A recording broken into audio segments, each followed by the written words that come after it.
차 위에 차 없어도 세웠다 네 총이 보인다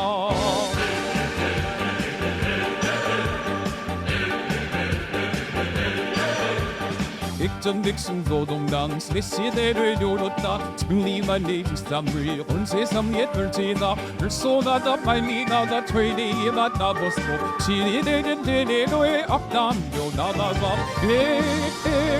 유약탑 범죄도의 세웠거기 등이 보인다 유약탑 범죄도의 세웠거기 등이 보인다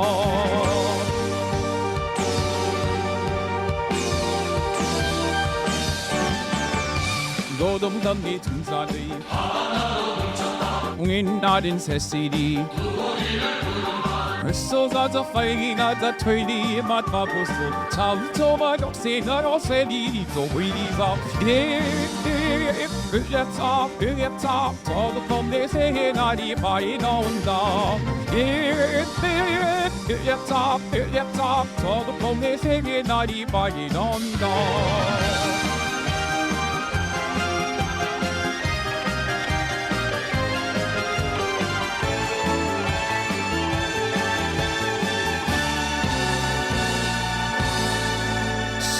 수신열의 파도가 하이려 나가며 모든 소리와 증사해 물들을 넓혀라 쏟아져 빨리 가자 트레이드에 맡아보소 손만 대고 팔다 몸이 부딪혀 이겼다 모든 덤티 빨다가 나와봐줘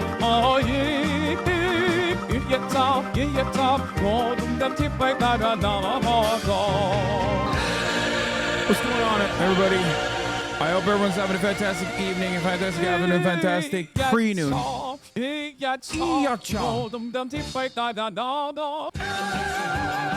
are live and alive, ladies and gentlemen, from the sunny district of Pyongyang, from the Democratic People's Republic of Korea, the best Korea, the popular Korea. That's right, ladies and gentlemen, boys, girls, and MBs. That is where I'm at right now. I have the exact same studio setup inside of the better Korea. Live from Pyongyang, Democratic People's Republic of Korea. You sung that so well, thank you. I've been studying up on my North Korean dialect. I'm live and alive, ladies and gentlemen, and it's a fucking Tuesday. That's right, it's Tuesday, ladies and gentlemen. It's Tuesday, April 9th, 2024, yeah? And I'm fucking live, and I'm fucking alive. I'm live, I'm alive. And I hope everyone's having a beautiful Tuesday as well. You know what it fucking is, yeah? You know what it is? You know what's happening? We're not doing a fucking ice today. No ice. No more fucking ice in it. But yeah, I'm live alive. This is part of the broadcast where I tell you a little bit about my personal news about what's going on in the world of Aussie Hasanabi Piker. And let me tell you, a lot is happening. A lot. Last night I ended the broadcast. I was tired after a half day, 8 hours. Ridiculous. Why are we paying this guy? I mean, what is happening here? Really? Really? A fucking 8-hour day? Really? Half day ass. Most difficult job in the world looking ass. Anyway, did that 8-hour half day, obviously. I fucking cooked you guys, you know, basically stole money from you from the hardest job in the world in the universe, part-time piker. And what did I do? I watched Warrior. I've been watching Warrior a lot, and it's fine. It's honestly fine. It's not like, I don't know. It's just not that good. It's good, but it's not like great. It's good. It could be better. It leaves much to be desired, I would say. But that's right. I finished the first season of Warrior. I think it's good. I will say this much. I think the Kung Fu fight sequences got significantly better by the end of this season. And I'll tell you this much. I'm excited for Shogun. Because tonight, is Shogun Knight. It gets carried hard by the stunt work. The main guy does his own stunt work. Is awesome. Yeah. At first, I would say, what do you think of Singapore? It's great. What kind of Chinese is Singaporean? It gets hard carried by that guy. Sean the Black, thank you for the raid. Hope you had a good stream. Overall, I think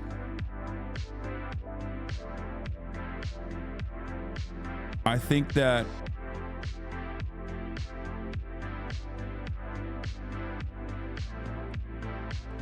I'm just excited because tonight is the night, baby. Tonight is the night. Is Shogun Night, and I get very excited for that. Got your merch. They sent me the crew neck sweater instead of the tee. Am I gonna have to send the sweater back, or should I give it away? I really want the doing a cootie. I don't know, man. Just talk to them. Don't ask me. I can't give you answers. Have you been watching Three Body Problem? I was very disappointed. Not really.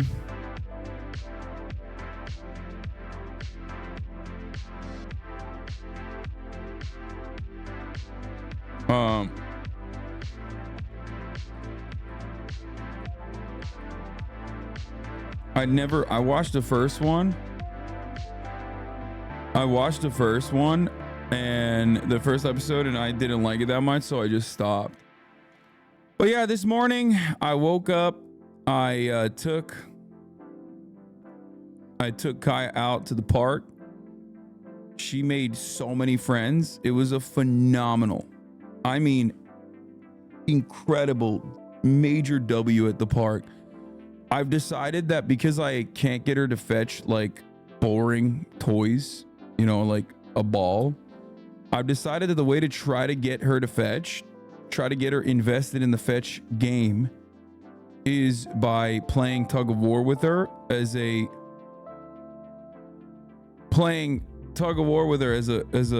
you know, after a successful retrieval, as a bonus, as a thank you.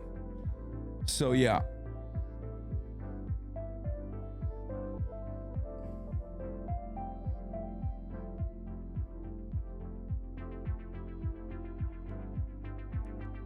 That's what I did. Wait, what? That Civil War movie, they thank Andy No? No fucking way, dude. Are you serious? It can't be the same fucking person. It can't be the same it can't be the Andy No we know, bro. Come on. Come on, bro. There's no shot. No fucking way.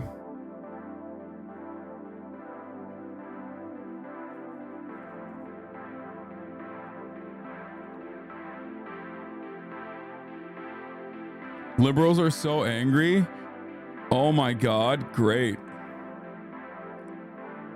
I think liberals are angry, but it might be valid, chat.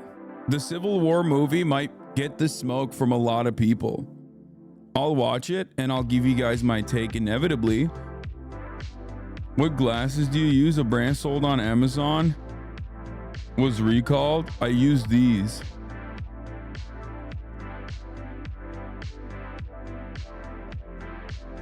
Bro, I think it's good. I think it doesn't really matter. I'm gonna be honest with you. I think it doesn't fucking matter. Okay, like it's fine. My eyes are fine. The fit goes hard today. Classic dad vibes. Thank you.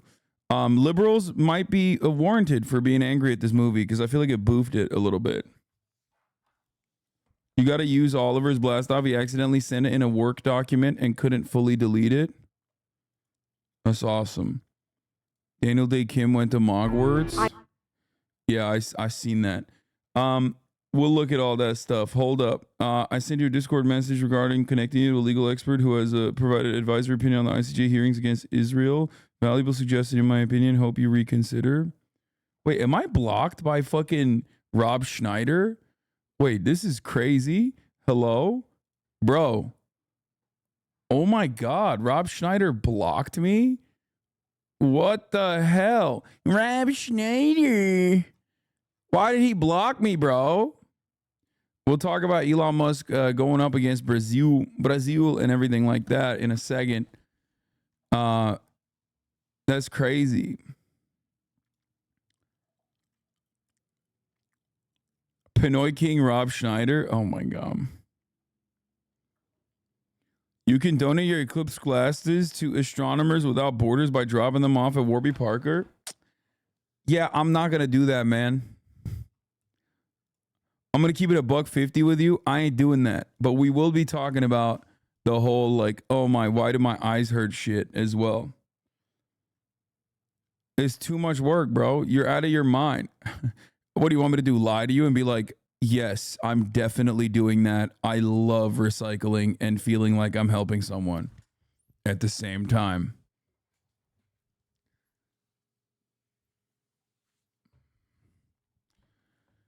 Anyway, this is why he blocked you. Yeah, he's a conservative. I know he is. I know he's a fucking freak. I'm shocked. If you lived in a 15-minute city, I would. That's true. I would do that. Anyway, I'm gonna blast off quick because there isn't that much in personal news. Other than that, I did a lot of big business deals. Obviously, I have a bunch of podcasts lined up coming up. You are very Barber Jeff coded today. Thank you. He's very handsome. So, Fear and back to the original set. Maybe this week we might not be able to do that either, but potentially next week we'll see. Anyway, let's blast off. Republican reaction to Trump's abortion takes. Simple as a suggestion for you. Really? This is Hasan Piker's viewers shattered.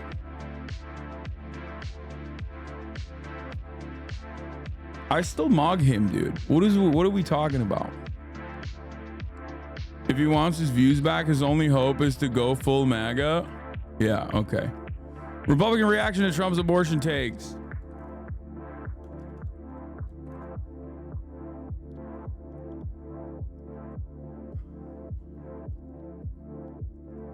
Arizona just banned abortion.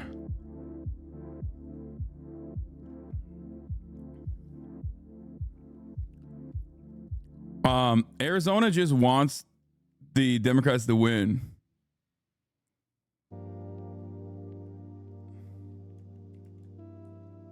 AZ aborabo ban. They're begging to join. They're begging you to join their side. I know. They know I'd be so fucking good. I'd be so goddamn good. Actually. Republican reaction to Trump's abortion takes. Arizona abortion aborabo ban. People are asking. People are Googling why my eyes hurt.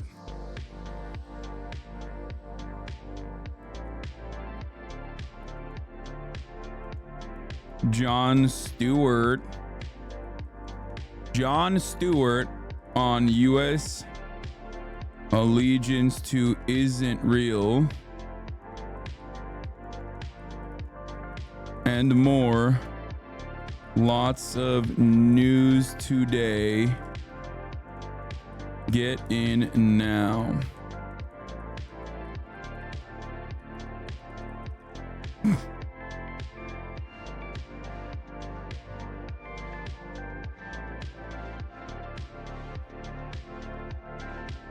Anyway, Austin show with long hair and a beard. Oh, come on. Don't do that to me.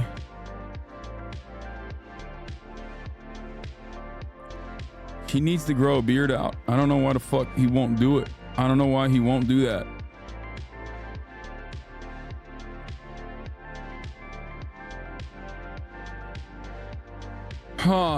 Anyway, here it is. We've blasted off already. I've blasted off. Also, unban what? Me on Discord. I'll make more memes if you do. Jojo Knight, stop asking me to unban you. You have to ask and beg for forgiveness from the Discord moderators themselves.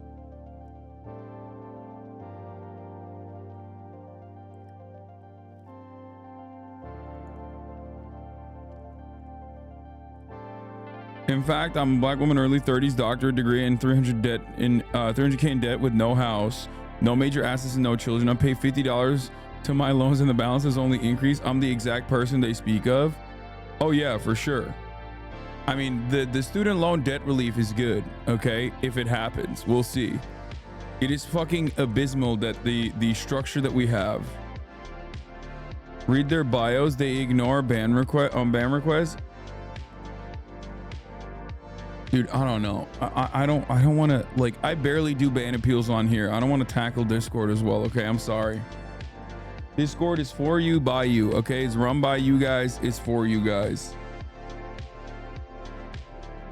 All right. Random question, but what happened to little Krish? I don't know. He's just, you know, becoming an adult, I hope. All right, here we go. We're blasting off. Let the people know this is it. This is our thing. This is today. This is today's news. First, let me show you Daniel Dae Kim. Let's get started on this beautiful day with a beautiful face. I'm through playing games here.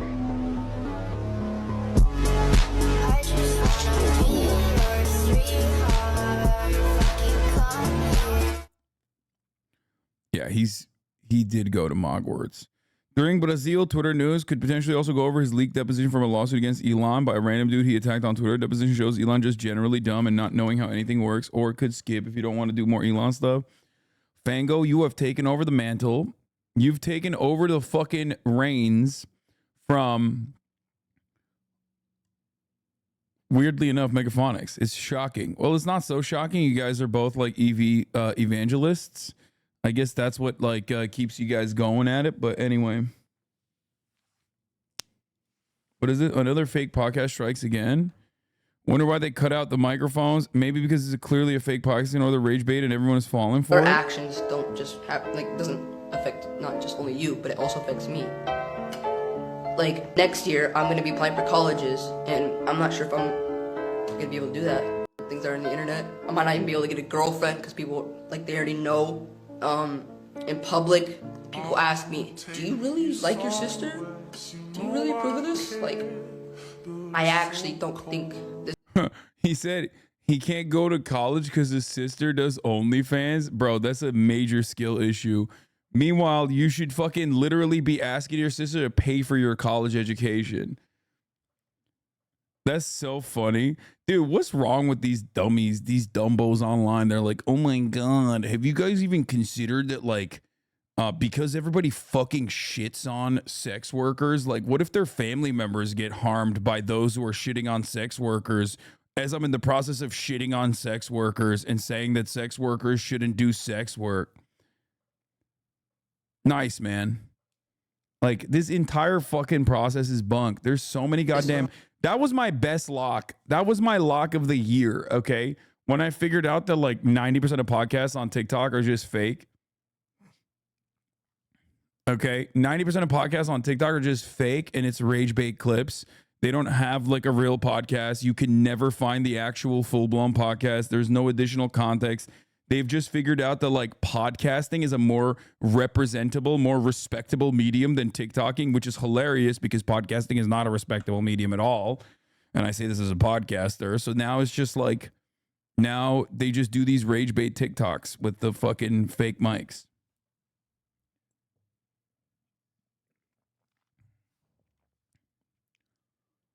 About to make a TikTok podcast clip with a Lego mic. Yeah, it's just, it's so stupid. Anyway, let's finish this out. In my future. I love accounts like Censored Men being like, dedicating their whole fucking feed to being like, Israel is just ruthlessly murdering Palestinians. And then like randomly, they'll just be like, whores are really fucked up. Am I right? We should kill them. Like, how? It's just so weird to me.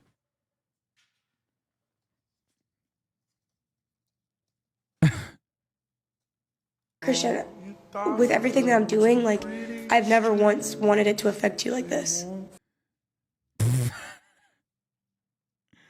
Also, why broadcast it on the internet rather than have a private conversation about this? I saw another clip of these two, and the brother is just shaming his sister for going to college and not using her degree.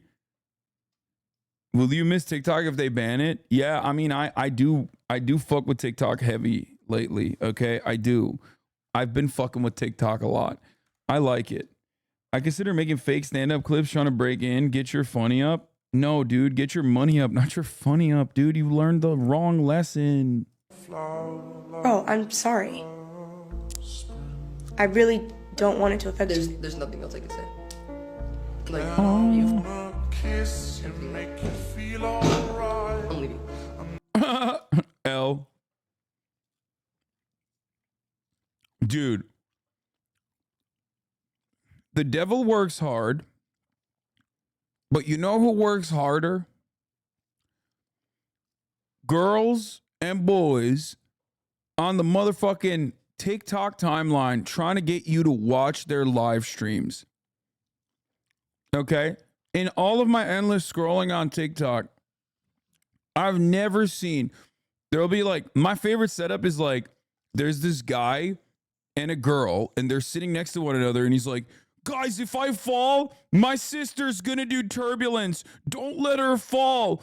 Please don't go in the chat while I'm live. If you see me live right now, don't click on that and then try to get my sister to fall so she does turbulence.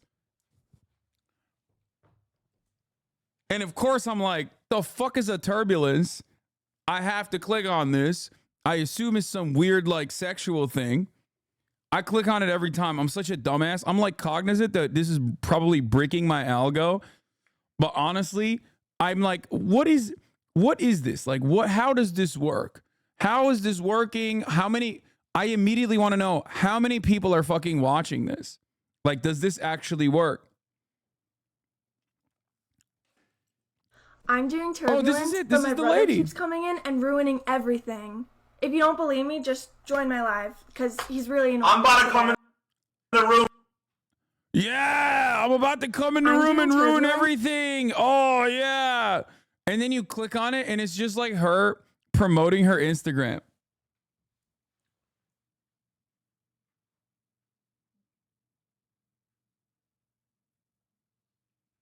Like, you guys think Instagram is bad, bro? I mean, you guys think fucking Twitch is bad? This is a whole different ball game. No!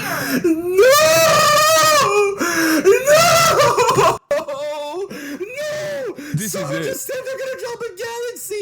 Dude, listen to me. If we ever, guys, yes, I am doing, guys, listen. I am doing turbulence right now. So if you're watching, this is the moment you've all been waiting for. Right now, I am doing turbulence. But someone just asked, what is her Instagram? Her Instagram is in the bio. That's Kate. That's my sister. And this is her account. I'm co-star. I'm guest starring. You know what? Why don't you just tell them then? Since you care about them so much, tell them here. Look, zoom in. He hates there it. You go. Linked in the TikTok bio. Guys, this is her account. Okay, you can sit down. But He's don't so look at me. sad. Don't look at me while I do You can turbulence. tell this is Tell me not real. to look. Guys, this is the moment. Don't look at me, okay? You have to turn around. Turn around. Don't look. Don't look. You guys ready? Don't tell her I didn't do turbulence, guys, okay? Okay. 3, 2, 1.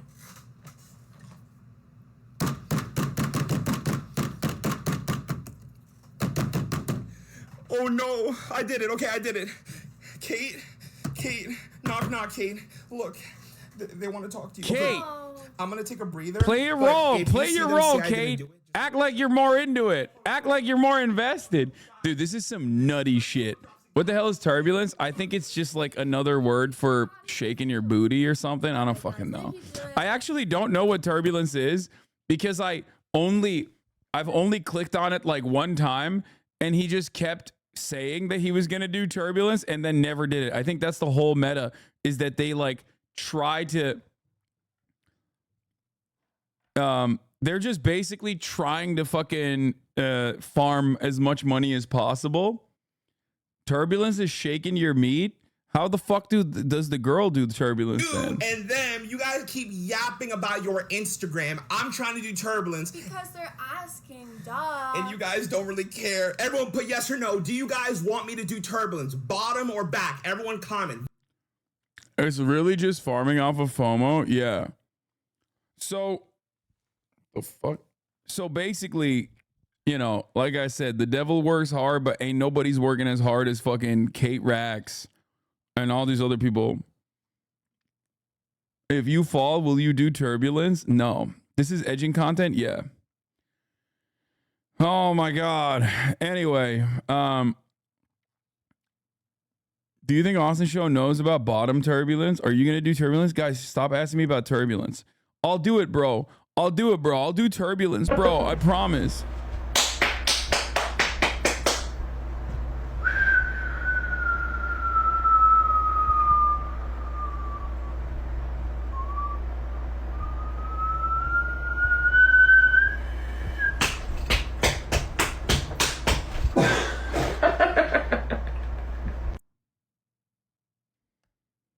His ass cheeks are clapping, I think. I think that's the whole move. God, TikTok is so brain broken. It's so busted. There's no recovery, dude. Throw the whole fucking platform away is what I would say if I was Senator Tom Cotton and terrified of the Chinese. But I'm not. I love the Chinese, which is why I think this kind of weird clout-based opium that they are, that they're giving to our children is objectively good. Here's Austin with long hair and a beard, okay? Top of the hour is upon us. No, it's not. It's literally 11:30. Anyway, if Biden wasn't doing genocide, they'd have so much going for them. Yes, for sure. Like that Twitch streamer who would change outfits but never come back on screen and would just talk about coming back on screen for the rest of the stream for like 5 hours. Yeah, respect. New people joined in on the TikTok We roast can do better party. than that. 3, 2, 1. Wait, are those Costco guys? Are you for fucking real? Costco guys joined the TikTok Riz party? Oh my God, dude. This is the greatest update since Baby Gronk and Livy Dunn. You know what I mean? Like, since Baby Gronk rizzed up Livy Dunn, I haven't been this enthralled by a crossover episode on TikTok. TikTok Riz party. Costco guys joined the TikTok Riz party and things got out of control. Big justice. Big justice. Give him a boom. Hold on. I love Big Justice so much, and his dad. They're so big. They're so awesome. They're just sick, dude. Calling your fat Italian son, who's actually not even Italian, but instead Cuban, but he's just very Italian coded. So I'm going to keep saying he's my fat Italian son. Calling him Big Justice is the American dream. Okay. I am telling you right now, this man is what America is all about. And anyone who does not understand this is lying to themselves, is refusing to reckon with the reality. Okay. America is about having a big fat Italian son and taking them to Costco to eat 7,000 calories in one sitting. Okay? I know that Big Justice and I, we're the Boom Boys. But right here tonight, we got the Bar Mitzvah Boys. Nate, you're going to have to give me your best. You ready? On 3, 2, 1, you got to give me a big boom. 3. Hey, everybody, count it down with me. Here we go. 3, 2, 1. Oh, that was weak, son. Bro, you don't have it in you like Big Justice does. Bro, Big Justice he put his fucking whole chest into that boom. You gave a weak ass boom, bro. Bar mitzvah over, okay? We're done. Pack it up, okay? Pack it up. You are not allowed to be a man yet, okay? You have more. You are still but a boy, not yet a man. That's it. I'm sorry. Jordan, you're up next. Jordan, you ready? Bro, I would not even give you a chicken bake for that boom. Honestly, like, I would not take you to Costco. You would not be able to get a chicken bake. You would not even get a double chalky chocolate cookie. It's so weak, dude. It's so weak. You got to give this man more chicken bakes pronto. Actually, I take it back. We have to feed him a steady diet of chicken bakes so his boom improves. Here we go. Nice. Look at that. Show that picture. Turn that picture around. Take a look at that. All right, we ready for Jordan? Count it down. 3, 2, 1. Boom! Sean, you're not. Get over here. You're not free, Sean. All right. Let's hear for the father. 3, 2, 1. Oh my God, bro. You're a whole ass adult. Okay, I'd be lying I'd be lying if I wasn't fucking hitting a big ass boom. If Eric Justice, Big Justice come up to me, the Costco guys are like, hey, Hasan, we heard you're big fans. Let me hear it boom. I would be putting my whole fucking chussy into that boom. You know what I mean? I'd be breaking the goddamn microphone with how fucking hard I boomed, okay? And then we'd hit up Costco to get some chicken bakes. Boom! Hey, yo! Jessica, over here. Come on, Jessica. Hey, should we let Big Justice count it down for Jessica? All right, Big Justice, count down to 3, 2, 1. I just woke up a bunch of cats, dude. Anyway, what the fuck am I doing? Why are we looking at like random TikTok shit? Jesus Christ. All right. We're going to do an update on, we are going to do an update. Found your twin for real, the real Q Jones. CCP supporters, staunch communists. You think this guy is my twin? Deep cover spies, members of the occult, Therian girlfriend. I can't think of anyone that is less my twin, bro. Like this guy, I feel like this guy is literally the exact opposite of me as a person. It's so wild. Are you guys okay? I mean, he's way sicker than me. He is way cooler than me. Don't get me wrong. He's fucking dope. All right, we're done with this shit. All right, let's talk about the eclipse. Ladies and gentlemen, the solar eclipse happened yesterday, and obviously a lot of you guys ended up in the hospital. Why? Because you listened to me when I said you should definitely stare into the sun with your eyeballs. It will not be bad. As a matter of fact, it'll be good. Turns out that was a real problem. Obviously, we covered some of the conspiracy theories. We covered the eclipse. It was kind of mid here in California. It was like 48% coverage. That shit sucked. We didn't even get any fucking, no lights off, no nothing. You know what I mean? It felt like it was literally nothing. Kaya didn't even notice what was going on. I thought it would be sick, like to see a real animal like this one, like a fucking real wild, savage animal go, whoa, what's happening? What's happening with this? Whoa, why'd the lights go down? You know, why'd the lights go down? What's happening? That's what I thought she was going to do. And she was basically exactly like that. She was like, I don't give a fuck. This sucks. I'm napping. Look at how smushed her face is right now. It's so funny. Anyway, so obviously we covered the conspiracy theories associated with it, because you can't have like a normal thing that people have known about since like medieval times not be received in the United States of America from the framework of like the nuttiest conspiracy you've ever heard of. So that happened, and everybody was like, oh, we're in a different dimension. Oh, it's actually you don't get it. Like, you know, this is Joe Brandon's America. The eclipse actually is just you know, going to cause people to start seeing demon face and whatnot. You know, many such cases, many such conspiracies, fucking awesome, wonderful stuff. But the funniest part was that apparently a lot of people did end up looking directly at the sun. And it turns out when people look directly at the sun, especially during eclipse, you get a little prize. You get a little gift, like a take-home basket. You know what I mean? Like a gift bag. Okay? And it turns out that gift bag is permanent hurting of your eyes, it seems. That's right. Here is "my eyes hurt" as a search term.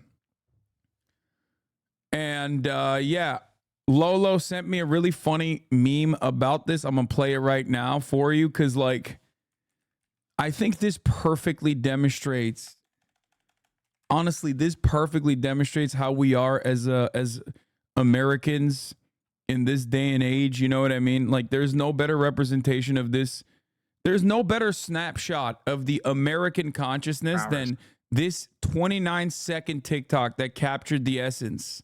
Okay, let's take a look. My eyes hurt. Relevance over the last 24 hours. Peaks at 3:20 in the afternoon Eastern at 100% interest level, the highest that you can get on Google. Let's see who was interested in it. Everybody from Maine to Texas was interested in this thing. It's pretty much a straight line. Shout out to West Virginia, who was 100 interested in it. They were very, very interested in why their eyes were hurting. Path of totality of the eclipse, Maine to Texas. Congratulations, everyone. We've done it. I mean, dude, this is it. It like, you don't even need to reduce this to 29 seconds. You can reduce it to the 2 seconds, which is why my eyes hurt. Where did people ask this the most? And then look at the fucking path. It's perfect. This, in my opinion, is a perfect snapshot. Okay? It is a perfect snapshot of American consciousness in general and how we are in general. I don't know if we were always this fucking stupid, or I don't know if the internet just like brought it out of us, if the internet made it worse or not. I am leaning on the side of the internet making things worse, I think. Chinese style social media control is a must, even though I feel like our fucking dipshit capital owners are never going to do social control that is like ultimately beneficial for the broader populace. So we can't even have that shit. So yeah.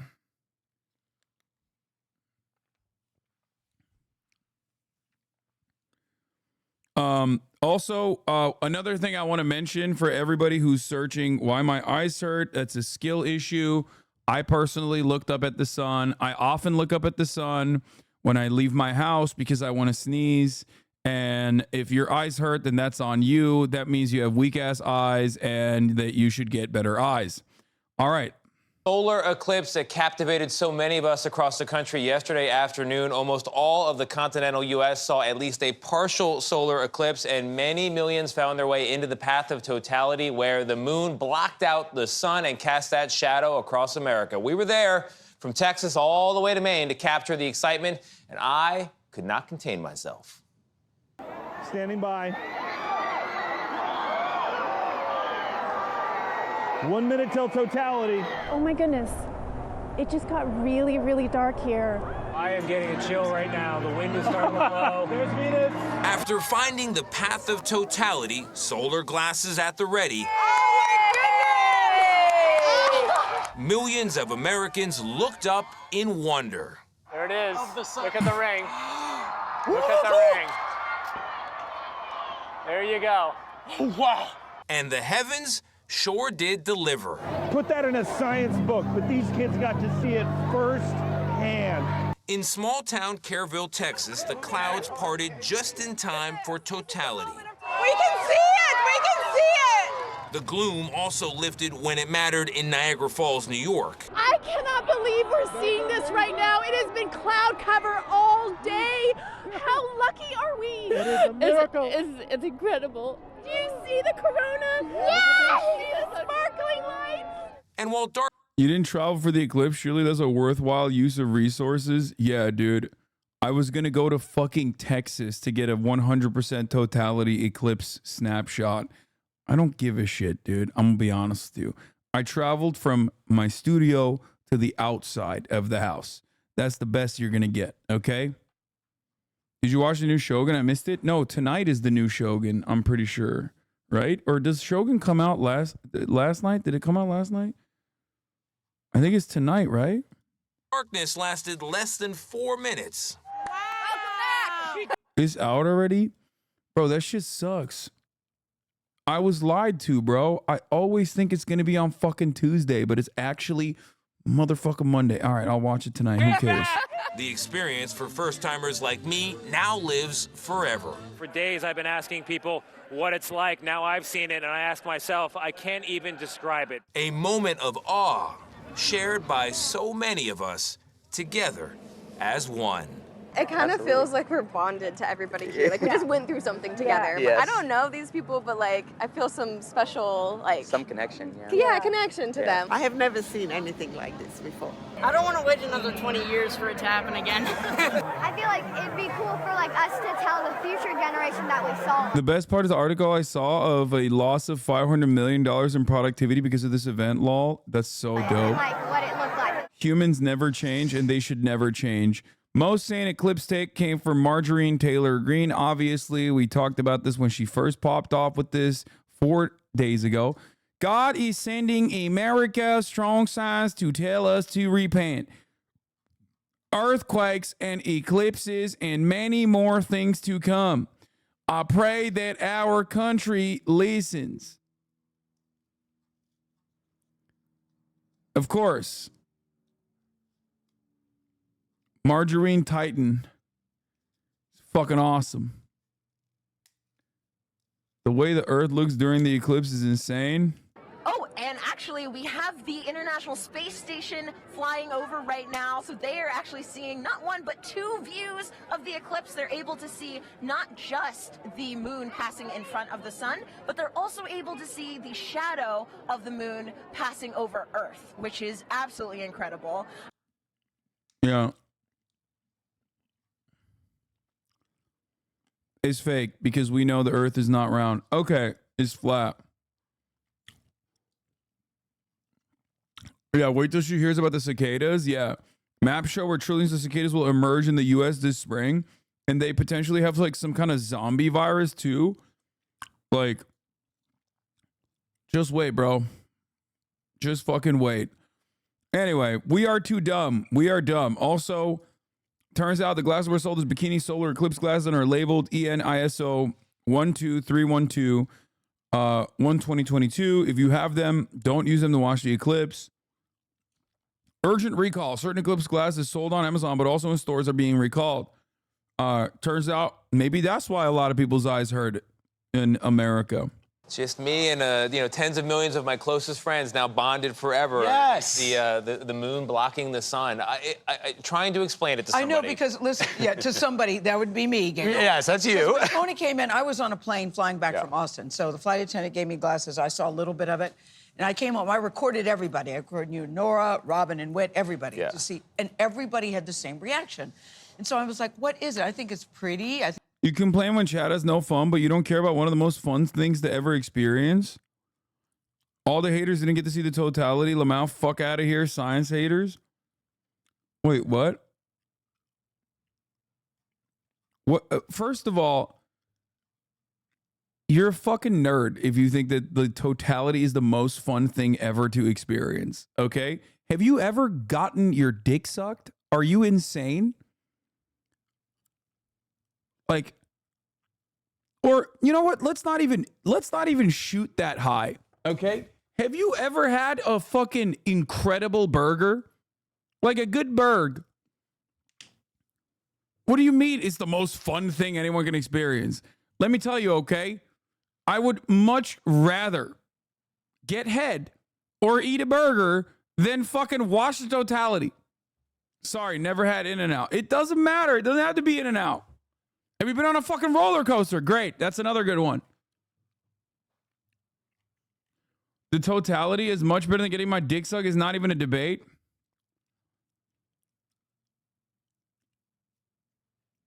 It's an incredible experience. It gets dark, cold. All the animals stop. Birds don't chirp. They roost.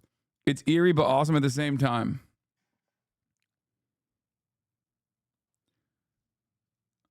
From people I know who've seen the totality, they say it's a life-changing experience. These are people who would not travel across countries for a blowjob, but did it for a totality. Yeah, those guys are taking L's, dude.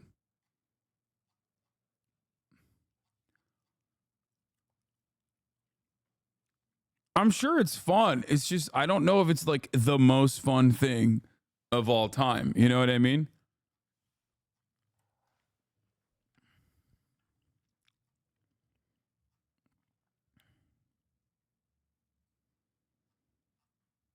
Anyway, I think it's interesting, but the emotion that everybody felt, and I wanted you to explain to me, what was it? You were touching something profound and deep. It is time. With millions all of other history. people. It is all of the future, At the all same at time. once. I'll be honest with you. I most likely am hating because I didn't see anything beyond a 48%. That's what it is. It was so mid for me. I'm sure if I saw 100 P, it would be a little crazy. You know what I mean? Like, I'm sure it would be. I'm just like, but for me, it was so mid. I'm hating. 100%. The 48% was so ass, bro. It was so ass. It didn't even feel like anything. You barely saw the sun get blocked out a little bit.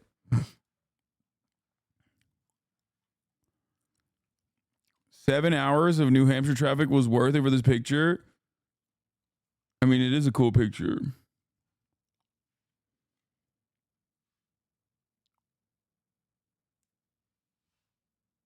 Nah, I saw it in 2017 in totality. Getting my dick sucked is still way better. The people who did the Eclipse right were the ones who went on the special Delta flight specifically for the Eclipse. And the people who went to Cedar Point and roller coasters during it, they had good foresight.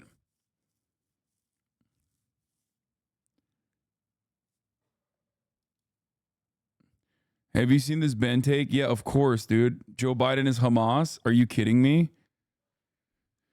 Bro, you'd be on here like zone of interest, but for nerd shit. Okay, dude, we're all nerds. We're literally just a bunch of nerds calling a bunch of other nerds right now, okay? I read the newspaper for fun. I listen to podcasts recreationally, okay? I know. I have no business telling anybody that they are nerds. I get it.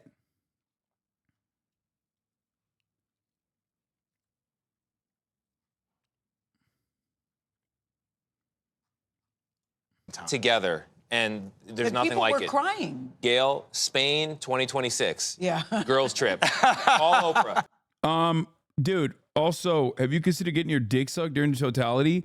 Honestly, I feel like that'd be disrespectful to God.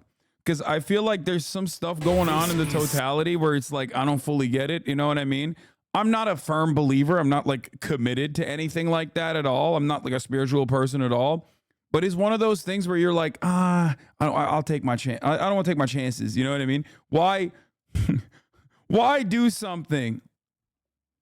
Why do something that might possibly be bad? You know? You just gotta cover your bases. It's like those who whisper the Shahada. You know what I mean? Who at their deathbed, because they're like, I am covering all my bases. Okay, let me tell you, I'm Catholic my whole life. I fucking did all of the, I had the Catholic guilt. I went to church and I told the Father I did like fucked up shit and he forgave me for my sins, yada, yada, yada. But let me cover all bases. You know what I mean? You got to hedge your bets, baby. What if Islam is the light? You know? It's like, you don't want to be disrespectful during the totality. It feels like there's some otherworldly shit going on out there and you don't want to fuck it up. You don't want to disrupt the flow. Okay? Yeah, you're spirit maxing. Exactly.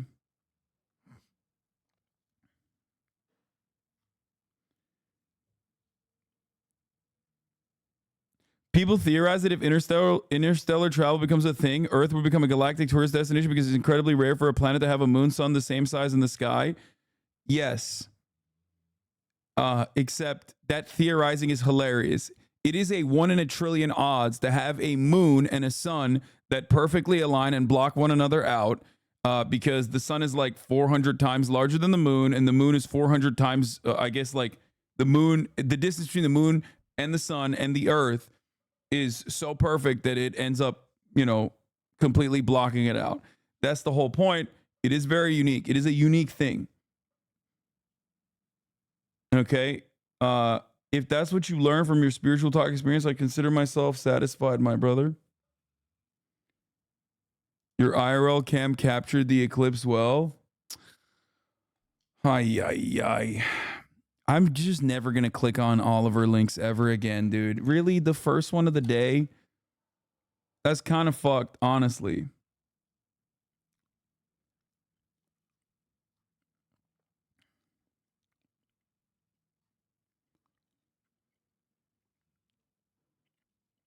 We've never seen another planet that gets a full solar eclipse. Hawking said this is why aliens might find us one day.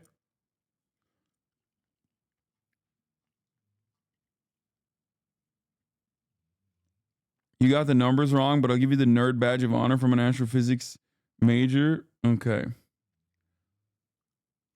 The moon and sun are not the same size. No, of course they're not the same size. I'm saying, given the moon's distance to the sun and the earth, it perfectly aligns with the sun, and is capable of perfectly blocking it out. Like, I thought it was 400. Yeah, relatively from the earth as a viewpoint, they are.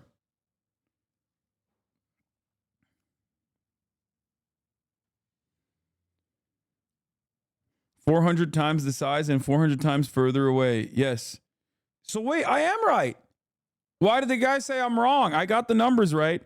Meanwhile, you should get your money right, because at the top of the hour, there's a 3-minute ad break. If you no longer want to see those ads, all you need to do is subscribe for $5 or for free with a Twitch Prime if you no longer want to see those ads, baby. And you can also get gifted a sub if you are lucky. Here is the 3-minute ad break now. It's 400 times 400x diameter. Got to specify the dimension.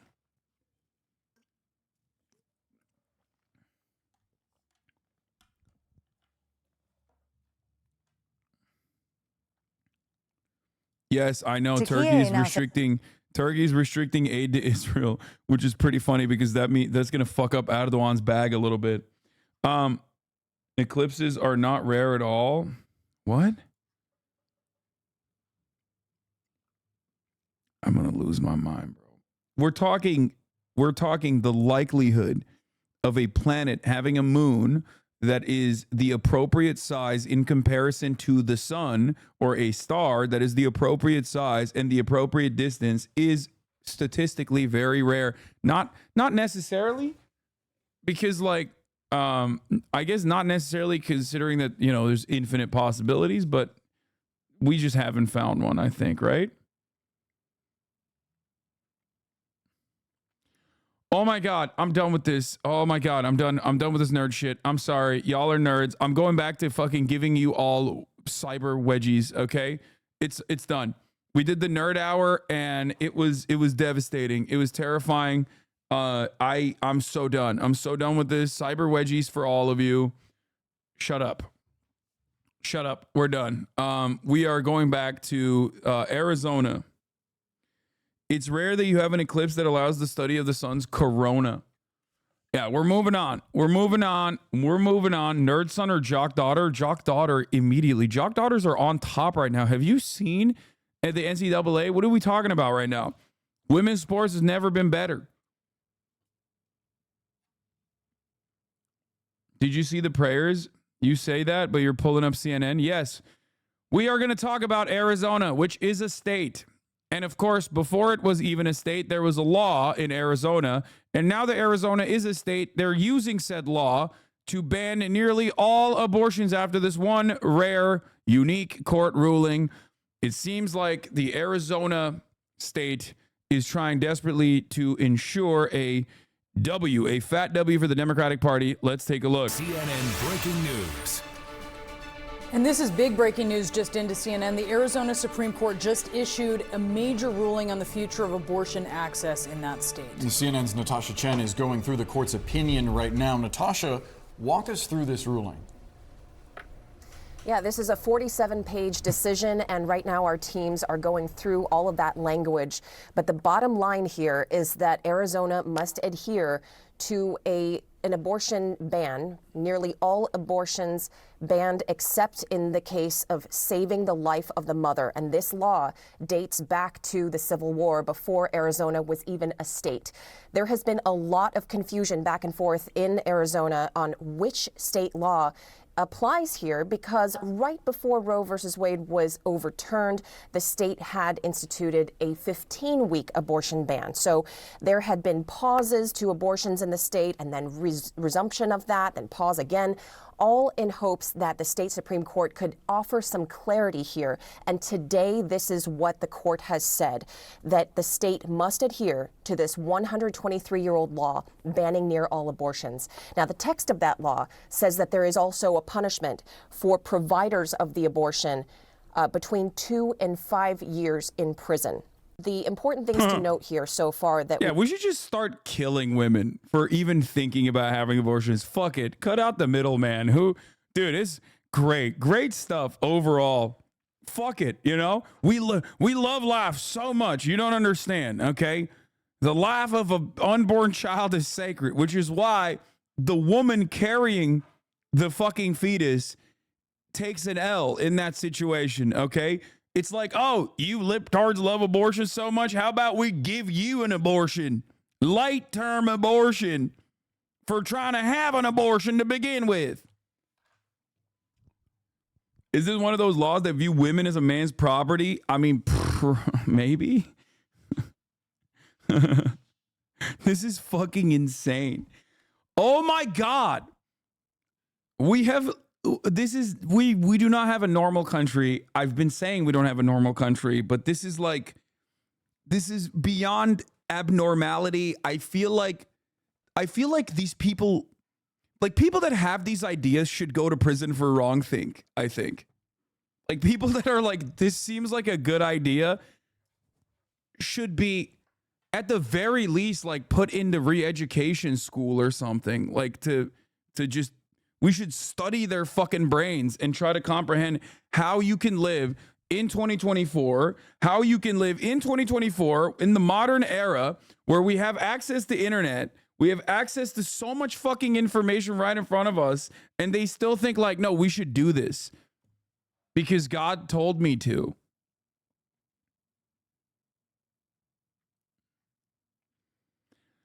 Oh. Non-DC liberal Dems could so easily snatch the trajectory of this country back if it weren't so goddamn Democrat Party purposely standing in its way. I agree.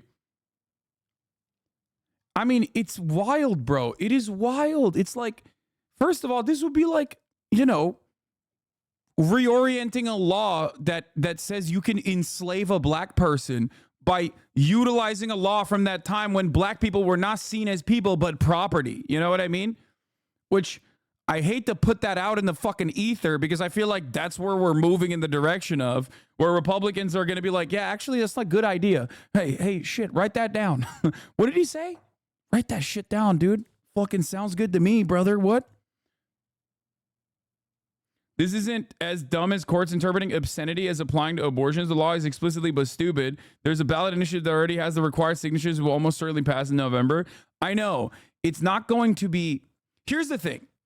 This is not going to pass. This is not going to be implemented because the reality is that the Arizona Attorney General has already come out and said that she will not enforce the state's abortion ban. This immediately got enough signatures and it will be on the ballot in the upcoming election. So this is going to be a major fucking benefit to the Democratic Party as far as like drawing out new drawing out new voters to go out in the fucking ballots. People are going to be motivated.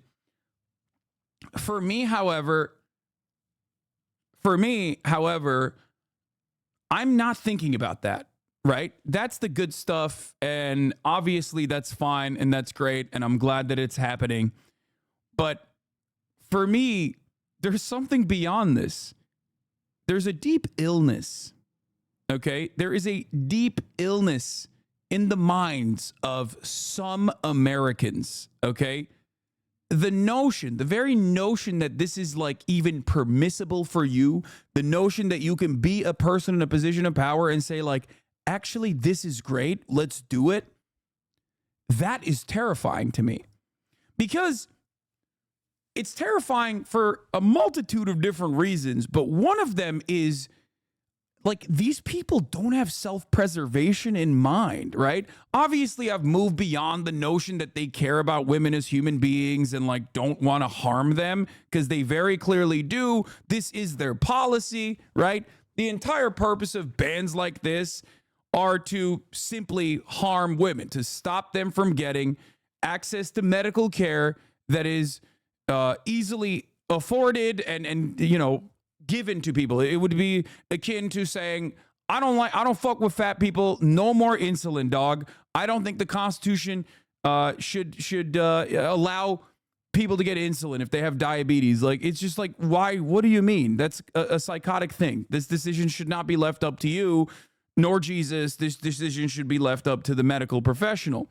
So you can moralize around it, as they did with abortion, and then have the underlying arguments kind of make sense, I guess.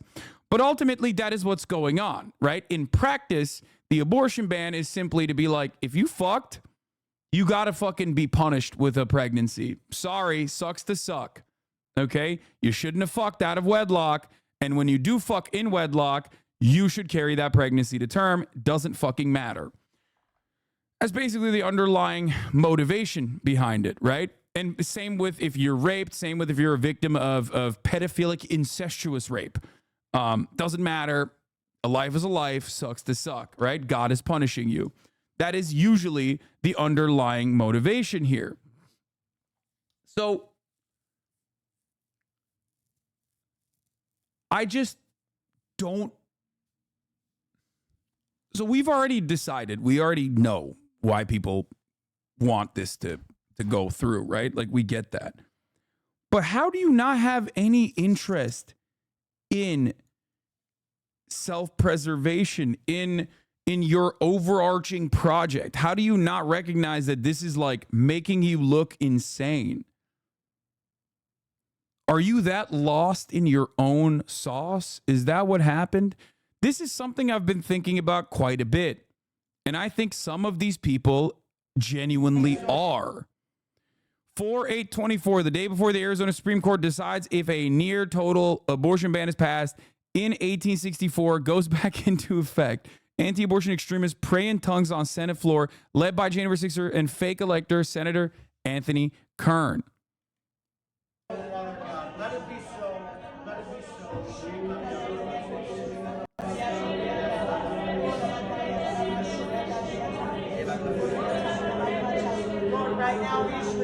No, I really do think these people need re-education camps. I'll stand on that. I do. I legitimately do.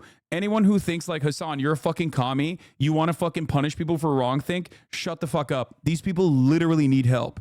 They need state-sponsored education camps, okay? They need to be forcibly clawed back from the collective psychosis that they are engaged in. I'm sorry. If I'm fucking president, I am literally doing that, okay? Re-education camp. No way out of it, okay? All those fucking libtards that were like, oh, I can't believe you're saying this, Hasan. Oh my God. Like, what do we do with this? What do you do with this? What do you do with this? How do you deal with this? You can't. You cannot deal with this. That's fucking nuts, bro. Yes, not all mentally ill people are conservative, but all conservatives are mentally ill. Racist?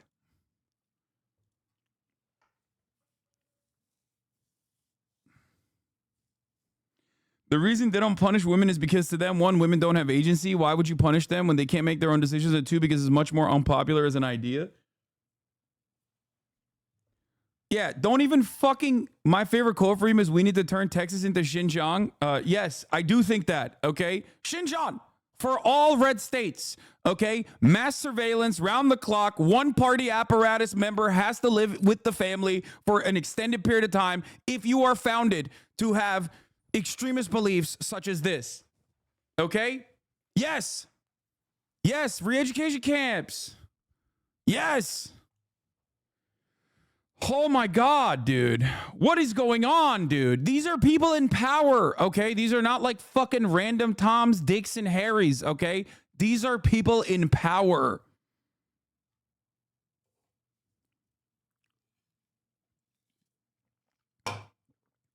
put lithium in the water supply. Re-education camps, put lithium in the water supply, 24/7 surveillance.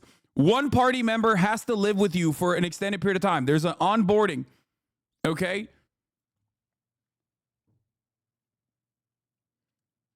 Fuck me.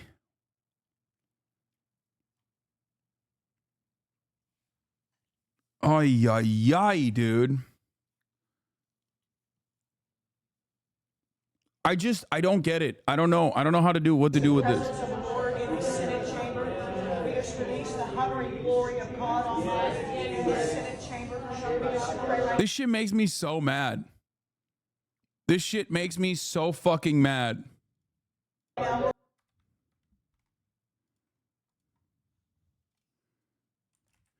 I'm gonna say if it were up to me,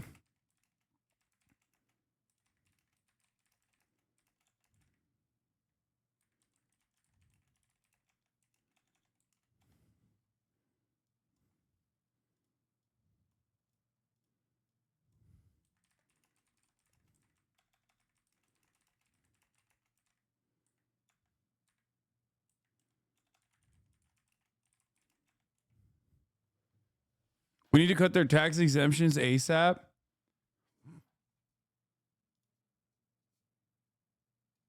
It's religious, and religious is called bullshit all around. Islam, Christian, Muslims call scum. Dude, these people are not like every fucking religious person, okay? Stop. Okay, but it's not up to you. What is your point? That's my point. It's so funny. Oh, okay, but it's not up to you. Okay, I should just stop fucking doing political commentary because, you know, capital owners have completely captured this goddamn country. It's a bourgeois democracy, so obviously the outcomes are always going to be corporate aligned. So there's no real point in fucking covering this stuff and trying to educate people on the matter and to try to explain to you why you feel the anxieties that you actually do every single goddamn day because of systemic failures that are actually not really failures when you think about it, but a byproduct of the way that the system is designed. Fuck it, you know? Yeah. Just give up, dude. What do you mean? What do you mean? It's the reason why do anything?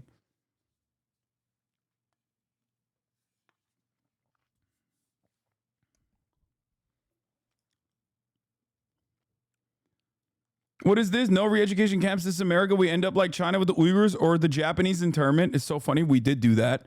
But yes, no, that's what I'm saying. We do Chinese style Xinjiang policies to the American counter-revolutionaries, the American fascists, the American reactionaries need to be re-educated. Okay. If they want to be reintegrated into society. By the way, I love the guy being like, this is not us. Also, this was us. Austin, thank you.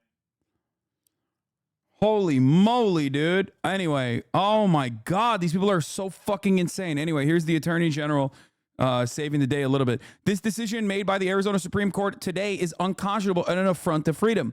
Make no mistake, by effectively striking down a law passed this century and replacing it with one from 160 years ago, the court has risked the health and lives of Arizonans. The Arizona Court of Appeals decision, which the Supreme Court has struck down today, was well-reasoned and aligned with how courts harmonize different legislation. Today's decision to reimpose a law from a time when Arizona wasn't a state, the Civil War was raging, and women couldn't even vote will go down in history as a stain on our state. This is far from the end of the debate on reproductive freedom, and I look forward to the people of Arizona having their say in the matter. And let me be completely clear, as long as I'm Attorney General, no woman or doctor will be prosecuted under this draconian law in this state.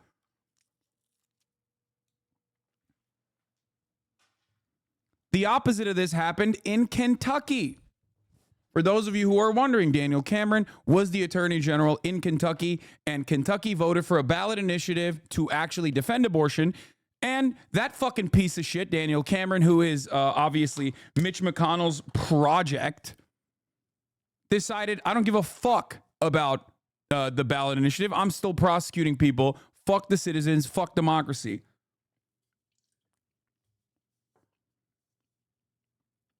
Just something to remember. This is why I always tell you elections do matter and that you should vote, especially for shit like this, especially down ballot. The least significant part of the election is the motherfucking president. A lot of people think that it's just the president. It starts and ends with the president. No. Okay? This stuff is infinitely more important for your lives. Infinitely more important. This person won by like a couple hundred votes. That's why I've been telling you since day one, always vote local. Always vote. Always vote for ballot initiatives. Always vote for these people, okay? It's so goddamn important to vote. Never think about it, but this is how you at least marginally improve your living conditions. You can call me a lib all you want. I don't care. Like, even in Oklahoma, everywhere.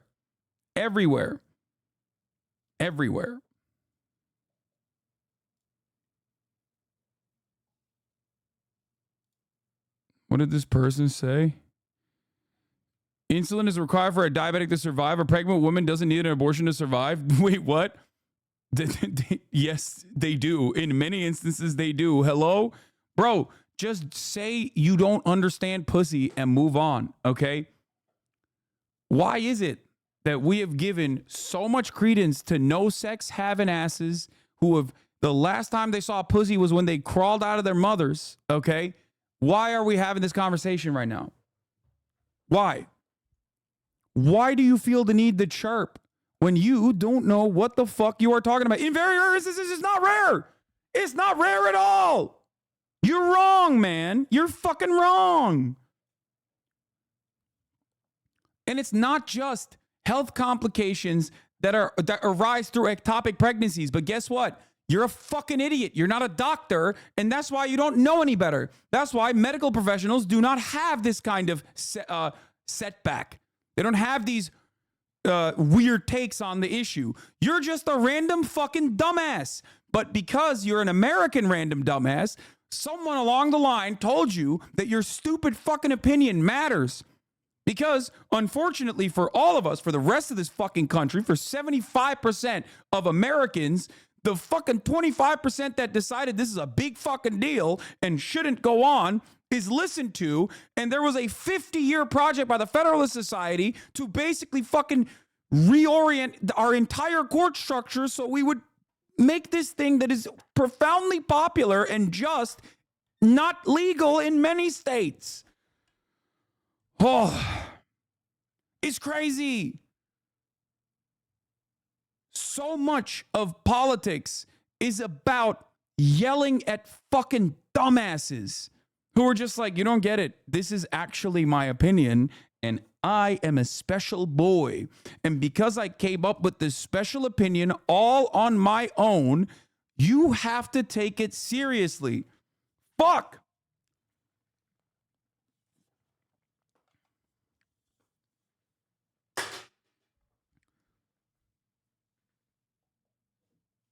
My mommy said I'm a special boy and my voice must be heard on this issue.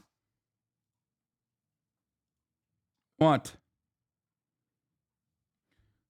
Please stop yelling at me. I agree the yelling hurts my ears and is stressful. Manage your emotions a bit, geesh.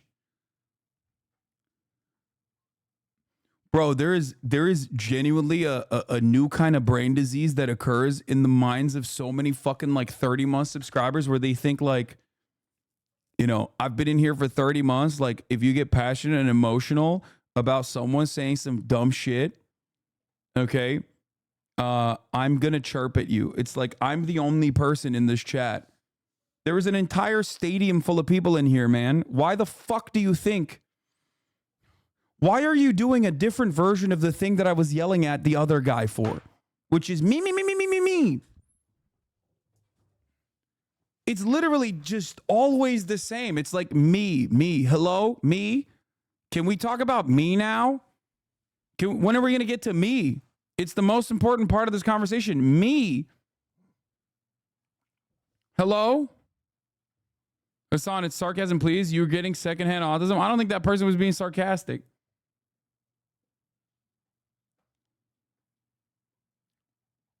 What? Agree, but what was the court supposed to do when row reasons are now moot? I do not see how the court could have construed the pith and substance of the case law relied upon any differently. Sad but objectively true. I blame SCOTUS and Trump.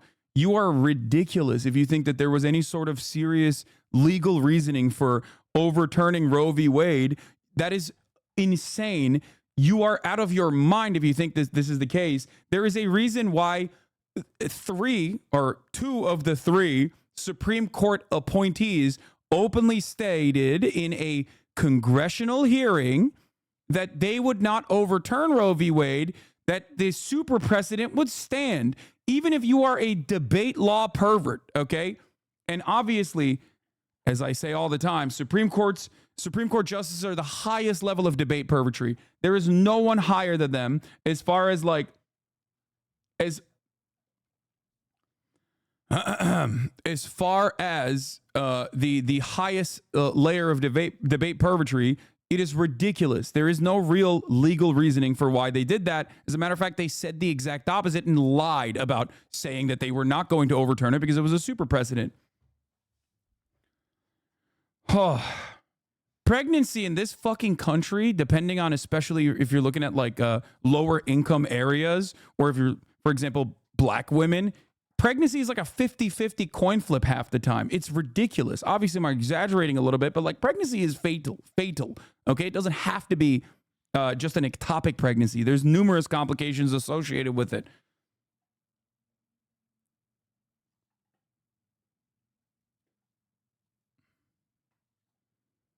It's crazy, man.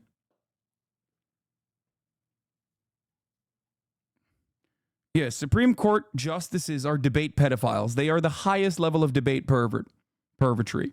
No higher level of debate pervertry. Obviously, all lawyers are debate perverts to a certain degree, but there is no higher level of debate pervertry than the Supreme Court. Debate pedophiles. Debate bestiality, lolly animal porn pedophiles.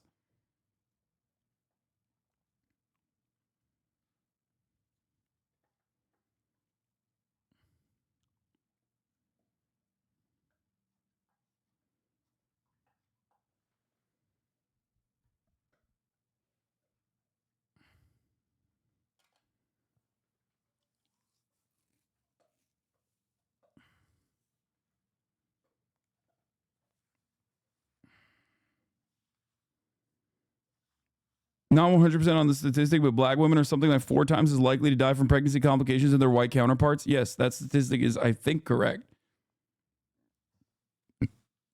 We have one of the worst, maternal mortality rates in the developed world, too. In the United States of America. Okay, in 2021, the maternal mortality rate for non-Hispanic black, subsequently black women, was 69.9 deaths per 100,000 live births. 2.6 times the rate for non-Hispanic white, subsequently white women at 26.6. It's not 4, it's 2.6 times higher.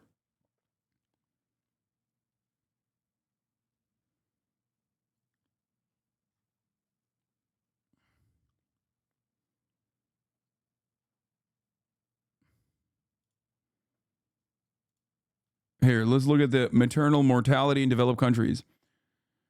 Woo! Sheesh! Look at that. Maternal deaths per 100,000 live births in select countries for 2018. The United States, 17.4.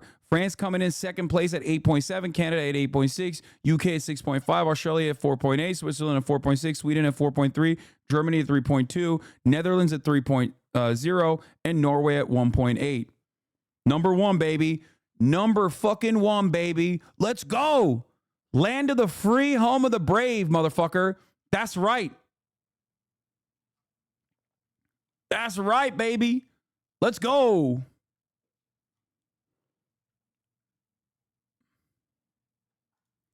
This is probably not accurate. We fucked up the data collection. U.S. says U.S. maternal death rate crisis is really a case of bad data. What do you mean? A new study calls into question the extent of the maternal mortality crisis, which has long posed a disproportionately high rate of maternal deaths compared with peer nations. Data classification errors have inflated U.S. maternal death rates for 2 decades, according to the study published Wednesday in the American Journal of OBGYN. Instead of the maternal death rate doubling, more than doubling since 2002, it has remained flat, researchers found. There's been a lot of alarm and apprehension surrounding the fact that some of these reports show a threefold increase in maternal mortality, and that is not what we found. We found low and stable rates, said K.S. Joseph, the study's lead author and professor in the departments of OBGYN. A change in the way pregnancy is noted on death certificates 21 years ago to improve the detection of maternal deaths led to substantial misclassification and an overestimation of maternal mortality. But the box was checked for many deaths that were unrelated to pregnancy or childbirth, the researchers found. For example, hundreds of deaths of people 70 or older were mistakenly classified as having been pregnant. Deaths from cancer and other causes were also counted as maternal deaths if the box was checked. As a result, the maternal mortality rates showed dramatic increase since 2003. Research noted that gaping racial disparities remain, especially between white and black pregnant people. Black pregnant people die at nearly 3 times the rate of their white peers because they face higher rates of pregnancy complications such as ectopic pregnancy and eclampsia, as well as chronic disease such as high blood pressure, heart disease, and kidney failure, researchers found. By the way, I wonder what happens when they reorient it though, because I feel like it's still not going to be good.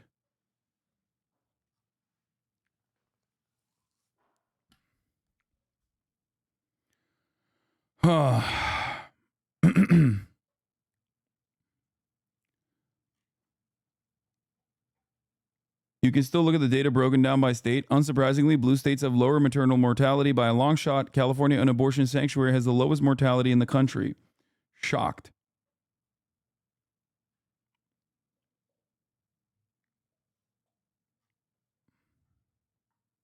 Chatter is wrong. I just did my capstone project on this. Okay. We're not bad at delivering babies. We're just bad at numbers. Guys, this does not change the reality that when you paywall access to healthcare, you end up with the absolute worst healthcare outcomes across the board.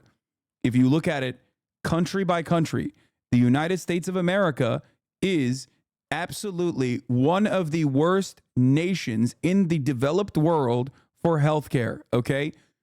Everyone always sits around, like the Republicans that want to defend privatizing medicine, consistently bring up how phenomenal we are at medical research for like a specific type of brain cancer, right? And that is true. We have a lot of money, we have a lot of people, we have a lot of brain drain. So obviously we do excel in certain cases, but that's not how healthcare works, okay?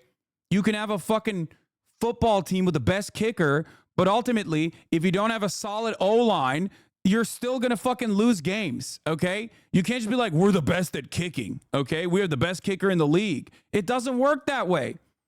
That's precisely the entirety of the right-wing argument when it comes to healthcare.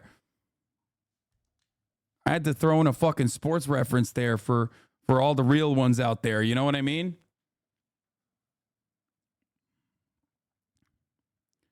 Now, having said that,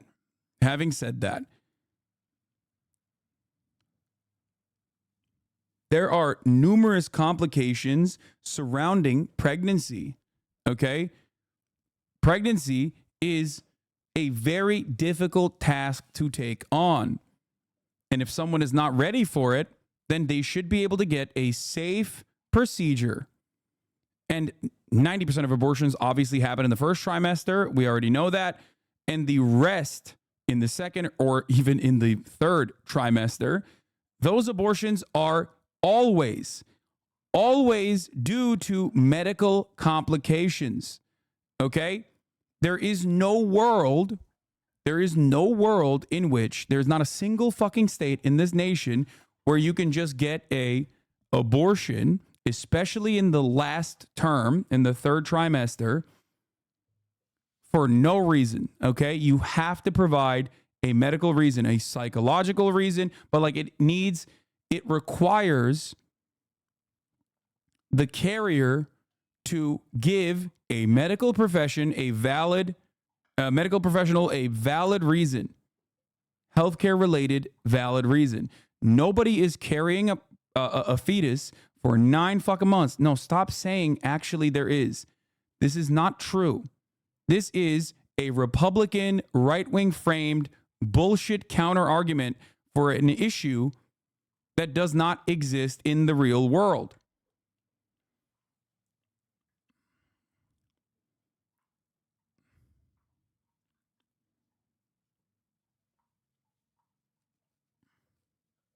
Hasan should just stop bringing up counter arguments because all it does is give credence to the ghost that conservatives are fighting and winning against. No, you are also wrong. You are also wrong about this, for the record. I'm giving counter arguments and disparaging the counter arguments or addressing the counter arguments for how ridiculous they are, specifically so that you are equipped with those tools. Many people don't know what the counter arguments are, so they are quick to believe the lies, where they'll go, oh, wait, what the fuck? People are having recreational abortions at fucking 9 months? Come on now. Man, he is so ignorant. How can you say medical complications a valid reason for an abortion? No one is arguing against providing abortions if it would threaten her life. 100% of type 1 diabetics die with no insulin. Less than 0.1% of women die from pregnancy. Brother, do you think healthcare complications begin and end at killing the fucking carrier? You're like, hey, man, take the L. Carry this thing. You know, you have to. You have to carry this thing. How is it possible to be so wrong when your brain is just warped from listening to Ben Shapiro?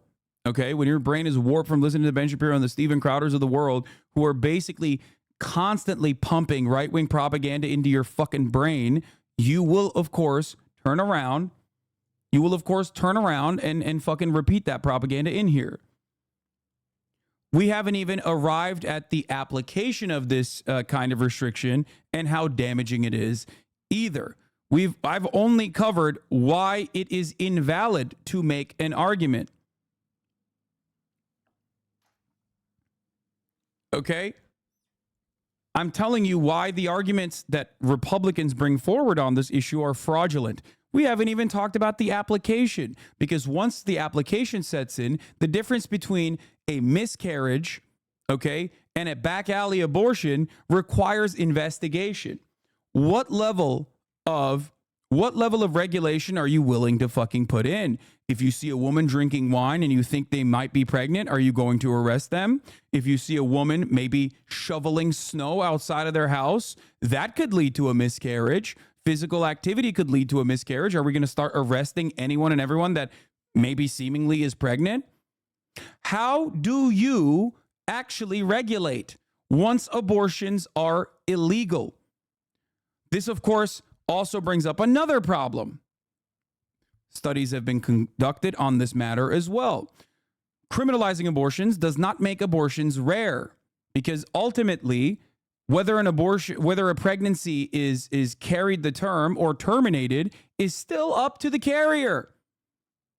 So you know what that does? Criminalizing abortions don't actually make abortions rare. It just makes abortions, it just continues to, women still continue to have miscarriages. They just have back alley abortions. That's it. And back alley abortions lead to 1 million plus permanent medical complications, which, you know, if you want women to have more children by force, you're going to not like this part, which lead to permanent damage that renders them sterile, incapable of giving birth in the future, as a matter of fact.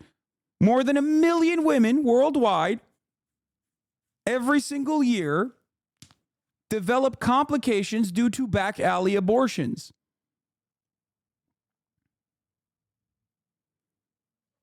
What is the statistic exactly? 1 million per year? More than 1 million.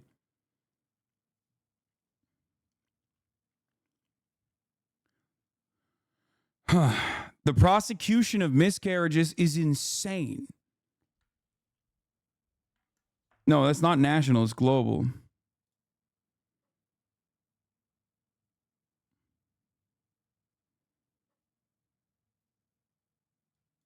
I'm actually pro-abortion, but I can still understand that there needs to be stricter rules for it. I also believe that if women can choose to abort, men should be able to choose not to have child support. Yeah, dude, let me tell you something, okay? You are just a fucking men's right activist, okay?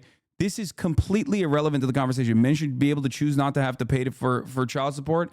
Has nothing to do with this conversation at all. And also, you are not pro-abortion. You are literally advocating with false data and with a complete misunderstanding of what it means to be pregnant, okay? and a litany of medical complications that arise from that process to further restrict abortion access in this country. Okay? You and other dumb fucks like you are the reason why the Republican Party was able to put forward this project and passed it through undemocratic means. And now you have women in red states that have to travel outside of the state to get a fucking medical procedure that they previously already had a hard time getting. I think it's the Guttmacher Institute that tracks that has all of the relevant information for the record. For those of you wondering, can you link the back alley abortion statistics, please? Thanks.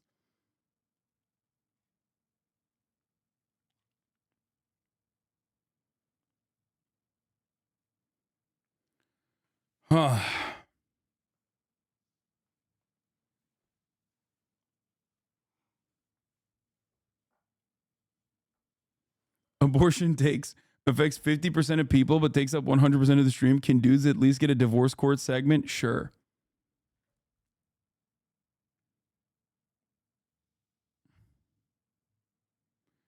But come on. Please be realistic. There needs to be better regulations of abortions. Like, come on, man, just compromise a little bit. Please just see both sides. Yeah, no, there is no both sides in this argument. It is fucking idiotic. It's completely idiotic to try and make a both sides argument. Like, what do you mean better regulation? This is a fucking routine healthcare procedure, routine medical procedure. It's already incredibly well regulated. We've gleaned from this document is that no one who provided an abortion prior to this ruling today will be subject to the penalty, and that there's a stay on this decision for 14 calendar days, so 2 weeks out. The Arizona Attorney General tweeted today that this is unconscionable and an affront to freedom, and said, make no mistake that the court has the health and lives of Arizonans. You can see that tweet right there on the screen. There's a lot more to that statement. Again, this is a long, twisted path to get to this moment. And at the same time, there is a group trying to gather signatures to enshrine abortion rights in the state's constitution. They are gathering those signatures in a hope that they can put this to voters. Boris, Brianna? Yeah, I mean, that is their hope. Talk about the future of this issue, because this obviously may not. Bro said no one's banning life-saving abortions during a segment covering a story about banning life-saving abortions. Yeah. Also, all abortions are life-saving abortions, okay? Come on. It is a healthcare procedure. Ridiculous. Ridiculous to make it seem like it is not a life-saving measure, okay? I'm sorry. The very notion that we're having this conversation about like abortions being somehow recreational is already right-wing framing on the matter. That's it. Like, people are not getting recreational abortions, man. Shut the fuck up.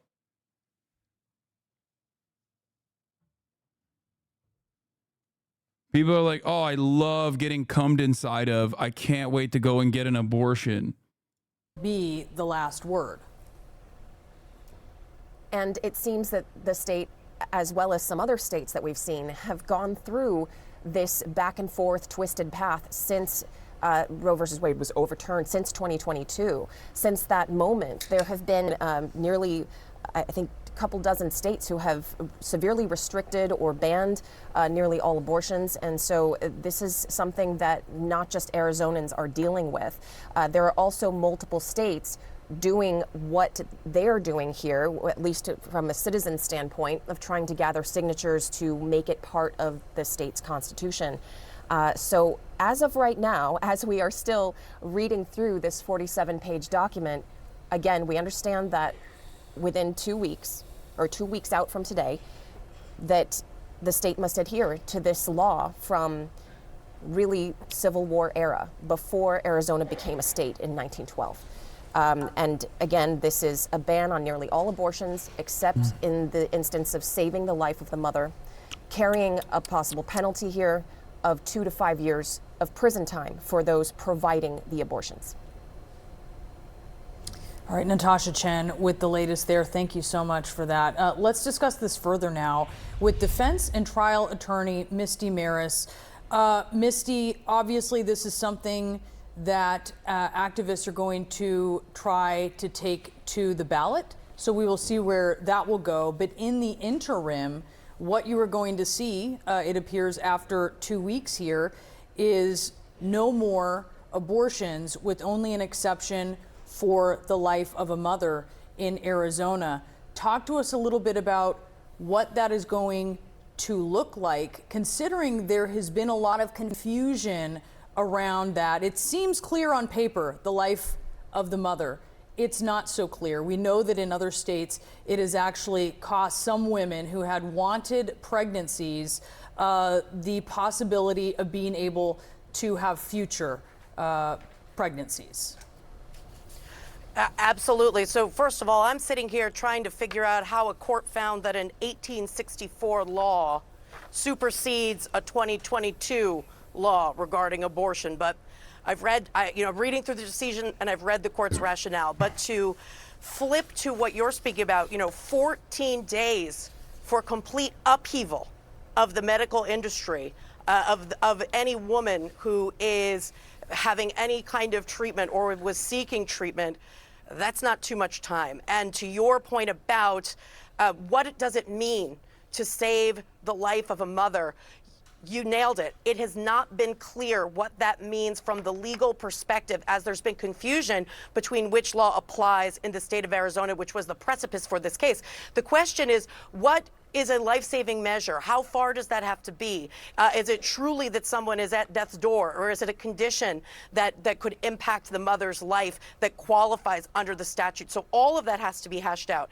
As far as what happens immediately, the governor had actually gotten ahead of this, and there is an executive order that says that the Attorney General is responsible for enforcing this statute, for enforcing this decision. And the Attorney General has said, and I imagine we're going to hear from that today, that they're not going to move forward with enforcement. Now, that leads to a lot of other legal issues and challenges from local prosecutors. So this is a thorny road ahead with a lot more legal issues that are going to come. Yeah, you can bet that there's already a lawsuit being crafted against the Attorney General for the claim that they won't enforce this. Misty, I want to dissect the rationale here as you were describing it for this decision. The Supreme Court of the state of Arizona apparently is saying that they are constitutionally obligated to go by the legislature's judgment, which is accountable to, in their words, the will of citizens. They're effectively arguing, and I quote, that to date, our legislature has never affirmatively created a right to or independently authorized elective abortion. Essentially, what they're saying is that the legislature has never enshrined abortion as a right in the state constitution, and therefore they have to revert to what's on the books.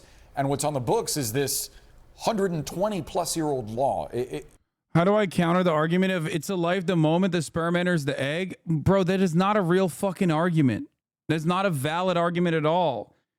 And if you want to encounter a dumb argument like that in the wild, the question for you is the answer for you is an equally dumb counter argument, which is a hospital's maternal ward is on fire. There's a live baby, okay, crying. A live baby that is sitting in a crib. Next to the alive baby is 1,000 fertilized eggs.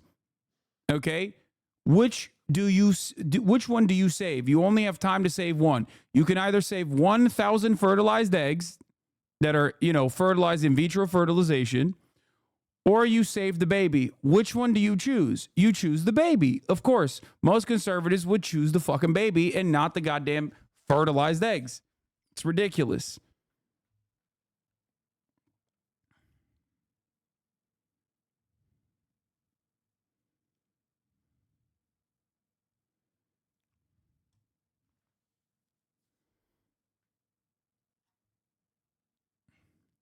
We do not think that petri dishes are the same as a fucking actual life. We don't think that. Anyone who tries to act like they do think that is wrong. They're lying, okay? Because it's not. Is that basically what they're saying? Yeah, let's take it step by step. So here's what happened. In 2022, there was a law passed in Arizona relating to a 15-week gestational period, so a 15-week ban. Obviously, that is more expansive. What if they choose the eggs, though? Yeah, they're lying. That's it. Anyone who says they would choose the eggs are fucking lying. You know, there's not really anything you can do to that person at that point. You're talking to a person who's not being honest. Yeah, what if they lie and say they choose the fucking fertilized eggs? Okay, then they think that like millions of people are being murdered every fucking day due to in vitro fertilization, which is a process that requires a shit ton of eggs to be fertilized with sperm, and many of them don't make it through the process. So I guess doctors, through in vitro fertilization, are actually fucking murdering even millions. Millions of additional life are being ended through in vitro fertilization. This is a position that the Alabama Supreme Court had, as a matter of fact, which is why they wanted to ban in vitro fertilization. It's a position that is so unpopular that Donald Trump immediately came out against it. You are now to the right of most of the Republican Party. Okay? What? Okay, you're actually getting it now? Speak for me? What are you saying?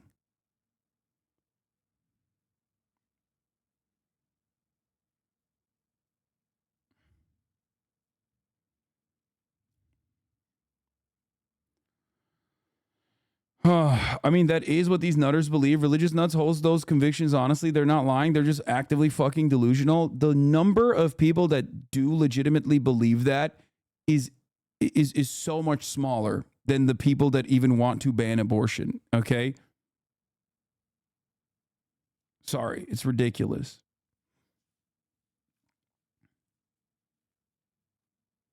What? I'm pro-abortion. However, life begins as soon as the egg is fertilized in the womb. The argument of 1,000 eggs versus a live baby is not a good argument. In reality, we don't have to choose between them. Brother, it's an idiotic argument for a million different reasons. The fact that the underlying premise is stupid. Okay? That's why I said, if they're making a stupid suggestion, you can make a stupid argument.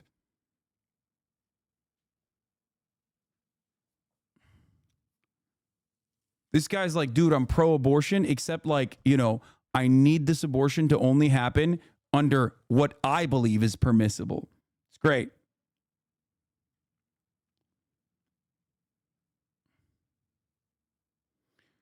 Medieval Catholics did not believe life started until the baby kicks. Yes, but as we've seen with the fucking Eclipse shit, we've moved beyond the stupidity of an era where we did not have access to so much more scientific knowledge. Okay, we've reverted. We have devolved. Chatter needs a vasectomy minimum. Brother, that chatter has a automatic vasectomy. Okay? Why say 1,000 eggs instead of one? Because the difference is that severe. What do you mean? Why say 1,000 eggs instead of one?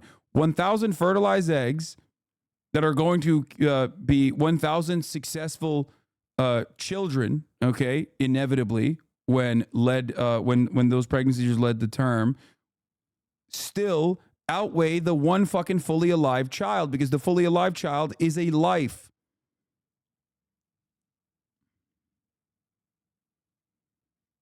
Of right than this 1864 law, which says abortions are essentially illegal with the exception of when the mother's life is at stake.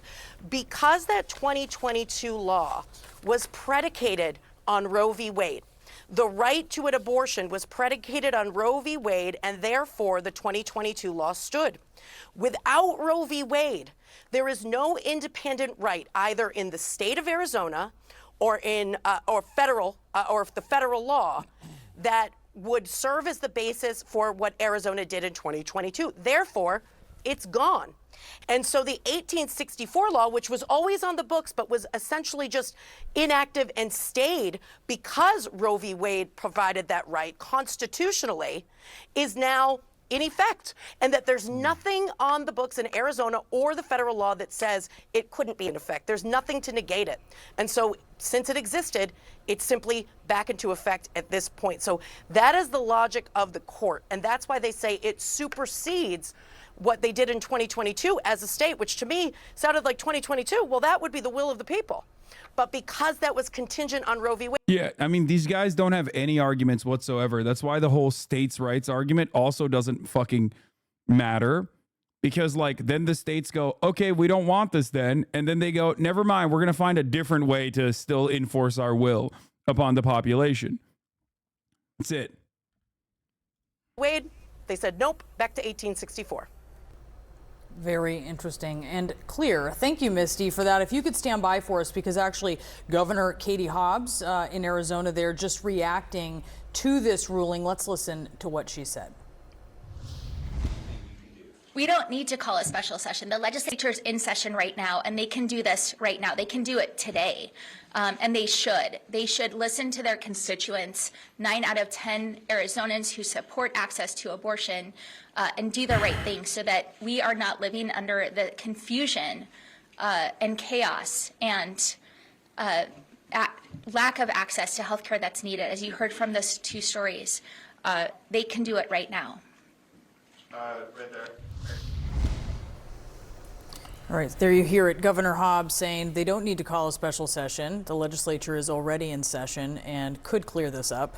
But obviously, that is very much in question. Misty Maris, thank you so much for being with us. Obviously, a lot of breaking news here today as the Arizona Supreme Court has said that the state has to go all the way back to this law, 123 years old, but actually even older in its original formation, all the way back to the Civil War, that makes abortion completely illegal, only with an exception for the life of the mother. No doubt this is going to have electoral consequences because there's this group trying to put abortion rights on the ballot in Arizona, a state we have to mention that could be critical for either former President Trump or current President Joe Biden to get to the White House. Just became much more motivating, right. Certainly for Biden voters. That is very clear. Former President Donald Trump is taking heat from the Democrats and the Republicans. It's all over a campaign video where the presumption.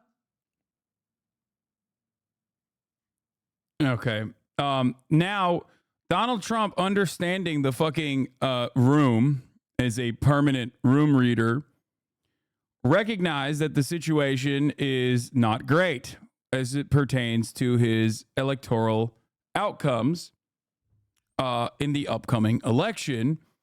First, they did a little bit of a trial to see if he could get away with saying, oh, I'm going to do a national abortion ban at 16 weeks, if you remember. I think it was 16 weeks, right? What was the original one? Hold on. He floated, or 12 weeks? Or was it 16 weeks? Because originally, his take was very different than the one he delivered yesterday or 2 days ago at this point. Former President Donald Trump has declined to endorse a national abortion ban. So he actually had pushed for one, or at least like they leaked it to the news that he had pushed for one. That was his idea. Okay. I'm trying to find where the original. Oh, here it is. Trump signals support for a 15-week national abortion ban. Now, obviously, this frustrated a lot of people, myself included, where I thought this was fucking insane, because then he would be enforcing other states that don't have a 15-week abortion ban, some kind of federal protocol, federal legislation that he believes he can pass, which I think is obviously draconian and utterly ridiculous. Now, the liberal media, in its endless in its endless interest in both sidesing every fucking argument, made this seem like this was a objectively positive thing from Trump, and it was actually moderate. Okay? That is, it was a moderate position. Like, see, he's actually allowing states to do 15 weeks, up to 15 weeks of abortions, which is, not correct. That's not what this law was going to be. Now, even that obviously didn't work. And they read the room, they tested it, saw that people were not too happy with that either. So then he turned around and said, it's actually, it should be left up to the states. Just kidding. Abortion should be left up to the states. Now, this, of course, has led to a lot of pro-lifers in the Trump camp to actually criticize Donald Trump, Lindsey Graham being one of them, as a matter of fact. Fake-ass Lindsey Graham, who, of course, will never have to have an abortion because he only fucks men. So, for him, this conversation is, you know, nothing. It's nothing for him. He's a gay man. So, of course, he doesn't give a shit about further restricting women's autonomy. GOP nominee said each state should decide its own abortion laws. I'm going to pee real quick. Ed O'Keefe is at the White House with more on this key issue in the election. Always hard, Ed, when you're getting incoming from both sides. Good morning to you. You said it, Gail. That's right. Good morning. For months, Trump has been teasing possible support for a national abortion ban, which is why this is so closely watched. And based on the reaction from conservatives on one side and the Biden campaign on the other, he is now facing new pressure. Former President Donald Trump still won't say whether he supports a proposed national abortion ban. Instead, the states will determine by vote or legislation or perhaps both, and whatever they decide must be the law. That means he backs the 14 states that have passed near total bans on access to abortion procedures since Roe v. Wade was struck down, and others, like his home state of Florida, that have signed 6-week bans into law. On Monday, former Vice President Mike Pence called Trump's failure to endorse a national ban a slap in the face to the millions of pro-life Americans who voted for him in 2016 and 2020. Marjorie Dannenfelser is president of a leading anti-abortion group. I was surprised and disappointed in the context of the great opportunity that he has made real in this country. Trump campaigned on a promise to nominate conservative Supreme Court justices who would overturn Roe, something he now boasts about. I was proudly the person responsible. Dannenfelser spoke with Trump by phone Monday and says he could still change his mind. I still see an open door for signing a 15-week bill if it came to him. President Biden's trying to make that exact same point. If MAGA Republicans put a federal ban on his desk, he'd sign it. Within hours of Trump's announcement. Her position is literally like, no, don't worry. He's fucking insane. I promise you, he's fucking insane. And the Biden campaign released this new ad about a Texas woman denied abortion services after a miscarriage. She says she now may not be able to get pregnant again.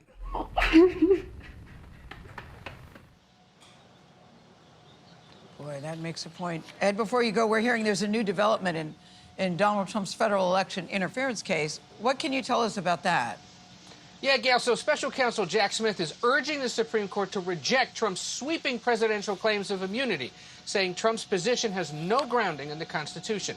In a filing Monday, Smith and his team argued that even if the high court were to find that former presidents are entitled to some form of immunity for official acts, Trump's action... You hate that ad? It's a phenomenal ad, dude. Are you kidding me? It's a very powerful ad. That's a very good ad. I disagree with you. If you don't like that ad, I don't know what to tell you. That's how politics is done. This is exactly what they should be doing all the time, nonstop. Speaking of ads at the top of the hour, here's an ad that you will see, a 3-minute ad break. Now, of course, if you no longer want to see those ads, all you need to do is subscribe for $5 or for free with a Twitch Prime by connecting your Amazon Prime account to your Twitch account, where you get 1 free Prime subscription a month.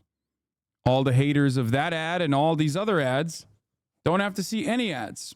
All you need to do is subscribe for $5 or for free, and you will not see any ads whatsoever at the top of the hour or in the middle of the hour where there's a secret ad break. You can also get gifted a sub if you're lucky. Here's a 3-minute ad break now.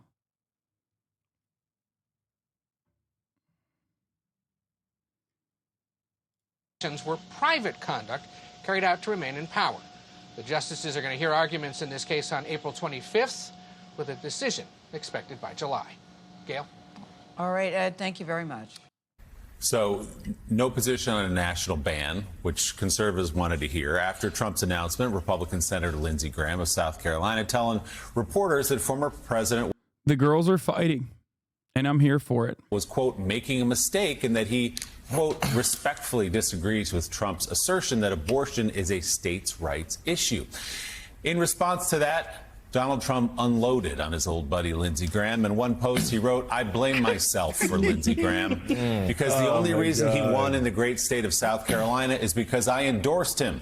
In another post, Trump wrote, "Senator Lindsey Graham should spend more time focusing on all the many people being killed because of our now non-existent border and the millions of people dying in senseless, never-ending wars that he constantly favors and promotes," adding, "Great job, Lindsey." There it is. Do we need to keep reading these? I think we get the idea, right, Jonathan Lemire? Yeah, we're good. I guess the question is... It's pretty wild because, like, every single one of these dudes were like, oh, yeah, states' rights for abortion, states' rights, which was already bullshit. And now they're like, wait a minute, why no federal level restriction on abortion, actually? No longer am I in position in favor of states' rights for abortion because blue states still let you do abortions. I don't like that.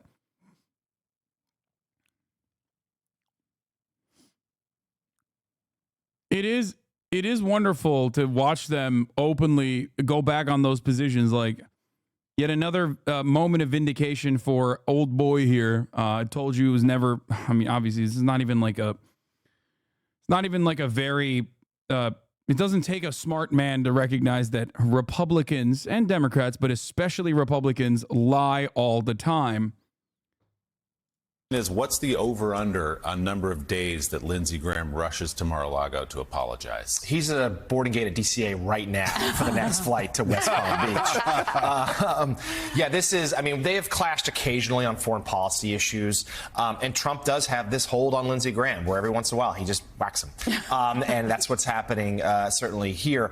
But the Graham thing is interesting in a way that it does reflect, and we heard from Mike Pence as well, from some Republicans, some real conservatives who really believe in the pro-life movement, who want this national ban and who were disappointed by Donald Trump. What Donald Trump did yesterday seemed to anger everyone, and you could tell, as so often, the tell for Donald Trump these days is Truth Social. And as the day went on, his posts got more and more angry and more incoherent, and Lindsey Graham took the brunt of them because it was clear, and aides later sort of confirmed this to a few of us, that he didn't like how yesterday went, that video he thought didn't land well. He was getting heat from all sides. The Biden ad, in particular, that young woman in Texas, Molly, was very, very powerful. The caption there, and if those listening on the radio couldn't see it, it read, "Donald Trump did this." Yeah. That's going to resonate with voters. But look, they're pro-life Republicans. They're not going to suddenly vote for Joe Biden. But if enough of them are angered that they might stay home or seek another venue, that's interesting. Well, fuck no. No, they won't. No, they won't. No, that's silly.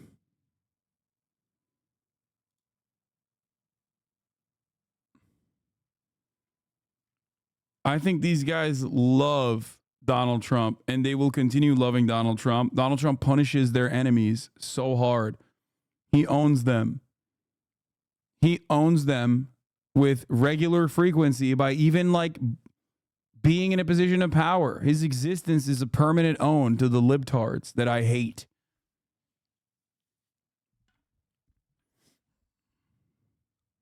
I think Trump feels he has those evangelical voters in the bag and that they're not going to go vote for Biden. And look, he installed these justices who are still looking at abortion. I mean, the idea that they have 2 cases right now in the Supreme Court again, and they had said they weren't going to keep going on abortion, and we see very clearly they're going on abortion, and we see these Republicans, talking about birth control pills, coming for birth control pills. I mean, this far-right contingent, these evangelicals are not satiated. They want more. No. And if Trump wants to give them more, he's going to alienate all the swing voters. So Isn't it crazy that, like, the Democratic Party cannot capitulate to the left-wing loonies and the left-wing crazies ever? What did the left-wing loonies and the crazies want? Healthcare for all. Free college education. You know what I mean?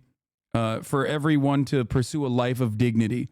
What do the right-wing loonies want? To kill you if you even think about having a fucking abortion. Obviously, I'm exaggerating a little bit, but it's like, to jail mothers, to jail doctors who offer abortions. Like, And yet the right wing is perfectly fine with capitulating and caving to them to a certain degree. There is no equivalence in this country. There's no moral equivalence in this country. Okay? It's ridiculous. He's really painted himself into a corner. Hey everyone, MSNBC has a new and improved app. You'll get real-time alerts and analysis live. Anyway. On Donald Trump's legal troubles. All right, we're not done with the Aboribo conversation, of course. Where the fuck is it? There's more I wanted to talk about. But yeah, Trump signaling 15 weeks. What does Ben Shapiro have to say about this, by the way? I would like to hear from him. We haven't heard from him in a minute. I want to know what the fuck's going on in the world of Benny Boy, in the world of Benny Hanna. Let's see. Ben Sharpino.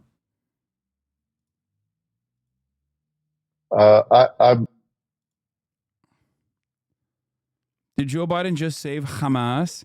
How radicals erode reality. Trump calls Biden high. How to make your first 1 million. Wait, why does Ben Sharpino not have any fucking videos on this? That's interesting. Why is Ben Sharpino not talking about the new abortion stuff? Huh. Where's the abortion video, Ben? I want to hear your take. Does he have does he have a tweet or something? Maybe we can, because whenever I hear about stuff happening, I'm always thinking like, where's Benny Boy? What does he have to say about this? You know?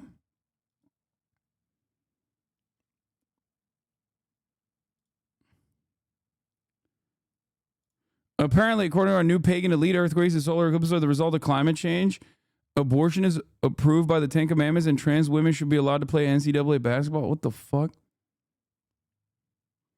Man, he has lost the plot. He's just constantly tweeting out a storm about Israel, I think. I am now signing out for Shabbat. I plan to be in Nashville for this conversation on Monday.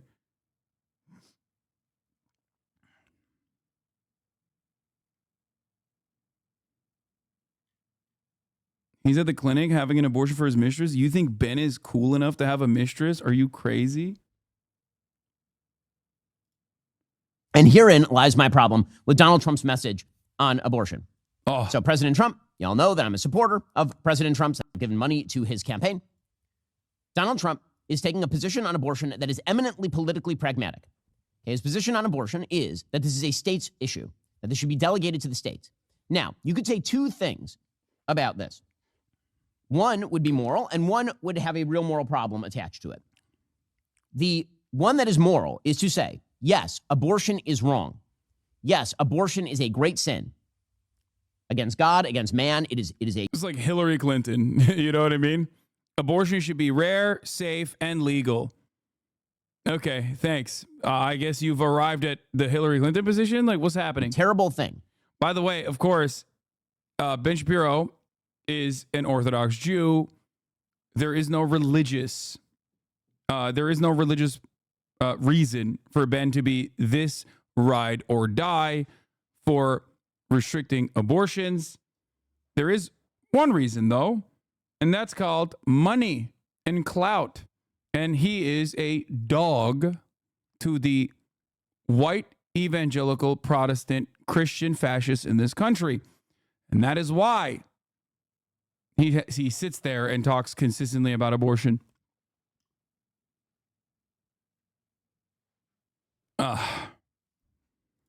Abortion is horrific. Also, the federal government of the United States has delegated powers. Those delegated powers typically do not extend Mr. Christcock into state criminal law with regard to things like abortion. The Supreme Court has kicked this back to the states and has made fairly clear in its own decision-making that it does not want the federal government sounding off on this. Not only that, we have pragmatic concerns about pushing forward a significant piece of abortion legislation in a highly divided country at a time when the country appears to be splintering. Thus, for pragmatic, not moral reasons, for pragmatic reasons, we wish to kick this back to the states so that there can continue to be a building of a coalition. So, wait a minute. So abortion is murder, but it's okay to murder in some states? Is that what's going on? Am I led to believe that Ben Shapiro thinks abortion is murder, but like some states are going to murder and we just have to be pragmatic about how much murder is allowed in blue states? It's okay to murder people. It's okay to murder millions of babies, Ben. I thought this was like genocide happening. I thought this was like every year there's another Holocaust on the fucking unborn children. What happened, Ben? What's going on, Ben? It's pragmatic.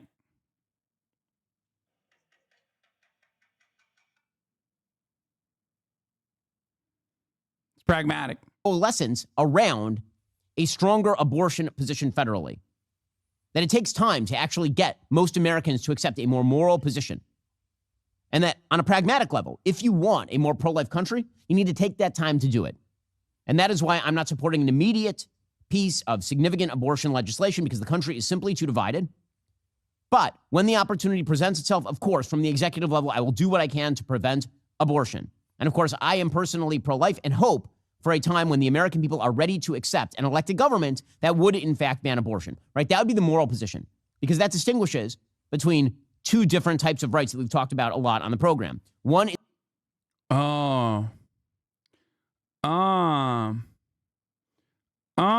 Interesting. Just like a little bit of murder is fine, dude. We're just too divided, I think, on this murder stuff.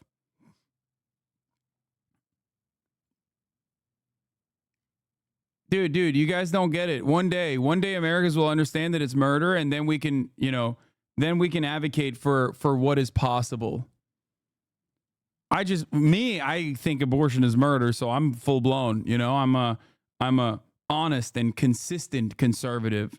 I'm much more ride or die than Ben is here. He's like, oh well, we gotta win the hearts of minds of these baby killers.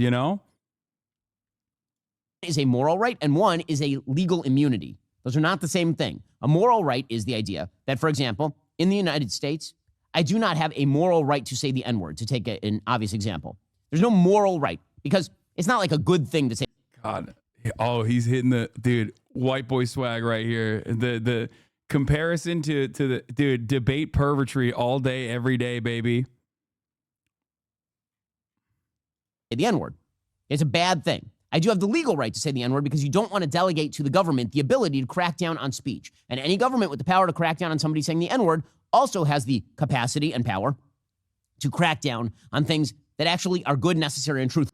By the way, this argument literally extends to the entirety of the abortion conversation, not just blue states, dumb fuck. Oh, I personally think abortion is murder, or I think abortion is bad and immoral, but everyone should be able to have it if they need it. Truthful. And when you're talking about delegating powers to the federal government, you have to be very careful about which powers get delegated to the federal government, including in the realm of criminal law, right? That would be the distinction. So abortion can be extremely wrong.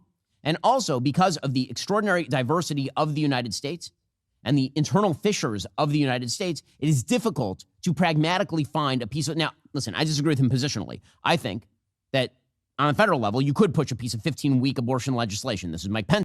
I just rewatched your video on Ben reacting to the Roe leak yesterday. This is almost a recreation. Yep. Pence's proposal. He happens to be right about that. But if Trump wanted to make the pragmatic case for why he is doing what he is doing, you could do that and still do it morally, because you'd say you actually distinguish between the moral and the pragmatic. The problem with Trump's statement on abortion is that he takes a relatively morally unclear stance on abortion itself. And that's a problem. So here's his statement yesterday. My view is now that we have abortion where everybody wanted it from a legal standpoint, the states will determine by vote or legislation or perhaps both, and whatever they decide must be the law of the land, in this case, the law of the state. Many states will be different. Many will have a different number of weeks, or some will have more conservative than others, and that's what they will be. At the end of the day, this is all about the will of the people. You must follow your heart or, in many cases, your religion or your faith. Do what's right for your family and do what's right for yourself. Do what's right for your children. Do what's right for our country and vote. So important to vote. At the end of the day, it's all about will of the people. That's where we are right now, and that's what we want, the will of the people. Okay, so this is the part where I have serious moral differences with President Trump on this matter. Okay, when President Trump says it's about the will of the people, no, it really isn't. It really is not about the will of the people. That is a bad answer. That's a bad answer because if the will of the people were to enshrine slavery in a particular state, obviously we would not allow it. This was actually it was a position taken by Stephen Douglas during the Lincoln-Douglas debates. The position of Stephen Douglas during the Lincoln-Douglas debates prior to the Civil War was what he called popular sovereignty. In 2019, Ben's take on abortion is directly connected with a strange interpretation of the Declaration of Independence. Life is a right. In fact, unlike abortion, which is not a right, life is specified directly in the Declaration of Independence, as well as the 5th and 14th Amendments, and remains the most fundamental right of all. Hashtag, abortion is a woman's right. Wait. Hashtag, abortion is a woman's right. What the fuck?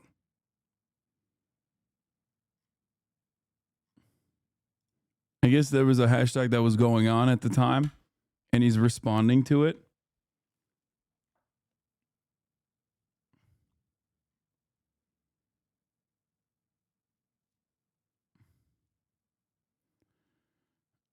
He's just using a trending hashtag at the time? Yeah. No, Ben is a staunch supporter of abortion. Yeah, it seems to me like he is. The idea was that if a state wanted slavery, it could vote to enshrine slavery. And if a state didn't want slavery, it could vote to not enshrine slavery or to ban slavery. That is a not good moral position. Now, again, you can make a pragmatic case for the Stephen Douglas position on abortion by simply saying, this is the structure of the federal government, and until such time as we have a full-scale... I like the guys who are defending the states' rights arguments are the same guys defending the states' rights arguments now, but he's making the exact opposite comparison. Like, abortion is just like slavery. I guess pragmatically, we should have allowed Texas to maintain slavery. You know, pragmatically speaking, we should have done that. Just like what Donald Trump is doing now.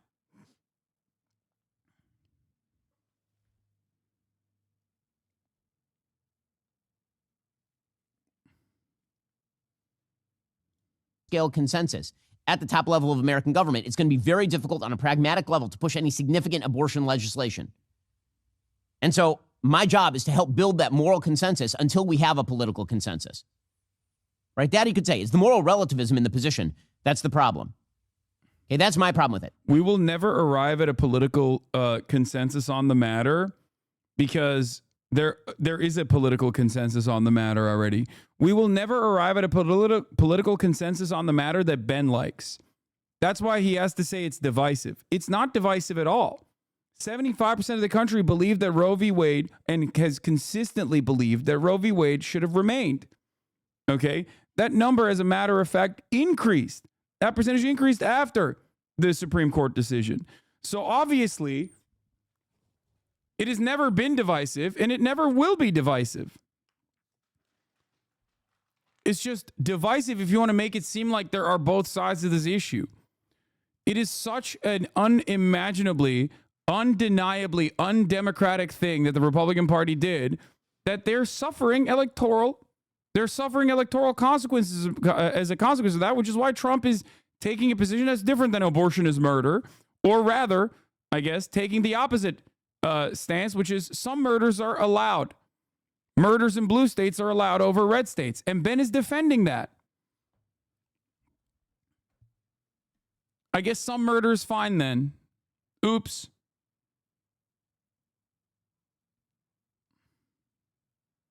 You know? Anyway, I want to take a brief aside. Now that we've moved beyond the Ben Shapiro stuff, apparently NBC says Biden is hemorrhaging votes among Americans under 30. In the 2020 NBC News exit poll, candidate Biden led former President Trump by 24 percentage points among voters under 30. But an NBC survey in January had President Biden up by just 8 percentage points among that group. Another poll last month showed Mr. Trump ahead by 18 points among voters under 30. In the 2020 NBC News exit poll, candidate Biden led former President Trump by... So Tim Pool goes, This is why Hasan the Hun's viewership shattered. If he wants his views back, his only hope is to go full MAGA.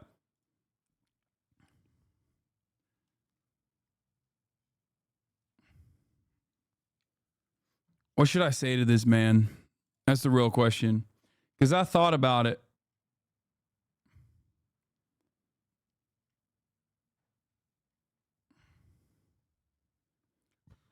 There's a couple different avenues here.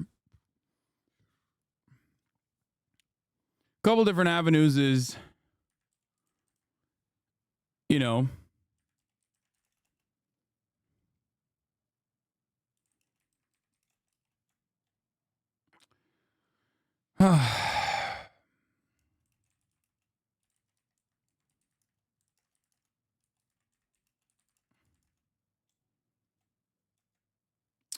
unlike Tim Pool, I don't compromise on my views.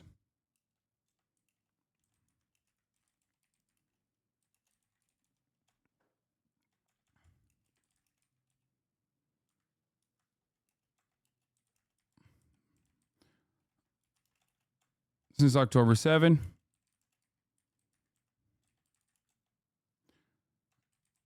My advocacy for Palestinians. A third of my community leaving, never to return. This does not bother me. Stop saying a third. They use that as ammo. Respond like the classic Elon tweet. You actually spoke the truth.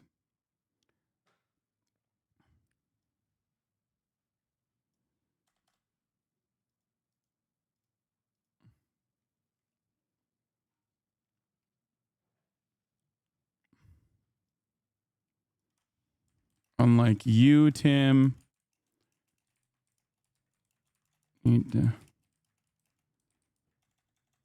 My values to the right.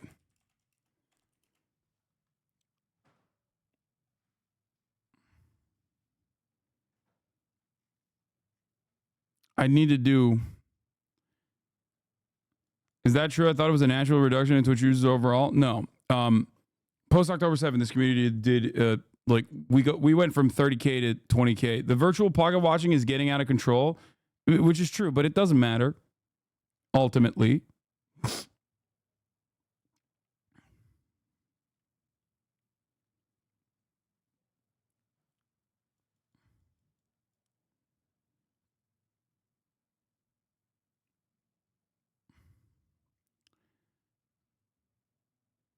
Tim Pool, famous predictor and contributor to the national sentiment during the 2022 red wave.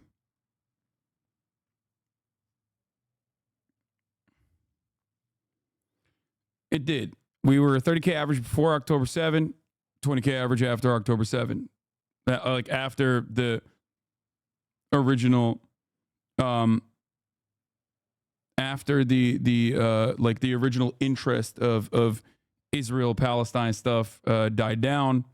What remained was definitely 10,000, around 10,000 liberal Zionists that fucking left.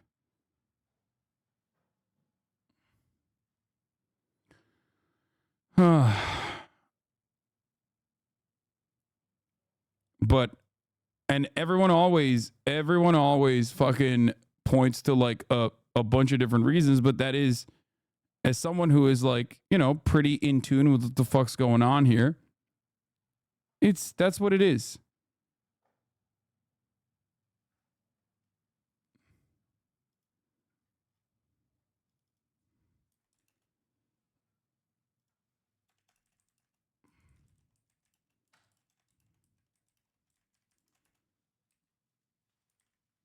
I'm happy staying.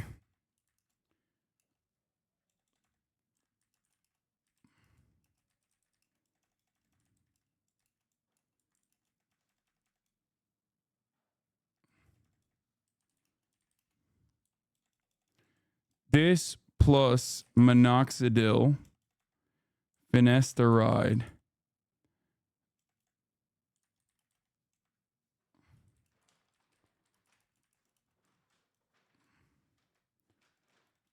has given me the liberty to not wear a beanie indoors 24/7. You should try it.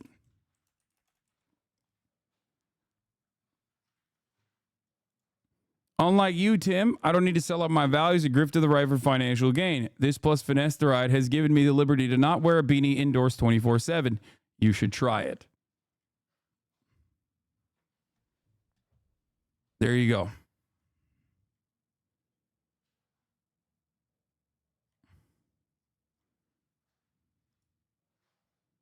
It's too late for him, though. It's never too late.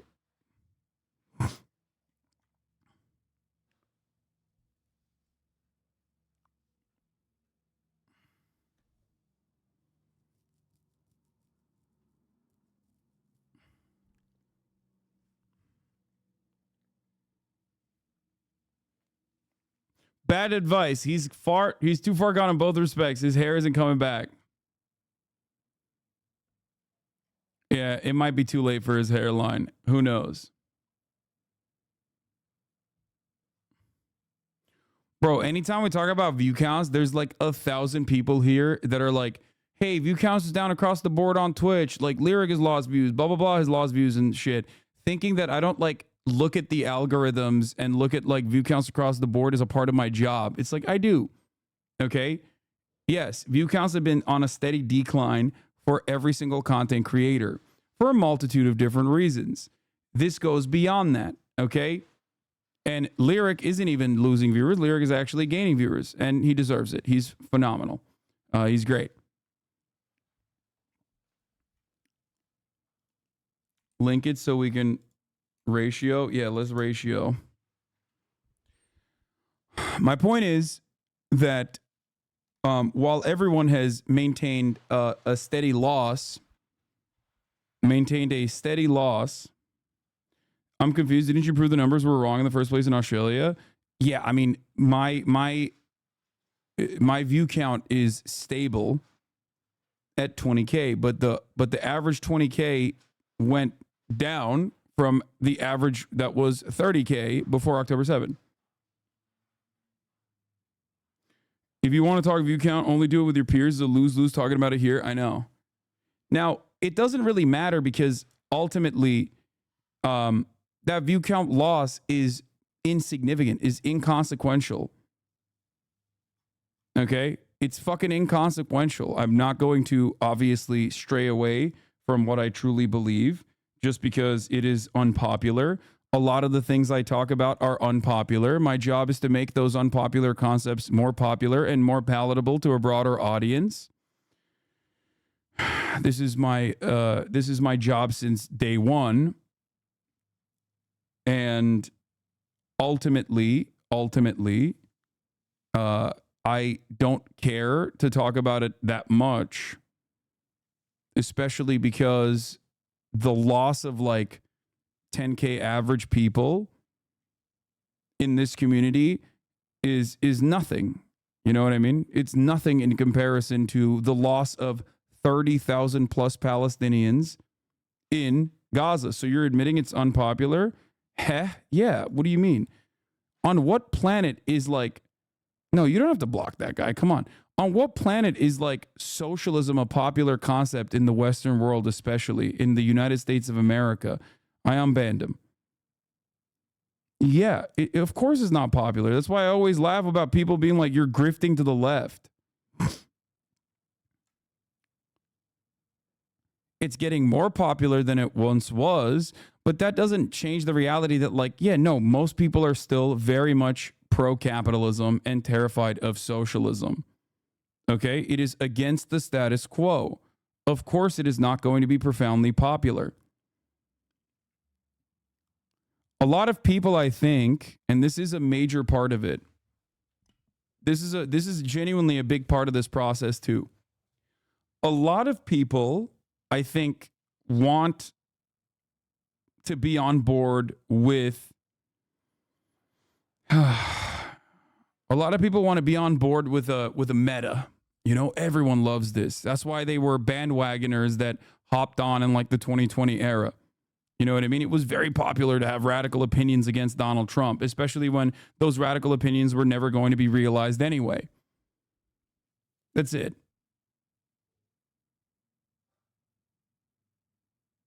That's it. Once they realize, okay, maybe this shit's not that popular, maybe I'll look for evidence of the contrary.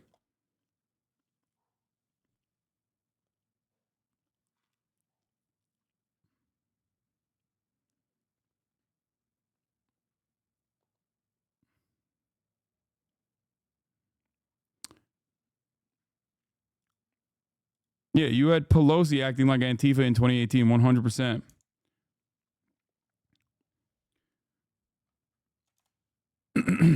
I just wanted to force Tim to describe your grift in full. Can you make him try? Maybe.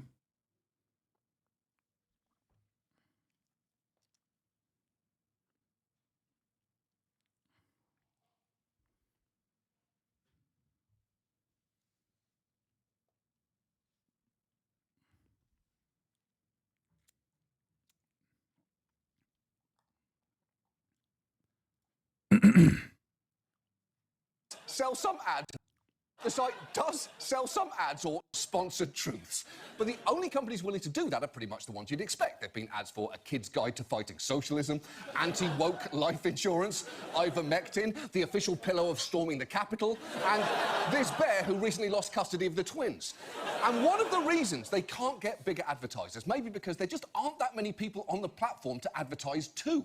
Truth Social is estimated to have just under 500,000 monthly active users in the US on iPhones and Android devices, compared to 75 million on Twitter and 142 million on Facebook. But even that number is shrinking, as its monthly active users are less than half what they were a year ago. And yet, its stock is trading incredibly high because Trump supporters believe buying it is a way to simultaneously own the libs, give Trump money, and, they'd argue, make a profit themselves. Here are two conservatives on a podcast gaming it all out. All of Trump supporters right now are going to buy this stuff. They don't need to donate to Trump because the purchase of a single share drives the value up. So it's an interestingly, I don't know. It's a way to help them indirectly. Indirectly, but it's not just that. If someone donated to Trump $50, he would have that $50.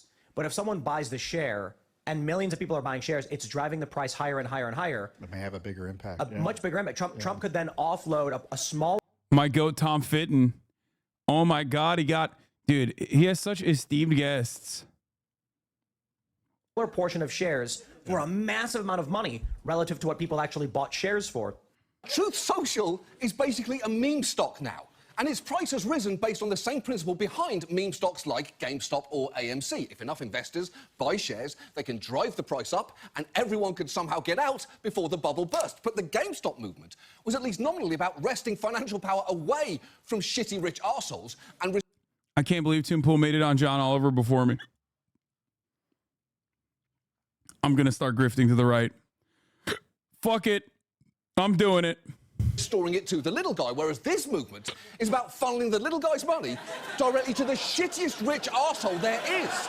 And it's being pushed the same way as other meme stocks through social media posts like this one that says, if you love America, buy DJT now, or this one reading, stay calm and buy more DJT, to my personal favourite, this one that promotes the stock alongside an eagle-shaped erection that jizzes glitter, which makes sense, I suppose.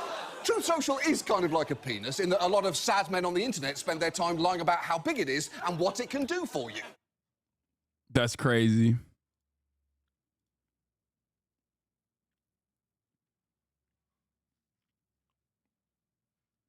Hey, yo. By the way, once again, penis reference, but also with an animal attached to it.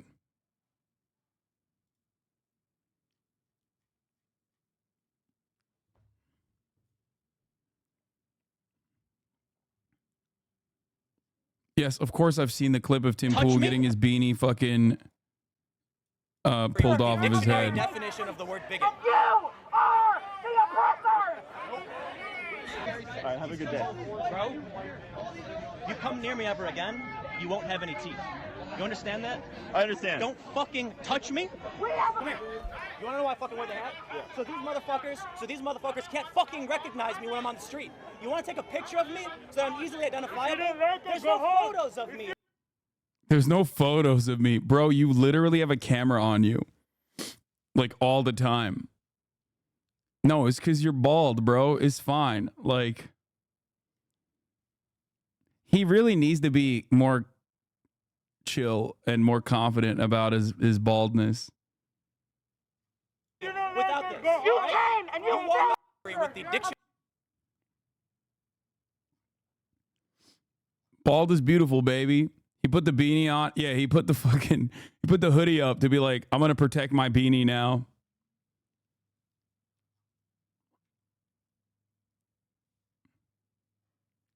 Do you see Gianmarco Ceresi posting a clip of yours and asking to come on his pod?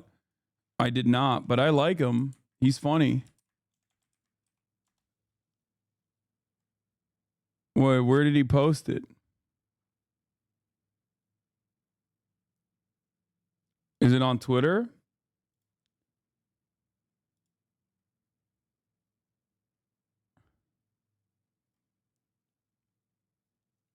Where'd he post it? On Twitter? Where'd he post it?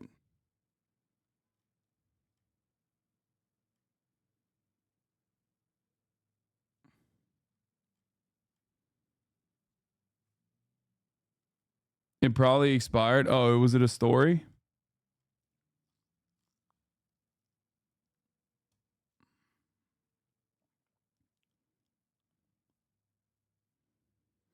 Anyway, Gianmarco Ceresi is a comedian. Chatters. He's a comedian that follows me. I just followed him back. Anyway, I'll figure it out. All right. Special counsel urges Supreme Court to reject Trump's immunity claim. Special counsel Jack Smith calling on the Supreme Court to reject Trump's claims of immunity as the former president tries some last-ditch legal maneuvers to delay his Manhattan trial on election interference. Aaron Katersky is at the courthouse in downtown Manhattan. Good morning, Aaron. And George, good morning to you. We're less than a week before former President Trump's supposed to stand trial here in New York, and an appeals court here has already rejected one of his attempts to delay and is expected to take up another one a bit later today. Trump's attorneys would like to stop everything and move the case out of Manhattan.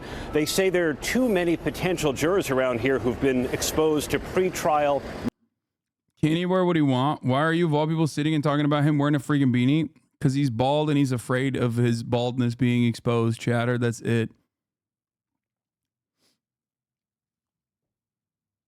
Why are you defending Tim Pool? Is this Tim Pool? I don't even think Tim Pool fans would fucking go to this length to defend his beanie usage.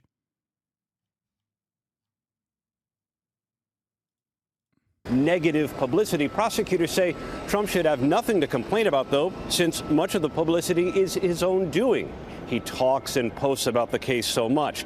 To weed out bias, potential jurors will fill out a 7-page questionnaire that asks whether they've attended a Trump rally, have strong opinions about a former president being charged with a crime, and their feelings about how Trump is being treated. And today, Trump is going to ask again to delay the case and relax a gag order the judge imposed that stops him from attacking the judge's family, prosecutors, and witnesses. George, as you know, Trump would like to push all of his criminal trials, all 4 past the November election. So far, the one here in New York is the only one set to go on trial next week. And Aaron, what can you tell us about the special counsel's filing to the Supreme Court? Special counsel Jack Smith. Yeah, they're going to, I'm the one guy in New York that has not heard of this Donald Trump guy.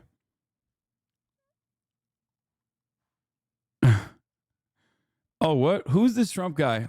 I'm willing to listen.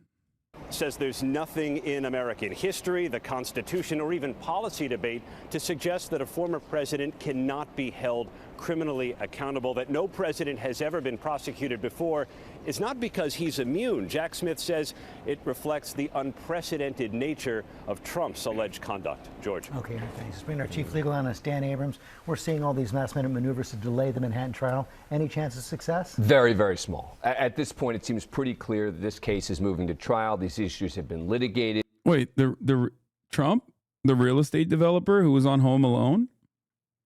What happened? Did he do something? Wait, you're fired, right? That's the guy, the television guy. He was an actor. He had his own TV show. See, I'm ready for it. Yeah, the real estate guy, he had a casino. What happened to that? They've been addressed, and I think that the chance that this isn't going to begin on Monday is very small. So then Monday, the courthouse opens. What are you looking for? Well, the first thing I'm looking for is jury selection, right? You heard Aaron there talking about the sorts of questions the jurors are going to be answered. But it's not just the big picture ones, like have you been to a Trump rally? It's what media do you watch? Where do you get your information? They're going to be little subtle questions that are going to be able to tell these lawyers a lot about these prospective jurors. And that's going to be the most critical thing in this case. We can sit here and we will talk about all the legal issues, all the factual questions, but the most important question is going to be who is on that jury. And that'll be number one. Then number two are going to be, at the trial, legal and factual. From a legal perspective, are they going to be able to demonstrate that this falsification of business records was an effort to conceal another crime? In effect, I'm not going to lie. If I lived in New York and I was selected for jury duty, I would hope to God that it was this case. And I would I'm not saying do this. This is not advice that I'm giving you. I'm just simply stating that what I would do in that situation as a weak man would be to lie my face off to make sure I get selected for jury duty.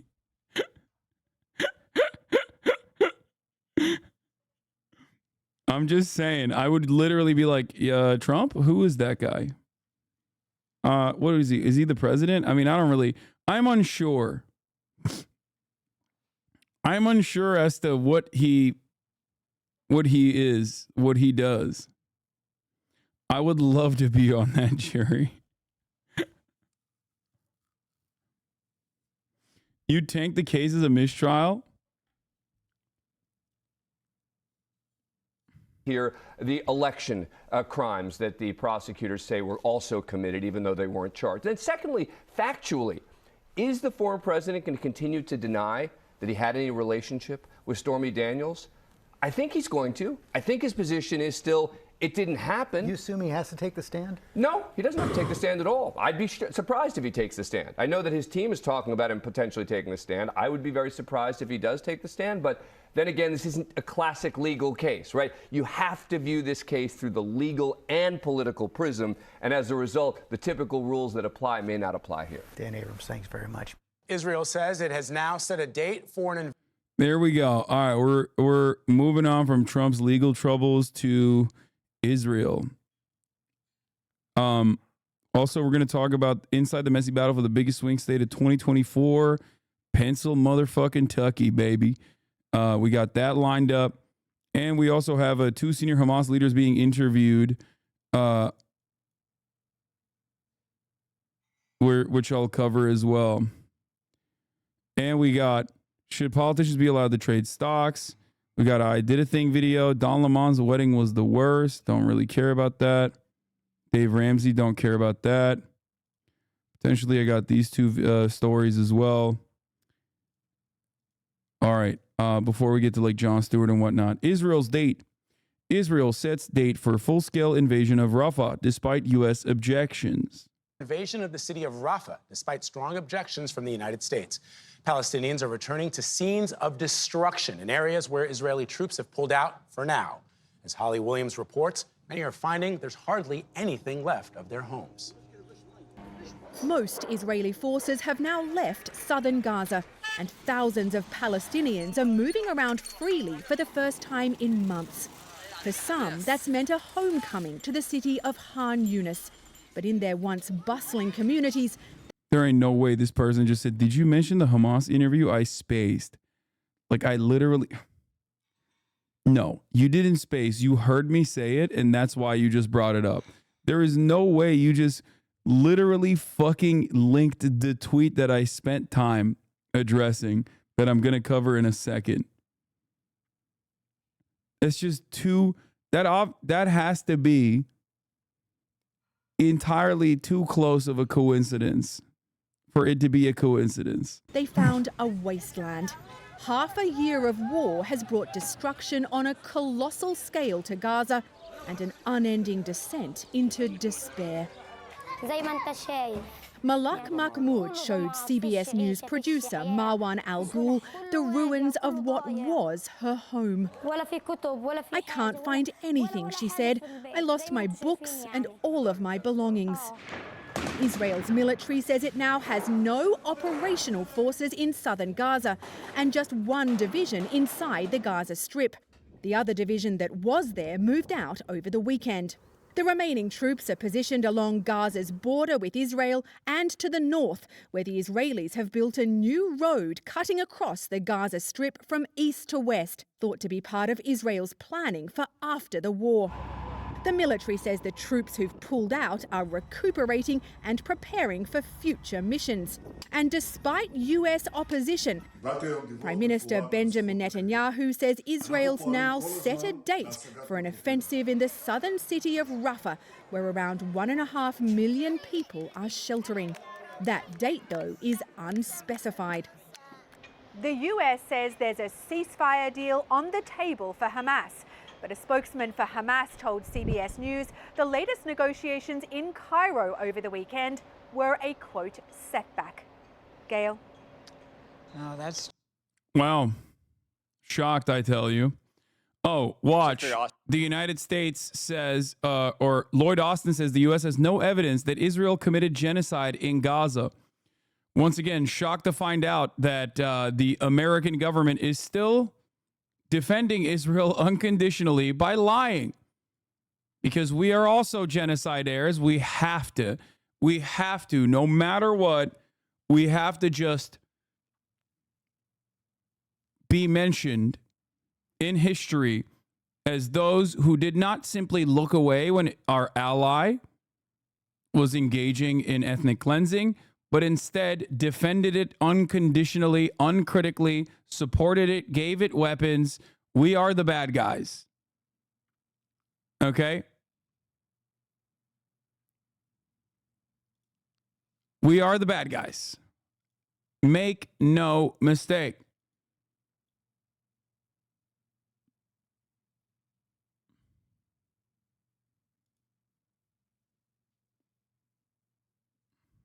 Austin, thank you for acknowledging in response to Senator Wicker that Hamas committed war crimes on October 7th and has been committing them every day since by using human shields. I want to address what the protesters raised earlier.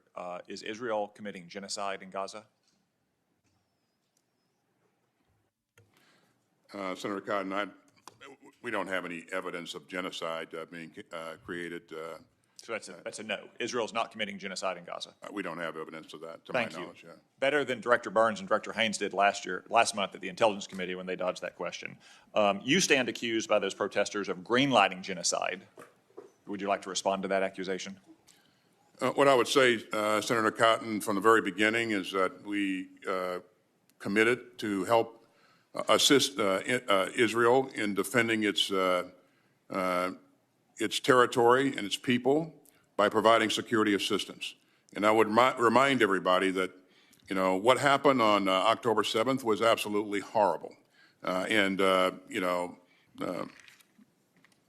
By those very same standards, by those very same metrics, what has happened since October 7th is unconscionable and definitely constitutes ethnic cleansing.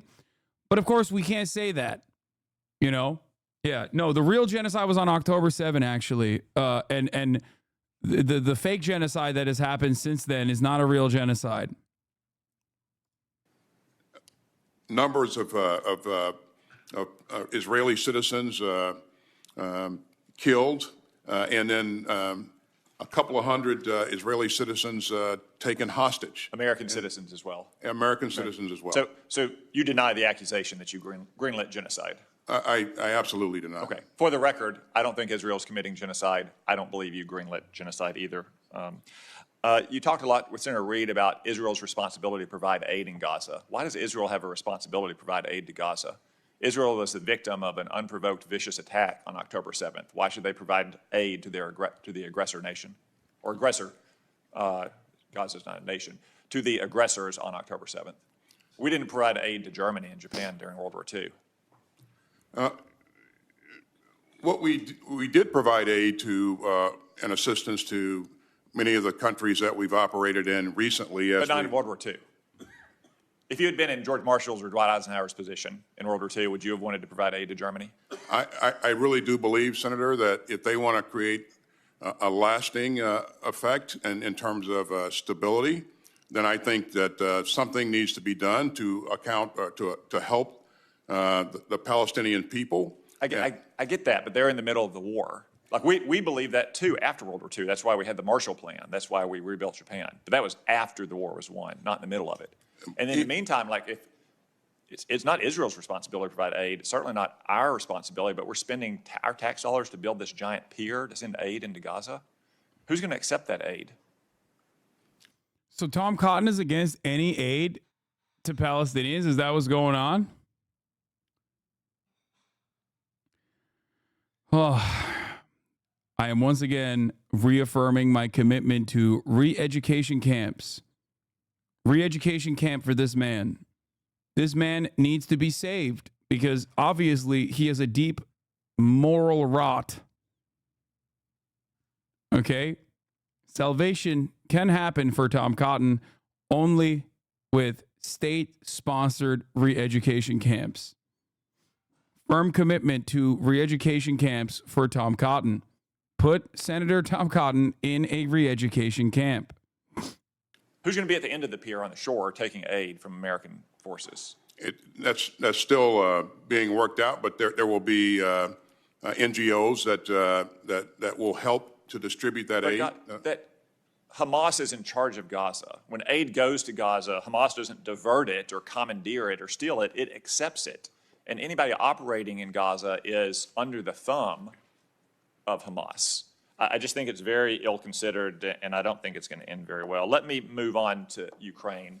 The Biden let's move on to Ukraine. Administration has discouraged Ukraine from launching refinery strikes against Russia. Why is the Biden administration discouraging Ukraine from undertaking some of the most effective attacks on? Wait, I didn't know Tom Cotton was like pro Ukraine. My man literally fucking just loves chaos, okay? Yet another perfect, obviously inconsistent position, which is he's pro-Ukraine, but anti-Palestinian emancipation. It's not a how. It literally is just, this is the senator that is invested in Raytheon. That's it. This is the senator that's invested in Lockheed Martin, Northrop Grumman.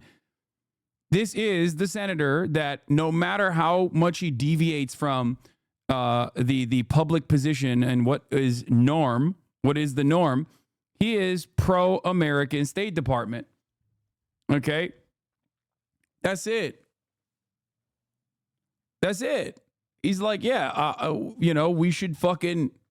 we should not discourage Ukraine from, striking Russia at its heart.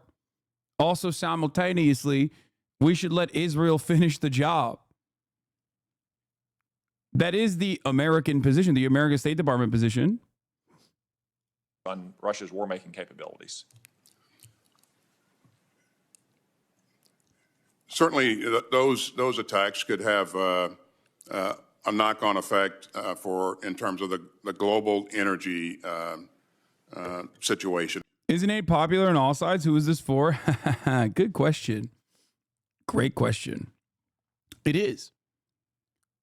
The numbers are insane now, okay? 6 months into Israel's ethnic cleansing campaign in Gaza, and the numbers are insane, okay? It's like 80% of Democrats and 60% of Republicans that want to deliver aid.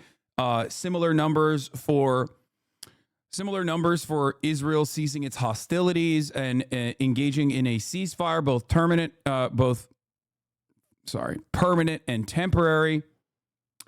And yet, for some weird reason, if you look at the congressional outlook, if you look at the members in Congress and their positions, they seemingly are not on board with it. But quite frankly, I think Ukraine is better served in going after tactical and Joel operational Seaverud. targets that.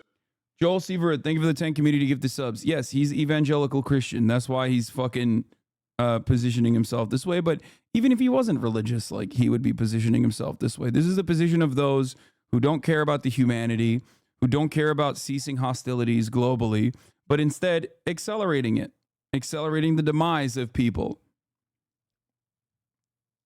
That can directly influence the current fight. So it sounds to me like.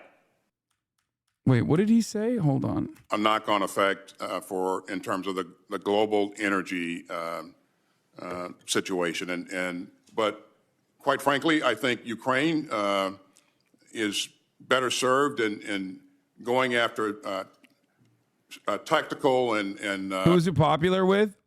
Right-wing evangelical freaks, and also the defense industry. That's who. That's it.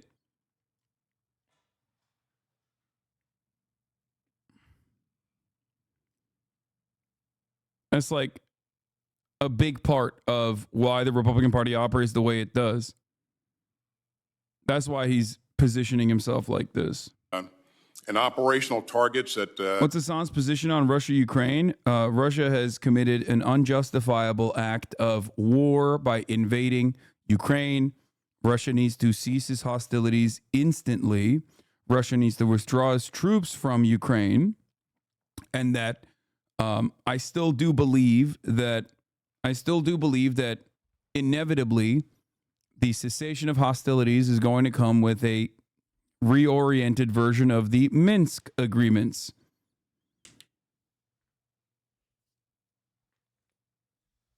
Which, of course, means that I'm pushing Z and I believe Russia is infallible. And I love Vladimir Putin. And I am a tanky who loves Vladimir Putin almost as much as I love the top of the hour ad break, which comes to the top of every hour. And I will tell you once again that if you no longer want to see those ads, you really think at this point that DPR and LPR will accept Western Ukrainian rule? I don't know. I don't know what will happen.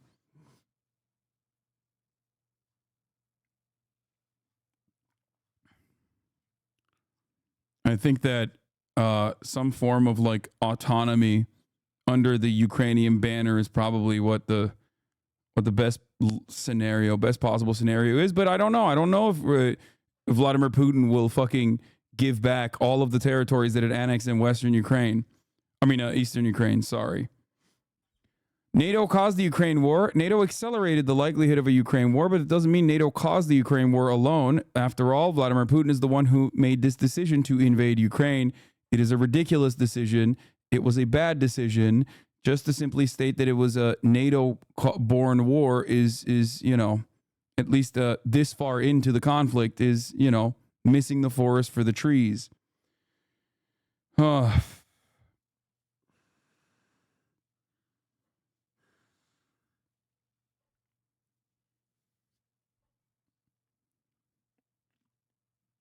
Yeah.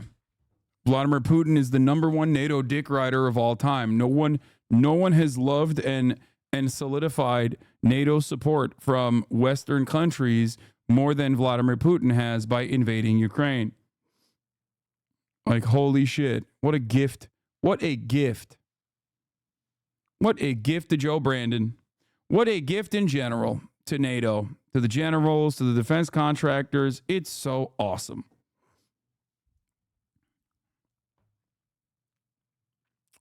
Anyway, you know what's not awesome, though? The top of the hour ad break. A real gift would be to get a gifted subscription to the Hasanabi broadcast at the top of the hour so you no longer see those ad breaks. Are you okay? You always look miserable. Is your mental health doing okay? Yes. Wait, what? I look miserable always. No.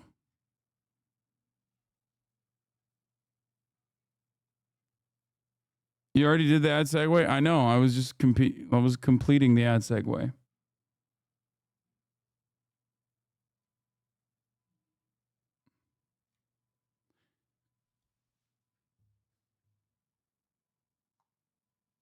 think you just have resting sad face? Do I?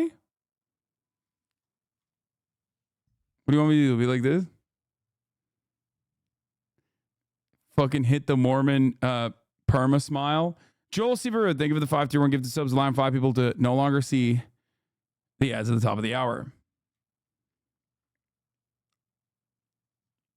That can directly influence the current fight. So it sounds to me like the Biden administration doesn't want gas prices to go up in an election year based on all the other actions they've taken to drive up gas prices further. But anyway, I want to turn to one final point about the recruiting crisis our services face. The Army is the most acute. It's challenging all services, though. I've spoken to numerous recruiters, frontline recruiters, heads of recruiting battalions. Two of the most common things I hear is genesis and a lack of medical providers to process new recruits. Do you have a memo on your desk from the services to place a pause on genesis? No, not. Have you received that? Because my sources tell me you've received a request from the services to pause genesis. I talked to the services about the service secretaries about genesis, and also have talked to the service chiefs about genesis as well. I don't have knowledge of any of that memo. But what I will tell you is that we're doing everything we can to improve the number of healthcare providers that are available and to streamline the operations with Genesis. Genesis. Okay, I'm not even kidding. My fucking, maybe I don't smile that much because my fucking smile muscles hurt already. This is it's an issue that our recruiting force had to work through, but it is not the sole cause of. No, I know it's not the sole cause. There's a lot of other causes. I just say it comes up constantly. And just for those listening at home, Genesis is not just the first book of the Bible. It's this giant medical records system that now catches everything that's ever happened to you. So, every drill sergeant accuses recruits of lying to their recruiters so they can get into the service. But let me tell you something.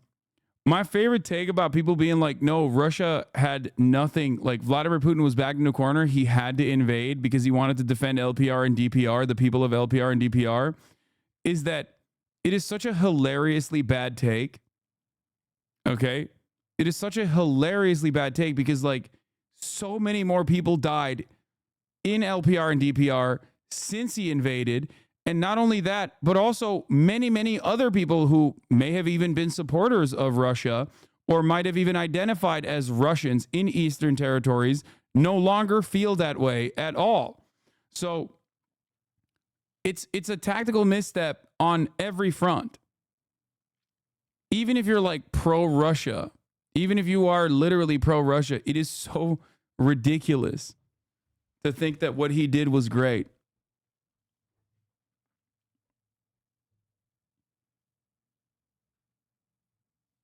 If anything, he should have just continued funding and facilitating disruptive defense initiatives in LPR and DPR instead of fucking invading. See, you're saying it. They were being killed by militias from the West for years, currently not being killed anymore. I mean, that affects some people. No, fuck Putin, etc. See, that's why I knew that people were going to say this. Brother, that's insane. So many more people died in Eastern Ukraine now as a consequence of his invasion. So many Russians died as a consequence of invasion. It's like you're talking about 14,000 people that died, right? Leading up to the invasion, as though hundreds of thousands haven't so far, as though that's somehow a better, that's somehow a better outcome. It's not. It doesn't make any sense. It doesn't make any sense, dude.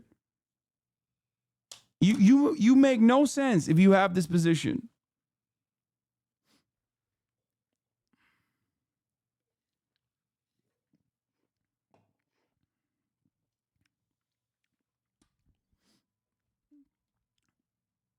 Anyway.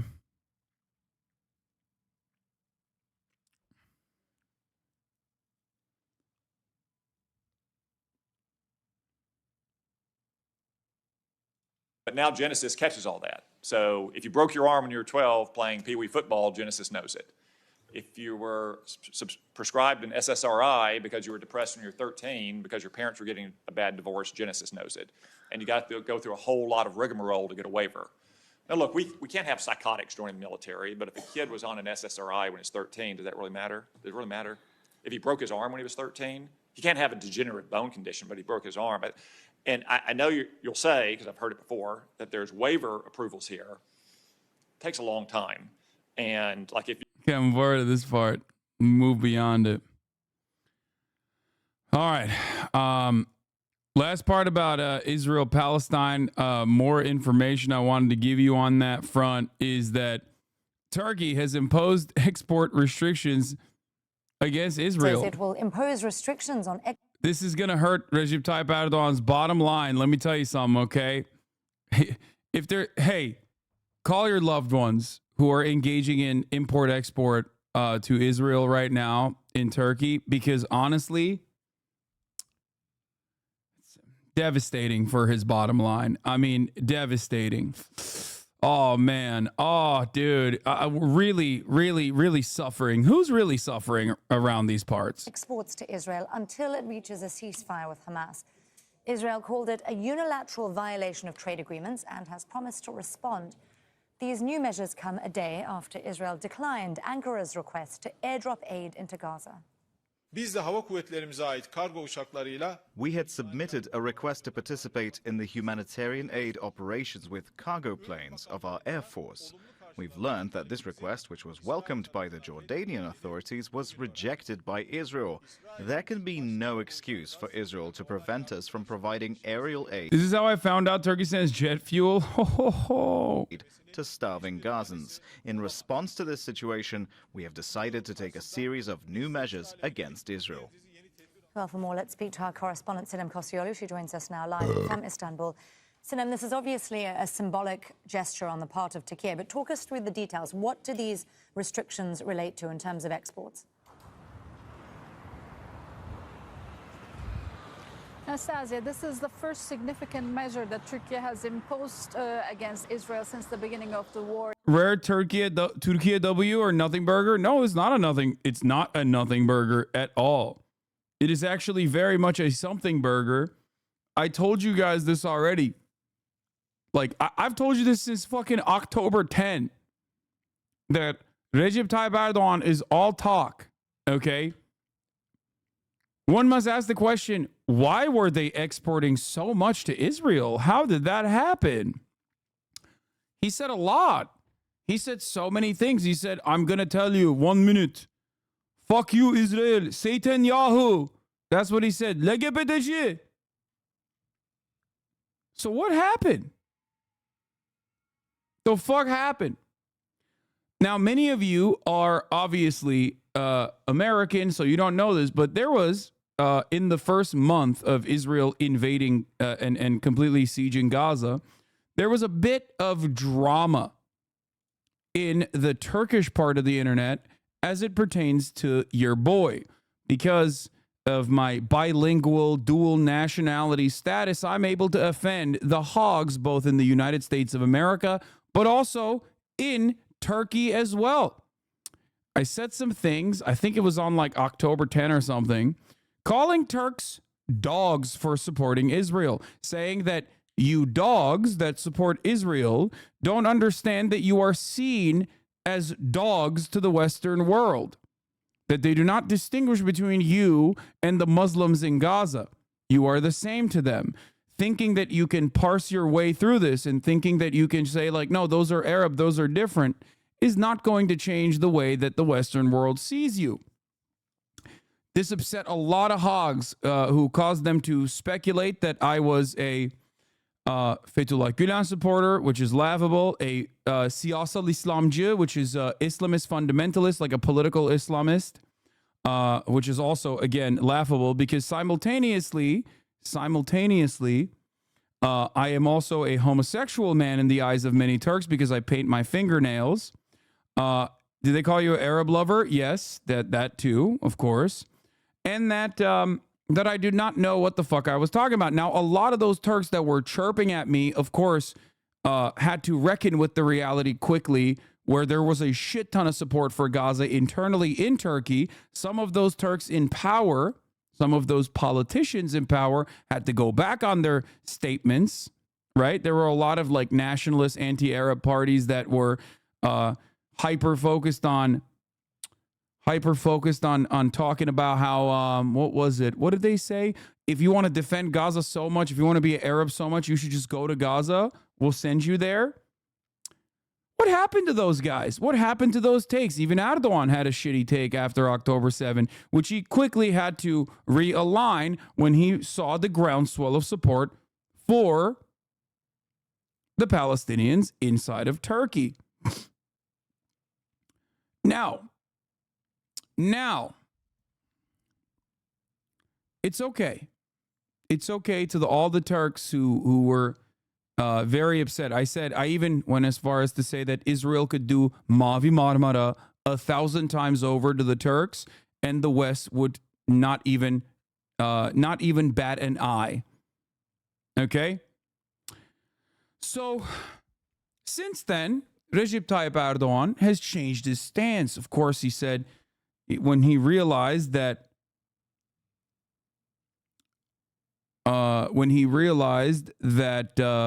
that this Israel shit was not going to fly, karpuz satıcısı, the watermelon salesman, turned around and offered full and unconditional support to Hamas, to the Palestinians, yada, yada, yada. Meanwhile, of course, while Recep Tayyip Erdogan was saying such things publicly, Recep Tayyip Erdogan's son, a shipping magnate, was still facilitating shipments and facilitating trade with Israel. That never changed. We give weapons to Israel. We ship jet fuel to Israel. Not only that, but also Turkish pipelines connect Azerbaijan to Israel. Israel gets around 30 to 40% of all of its gas. Everything that like Israeli energy is hyper reliant on Azerbaijan. That those pipelines go through Turkey. If Erdogan wanted to, he could shut off, he could cripple the entirety of the Israeli energy infrastructure. Of course, that would never happen. Let's be real. We are a NATO country in Turkey after all. So, interestingly enough, Recep Tayyip Erdogan got absolutely shafted. His party got absolutely shafted in the local elections that took place. I covered this this past week, if you recall, where the opposition parties won massively. And since then, a lot more anti-Israeli sentiment and demands have come. And now Turkey is finally imposing restrictions on exports to Israel until it reaches a ceasefire with Hamas. Look at that.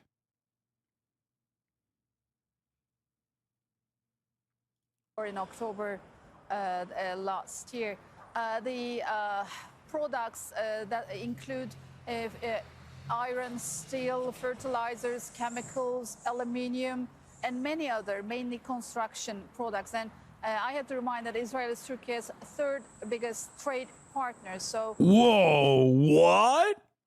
Whoa. According to the Trade Ministry, the exports and imports have already declined within the last 6 months, around 33%.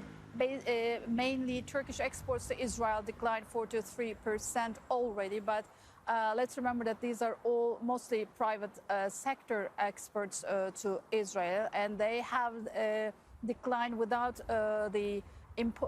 without the government's imposing on those companies so far. But one of the major incidents, besides Israel's rejection of Turkey's airdrop aid delivery to Palestine, is the backlash from the Turkish society, mainly the pro-Islamist young people who have been demonstrating and who have been calling out for boycott against Israeli products. That has actually found a ground among the Turkish society, As from right to left, when it comes to Palestine, it's a common issue. People are very sensitive, and they have been individually boycotting some Israeli products that have also led to decline in the commodity products. But of course, as I said, Israel is Turkey's largest trade partner, and So this is actually a very weird position. No, they're not wrong. Okay, there are a lot of Islamists in Turkey who love Palestine, who love obviously who love Palestinians. That's not a joke. What ended up happening is because Erdogan has a major Islamist constituency, okay? Because Erdogan has a major Islamist constituency, what you have to understand is that his own fucking supporters were like, no, big dog, we love Palestine. Fuck you mean? Okay? Do you see Al Jazeera as a credible source? They've reported a lot of disinformation on this conflict. Please tell me what kind of disinformation they've reported on this conflict. That would be awesome. I'd love to hear what you consider to be disinformation. Especially if we're like comparing it to fucking CNN, the New York Times, or any number of different Western media outlets. Al Jazeera, well, of course, if you ask them what their position is on like the Qatari government or whatever, you're going to get a lot of weird shit. But if you're talking about Al Jazeera, especially the English version of Al Jazeera and their coverage of Israel, it's literally one of the best, if not the most consistent and best reporting done on this. Al Jazeera also happens to have some of the only fucking journalists that are inside of Palestine, inside of Gaza. Okay, let's continue. this is a big step since Turkish Foreign Minister Fidan announced that. What I was trying to say is Erdogan has a lot of fundamentalists, like Islamist fundamentalists in his own, like a big chunk of his supporters are Islamist fundamentalists, and a big chunk of his supporters, of course, are like pro fucking Palestine for understandable reasons, because like, you know, Israel is doing a genocide, but that also offers them additional reasons because like this is a genocide against Muslim people. So like, obviously there are a lot of Islamists who are anti-Israel and pro-Palestine for those reasons. But the other side is also even like all the way from liberals all the way to like rugged leftists who also are in defense of Palestinians. There's a lot of fucking understandable anti-Israeli sentiment in Turkey. The measures will be So they're doing BDS finally. Immediately in place. As of this morning, the mentioned products, 54 materials, products in construction industry will not be. Why is this guy not mentioning why Al Jazeera is not credible? Is he looking at Wikipedia or something? Exported to Israel. What the fuck? Why are they burning the American flag? Why wouldn't they? Who do you think is most responsible for Israel's genocide outside of Israel? This is what a lot of people don't understand about the way that many that you consider to be like barbaric. Okay, many in the region that you think are like barbaric anti-Semites or whatever, and sure, some of them might be. Okay, for sure. Absolutely recognize this as Western imperialism. This is very difficult to understand from an American perspective, because you're like, what do you mean? All of America's actions in the region are good, usually, or at least for some reason, even if I don't agree with it, right? Many people do recognize it, though, as such. If you recall, I showed you guys Hassan Nasrallah's own sentiment talking about anti-Semitism being silly and how this war is not against Jews, but instead is a war against Israel, and also, more importantly than Israel, America, because Israel represents the interests of America. Sorry, I might have been wrong. I just saw they rescinded a report pretty recently. I've never really interacted with Al Jazeera before. Okay, well, if you can find whichever report you're talking about, we can have that conversation. But rescinding one report is fucking, oof, that's like infallible in comparison to many reports that should have been rescinded by Western media that never even got rescinded.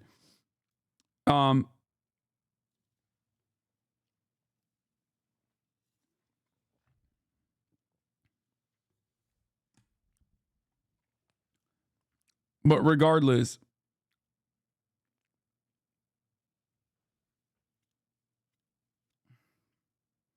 I hardly see a USA flag touch the ground. This is wild to my programming.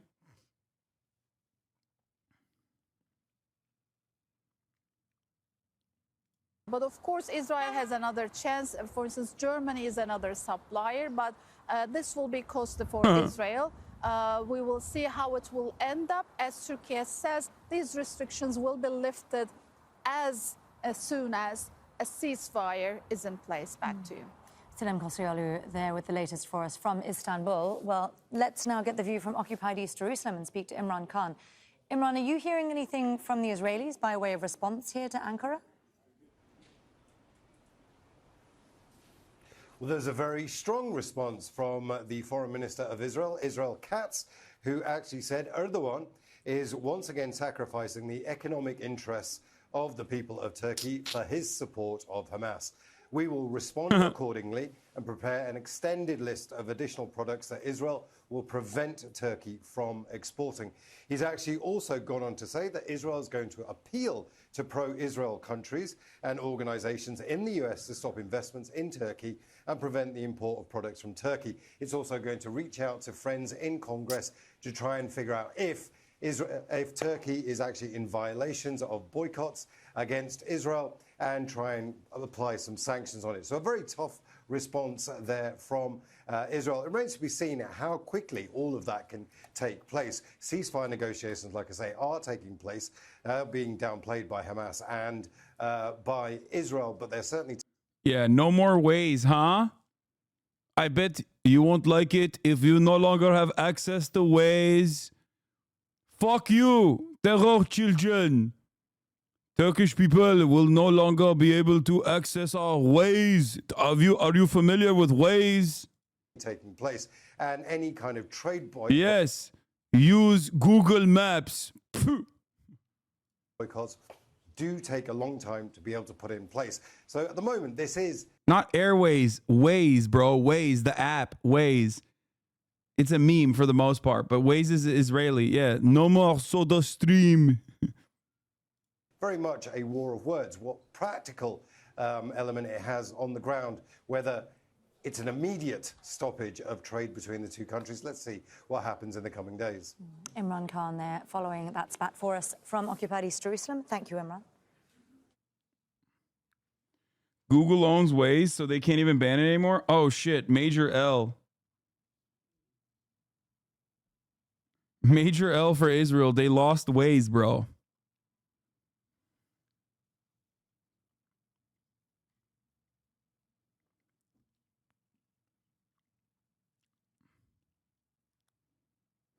Also, breaking from Barak Ravid, Israeli Defense Minister Yoav Gallant told the U.S. Secretary of Defense Lloyd Austin during their phone call on Monday that Israel has not yet set a date for an operation in Rafah, according to a source with knowledge of the call. The source told me Gallant said to Austin that Israel would have to carry out several necessary actions before an operation in Rafah, mainly an orderly evacuation of the civilian population and an increase in humanitarian aid.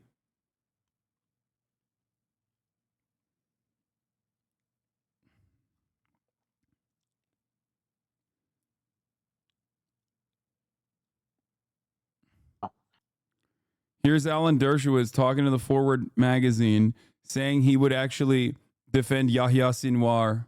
I have a deal for Sinwar. If you surrender, I will defend you. If you surrender and turn your... It's like, listen, if you need the most eminent pedophilia scholar, I got you, okay? Trust, dude. Yourself over to the Israeli authorities.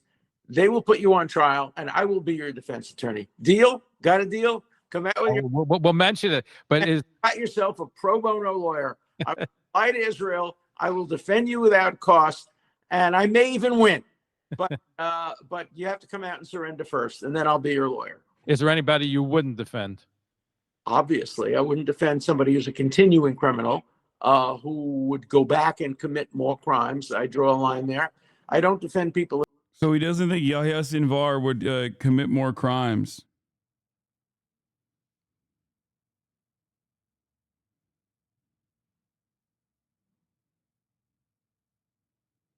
based.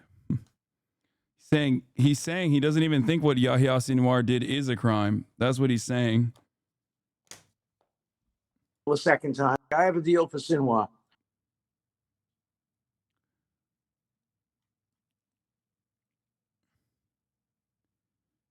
Your Honor, October 7 was a crime of passion. Okay, we got John mother freaking. Is this Lolo's mentor? Oh my God, that's so funny. Oh, that's fucked up, but that's so funny. We're going to go with that going forward. Yes, Alan Dershowitz. Alexander Lol overruled mentor Alan Dershowitz. No, that's fucked up. That's too fucked up. I don't think we should make that joke. That's too much slander. No, I don't want to do that to him. I think that's so gross. That's too much. That's definitely too much.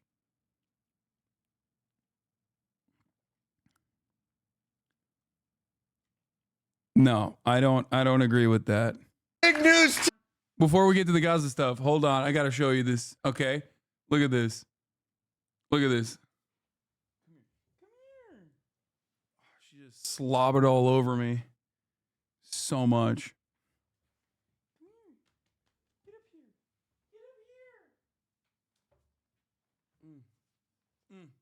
Okay. Look at this.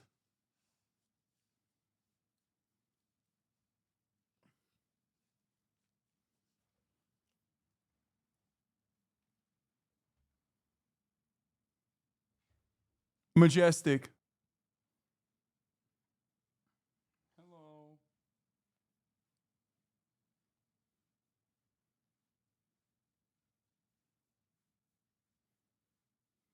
Yes. Yes. This is good stuff. No? You want to go down?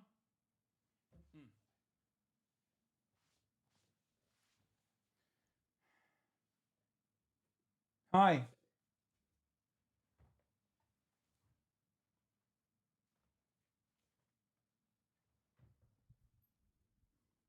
Hello. Hello, ma'am. I haven't weighed her in a while. Hello. Other hand, please. Thank you. Thank you very much. Good girl. What are you looking at?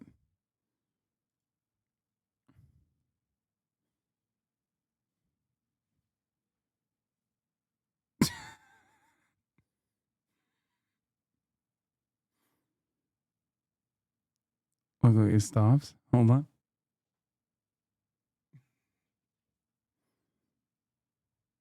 She's such a good co-host. Kaya looks at you like you are her everything because I am. I am her everything. I'll resub if you give her a treat. She already has her treat. Good girl. Good job. She does not act like this with Ray. Yes, because Ray does not beat her ass. Okay? That's the difference. I do. I mean, I don't beat her ass, let's be real. But like, I train her. I train her every day. You have to do that. Dogs need structure. My rigid lifestyle choices are actually very good for a dog. That's it. Not only do I not let her get away with stuff, she is, as a teenager, a habitual line crosser, right? As a teenager, she's always testing people's lines. What can I get away with this person? What can I get away with that person? Of course, it's normal. So when you let her get away with stuff, she's going to consistently try to get away with more. That's what it is. I think it's easy for Chad to forget that you're raising an essentially a livestock guardian dog in an urban setting and doing a fantastic job from all appearances. Yes. This is a livestock guardian. Sounds kind of fashy. Yes, dude, it is. Like bedtimes are fashy. Okay, an unjustifiable hierarchy. So the reason why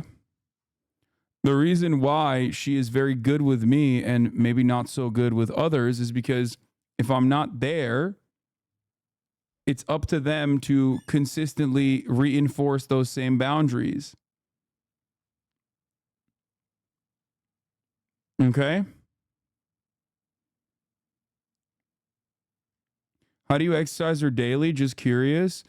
I either go to the gym and bring her with me, and she has her boyfriend at the gym, and they love wrestling. There's a shit ton of other dogs there, and she's just always running around for like 2 hours with her boyfriend. Or I take her to the park and I make her run around or play with other dogs at the park every day, at least like an hour to 2 hours in the morning before I start streaming. That is what I'm doing. What part of her is a livestock guardian? She's a Tibetan Mastiff Ciao Ciao mix. Tibetan Mastiffs are livestock guardian breeds.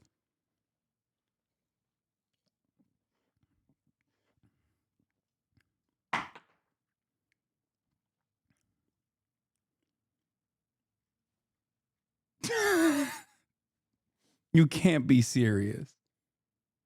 She did that on purpose.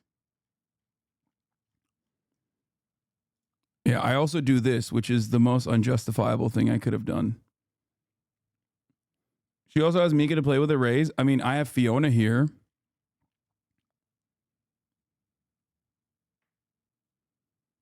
How old was she in this?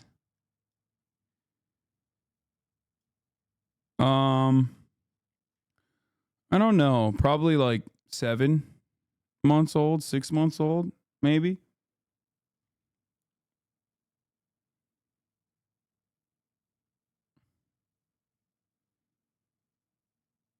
But she could fully sit on my lap here.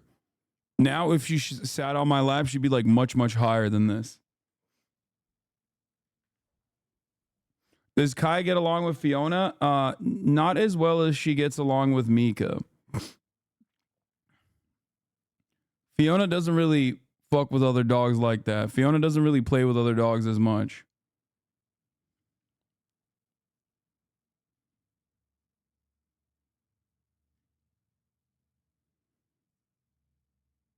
She isn't done growing yet? Yeah, no.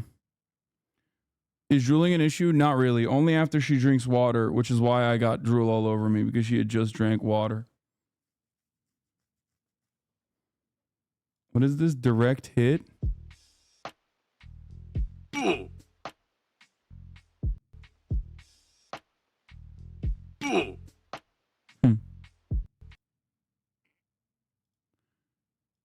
How did that perfectly align?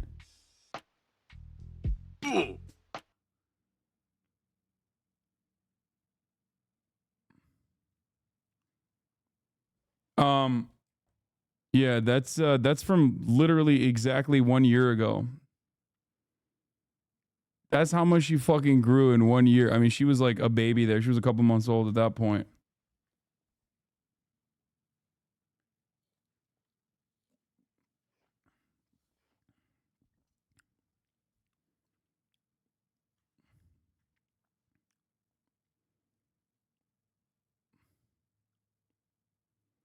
My bulldog don't like other dogs is probably because you haven't socialized him when he was young or she was young.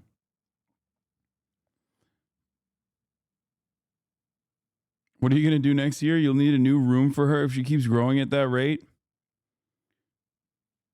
Remember when she used to bark during the entire stream? Oh my God, I remember. She was such a fucking... oh my God, she killed me. She absolutely destroyed my life the first couple of months. She was such a fucking menace, dude.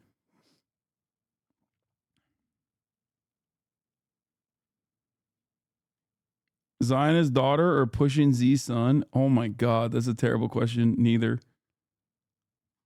All right. Let's get to Jon Stewart. Let's get back to like, Lowell, you were a shell of a man those first couple of months. Yeah, I got no fucking sleep. All right. All right.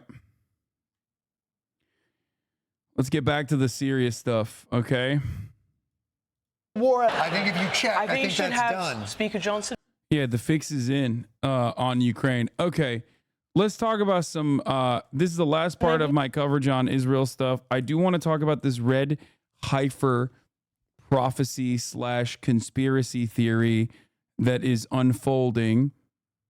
Red heifer, sorry. Apparently, people fucking think that there's apparently like this conspiracy that's popping off for some time now about this red heifer, Winnie the Moo. Okay. A lot of people in this chat have asked me about this conspiracy. I'm not super familiar with it personally, but it's time. It's time that we look into it.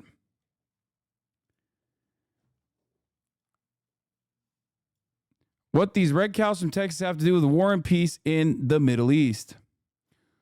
Jerusalem. When Hamas spokesman Abu Obaida began a speech marking the 100th day of the war in Gaza, one confounding yet eye-opening proclamation escaped the headlines. Listing the motives of the Palestinian militant group's October 7 massacre, he accused Jews of bringing red cows to the Holy Land. The cows he was talking about are red heifers, which now graze at a secure, undisclosed location in the Israeli-occupied West Bank. Some Jews and Christians believe they are key to rebuilding the Jewish temple that once stood in Jerusalem and to beckoning the Messiah. To understand, you have to look back at almost 2,000 years in the tumultuous history of the Middle East. When the ancient Romans destroyed the last temple in Jerusalem, to rebuild it, fervent believers point to the Bible's book of Numbers, which commands the Israelites to offer a red heifer without defect or blemish, and that has never been under a yoke. Only with that offering, they insist, can the temple rise again. It is fucking nutty. From Texas to the West Bank, instrumental in bringing the heifers to the Holy Land was Yitzhak Mamo of Uvne, Jerusalem, a group committed to seeing a new temple built on Jerusalem's old city. You can check to see if they have any white or black hairs, he told CBS News, explaining that any hair that isn't red would disqualify the cows from fulfilling their prophesied role.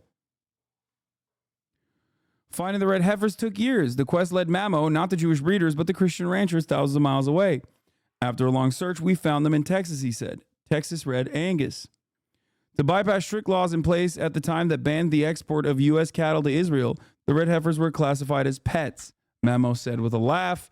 But to those following biblical commandments, the cows are no laughing matter, he added, stressing that this was no publicity stunt.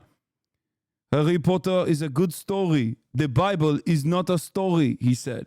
The Bible is a way of God to lead us. But while they're classed as pets, there are no plans to let the red heifers live out long, happy lives. A massive white altar awaits where they are to be burned on a plot of land overlooking the Mount of Olives in Jerusalem. Mamo said the ceremony must be performed looking directly into where the ancient Second Temple stood until it was destroyed by the Romans in the year 70. What Mamo didn't mention is that what stands in the temple's place now, the Dome of the Rock and Al-Aqsa Mosque, which are among the holiest sites in Islam. Yeah, I know. This is the red heifer, by the way. And I'm noticing that there is not a single white nor black hair on this beautiful baby. Here is a Hamas militant trying to single-handedly capture a red heifer with his bare hands.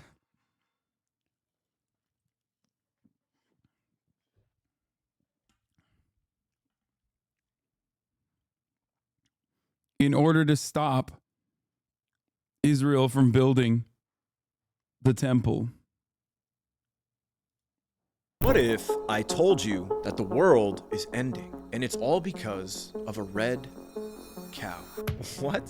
Sounds crazy, but stay with me because as unusual What are these fucking jump cuts, bro? This is so TikTok adjacent. Okay. As this sounds, this isn't sensationalism or clickbait. You see, on January 14th, 100 days into the war, Hamas spokesman Abu Ubaidah released a statement reiterating the motives for the October 7th attack against the state of Israel. During his speech, he cited the arrival of the red heifers into occupied Palestine and described it as a provocation, which seems like a totally random point, especially against the backdrop of the other justifications for the October 7th attack, such as the ongoing occupation, the expansion of illegal settlements on stolen Palestinian land, the thousands of Palestinian hostages illegally held in Israeli prisons, the blockade and siege of Gaza, and the normalization deals between Israel and the Arab states. But upon closer examination, the arrival of the red heifers is... I'm confused. You got bisexual lighting. Pretty sure that's not true, right? What do you mean? Like, as in the conspiracy? Yeah, no, I don't think that when they sacrifice red heifers in Jerusalem, that the Messiah will come back and the rapture will happen. Yes. I don't believe that, chatter. What would lead you to make me feel like, what would lead you to believe that I think that? I am not a believer in the end times rapture conspiracy.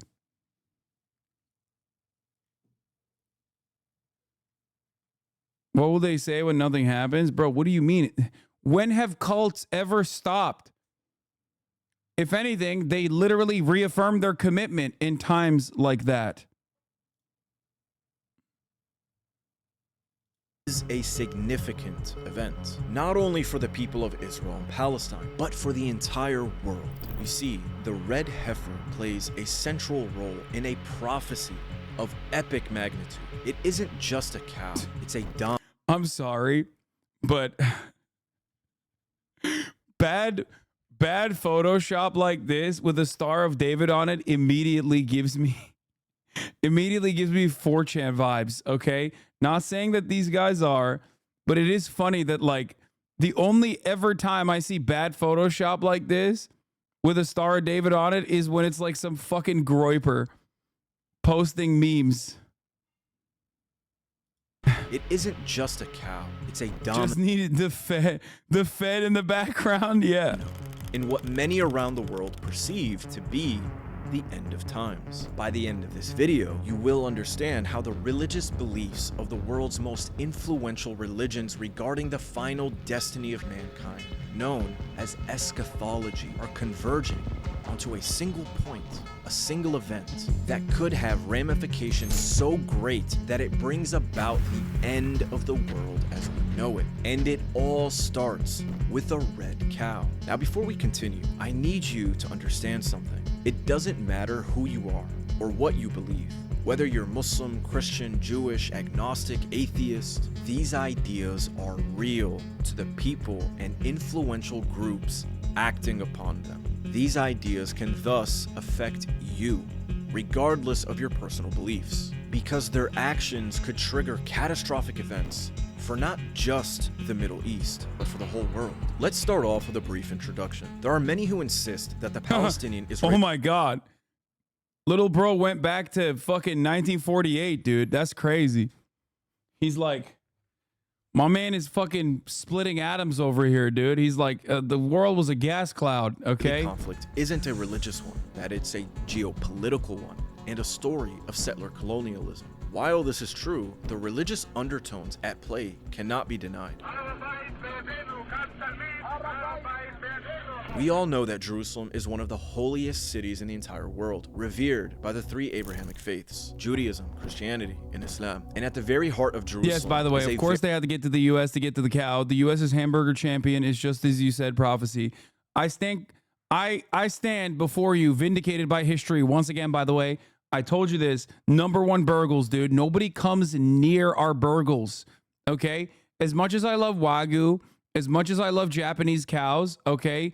America consistently is #1 on burgles, okay? Very important site, the Al-Aqsa Masjid compound. And at the center of the compound is the Golden Dome of the Rock. To Muslims, the Al-Aqsa compound is the third holiest site in Islam. To Jews, it's believed to be the site of the Temple Mount, where the first and second temples once stood. The first temple was built by the prophet king Solomon, destroyed by the Babylonians when Nebuchadnezzar conquered Jerusalem, rebuilt as the second temple by King Herod, and destroyed again by the Romans when they conquered Jerusalem in the 1st century. This temple is central to the Jewish faith, and there is debate within Judaism over how and when the temple will be rebuilt. To Jews, this isn't just wishful thinking, it's a prophecy. The construction of the temple and the arrival of their Messiah is an event that will come to pass and vindicate the Jewish faith. Religious Jews long to reestablish not only... You need more revisionist history to align with your echo-chambered morons.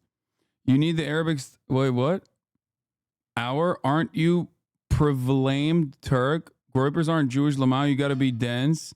Lamau, when are you going to debate your beliefs, or do you actually know yourself? They're too faulty. You need the Arabic subtitles to feel in tune. That said nothing, Lamau. You need more revisionist history to align with your echo-chambered morons, Lamau. Bro, it doesn't seem like you're laughing your ass off. I'm gonna keep it $150 with you. It doesn't seem like you're Lamauing. It seems like you're seething, as a matter of fact. I am? Yeah, no. You keep saying Lamau, but you're like...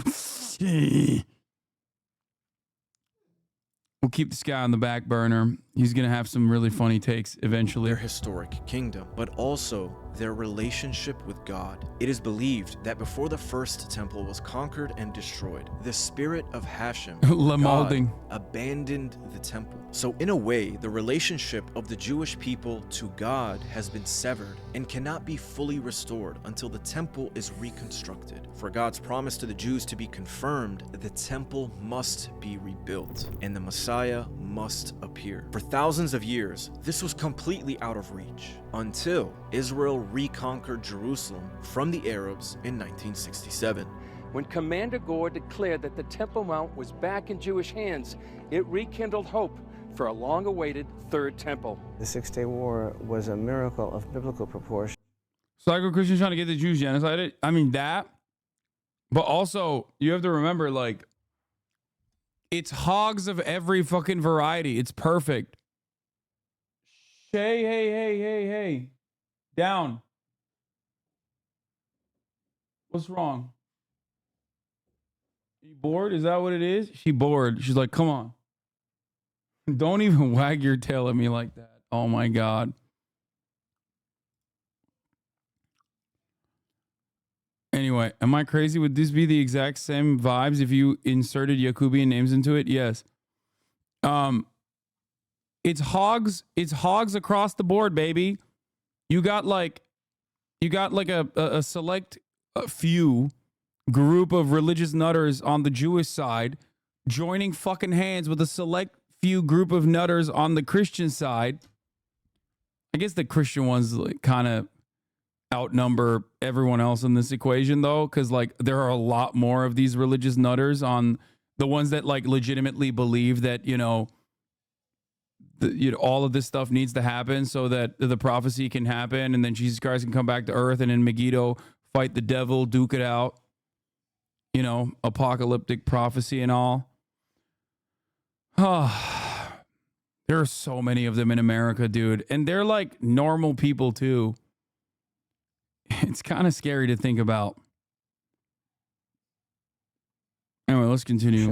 And was a cataclysmic opening of a new era for Israel and for the whole world. This was seen by some as a divinely ordained event and a necessary step towards the re-establishment of the Holy Temple. But there's a problem, a massive problem. The Jews believe this temple must be rebuilt on Temple Mount, meaning the Al-Aqsa compound, the Islamic holy site, must be destroyed. And so despite controlling Jerusalem for the last 60 plus years, Israel has been quiet about any intentions to rebuild the temple, as this would be seen as a major provocation and incite a war between Israel and the Muslim world. But working in the background are groups dedicated to the destruction of Al-Aqsa and the reconstruction of the temple. One such group, the Temple Institute, has worked diligently for years, raising money and awareness, and building relationships with powerful forces both in Israel and around the world to facilitate the construction of the Third Temple.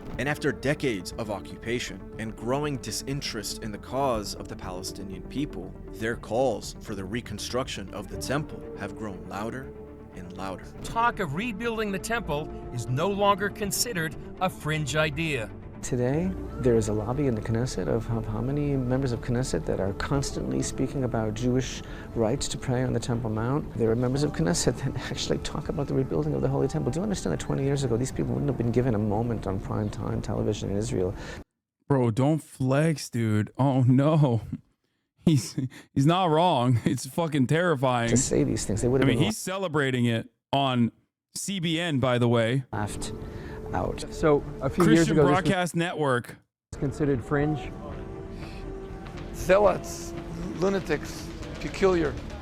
Today it's mainstream. And this group is all. My man found the fucking red heifer right here. Is that guy American? Yes, both of those guys are, I think, American. Lunatics, peculiar. Today it's mainstream. And this group is also supported by powerful evangelical Christians in the West. For evangelicals, they view the construction of the temple as a necessary precursor to the return of Christ. It's a bit of an unholy alliance because the Jews believe that all Gentiles, aka non-Jews, will serve the Jews when the Messiah returns, while the evangelicals believe that Christ will return and either convert or kill the Jews. Bit of an awkward relationship. The means to get there are the same for both groups, however. Al-Aqsa. It is weird as fuck because yes, the hogs on both sides do think they are going to dominate everyone else on the other side. That's why I always say it's like a death cult. It's like a suicide pact they got going on. My cousin just came in. It's crazy, dude.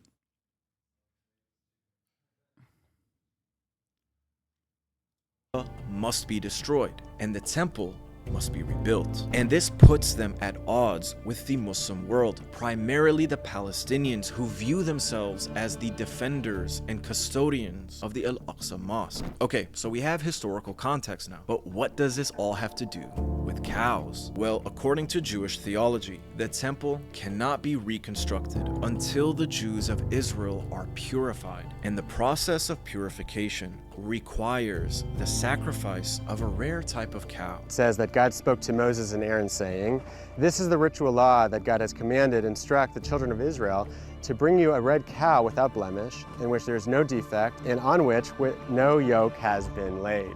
So it says that we're supposed to take a perfectly red cow with no white hairs or dark hairs at all, and a cow that no yoke has ever been on. So as a result, it's very, very rare to find a baby cow that is completely red. It's basically the bougiest cow of all time. This kind of red heifer has been incredibly difficult to find. Even with genetic modification and breeding, finding the perfect red heifer domestically in the one thing that's holding us back, boys.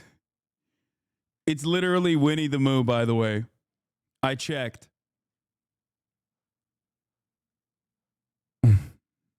I checked.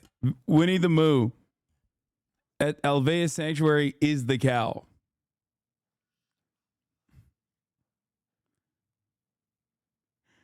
Oh my God. Israel has been near impossible, but in 2022, 5 of these perfect red heifers were discovered on a ranch in Texas. The Temple Institute in Jerusalem spent over $500,000 to airlift these red heifers to Israel, where they were placed on a secretive farm for protecting and grooming. Now, they were too young to sacrifice in 2022. Per the rules of their theology, the Jews cannot sacrifice these heifers and purify the Jews of Israel until they reach a certain age. The book of Numbers explains that ashes of the red heifer are used to purify priests for their service in the temple. These red heifers are now between 1.5 to 2 years old. To replicate the ceremony mentioned in the Bible, they need to be at least 3 years old.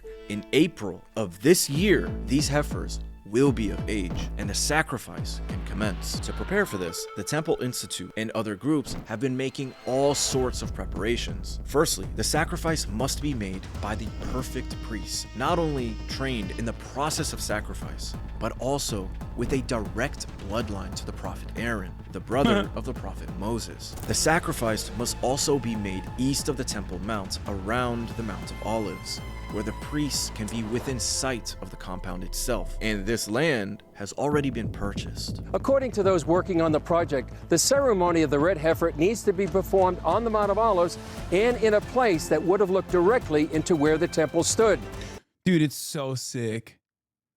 It's like, it is very anime, okay? I mean, it's maddening when you think about the actual implications, like, of the fact that people are just straight up hallucinating.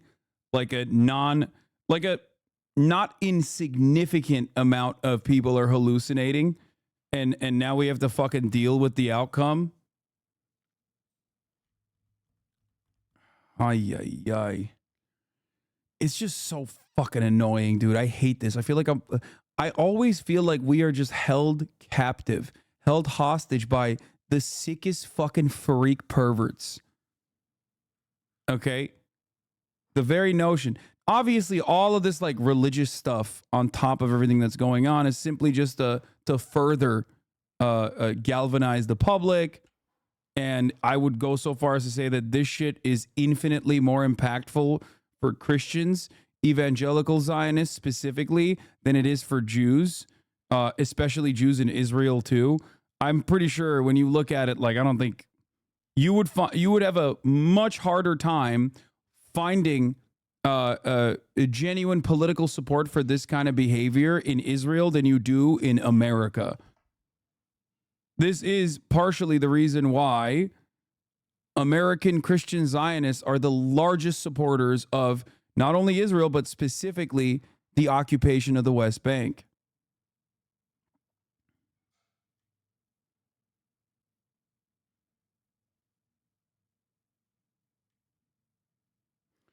It's very annoying. The land I'm standing on, bought 12 years ago, fits both of those standards.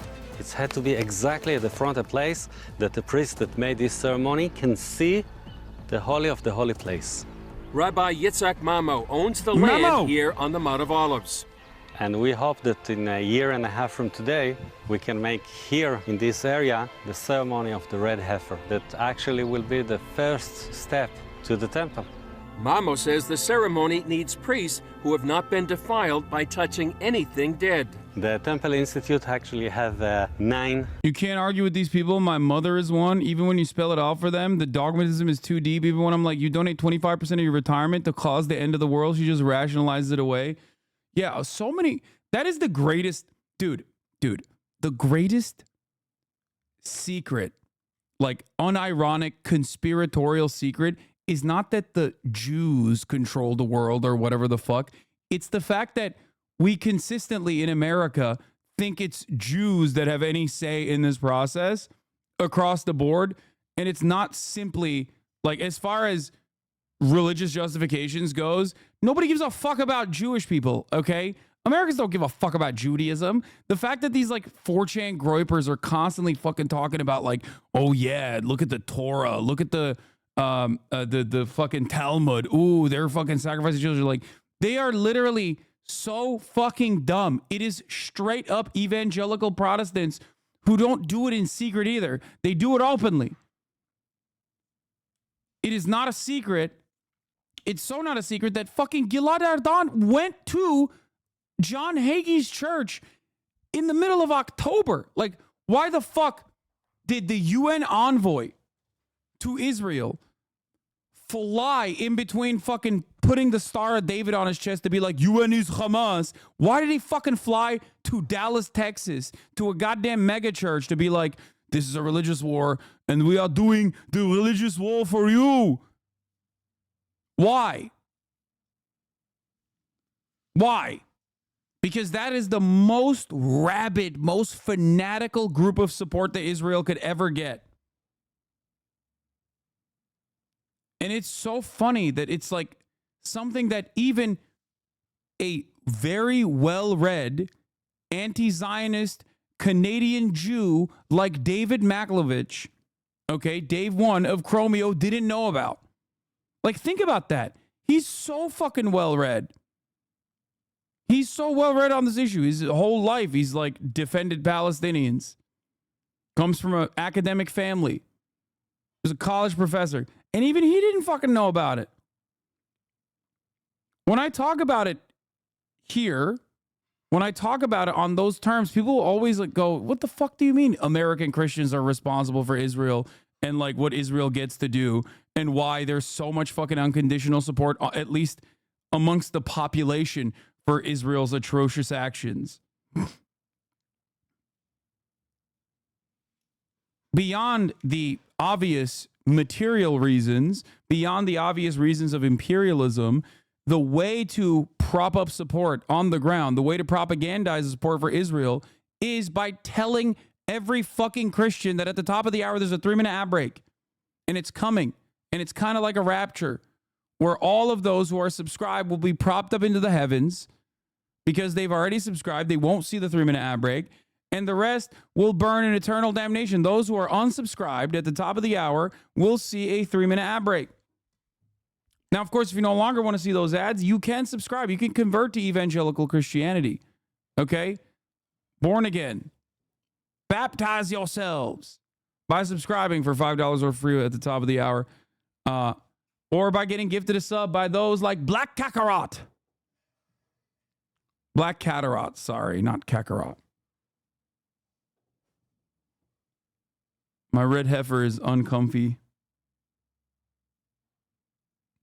That's right. Here's a 3-minute ad break now.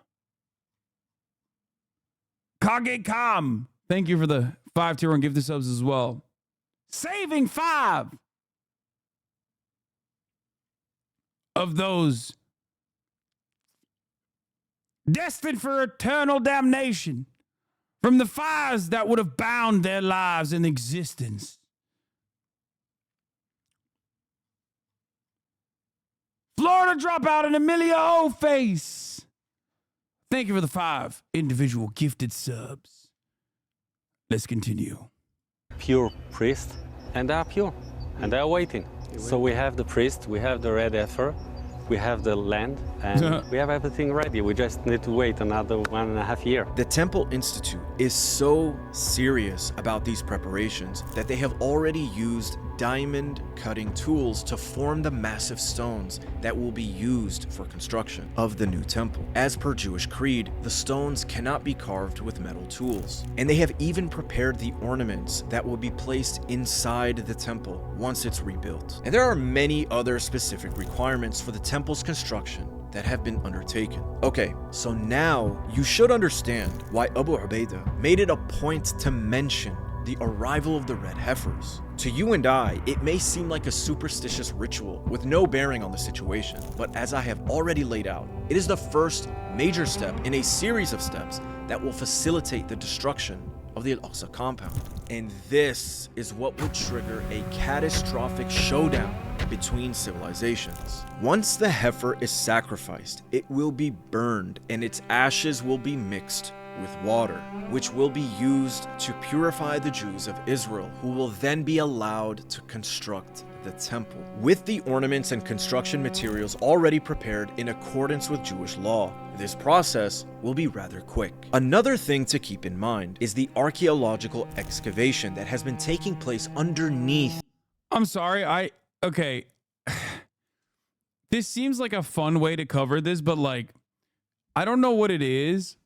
And I think, I think I've seen some videos from these guys before, but there's just something about the tone that like, something about the tone that they're taking in the video that like rubs me the wrong way. I can't be the only one who feels this way, right? Where like they almost are covering this as though it's like real. You know what I mean?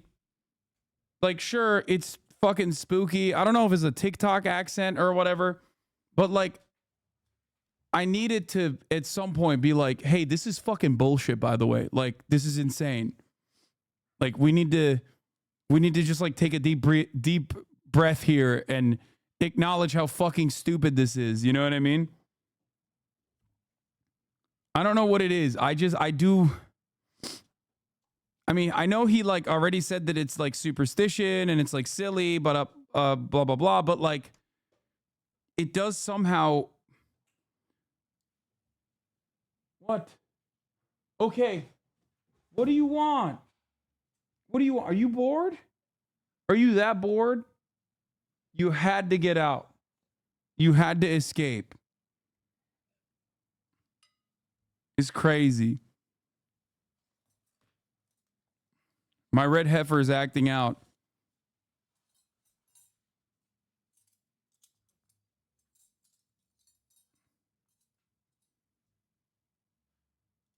The Al-Aqsa compound. The Israelis claim it's for archaeological purposes, but they have never allowed Palestinians to participate or even observe this process. Many believe that this excavation is part of a dangerous agenda to weaken the foundations of the Al-Aqsa Mosque and bring about its collapse. There are reports of growing cracks in the foundation walls and ceilings of the mosque itself. Any attempt to repair them has been ignored and rejected by the Israeli government. In 2023, these excavations reached their most extreme point, with unprecedented levels of digging taking place underneath the compound. And in May of 2023, just a year ago, Netanyahu's cabinet held a meeting underneath Al-Aqsa. If you still aren't convinced of the intent of the Temple Institute to destroy the mosque, just take a look at this purpose statement on their website. In it, they detail that the Temple Mount rightfully belongs to the Jews, that the Palestinians are the modern people of Amalek, a tribe which the Jews destroyed thousands of years ago. This is pretty fucking crazy, right? This isn't just the mission of some NGO operating in Israel. It's an entire movement picking up steam that is pervasive in Israeli society. The Temple Institute has given custom-made battle horns used during the war with the Amaleks to the IDF so that they can blow them in the Gaza Strip. And soldiers can be seen erecting signs, flags, and graffiti on homes in the Gaza Strip, announcing the coming of the temple and the destruction of the mosque. The writing is literally on the wall. Most Christians, I think, don't think about the third temple, but those who do believe that it will be built before Jesus returns and that the Antichrist will take over that third temple during the tribulation and try to rule the world from there. Could it happen in our lifetime? That, to me, is intriguing. I think we don't know. On the channel, but maybe hasn't been clipped enough to know you shouldn't go that long without giving critical commentary law. I do think people don't do enough critical thinking on their own. The videos like this may inadvertently have the opposite effect. No, it's just like,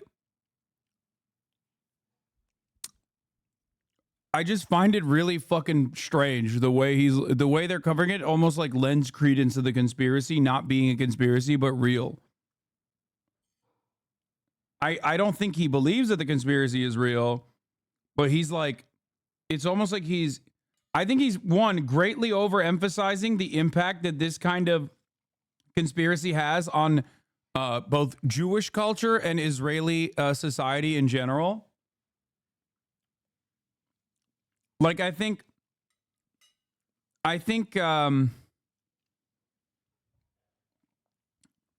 as far as I have read into it a little bit, it does seem to me like the attitude that many in Israel have towards these guys, is that they're just like fucking nut jobs, right? And for a very long time, as they openly showed in the video, without mentioning it, but definitely showed in the video, that these guys were literally cast aside. They were like zealots, right?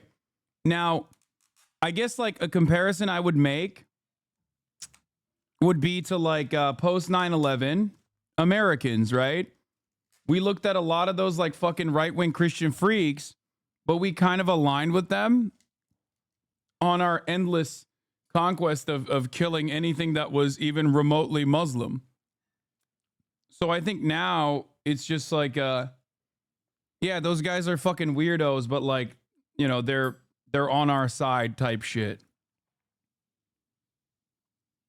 I don't think I don't think people understand, like, Jews as a whole are so much less religious than fucking Christians are in America. It's like very weird that, like, that's why a lot of these conspiracies, in my opinion, about like Judaism or like the Talmud is so stupid. Have you never met a Jew? No, they aren't. Yeah, they 100% are. No, dude. It doesn't really matter at the end of the day because there are plenty who are Zionist, okay? And not for like Jewish reasons. I love people being like, you said most religious, you meant to say least. Oh, wait, did I say most religious? Sorry. I meant Jewish people are less religious as a whole than Christians are. And they're more religious. The more religious Jews have less power overall than the most hyper-fixated Christians in America.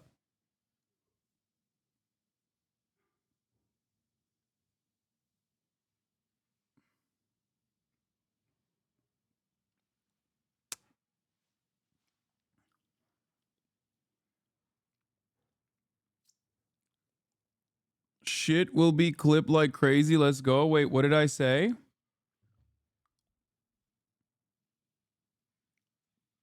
I know what you mean about this video. It feels like the type of video where people are going to start thinking that Jews are really up to some shady shit.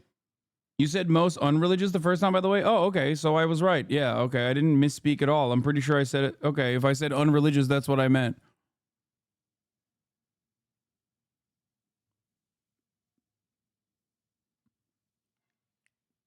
But yeah.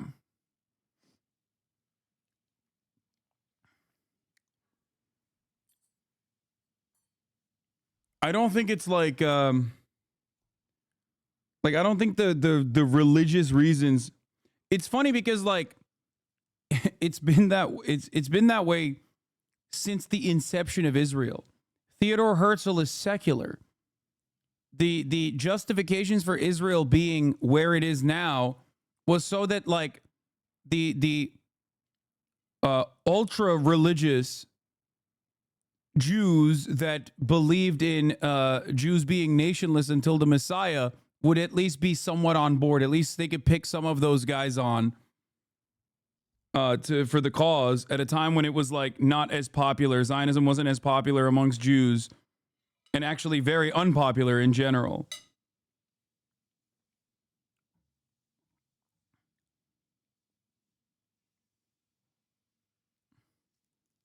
Like, none of these motherfuckers give a shit about Judaism, bro. Most of these guys don't care. Most Zionists are not like, oh, yeah, we're doing it because of religious reasons. Like, they don't give a shit.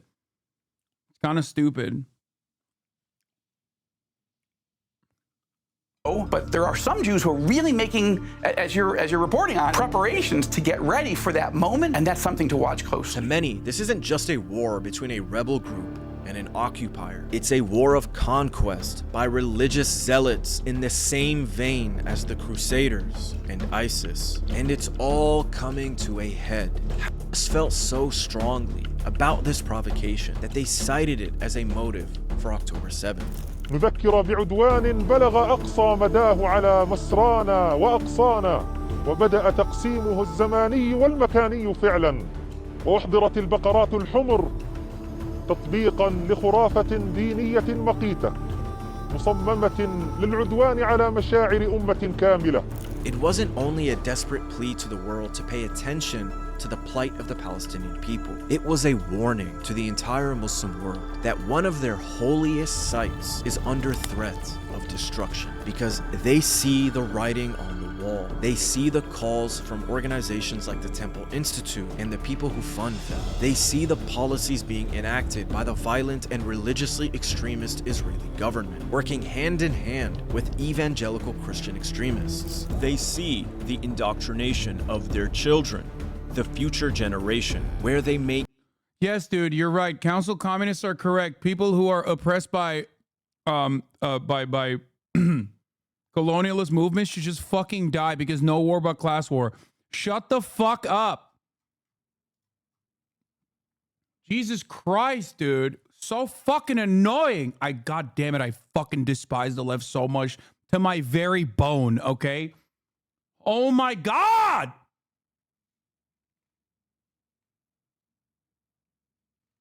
One day, bro, magically, bro, it's gonna happen, bro, I promise. You're no different than the fucking dudes who think that the red heifer is gonna be sacrificed and the Messiah is gonna come back, but for fucking dialectical materialism somehow. I don't know how.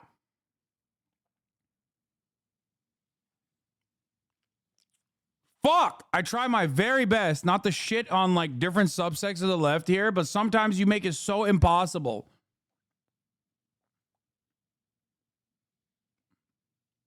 Yeah, dude, you know who's actually engaging in bourgeois movements? The Palestinian National Liberation Front. Like, what a fucking mentally unsound take, bro. How could you fucking write those words and like type enter and not feel deep shame in your soul?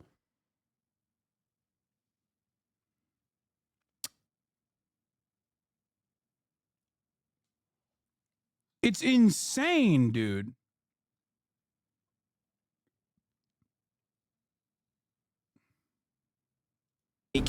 No, they're not a troll. They're just a fucking, they're left comp. So they're just basically, in the real world, they are regarded as like insane individuals. Intent clear to destroy the mosque and replace it with the third temple. They understand that these people are working towards their prophesied end times. And they understand that these extremist Jews and evangelicals believe that the key event to triggering this violence, destruction, and chaos is the construction of the third temple. And the construction of this temple doesn't begin until the red heifers are slaughtered, sacrificed, and burned on the Mount of Olives in East Jerusalem. Now, if you think all of this is nonsense, that it doesn't matter, well, it does. And this kind of religious extremism should be worrying, because just imagine what the destruction of the Al-Aqsa Mosque would do to a world currently reeling from the conflict in Ukraine, the genocide in Gaza, the Houthis' blockade of the Red Sea, and the Iranian proxy skirmishes with the United States. Such an event would have the potential to kickstart not just a wider regional war in the Middle East. At best, it would result in global energy and economic crisis, and at worst,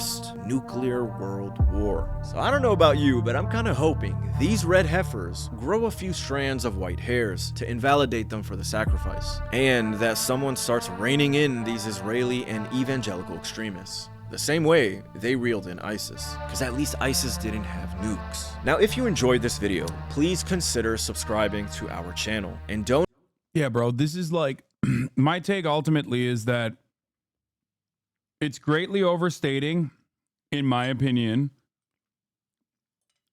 It's greatly overstating, in my honest opinion, how important this theory is to Jewish people and to people in Israel overall. And that it's infinitely more important for Christians than it is for Jews. Okay? And I'm not even talking about like Zionist Jews, anti-Zionist Jews. I'm talking just like in general to Judaism. It's ridiculous. Most Jewish people in Israel look at those guys as though they are smelly, weird losers. Okay?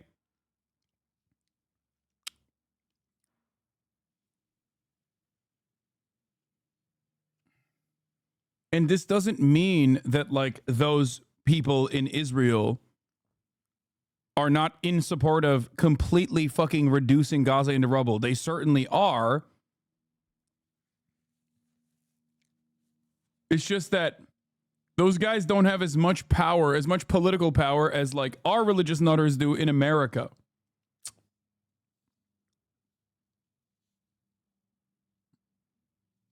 The inception of the Israeli state is already technically an irreligious act against the messianic conspiracies. It is literally against Judaism. It is against the Torah. So even if you were like super fucking religious, the Neturei Karta and other Orthodox factions that are anti-Zionist, also somewhat conditionally, but anti-Zionist regardless, are more in line with the religious scripture, the religious text, than these guys are, because they're literally sitting on top of Israel.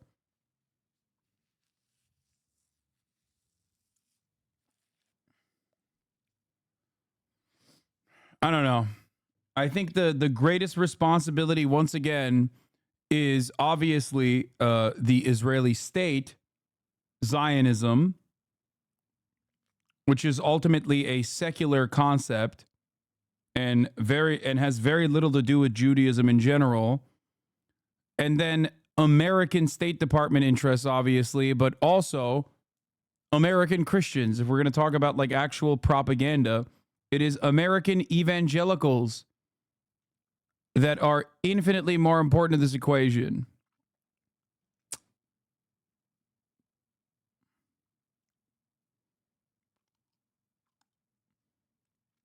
If Al-Aqsa was reduced to rubble, people wouldn't celebrate it for some like random reason due to Judaism. They would celebrate it because they're fucking fascists who would love to see Palestinians and Muslims suffer.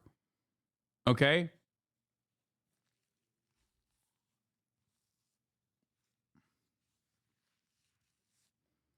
Polls show that 50% of Israelis want to build a third temple over Al-Aqsa. That's more than support for population abortion bans.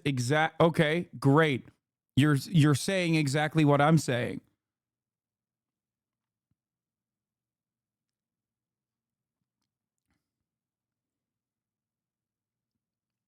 Building the temple over Al-Aqsa is a fuck you to the Muslim world and a fuck you to the Palestinians. They like that because they're fucking fascists, not because they're like really religious.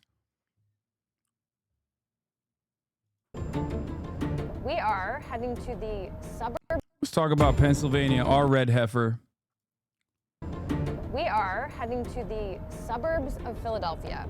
You're going to a place that is the whole ballgame for Democrats. The power is in your hands, Pennsylvania. Pennsylvania elects presidents, and Pennsylvania knows President Biden. You know, we know Pennsylvania is going to be a battleground state this November. This is total Trump country. Trump won about 2/3 of the vote in both 2016 and 2020 in this county. Pennsylvania is incredibly important to President Trump. It's common to hear about immigration, without a doubt. They're worried about inflation overall, but like women's reproductive rights is still a huge one. We will restore Roe v. Wade as the law of the land. This is also funny and true. Jewish laws and beliefs are all about argument and disagreement. Problem is there are thousands of years of text that even the rabbis at the time felt were unhinged and wrong, but they preserved it as guides so you can understand the arguments of why X or Y belief is wrong. People just read the unhinged shit and take it as all Jews believe it and bam, conspiracy. I studied to be an ultra-Orthodox rabbi. Yeah. Like, the Talmud is, as far as I understand, not meant to be taken literally, but instead to be debated on. It's the most argumentative religion for sure. Straight up.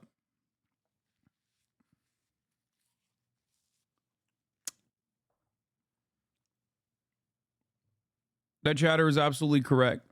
So the fact that like the people that place a lot of emphasis on like Jewish laws and Jewish secrets or whatever the fuck are almost always groypers, okay? Nazis.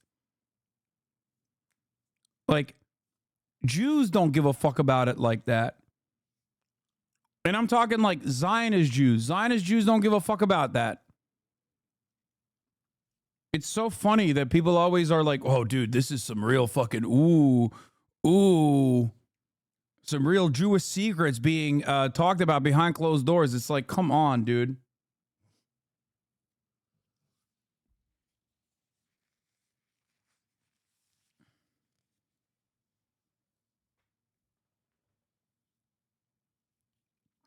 I feel like you might be hung up on the prophecy stuff and not what the dude is saying. The prophecy doesn't matter at all. It's the material outcome of all the actions that are a problem. No, I agree with that. I definitely agree with that aspect of it. I just said that like the vibes were a little off.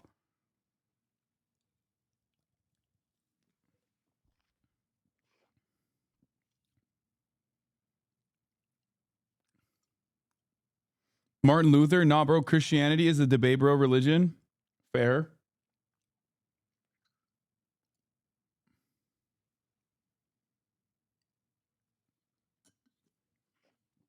But Christians don't fuck with loopholes in the same way that Jews do.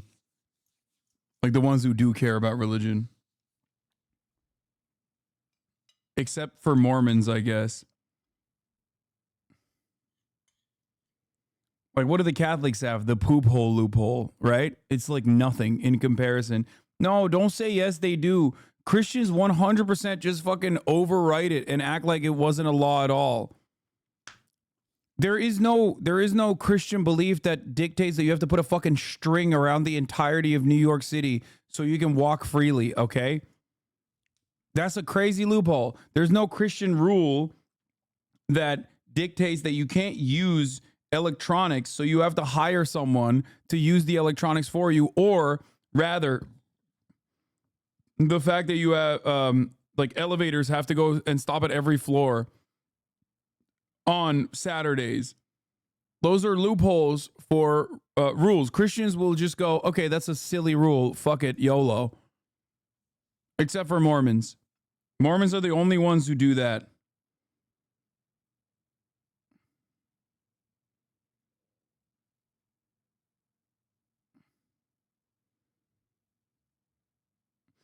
And for the record,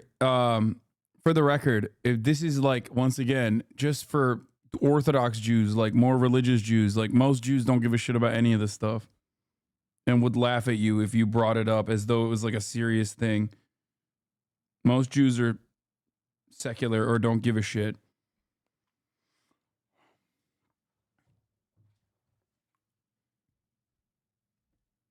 That's why I said Judaism plays no role in Israel at all.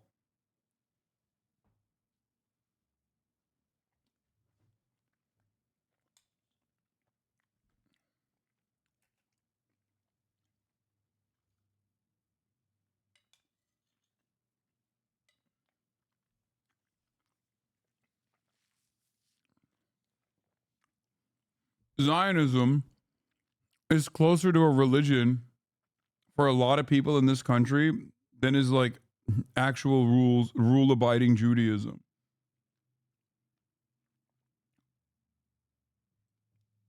We're going to make Pennsylvania rich again. We're bringing back our jobs. A candidate has not won the election without winning Pennsylvania since 2004. I think it's really regarded as a must-win.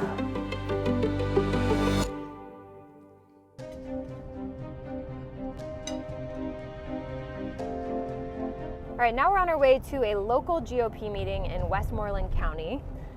Westmoreland County is just outside Pittsburgh, and it is Trump country.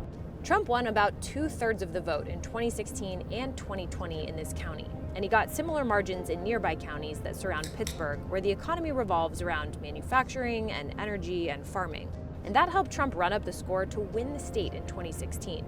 Even though Trump's support in Western Pennsylvania largely held in 2020, Trump lost the state as Biden picked up huge vote tallies in the populated southeastern part of Pennsylvania. And some of Trump's supporters say a big reason why is because they say Democrats capitalized on a new law allowing for mail-in voting, a law that was actually passed by Pennsylvania Republicans. The president has made mail-in ballots the center of his effort to cast doubt on. I love capitalizing on letting more people vote. Wow, dude, it's really fucked up. They let more democracy happen. We hate that. It's like, hey, perhaps you should have not fucking radicalized your audience against that prospect of easier access to voting. Perhaps you should have thought about that before you decided to cut propaganda against like mail-in ballots non-fucking stop. Seems to me like that was a major tactical error. But what do I fucking know? They're cheating. They're voting more.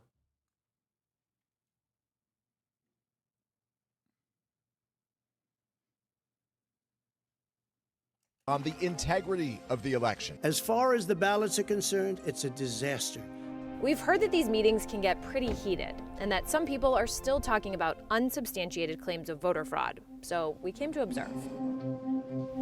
We have to get these mail-in ballots cut We really do. You have to change the Constitution to do that, and in order to do that, you would have to win. So that's the goal. But there was a mail-in ballot amendment that if you get a mail-in ballot and you don't want it anymore, and I did fight to get this done, that you could take it to your polling precinct and have it voided, sign in the register book, and then go on the machine.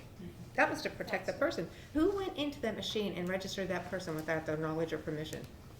Why didn't we do a forensic investigation on these machines? Right now, we're in litigation. We're waiting for a judge, Leskinen in Fayette County, to make the announcement. We have, based on mail-in ballots last year in the May primary and the November primary, questionable. They can't properly reconcile the mail-in ballots and the elections. The numbers don't match. So we've been certifying elections that haven't been reconciled, but both parties are saying, oh, they're reconciled. What do you mean? We're doing it. So that's why you have to take them to the courts and hold their feet to the fire. Hey Sean, it's Shelby. Hi. How's it going? I'm good. This meeting that we went to in Westmoreland County, I think I see what you mean about the divides in the party. There were MAGA, Trump, Women for Trump type of people who are running for Trump delegate. Do you remember the lady's name? Wait, I missed it. There was an unhinged take in the chat that I have to address.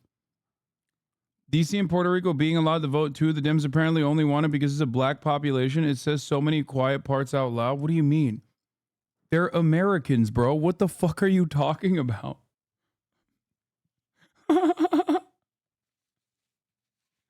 What are you saying? Who's saying the quiet part out loud? Is that even the quiet part? I'm saying the Republicans say that. Oh, okay. For a second there, I thought you were saying, I can't believe they're letting the blacks vote.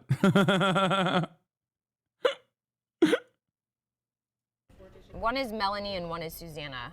What I thought was so interesting was they dominated the meeting, and the conversation always went back to like voter fraud and lawsuits and poll watching. Is that sort of what you mean? Like there's a divide in that some people want to focus on talking to voters and some people want to get out the vote and all of that, and then some people just want to relitigate. Yes, that's absolutely true. And people like those two are a cancer in the party. Because they don't care about winning and losing. It's absolutely bizarre. How hard do you think it's going to be to unify the party? I don't think the party can be unified. Can it win if it's not unified? Yes, because winning begets more winning. So once we win one race, and then two races, and then three races, then the Patriot wing doesn't really have a leg to stand on. All they can do is complain. We reached out for comment, and Melanie said she's passionate about her politics and that intra-party squabbles come with the territory of running for delegate. Susanna stands by her comments and says she feels disenfranchised by the system. 10, 12. Oh. It's so funny because, like, bro, where do you think the election conspiracies came from? Like, this isn't just the Trump wing of the Republican Party. I hate that we've actually completely caved on that front. That propaganda from mainstream media and the National Democratic Party was so strong that it worked. That we think that it's like just the Trump wing of the party that believes in election conspiracies. It's like literally almost every single Republican believes undocumented immigrants are secretly voting. And some Democrats too now. Okay? They fucking all believe it. Do you think it was because of Donald Trump? Or do you think it was because that has been the Republican Party's justification for implementing voter suppression measures in perpetuity?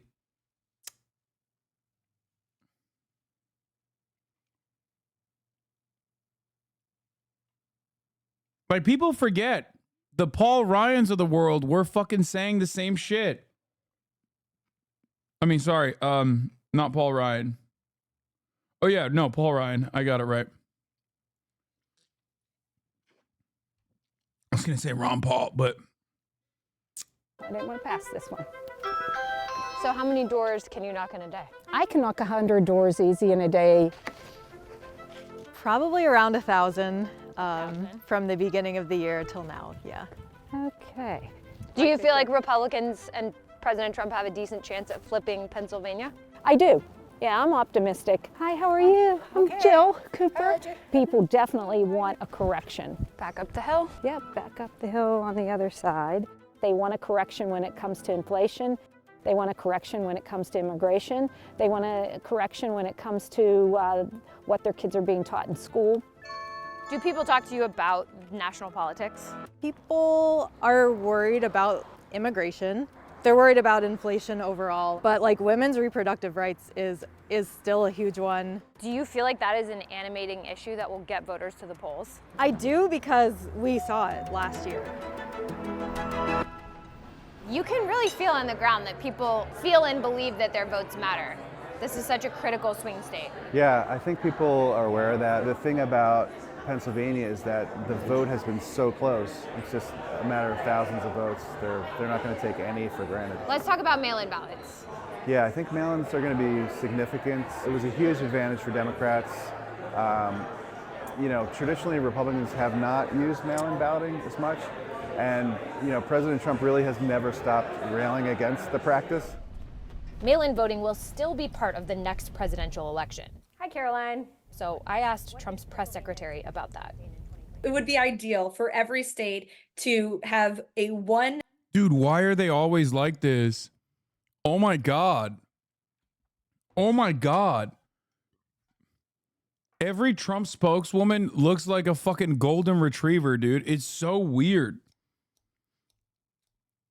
It's like AI generated 100%. Day of voting, paper ballots only, but we know that's not the rules of the game we're given, and we need to play with the cards we're dealt. It sounds like the Trump campaign is embracing mail-in ballots. Yes, we want voters to play by the rules of the game in their respective states. And I'm starting to hear this phrase, too big to rig. We have to win. We have to win so that it's too big to rig.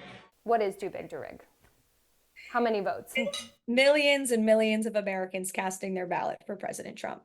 What kind of messaging will actually motivate people to get off their couch and to the poll, or off their couch into their mailbox? Inflation and immigration are the two issues on the top of voters' minds in every single state across this country.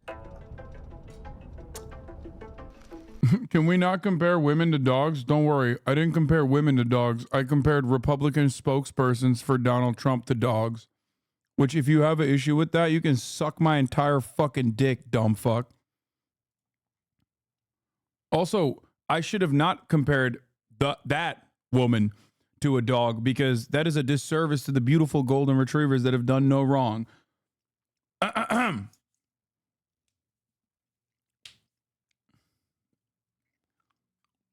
Suck my entire cock from the back.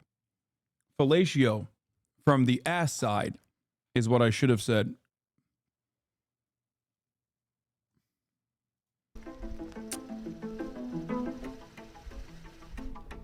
We spoke with the Trump campaign yesterday. They say they are on offense everywhere. Does the Biden campaign feel like Pennsylvania is Biden's to lose? We're playing to win, and straight up, Pennsylvania elects presidents, and Pennsylvania knows President Biden. You have a playbook from 2020. Mm-hmm. What was successful in 2020 that the campaign is doubling down on in 2024? Yeah, well, we're starting early and often. Pennsylvania is always close, but we know that this election is a choice between somebody who is fighting for the soul of this nation and somebody who wants to take us backwards. Polls are showing that President Biden is underperforming among minority and young voters. Is that sending alarm bells through the campaign? Absolutely not. We know that polls are a snapshot in time, and we don't ride the polar coaster here in Pennsylvania. And we know that the polar coaster? I love that. And are excited to reelect him. President Joe Biden is losing support. She's like, no, we are not looking at the polls. No, we do not care about public sentiment. Yes, we are probably going to lose. And yes, we already have a contingency plan where we yell at AOC or something.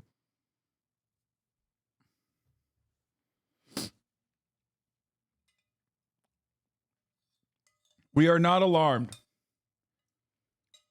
I'll have you know, it has been phenomenal. I've been going door to door talking about how Mexicans are filth, hoping that we can win some of these guys over. support from key groups who turned out for him in 2020. Wherever you look, the president has cracks, or worse, in his base. Some Democrats are advocating for voters to vote against President Biden. President Biden is taking his message on the road, and he is going to the suburbs of Philadelphia. Philadelphia County, where there are a lot of minority voters, has always been important to Democrats, but Biden actually lost ground there in 2020. However, the so-called collar counties that surround... Stop sullying the name of communism. You are a Democrat.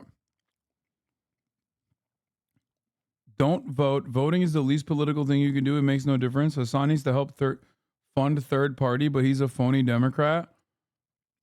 Based multipolar Republicans. Why do you call the woking class people hogs, fascist much? No, you're right. What I should be doing, and by the way, I love you. I love you so much. I love you so much because there is a name for those guys, okay? Fascists. Calling them hogs is actually much nicer. They're fascists. You're talking about small business tyrants, lumpen pro, and otherwise reactionary elements. But you're using Marxist language to try to make it seem like these guys are actually on your side. They are not. Okay? Let me tell you something. If you think a racist small business tyrant is more of an American working class individual than a gay or trans Starbucks barista with like multicolored hair, you might be a fucking dumbass because you don't understand anything about Marxism at all, and you're simply on the other side of the liberal coin, hyper focusing on the aesthetics of what you think is supposed to be socialist or communist, jerking off. You ain't doing shit. Okay? Pure aesthetics. You're on the reactionary side of the same liberalism coin. You think you're above it. You think you're beyond it. But you absolutely are still a liberal. MAGA is the working class. You are a fascist. Yeah, suck my dick. MAGA is the working class.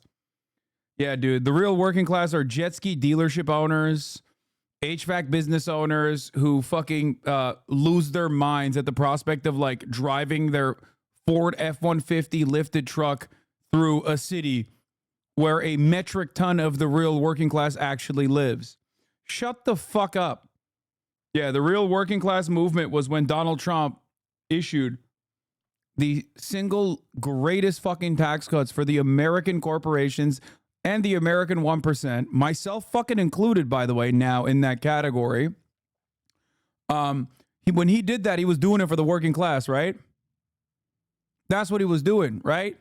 Real working class shit. God, people are so fucking stupid.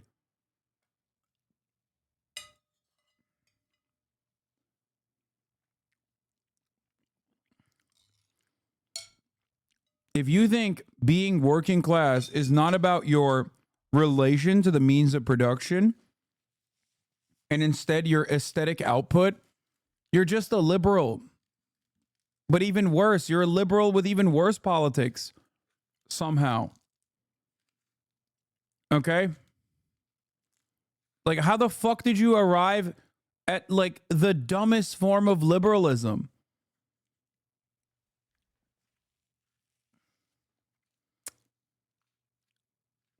God, Americans are so fucking stupid, dude.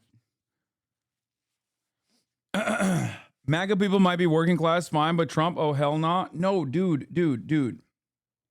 The MAGA movement is not defined by the workers that are in the throes of reactionary politics as a consequence of incredibly successful reactionary propaganda and also the complete evisceration of the American labor force, okay? They're there because they're reactionary. They're single issue voters. They like guns. They like this. They like that. They like shitting on fucking trans people or whatever. They have no class consciousness. I have to ask, like, what these MAGA communists, how they contend with the likes of Sean Sean Fain. Like, what do you do with a guy like that? Do you think he's a fake? He's a phony? He's also a Democratic Party vestige? Is that what it is?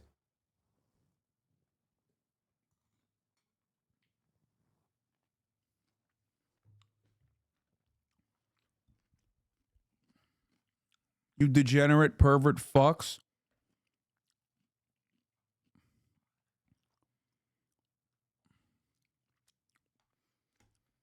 Imagine doing the most American propaganda, which is to say that, like, stupid, reactionary small business owners are actually the real working class in this country, and not the academics that are in grad school, not the baristas at Starbucks, not those millions in the service sector. And also, of course, those who work in factories as well.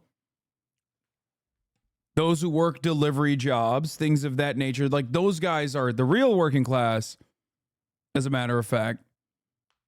You know who isn't the fucking working class? Dumb fucking small business owners. You're just rehashing idiotic Fox News propaganda in here. I don't know why.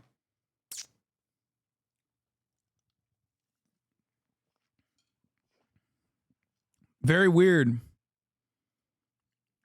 Around Philly were a huge reason Biden was able to flip the state back in 2020. Not only was there a surge in turnout in these populated counties, but Biden's margins expanded by several points in each one. Yeah, culture war broke the brains of so many people cannot grasp a class. That's the irony. These are the same people that are like, I'm a MAGA communist because I don't care about the social stuff. When in fact, they have negatively polarized themselves so much against the social stuff that they literally are just right-wing now. Okay? They cannot grasp class as a socio-political category. They just assess superficial aesthetics as class, legacy of white supremacy, class mythos, post-Civil War.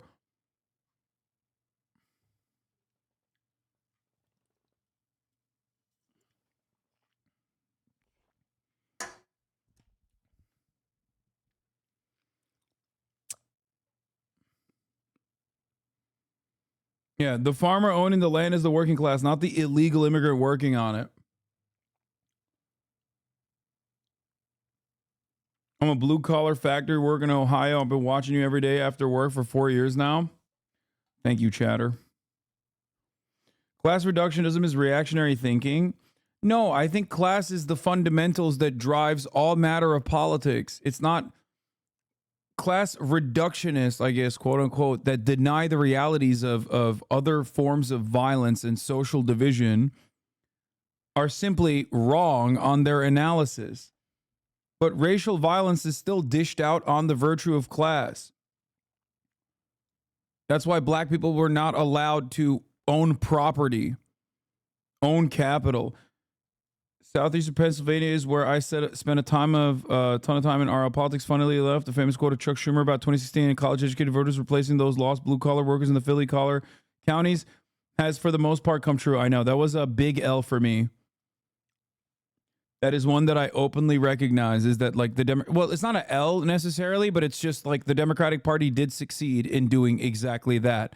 They could not have done it if it wasn't for Donald Trump and also the Roe v. Wade decision that came from the Supreme Court, but still, technically, they did do that.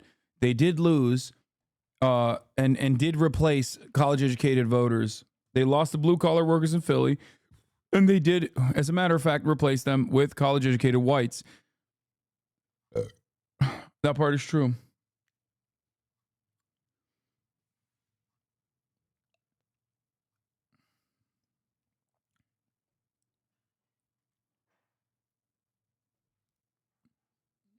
That being said, you can't win PA without doing very, very well with white voters.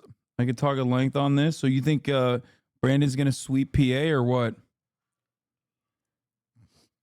Are you in the car now? I'm in the car. You're going to a place that is the whole ballgame for Democrats, and especially because Philadelphia is uncertain, is kind of fading in its power, it seems. You're going to a place where Democrats really need to turn up. It's not accidental that Biden is here today. Delaware County, we are the middle of what's the most important state, I think.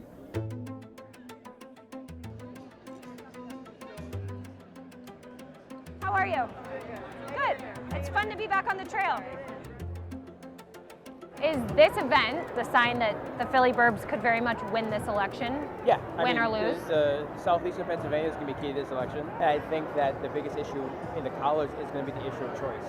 We know that women in suburbs outnumber men, and that's the biggest motivating factor for them. The First Lady's from Philly. Is that an advantage? Like, will she be campaigning as well? Yes. I mean, I think Philadelphians love Philadelphians.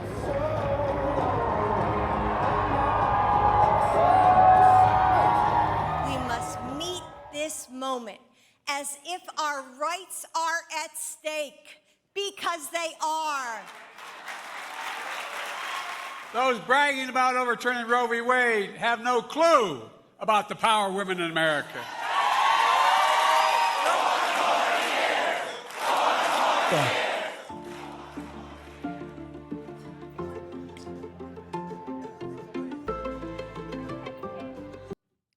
Yeah, he's running on the same shit, dude.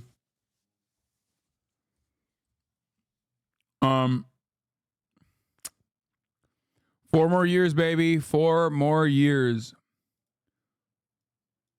I think the Amish coming out to vote for the first time for Trump has actually been a pretty interesting fact. I mean, yeah, we talked about that last time. My goats.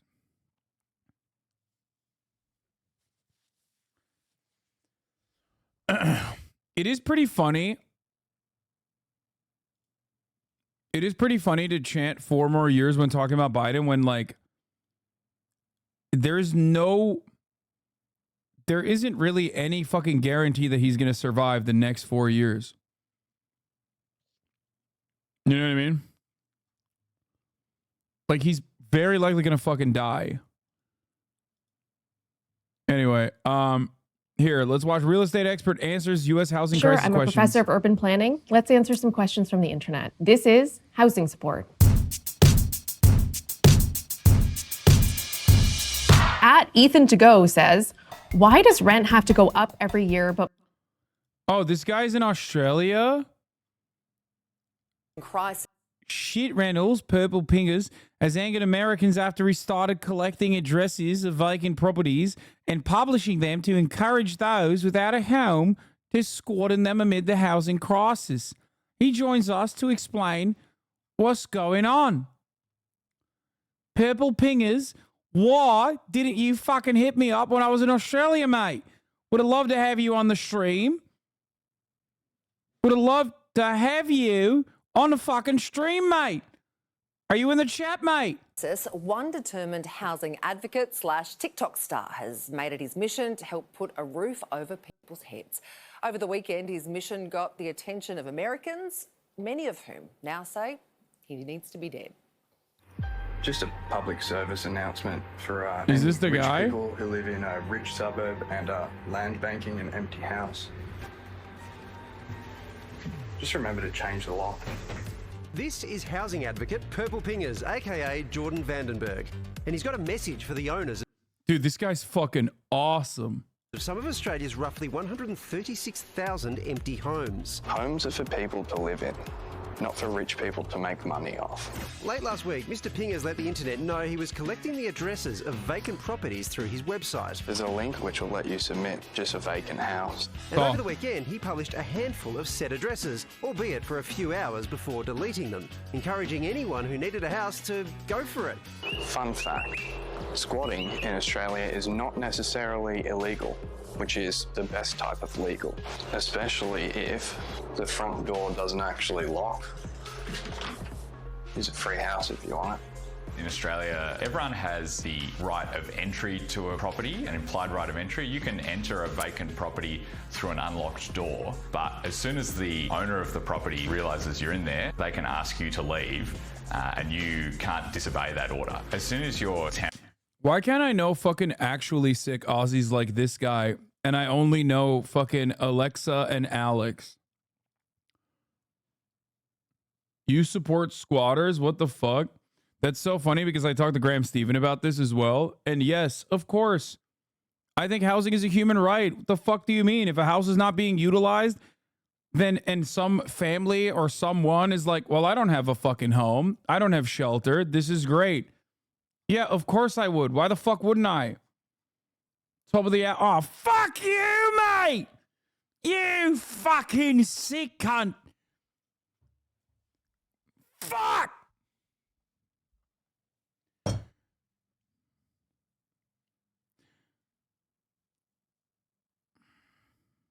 Let's go! Let's go! Fucking got him, chat. Fucking got him, chat. Let's go! Or nor. It's top of the hour, mate. I let my guard down. I got so fucking fired up by what this guy's doing. Let's go! At the top of the hour, there's a 3-minute ad break. If you no longer want to see those ads, all you need to do is subscribe for $5 Australian dues, all for free with a Twitch Prime. By connecting your Amazon Prime account to your Twitch account, you get 1 free Prime subscription a month. Use it on your favorite broadcaster. Hopefully that's me, right? Or get gifted a sub. Here's the 3-minute ad break now. Tampering with locks or breaking windows or something like that, that may count as burglary or trespass, and they may get the sheriff or the police involved. Primos. For his work, Ping has received a mixed response of praise and death threats. But when news of his exploits hit the States, this is how they took it. Yeah, I wouldn't try that crap in Texas. Arrest this criminal! You will get a lot of people killed. We have the right to remove squatters. Labelled a commie, reported to Elon Musk, and with his DMs popping off, Ping has decided to start a list of vacant properties in the United States too. And here's how that went down. No! God, please, no! Anyway, it's all kicking off. So, any regrets? If you need a house, I'll, I don't know, keep letting you know where some are for you to live in. Well, joining us now is purplepingers himself. It's Jordan. G'day, Jordan. I mean, it's pretty basic stuff. Like, it doesn't... I feel like that makes sense, right? Am I crazy? Like, what he's saying makes sense to the normies, maybe? No, I guess normies fucking, like, hate crime. They're like, oh, is something considered a crime? I hate that, right? That's, like, how it works. They're like, oh, I perceive this as being a crime, even though it's, like, technically legal, but it just feels bad because it makes landlords upset.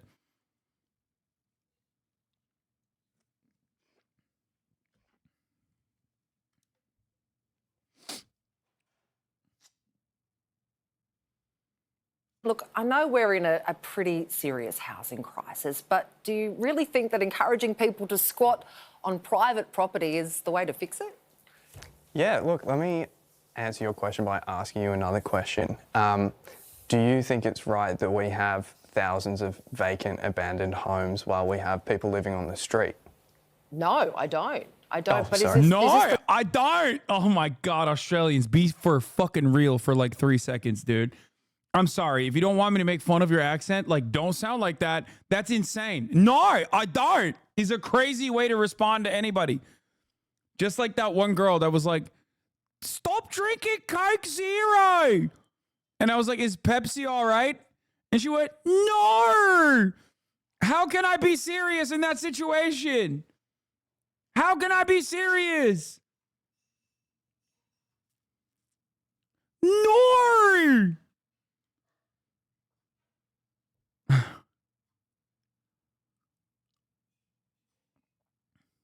No, I don't. Oh, God, I love Australia. At what point is this racist to Aussies? Oh, my God. First of all, I can't be racist to Aussies. I'm a true blue Aussie. Which, by the way, a lot of people were fucking mad at me. Turns out, dude, the Australian left, the Australian TikTok left is so much more rabid than, like, our American rad libs. They were fucking mad at me because they thought I was being, like, unironic and being super serious. They were like, they were fucking posting the, I think, like, the indigenous flag or whatever, like the indigenous flag colors in my comments on Instagram, being like, Why are you showing the genocidal colonies flag, mate? Fucking apologize now. And it's like, have you seen? Like 3 photos down, I'm literally holding up an AR-15 while wearing a fucking Texas flag on my chest with a vest, talking about how I stormed alongside my fellow pictures, stormed the White House, or not the White House, the fucking Congress. They go way nuttier, bro. The online leftists in Australia go way nuttier. They go way harder.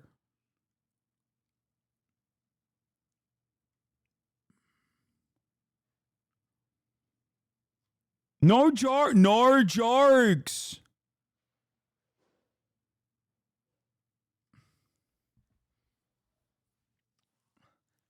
The Australian rat libs are feral. Yeah, it's crazy.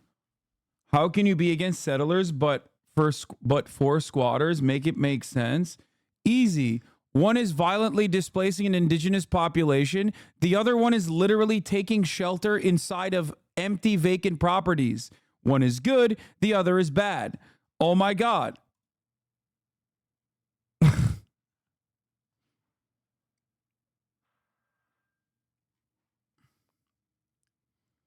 Bro, they have royals on their money. They can shut the fuck up. No, it's just like I didn't say I'm in support of like someone breaking into someone's fucking domicile where they're living. I didn't say you can go into someone's house when they're away for the weekend or something and start living there. That's fucked up.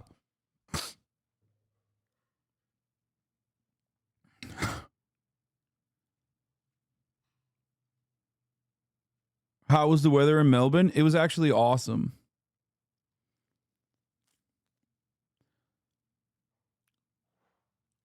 For the record, if I were to say, no, it's sick actually to fucking break someone's door down and go in there and live there forcibly, then you could be like, well, that's kind of similar to settler colonialism, because that is what the settler colonists did.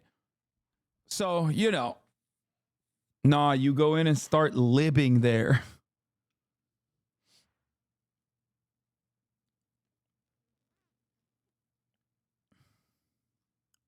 The right way to handle it, though? I mean, shouldn't be focused on policy?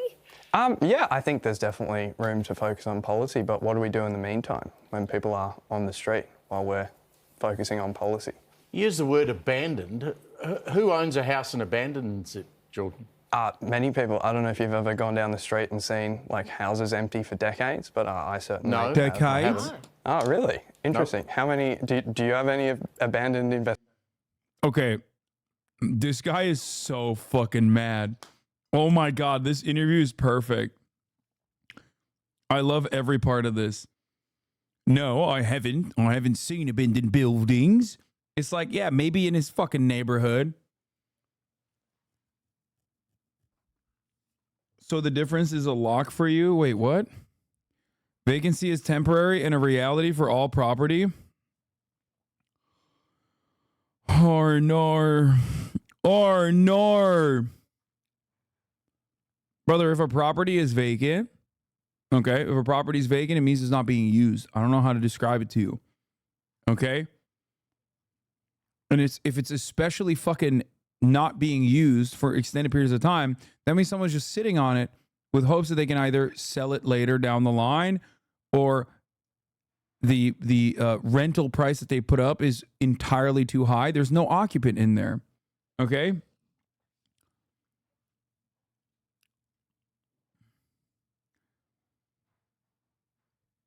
It's good. Vacancy is temporary and a reality for all property. It's like, yeah, one day I'll be able to find someone to rent it, dude. Well, okay. Well, guess what, dude? Sucks. I said this straight up to Graham Stephen as well on his podcast. As you guys know, he's a real estate developer guy. I said, listen, any measure that discourages private ownership of property as an investment vehicle, I'm on board with. This absolutely makes it harder for landlords. And for that, I think it's a good thing. Among many other reasons, I do think that housing is a right. And shelter is something that even animals need. And feral animals of the wild need shelter.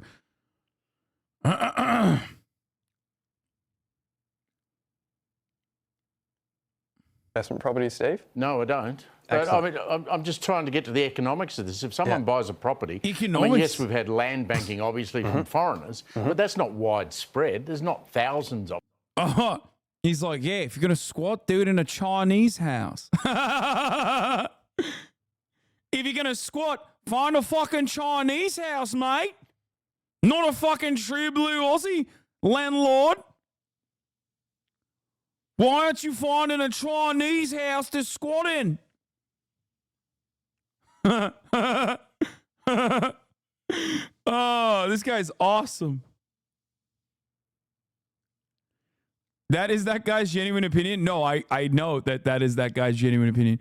Listen, I understand the racist component, but when it comes to a true blue Aussie, I'm not on board. These are Australian business owners. Stop them. On the census note, we had 10% of all housing stock vacant. But like, you know, I asked people for less than 48 hours and I've already got over 300 responses. Yeah, this guy's looking at this house. The chatter's looking at this house and going like, hey, vacancy's only temporary, mate. Vacancy's a temporary mindset, mate. He simply hasn't found the time to occupy this building. So, and like, I'm not temporary. The government, so I don't have the resources to ask everyone. But yeah, if you've got like over 300 places that have been abandoned for more than 2 years, some up to 20 years, I think it's a problem that exists. Thank you for clarifying. You are not indeed the government, Jordan. Indeed. I appreciate that. So you put this up. Are people actually moving into these homes? Yes. Not from the public ones, though. So not from the ones you've listed? Yeah. So it's happening, what, privately, word of mouth or something? Yeah. Like if someone needs a house, they can reach out to me and I can send them an empty home. What sort of people are moving into these homes? You're seeing families with kids and... It's mainly people just experiencing housing insecurity, and that can look like anyone. Do they hook the house up to electricity, power, gas? Haven't asked them. So they're just basically camping out in abandoned homes with no power. Yeah, I guess it's raining in Melbourne at the moment, so I guess camping out inside is probably better than camping out in a bush. What about the idea that you might be encouraging people to, you know, break the locks and move into a property? I mean, you say you don't do that, but if someone finds out from you, Jordan, that this house in this street's vacant, has been for 2 years... Wait a minute. It's got a lock on it, but it's been vacant for 2 years, 3 years. They're breaking the law. Don't you think you're culpable? And it is locked. How do you know they're not going to go around there and bust the lock and get in? I'm definitely not advocating that anyone breaks into... I know you're not advocating it, but how do you know it's not going to happen? Well, like, squatting's legal, breaking and entering is not legal, and I think... Purplepingers also tweeted that this old dude goes to the same cafe as him in the mornings and there's 4 properties abandoned on his walk there. Oh, that's awesome. That's where I'd leave it. You also say good people disobey bad laws. Certainly, yeah. So is that one of those bad laws you would want them to disobey? No comment while eat. Well... Dude, I like that. I like that some of the guys on the show are kind of vibing with him, dude. You can say no comment, but it's kind of the heart of the matter, isn't it? Absolutely. Like I think this is a pretty big ethical question that we need to ask ourselves. I'm a little biased against people squatting on private land and building houses on there. What do you mean? What? Is this like a thing that's happening? Like, to you? Why are you guys keep sending me this shit?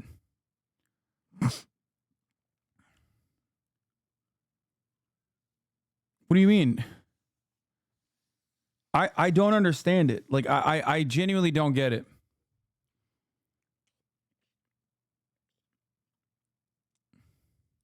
Like, technically, my house almost entirely occupies the plot that it sits on.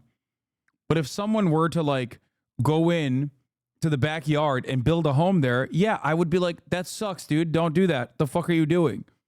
Okay? At that point, it becomes a matter of privacy. Like, that's not what we're talking about here.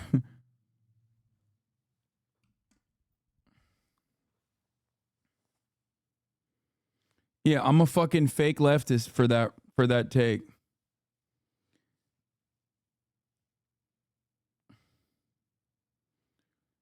Hasan, you a bitch.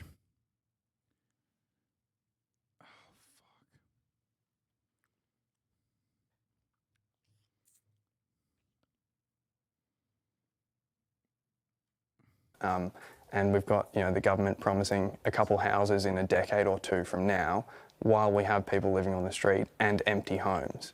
And I think, we've got adverse possession laws in Australia, and we've got, squatting is legal in Australia. So what's the solution? I think it's staring at us.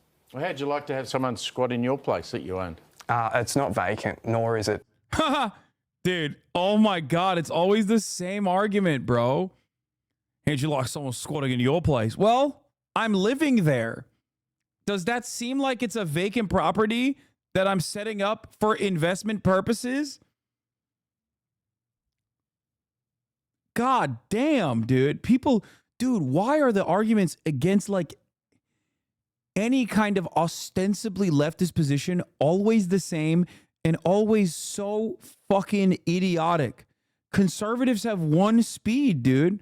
It's like, oh yeah? Are you saying this mother stole a loaf of bread to feed a family? What if she fucking shot you in the face and stole your car? It's like, that's a whole different thing that just happened. Oh, you don't like that, do you? Oh, I'm sorry. I didn't realize these two things were the same. No, I never advocated to shoot people in the face, actually.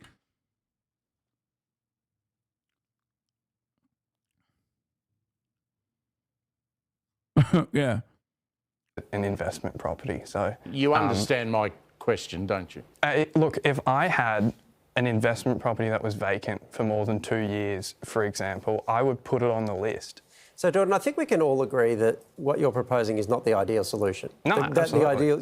The ideal solution is that there would be some kind of policy response to deal with land that's just not being used in this way. What would you like to see?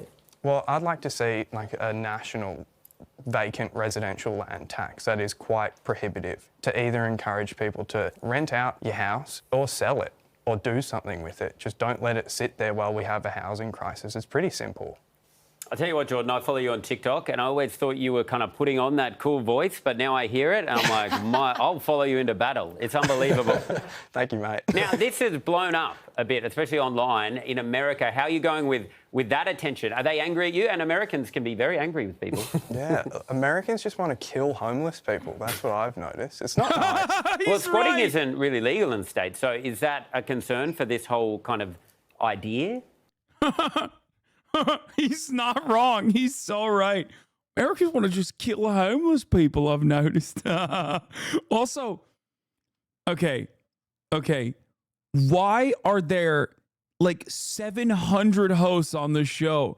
How many more new faces are we going to see in this process? This show has too many hosts. I'm sorry. Some of them are very cool, but there are far too many hosts on the show.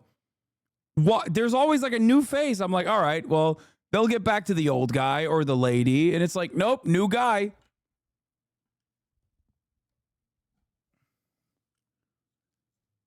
Yeah, last time, look, I'm not an American lawyer by any stretch of the imagination, but last time I checked, adverse possession laws existed in every state, each 50 states. So, I don't know, I'd have to ask a lawyer, I reckon. All right, Jordan. Well, it's quite the crusade. Thanks so much for talking to us tonight. Thanks for having me again. Appreciate it. I don't agree with the way he's doing this and the tactics he's using, but I think one thing he has highlighted is we do have a lot of vacant houses. And so I think it's incumbent upon 10%? No, wouldn't be 10%. We should clarify that census figure is not a good figure to use. No. Because all that captures is what dwellings were vacant on that night. On one night. And that was during a lockdown. I love that he's also like evil looking. I love when evil people also look the part. Like he just looks like he's permanently angry. Like his eyebrows are all busted and shit. He's like, yes, I'm mid. I'm fucking mid. I'm big med. I don't like it. I don't quite like it. He just looks like he's permanently frowning.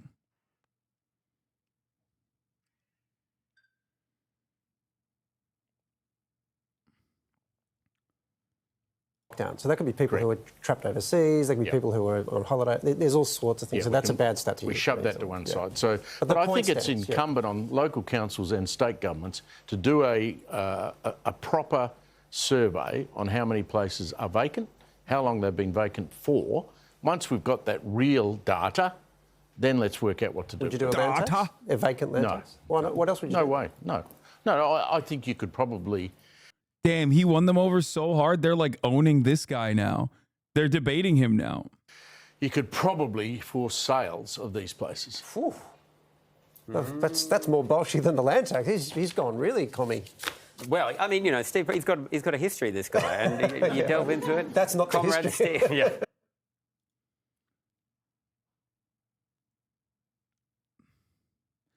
What drives me insane is even by investor logic, investment comes with risk. Raising the price increases the return, but also lengthens vacancy, which raises the risk of damage and squatters. If landlords want risk-free return, they should get a high-yield savings account. You're absolutely correct on this. Because a lot of the investment protections, or not investment protections, property protections, were actually designed originally to like protect single homeowners, basically. Real estate owners are the most entitled motherfuckers on the planet when it comes to protecting their investment. They act like their investment property is literally supposed to be protected in the same exact way as their fucking house that they live in with their goddamn families. And people simply do not understand that reality. You are so right on this, Polygon. You are so fucking right about it. They are such entitled babies, bro. It's insane. It's like, why is the government not protecting my investment? It's like, what are you talking about? Like, it's fucking ridiculous. It is ridiculous.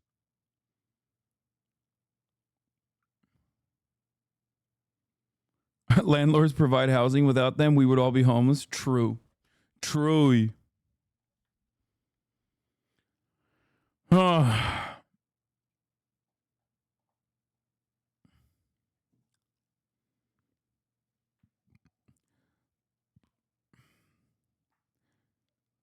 Yeah, it will be coming to an end. Also, you keep your crap up, it won't be pretty for you. Who's Anthony Scalise?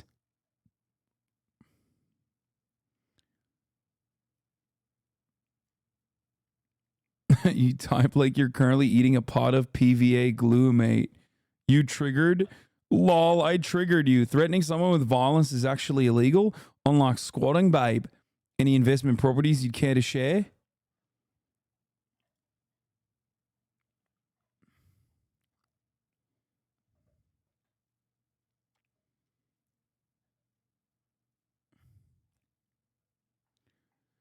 There is no group more entitled than motherfucking landlords, dude, with respect to like how the government has to, at every step of the way, no matter what the fucking cost is on the other side, they have to defend their investment.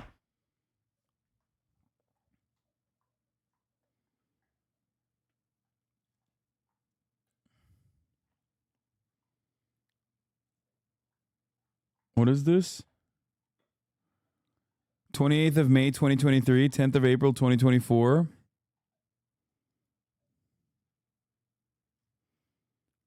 Time does fly when you're having fun.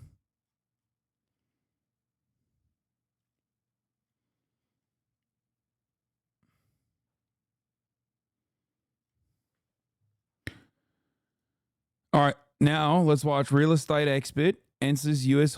housing crisis questions. But my salary doesn't. Sad face. That's really disappointing. So if we look back to 1995 to now, the percentage increase is almost 100% increase in the amount of rent people are paying. But income doesn't increase as quickly. Of course, rents increase with inflation, but this is more than that. A lot of the low-cost units are disappearing from the market because they have transitioned to luxury housing. Landlords are charging more and more based on upgrades they've made, or they've transitioned to for-sale homes. There's also been an increase. Prop 13 rooked the entire state of California. My landlords pay like $5K a year on a $1.3 million house that I get to pay $3K to rent. Yeah, isn't it fucking wonderful when you get to pay someone else's mortgage, by the way? And then some? And pocket change for them? It's great. I mean, that's what this is. You're just working every fucking day of your life to subsidize someone else's living conditions. You literally work every day so you can give someone else who got the money before you, who was able to sit on this fucking land and lord over you, basically, and subsidize their lifestyle. That's it. Increase in what's called institutional investment. These are corporations buying up homes and also multifamily residential buildings to rent them out to make a profit. In 2001, only about 18% of rental units were owned by corporations. Today, that's about 50%. So it's really Oh, she's Canadian. That's why. Okay. likely that you're paying your rent to a corporate landlord. At Gareth McDade asks, is there a housing emergency or not? We are in a housing emergency and we're also in a housing crisis. A housing emergency is actually a legal term. If a vacancy drops below 5%, the municipality can declare a state of emergency. And that allows them to access all these different kinds of policies. Rent stabilization, rent control are examples of this. A healthy housing market has above 5% vacancy rate. The vacancy rate in New York City is actually 1.4% right now. Anything that charges less than $2,400 a month in rent, the vacancy rate is actually 0.4 to 0.8, a very low vacancy rate. I Love B43 asks, why are houses so expensive? Houses are really expensive right now. Number one, it's a supply and demand issue. The US is short about 4 million homes to meet the current demand. And a scarcity of any commodity means the price goes up, up, up. In fact, 2023 was the least affordable year ever to buy houses in the United States. Interest rates are increasing. It's very expensive to invest in development projects. And it also encourages developers to develop luxury housing rather than more affordable housing. Because this wealthy market exists, developers Yeah, except when, you know, the interest rates were low, they still weren't fucking developing affordable properties. Sorry to, you know, disagree with your urban housing professor chatters, but are building to target that market. They're building very expensive luxury homes. That means that other housing isn't getting built. So everyone's prices increase as a result of more luxury development. At True NYJ, seems like interest rates increase, only expensive properties get developed. Interest rates decrease, only expensive properties get developed. Does seem like only expensive properties are getting developed. It's not like the incentive structure changed. Jet GC asks, why are cities not using these abandoned towers to create affordable or homeless housing? What the is wrong with this country? Depending on the age and condition of the building, sometimes it can actually be more economic. Yeah, except that person has asked that question specifically about the fucking half-built tower in the middle of goddamn downtown Los Angeles. And that was a newly built tower. They just didn't finish it. Just finish the fucking project. What do you mean? Viable to demolish the building and build something new. Older office buildings or pre-war office buildings, ventilation required that windows be provided for every office space. So it's easier to convert these older office buildings to residential because they're already laid out like our residential buildings. Newer buildings are very difficult to convert to residential, and it's very expensive to do this. If you want to convert this into a residential building, you have to replace all of these windows. You can't have a bedroom without an opening window. You would have to puncture a hole in the middle of the building to provide window access, reconfigure all of the plumbing in the building to hook up to all of the individual bathrooms and kitchens, change the electricity supply, change the HVAC systems. So this requires just completely transforming the inside guts of these buildings. In New York City, there's about 94 million square feet of unused office space. That's equivalent to all of the office space in Dallas and Houston combined. It's a huge amount of vacant space right now, and we have to figure out what to do with it. At High for Housing says, what housing technologies are here to stay? Modular? Modular housing can also be referred to as prefab. Different components will be manufactured in different manufacturing sites. They're all brought back to the site and assembled kind of like a jigsaw puzzle. The manufacturing can take place where labor is cheaper, and it also doesn't disturb the neighborhood as much. Another newish building technology that I'm really excited about is something called mass timber, where wood is laminated together with a special glue to create really large beams of wood that are very strong. They're also fire resistant. They have a lower carbon footprint as well. Mass timber is now becoming stronger, and so it can be used to build higher and higher buildings. Previous to a couple of years ago, the highest building you could build in the United States out of timber was 6 stories. Now you can build 18 stories. So we're going to start seeing high rises built entirely of wood. It's pretty amazing. At Readlight says, it will be interesting to see how the value of oceanfront property changes as sea levels continue to rise. This will be really interesting. So far though, it really hasn't affected home prices. At Schmohawking asks, what is redlining? It's kind of come to signify any sort of racial discrimination in housing, but actually there's a really specific history around redlining. This is a redlining map from Cleveland. In the 1930s, the United States federal government decided to start a new mortgage program to allow home buyers to access federally backed mortgages. The government created these maps to determine where their investments would be safe. Green areas, you see down here, is where the federal government felt that their money would be well used. They also created a D class or red class, which was really a no-go zone where the federal government did not want to provide government-backed mortgages. These redlined areas were where Black families lived. It made it very difficult for residents living in these areas, predominantly Black residents, to access mortgages. Many of these maps exist for communities all across the United States. These maps were not made public until 1978 when a historian stumbled upon them. If you look at the neighborhoods that were historically red... Not being explicit about the racism? Yes, she is. What are you talking about? This is a fucking academic. She 100% is saying that. What are you talking about? What, you think she's like saying, oh, they accidentally stumbled upon the Black neighborhoods that they purposely excluded from fucking mortgages, like federally backed mortgages? No, she's like very openly saying that that is what is going on. Blind, these are still some of the most racially segregated neighborhoods across the United States. And those effects are still felt today. Many of the historically redlined neighborhoods have experienced disinvestment, and more recently, many of them have become targets for gentrification, displacing many of these residents as well. At Don Gotti says, is gentrification all bad? Pretty much. There's something called direct displacement. People are directly displaced from their homes because they can no longer afford the high. Chatter's doing what they do to you to the video. I know, literally. She'll be explaining it.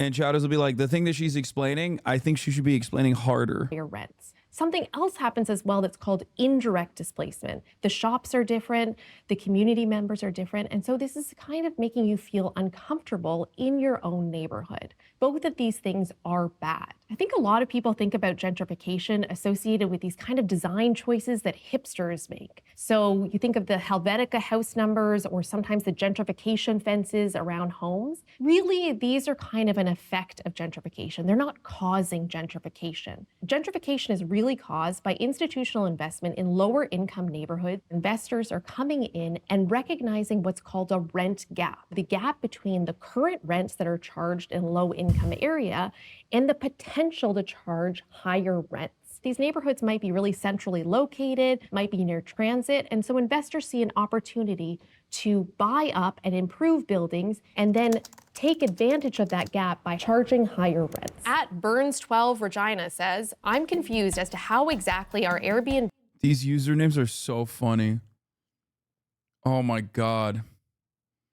Burns12 Regina. Affecting the housing Regina. market. A lot of rentals that would have been provided for permanent residents have transitioned to Airbnb housing, which means it reduces the amount of total rentals available on the market and drives prices up. For example, we can look to London. It is the city with the largest number of Airbnbs in the entire world. 50,000 Airbnb units were previously long-term rental units in London. That means that 50,000 rental apartments were taken off the market and are no longer available to permanent residents. Also, some research has shown that Airbnbs increasing actually contributes to gentrification and raising home prices in certain neighborhoods. At Scotty ZS says, how the Did my parents buy a house at 26 years old while I have $2,000 in my bank account? I feel your pain, Scotty ZS. Really, things are much different for millennials than they were for boomers. When boomers were reaching the age to buy a home around the late 80s, early 90s, if you made about $50,000 a year, the average home at that point was about $121,000. So that's really only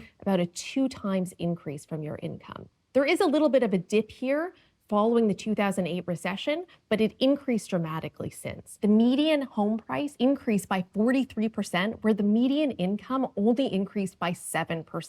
The average right now in the United States is a home price that is about 6 times the median income. If you think about very expensive places like the California coast or New York City, that can be about 11 times the median income. At Kevin V. Dahlgren asks, what is the leading cause of homelessness? There are a lot of common misconceptions around people who are unhoused, that perhaps drug use is involved, that there are mental illnesses, and these things do exist, but they are not the drivers of homelessness. Recent research from the University of California, San Francisco actually found that the leading cause of homelessness is a lack of access to affordable housing. What?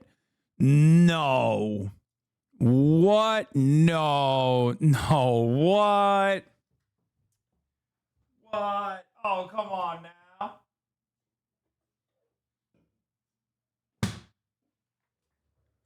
What's next, guys? The leading cause of gun violence is unrestricted, unfettered access to a market of guns. I mean, come on. Who told you that? Fucking Mao? Who did that study, huh? Mao Zedong? Is that who? Come on. Come on. Don't play with me. Don't play with me. Yeah, okay, dude. That's bullshit. What's next? Paywalling access to healthcare actually yields worse returns for the overall healthcare of every citizen? Pfft, no. No. What else? What else? Privatizing otherwise public education leads to worse educational outcomes overall for every citizen? Stop, dude. There's no way those are real things, okay? La la la la la la la la la la la la la. I can't hear you. Stop it. Fucking stop. Stop playing with me. Stop.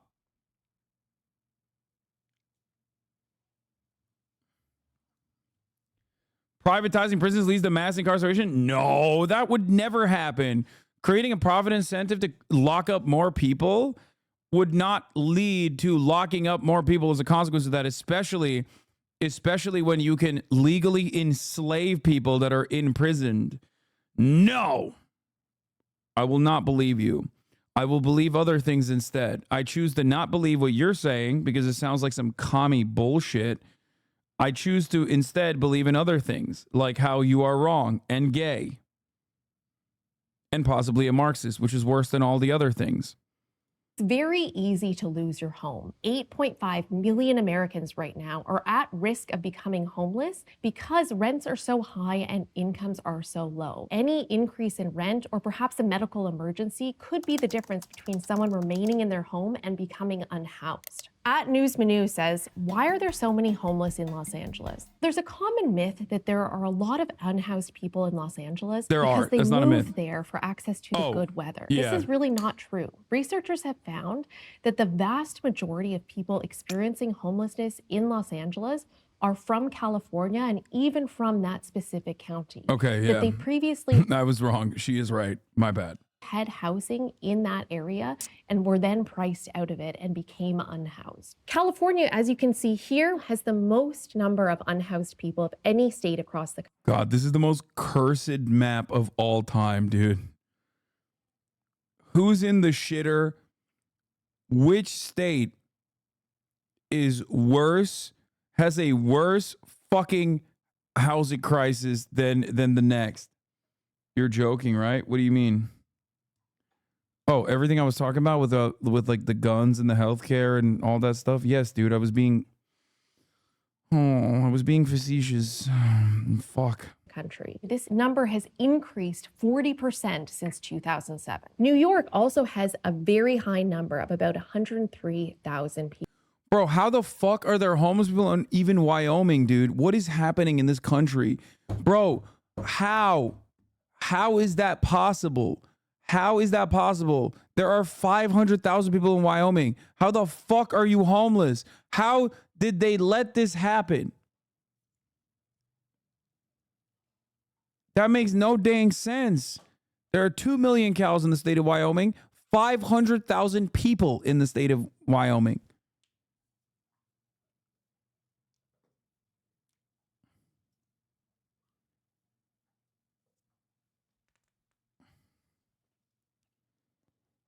People. There are differences though. Most of the unhoused people in California are unsheltered. This means they don't have access to temporary shelter facilities. In New York, the majority of those people are sheltered. That's a result of a policy in New York City called Right to Shelter. New York City is the only city in the country that mandates the city to provide a shelter bed to every single person who requests it. At Don J says, why are corporations buying up houses just to rent them?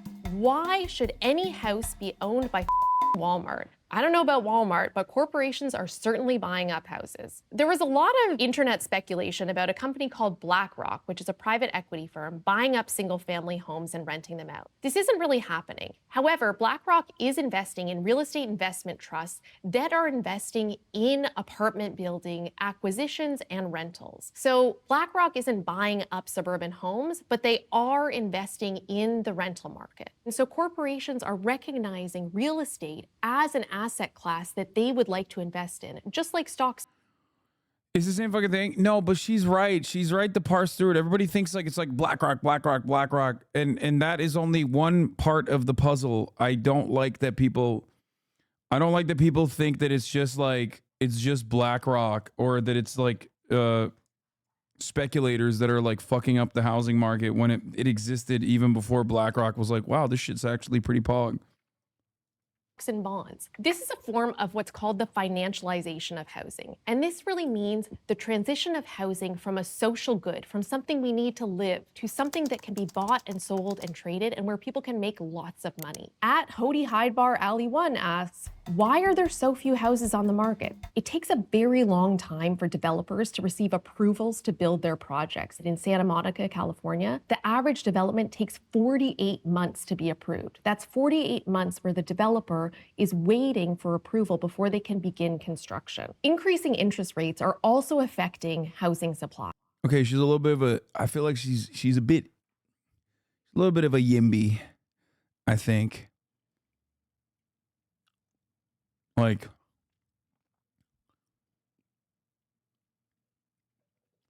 a little bit. She doing the yimby thing, yeah. But to be fair, I mean, she is Canadian and also like a urban policy professor, so you got to be a yimby. Wait, why does Hasan not like yimbys again? Any policy that libertarians advocate for, I'm going to be a little bit questionable on, okay? If Larry Elder is saying the same things that you're saying on Twitter, then maybe there's a little bit more to the problem than what you think is the solution. That's all I'm saying. Libertarians are not yimbies by and large. Yes, they are.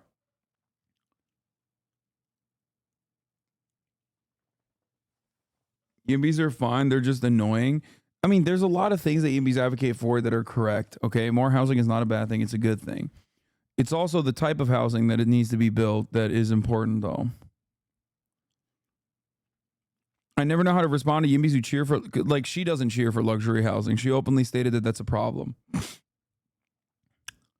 I never know how to respond to yimbies who cheer for luxury housing with the thought that it increases the housing supply and thus reduces rents for the average renter. I feel like there's evidence on all housing is good side, but I don't know, it doesn't feel very socialist. It's not. And they're wrong. It doesn't. As a matter of fact, luxury housing has slated to, has sometimes, in some instances, actually only decreased the overall inflation of the cost of housing, but never decreased the cost of housing. And sometimes it actually leads to increasing the cost of housing even further, because now there's more expensive real estate in the market. So all of the other landlords go, oh, look, see, this is a gentrified neighborhood. Now we're going to fucking increase our rent because there's a Whole Foods down the line. Huh.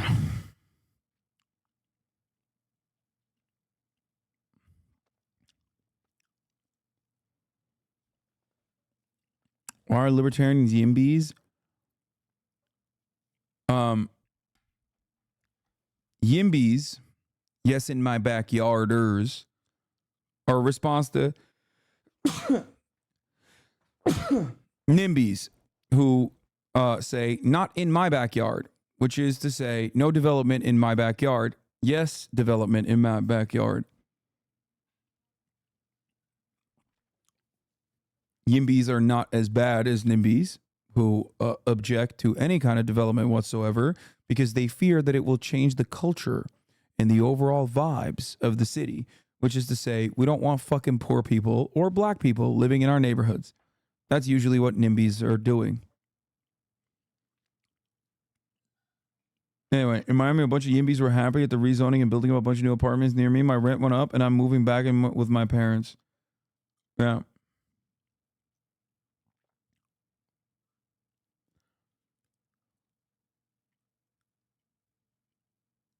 YIMBY, a person who believes building more housing and getting rid of cars would solve the homelessness crisis, but doesn't dive deeper into housing policy or fixing public transportation.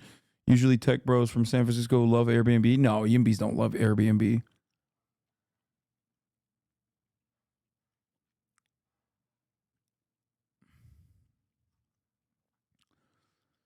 YIMBYs are in favor of deregulation and the abolition of like zoning restrictions, specifically single family zoning.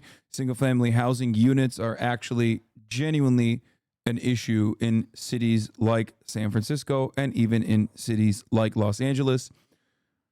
I don't think YIMBYs are in favor of Airbnb. I've never met a YIMBY that is in favor of Airbnb.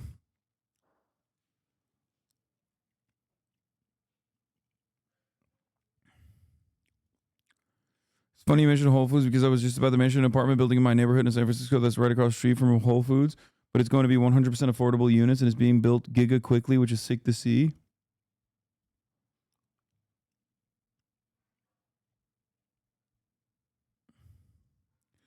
I don't know how to properly word this, but I feel like the label of luxury housing ruins the overall understanding of what you deserve for housing. Obviously, having a dog washing station is a luxury and perhaps excessive, but the idea of having in-unit laundry and a dishwasher being classified as luxury is insane to me. Everyone is deserving of good housing.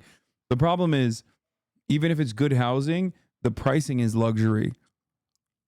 Even if it's housing that everybody deserves, the pricing is at a luxury price point. That's the issue. Once again, market conditions and all.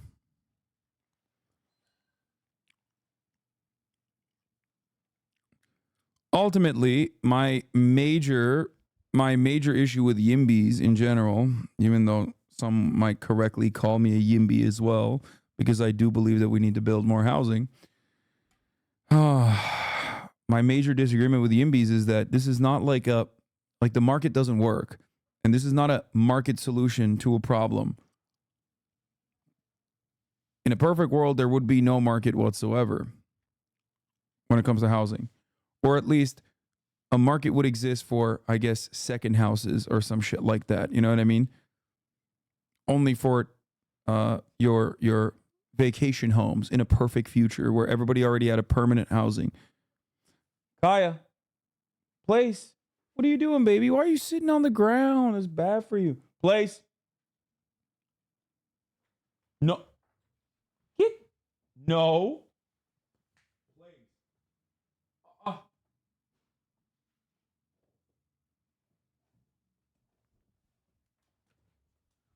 Do not look at me like that.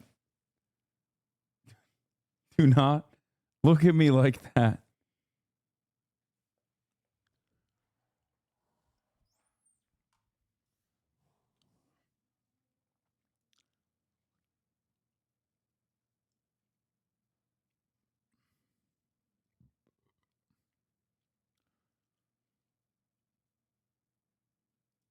Specifically for existing homes. If you purchase your home prior to the recent increases in interest rates, you don't want to sell and buy a new home and risk getting a bad interest rate. If we look at Thoughts on 501 style housing? Don't get me fucking started. I think it's ugly as shit.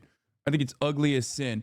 I honestly think boring ass, gray ass, brutalist architecture, Soviet style apartment blocks are infinitely preferable to the fucking ugly ass 5/1 housing units that we see everywhere. I think they are a stain. They are a stain. They are a blight on every fucking modern city. I despise it so much. It hurts my soul to see. For those of you who don't know don't know what I'm talking about,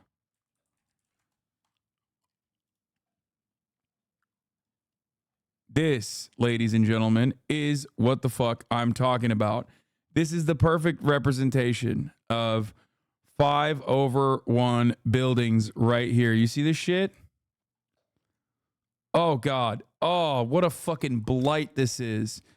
Oh, my God, I hate it. I fucking hate it so much. I hate it.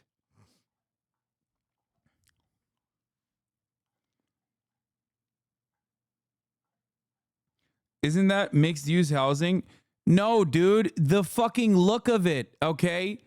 Did you not hear what I just said? I think this design is dog shit.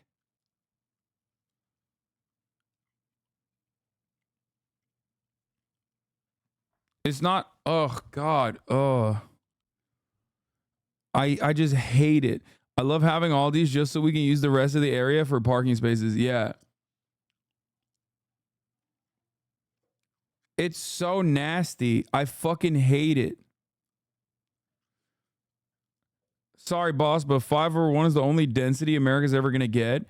It just sucks so much ass. Bro, you have zero taste. You think this is taste? This is cyanide. That's what you're tasting. What you're tasting right now is fucking poison. Okay?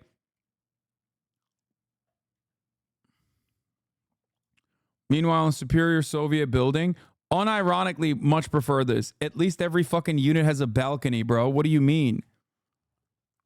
And probably living spaces in between as well, like public spaces in between it.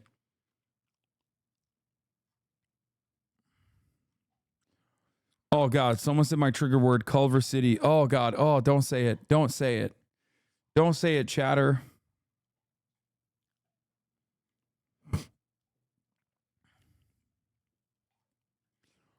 I love how fucking stupid people are. Where they think like, I'm not grossed out by this design, and I just hate the concept of multiple family units. Like that's what I'm advocating against here. I hate multiple family units, and not like how ugly, how much of a blight this fucking shit is. It's so stupid. While I'm literally in the process of explaining to you how I would prefer even this, which is my least favorite overarching style in architecture. Yimpies have no fucking brain processing power. They're like, no, my way or the highway. It has to be this ugly ass dog shit.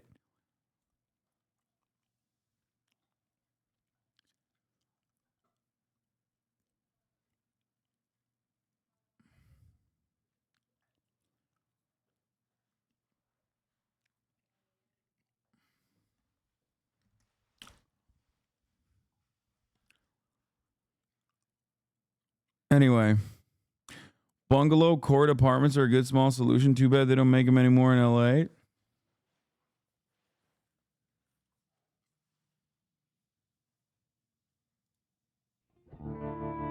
What is this? Commie blocks are awesome, actually. A reply to living ironically in Europe. Years behind the socioeconomics of their own people. In June 1940, 50 million people live and comprehensive policies for human and industrial resettlement in historic shift, of course required effective and quick urban planning. So, consider This is one of the only Victorian-style American mixed-use streets. Oh, don't tell me I'm gonna nut. Wait, is this Hoboken? It looks like it might be Hoboken. This is my shit, dude.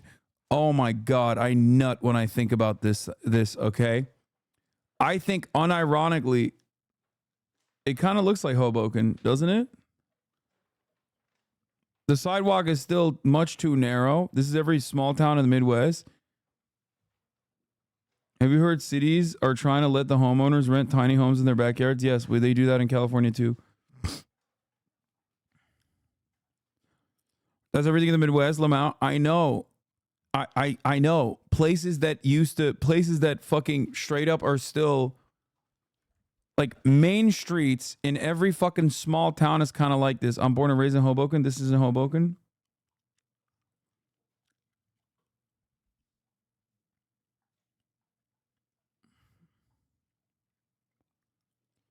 I'm Bungalow Valerie Court Gustin, and I've been Apartments. an architect in Los Angeles for over 20 years. Today, I'm going to break down architectural details of some of the most popular.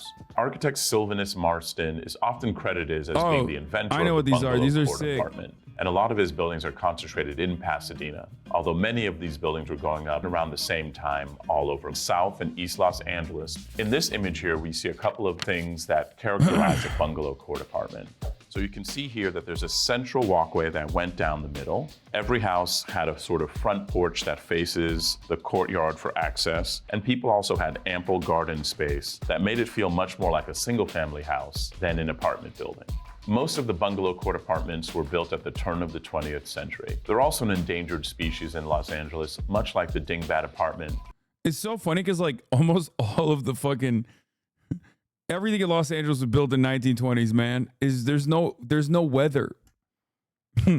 So literally nothing withers away. Because current zoning laws wouldn't allow for this many units to be built on these size lots. The houses were small, typically 500 to 600 square feet, but you could essentially fit sometimes 4 to 6 units on the same lot that would hold a single family residence. That density is crap. Still preferable to the fucking single family zoning that exists now in its place. Have you heard of earthquakes? Wait, what? Everybody, have you lived or been to Los Angeles? So many of our fucking apartments were built in 1920s.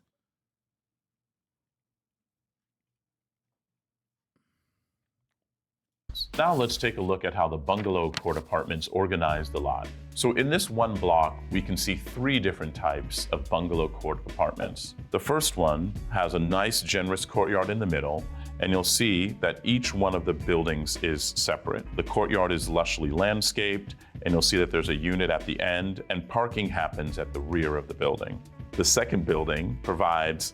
They have these in Beverly Hills too, but of course, as always, that's all been turned into single family. Like they're all separate units now. Smaller in separate units, houses. but then there was a slightly larger unit towards the rear of the apartment. Each of the units is its own standalone separate house. There's a generous courtyard in the middle, and the houses get light on all 4 sides. It's so What a sick. contrast to a dingbat apartment. In this example here, it's a much more dense example of a bungalow court apartment, but many of the characteristics that we love about a bungalow court apartment are still available. There are small courtyard spaces, the courtyard is still landscaped, and abundant. Before the fucking Yimbys like lose their goddamn minds, making sure that there's like ample natural light and also having access to like a shared like green area is incredibly important in city planning in general. So shut the fuck up. Okay? Not every fucking aspect needs to be this disgusting, dull, concrete bullshit. Like, oh, that's space. You could build a fucking, you could put a 5/1 there. That's too much space.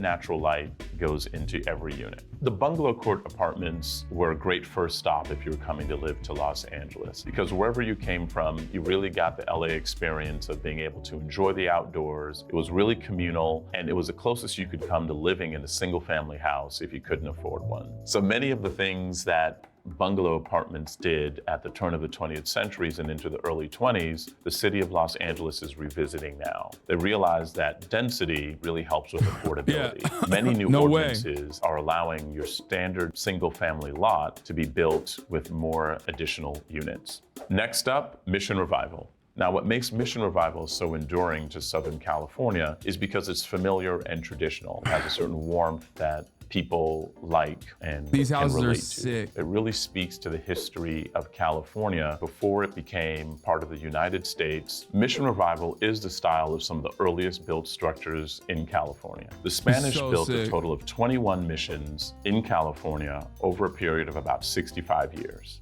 You actually find it in many neighborhoods of Los Angeles, San Fernando Valley, South and East Los Angeles, and also all over West Hollywood. To learn more about Mission Revival, let's start by looking at an actual mission. The first thing you'll notice is the thick walls that were built typically of adobe. They had clay barrel tile roofs, and then finally the arched colonnade, which provided temperature control. The missions are not sick. Yeah, bro. I'm not talking about like. No, when I say Mission Revival as a style of architecture is sick, I'm actually saying what the missionaries did was awesome. I'm glad you were able to parse through my words and find the truth behind what I meant.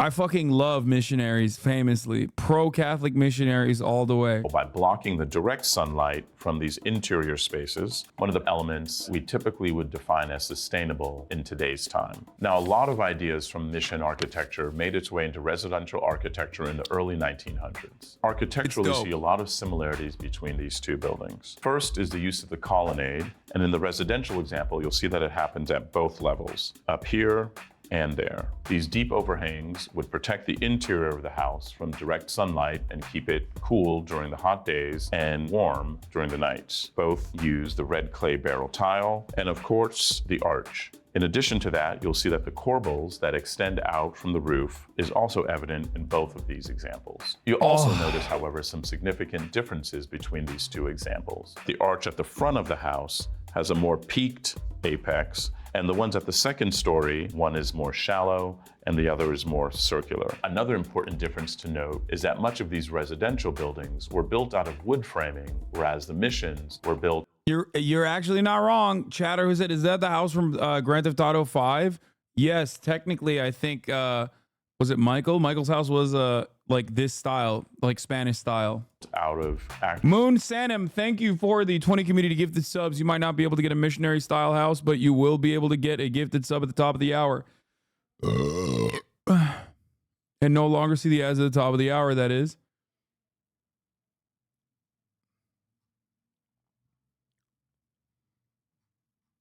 At the top of the hour, there's a 3-minute ad break. If you no longer want to see those ads, all you need to do is subscribe for $5 or free, baby. Here it is. Here's the 3-minute ad break now. Actual adobe or stone construction. And on a typical single-family house where you're building out of a wood frame wall, the wall doesn't have to be as thick. So you still were able to get some of the shading value of these colonnades, but because these walls were built out of wood framing, you didn't get the same insulation value out of these walls that you did when you built out of adobe or stone. Let's take a look at what Mission Revival architecture looks like in a more contemporary example. Sick. Now, this house is much smaller, but once again, we still see a lot of the techniques that made Mission Revival architecture pleasing to the eye. These houses were able to be air conditioned, but we still have this colonnaded protected entry with a deep overhang. We also still have a large arch opening that goes into the primary public spaces of the house, typically the living room. There are a few decorative elements on the facade, wall sconces, and then also a decorative roof vent, which allows all the heat to escape from the roof during the hot summer months. Mission Revival architecture is not only popular for residential architecture, it's also used all over Los Angeles in places like.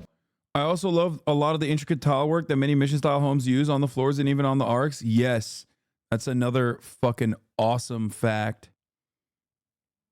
I grew up on these houses back in San Diego. My parents still live there now, but it definitely was weird feeling considering the history since I'm Mexican and indigenous. Union Station, Beverly Hills City Hall, and a host of other building types, including hospitals, churches, schools, and train stations. And people often talk about Los Angeles doesn't have much architectural history, but Mission Revival architecture is. God, LA is so ugly. Bro, this guy is literally showing some of the best architecture in Los Angeles. The fuck do you mean?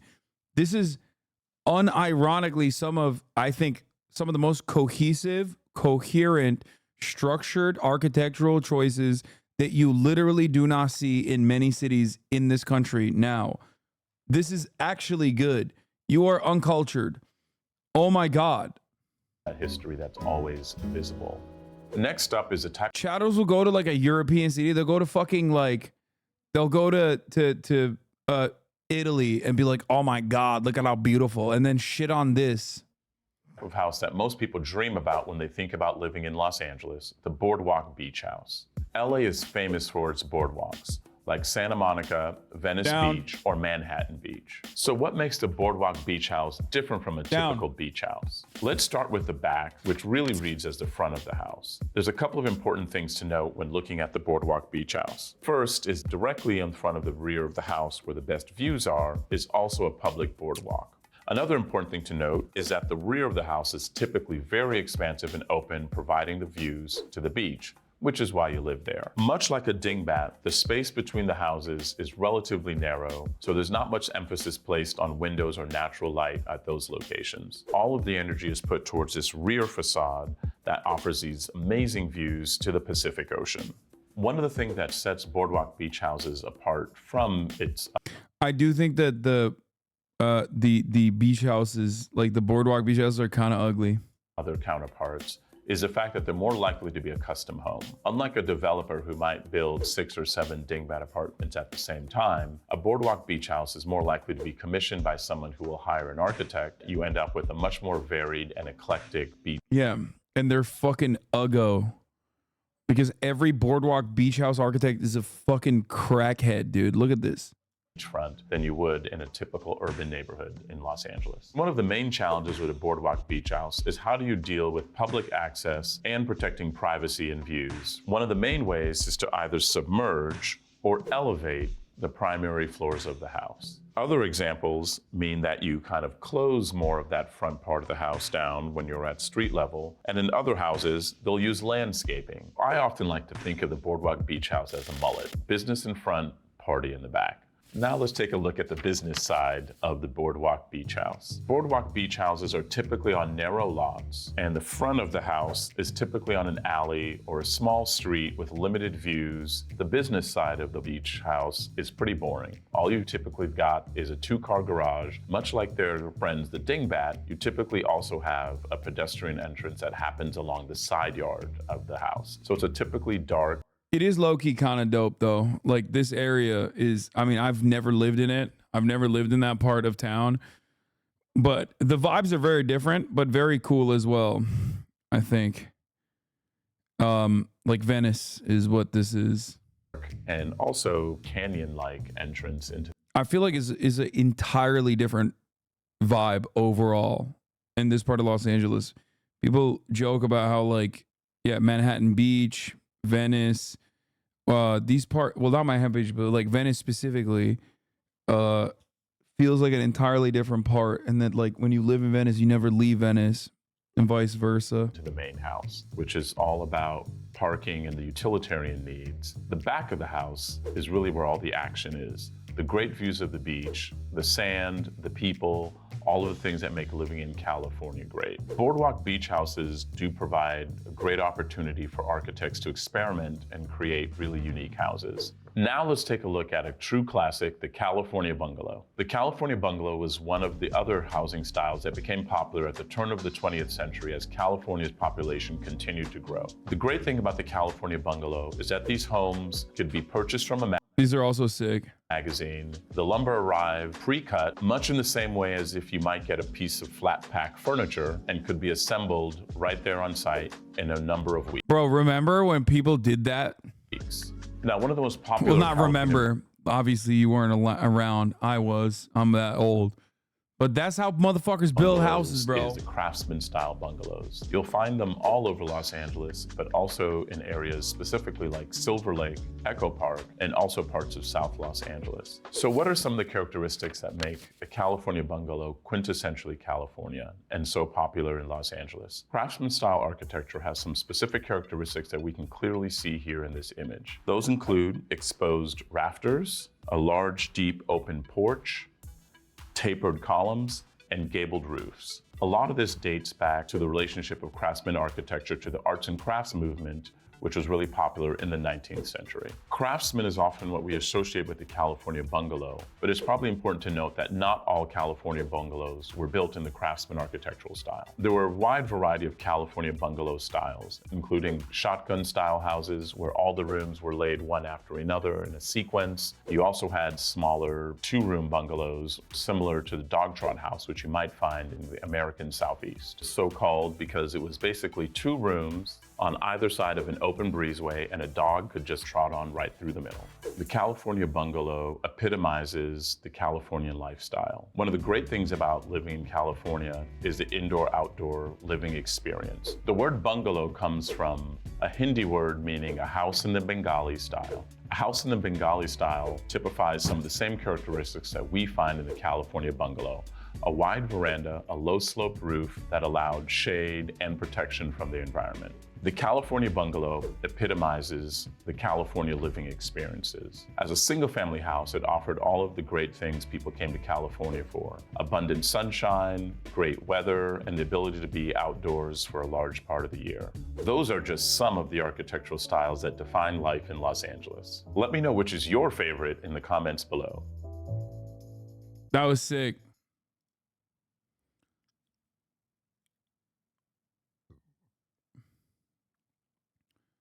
Can you cover the Apple River stabbing? No. Why would I cover local Minnesota news with 400 views on it?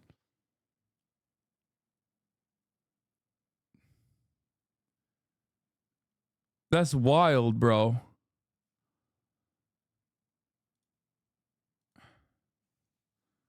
What? Have you not heard of this? No, what is that? You missed the first two styles? Yeah, I skipped the first style, not the first two. Dingbat Apartments is the only one I skipped. Here, we'll watch it. To allow cars to park. First up, the Dingbat.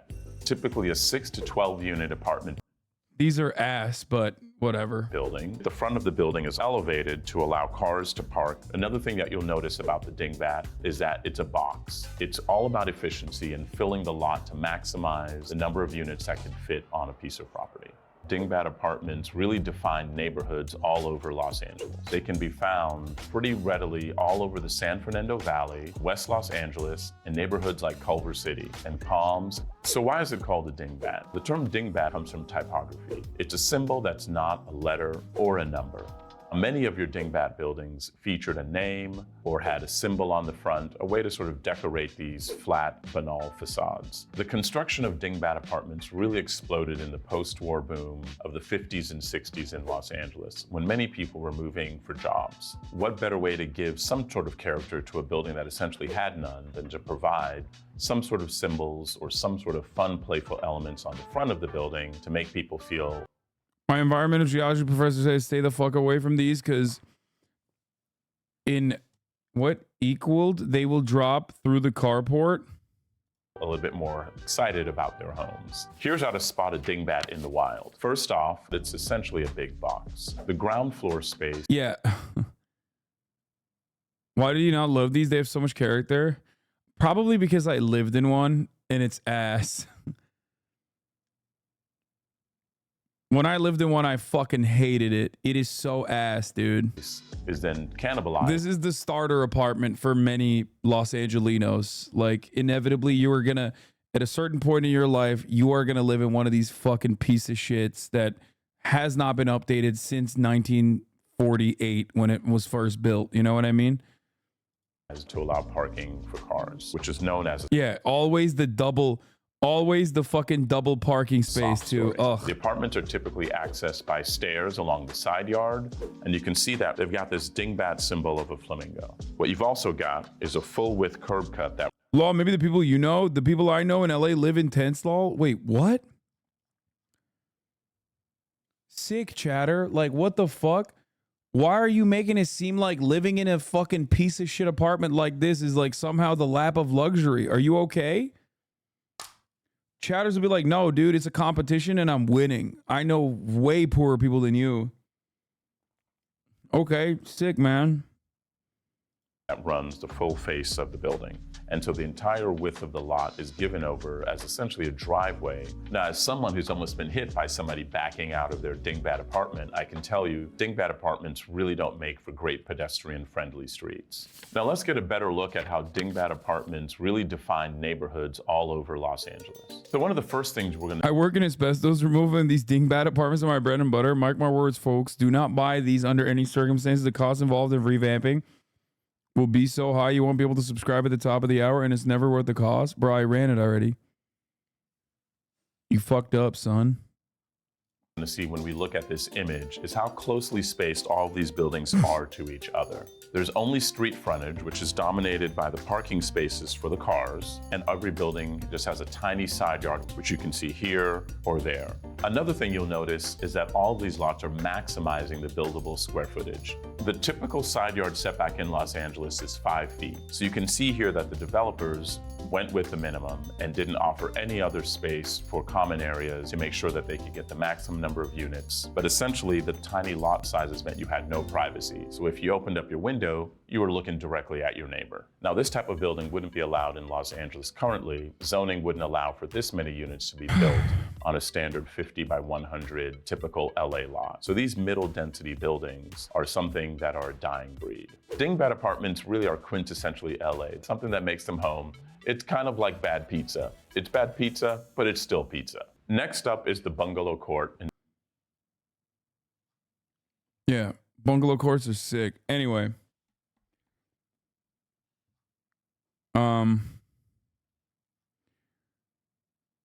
Would you ever consider getting a Kaya-sized hamster wheel for Kaya? I feel like it would be impossible to buy one that's that large. New Joker, Joker 2, just been released. Okay. Let's go, boys. It's showtime. Wakey, wakey. Hey, Flack, you. Joaquin Phoenix, my goat. He signed the letter defending Jonathan Glazer. Got a joke for us today. Stop. No. Don't bite your paws. Don't do it. We use music to make us whole. Wait, is it musical? Shut the fuck up. Fractures within ourselves. I'm nobody. Is that Lady Gaga? What the fuck? I haven't done anything with my life like you have.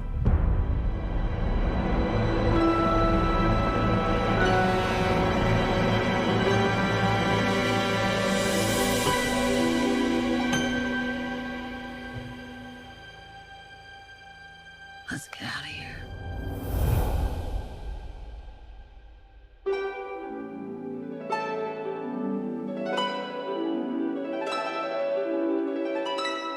Yo, what the fuck does she know about acting? I like some of her music. What the fuck does she know about acting? Just kidding. Didn't she act in the fucking the other thing? What was it called? The fucking country movie or something?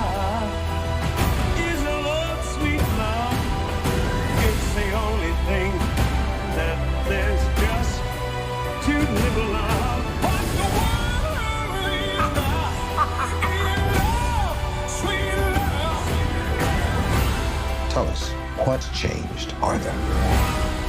I'll tell you what's changed. I'm not alone anymore. That's what we should be talking about.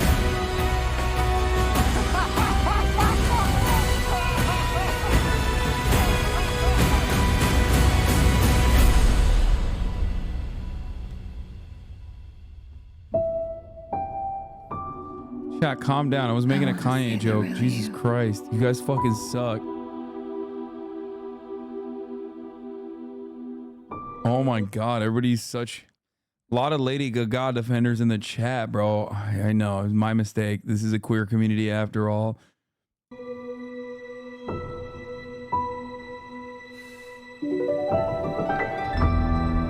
The Joker. Okay. Bad joke, apologize. Okay, calm down, everybody. A lot of chatters discovered Ye after the anti-Semitism, probably. Yeah, like Weeby. Weeby discovered Ye after the anti-Semitism and loved it.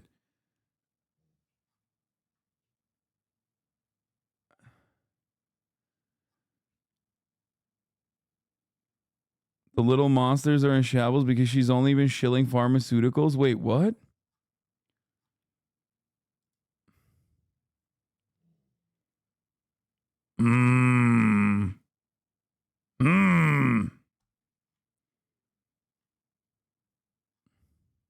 Sorry, I'm imitating Kaya. You guys can't hear her, but she's growling because she wants to get out of bed.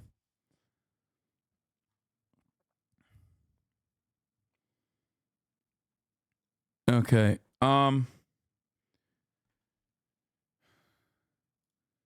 What is Nurtech? Hey everybody, it's LG. I just wanted to come on and talk to you a little bit about my partnership with Nurtech.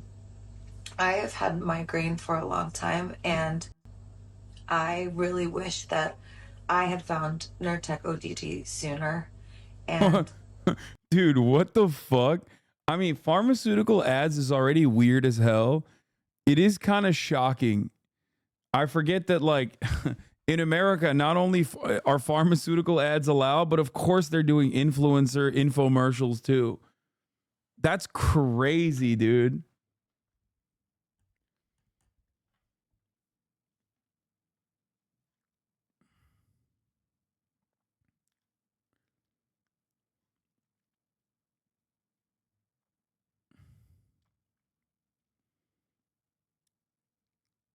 She's not about to talk about glycine, no. Anyway, the liberals are mad at Civil War. They watched it. One, because Andy No got credit for it, which I think is shitty, but I guess they used some of his footage. And a special thanks to Helen Lewis. Who's Helen Lewis?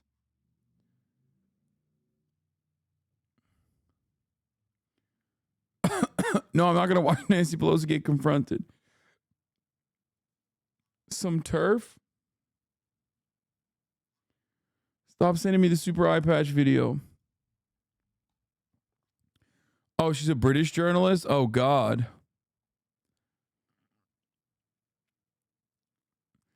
Lewis coined herself, referred to as Lewis Law. The comments on any article about feminism justified feminism. She dedicated transgender issues, edited a week of articles dedicated to transgender issues in the New Statesman.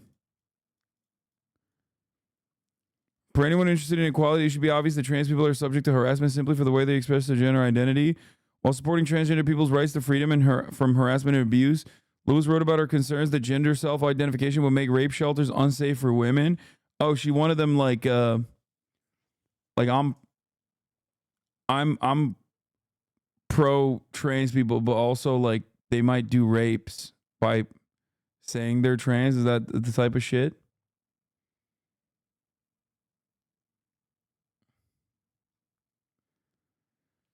People spraying opinions about movies before its wide release date triggers me to no end. I mean, they've written on it too. The Atlantic wrote an article about how Alex Garland's Civil War was made in anger. What would it take for California and Texas to unite against the White House? Nothing good, according to Alex Garland. When the first trailer of the Civil War, a harrowing depiction of conflict between America's states in the near future, was revealed, I'll be honest, I didn't have I didn't have a lot of great expectations for this movie, only because, like, I mean, I'll watch it, but I get why people would complain about it, and not just the credits. Oh, fuck. There it is. Oh, wait. Does that work? No, it doesn't.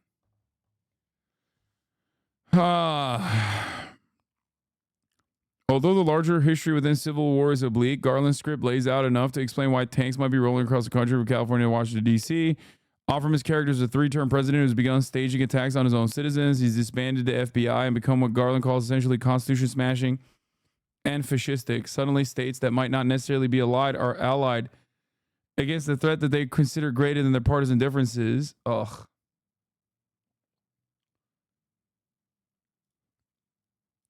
Back then, he seemed confident about the open-endedness of his storytelling. Garland's been in a hurry to make Civil War, completing its script in 2020 just as COVID lockdowns took hold.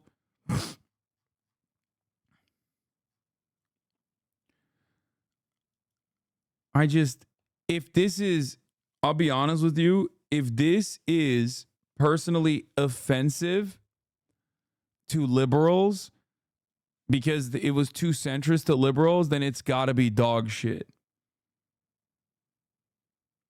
Motherfuckers decide if they like or hate a movie before even seeing it. People love discourse more than art. No, I mean, I'm excited to watch it regardless, even if it's bad. So we'll see. But I felt as though liberals chirping about how centrist it was made me feel like maybe it's not very good at all.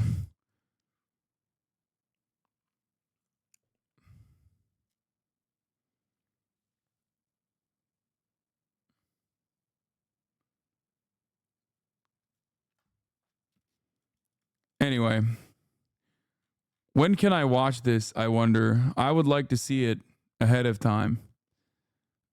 Civil War, what a truly awful infantile film that doesn't understand politics, warfare, or journalism. Disgusting. Not to mention it trivializes all human conflict by making it senseless.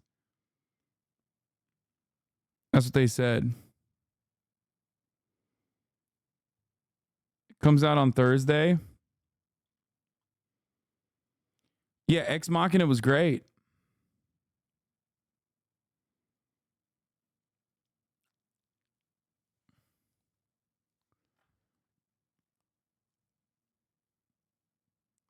All right, I'm going to skip all of this stuff.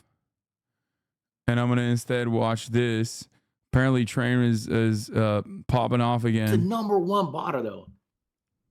I mean, I know who you guys want me to say, but that's not the number one botter. The number one botter is on Twitch. Oh. Unless you count, unless you're counting these people who are botting, Wait a minute. Unless is he talking about Elon Musk? Wait a minute. The number one botter's not on Kick. It's actually on Twitch. He's such a gossip girl. He knows from experience. Yeah, he's like, it's me. When I was on Twitch, I was the number one botter. unless you're counting the stupid ass streams that get botted to 2 million viewers, then sure. I'm talking No. botters. Let's move on from that. Who's the Twitch guy? Oh. It's multiple people, actually. Good PR. That was good PR. The plot thickens. No, it's multiple people that are botting massively. Who are they? And making a lot of money from it. And by massively, is this more than 20,000, 50,000? How big are we talking? Careful, Train. Don't let him do that to you. I would never. I'd say minimum between 10 and 20,000 bots. It's the number one botter, though. Who is he talking about?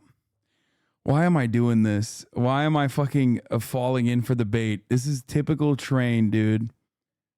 Typical Train. Somehow you're gonna catch a stray. I just know it. First of all, he probably means me, Misgive, and Pokey because that's all he talks about. Wouldn't bots be more expensive than the ad revenue you would get? Yes. Are we the bots? Remember when Train Straight Phrase said you have 6 mil in the bank? Yeah, I know. It was awesome. Hasanabi, Pokemon, Disney streamers.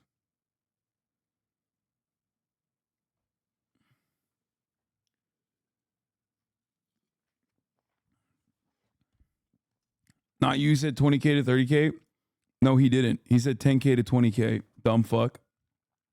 I know you said that to be like, that's not you.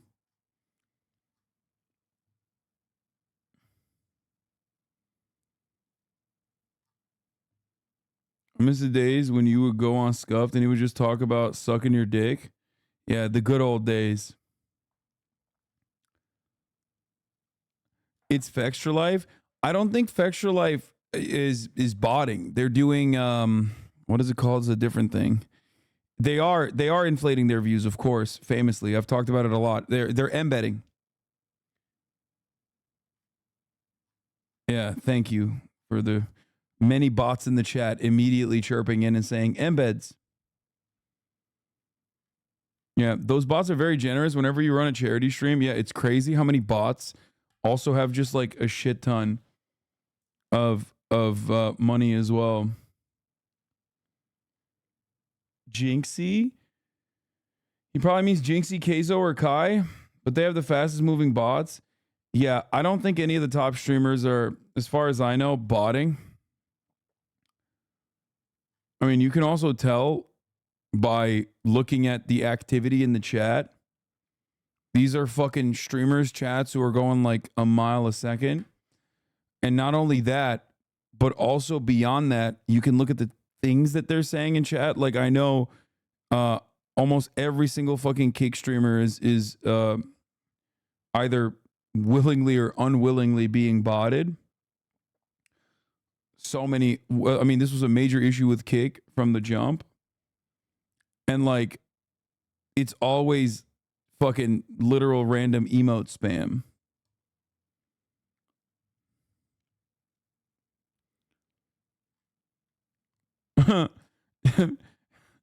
Train is the Mike Lindell of live streaming. Always got some secret info he's about to drop. Yeah.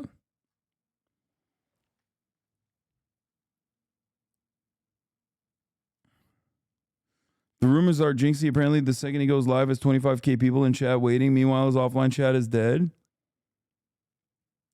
I doubt it.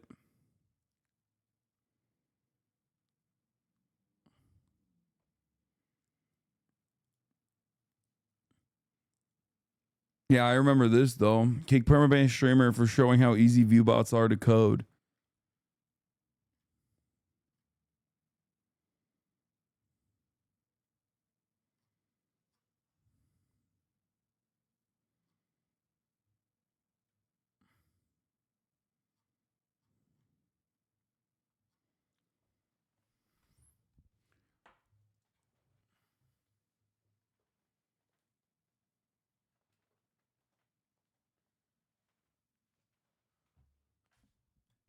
One other thing that you can tell is like, if these guys were viewbotting, how the fuck are they viewbotting on like every platform? Their TikTok accounts, their fan-made TikTok accounts pop off. They have a shit ton of fan-made TikTok accounts. They all pop off. Like they have a lot of engagement. If it was completely manufactured out of nothing, then it wouldn't work that way.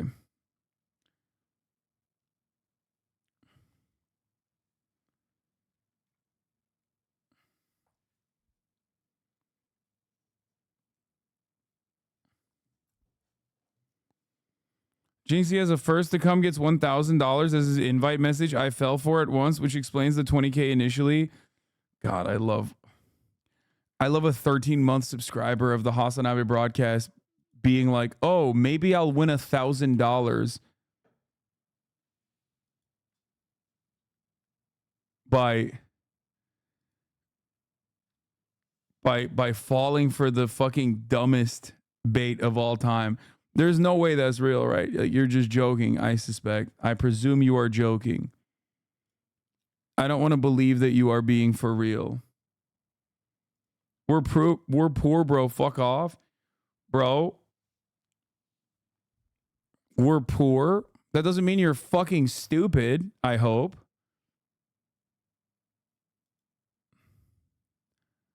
Like, I'm confused. There's a difference between being poor and being so fucking dumb that you fell for literally the dumbest scam of all time. That's like baiting 12-year-olds.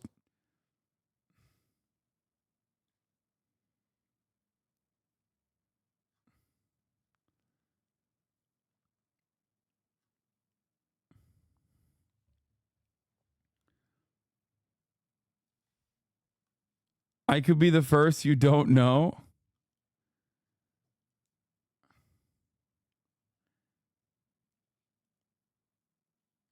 That's crazy. Chatter believe there's hot milfs in his area. Yeah. What won't chatters? Is there a fucking lie that chatters won't fall for? What the fuck?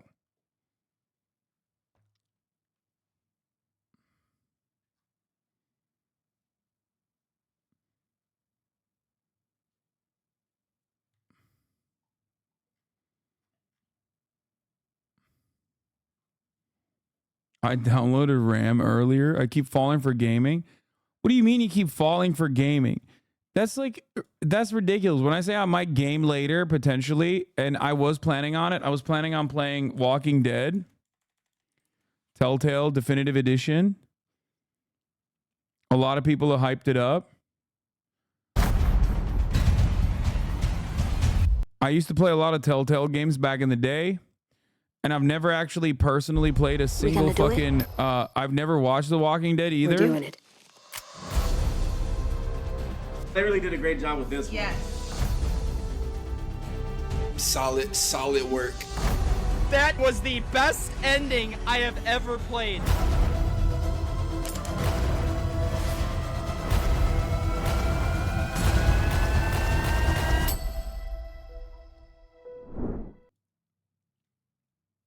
I've heard this is phenomenal. I've played a lot of Telltale games back in my day. I used to do that all the time. I am interested in playing it. I'm interested in playing this. But the one thing I will say is this. It is that people are like, oh, you bait with gaming all the fucking time. Bait who, bro? When I say I'm going to play a video game, it's probably fucking making less people join. Okay? That and Wolf Among Us are the only ones worth it. I loved Wolf Among Us. It's so funny that people are like, dude, you bait people with gaming.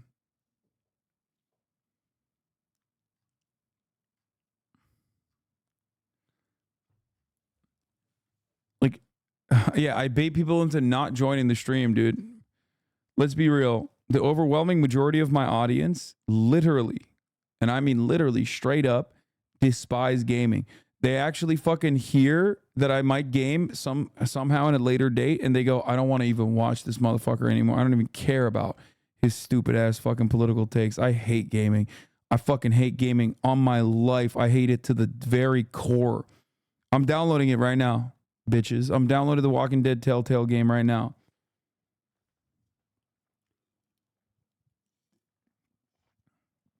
Watch.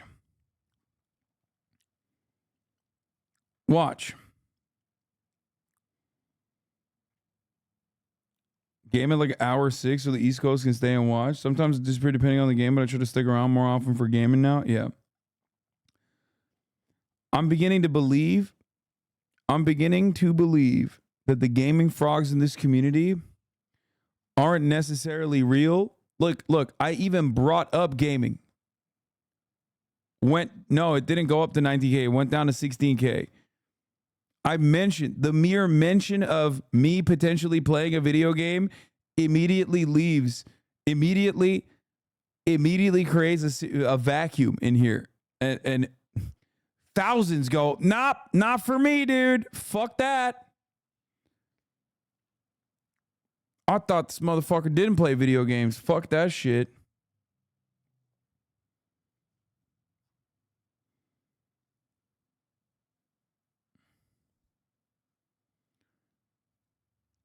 Ban politics only viewers, I would be out in the street tomorrow. The bank would come and seize the home.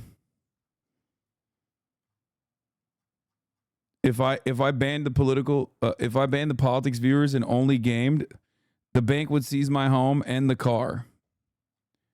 Then I'd be a real socialist. Will you play Rise of the Ronin? It's actually pretty good in my opinion. No, it's not. You're wrong for that. I actually did play Rise of the Ronin. I have been playing it on my Steam Deck as I remote play from my PlayStation 5. And let me tell you, that shit is not that good.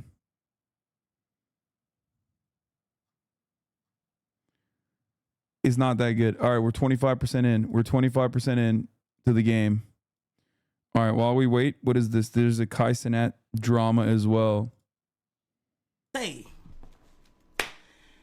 that I was out there mocking Jamaica, bro. A nigga that's not from Jamaica gonna make a tweet and everybody, right?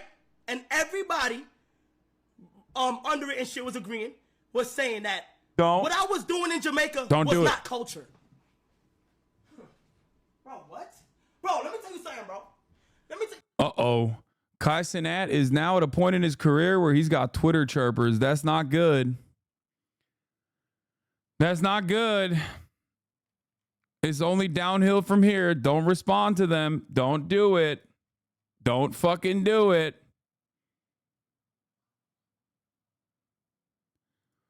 Bro, what the fuck? Lenny Kravitz is working out at my old gym, WeHo West Hollywood. WeHo Equinox. Life ain't never been better than it is now. And he's dressed up like this and doing this fucking weird ass exercise. What's happening here?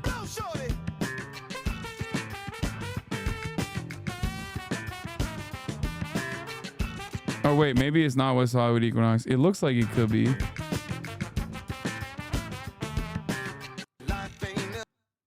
Bro, what is he doing? This is the craziest ab workout I've ever seen in my life, dude.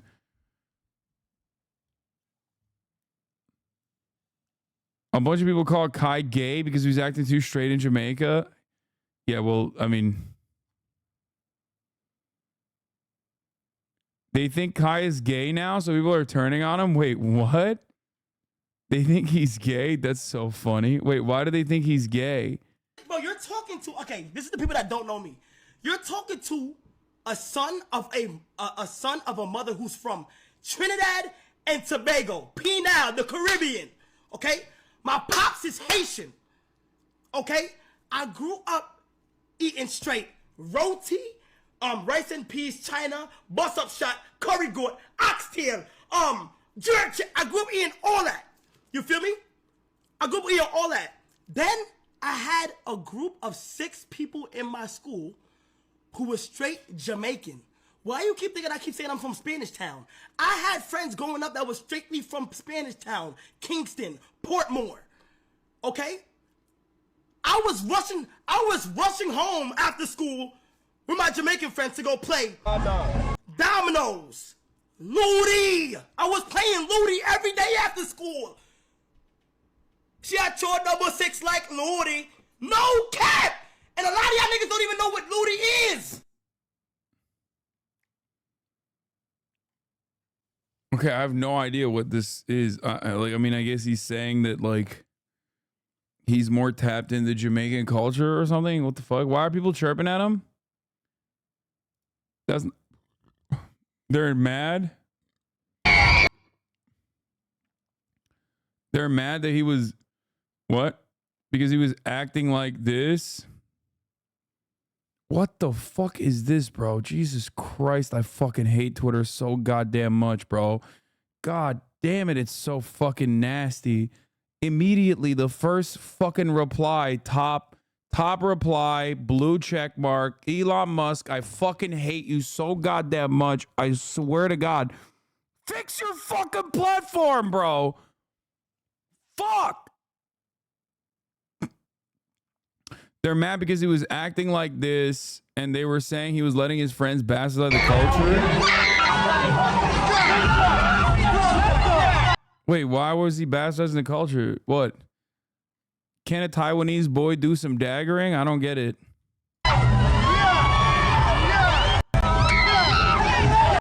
Low bitch rate detected. I heard there were cultural appropriation accusations. This is so... Bro, this is... Yeah, they're daggering. What's up? What's the problem?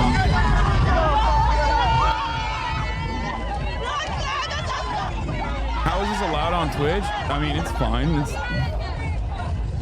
He's doing Jamaican Stolen Valor. I'm on his side. To be honest, he's goated. Yeah. It's just like he's in Jamaica, surrounded by Jamaican people, daggering Jamaican people. Like, why the fuck are Americans mad?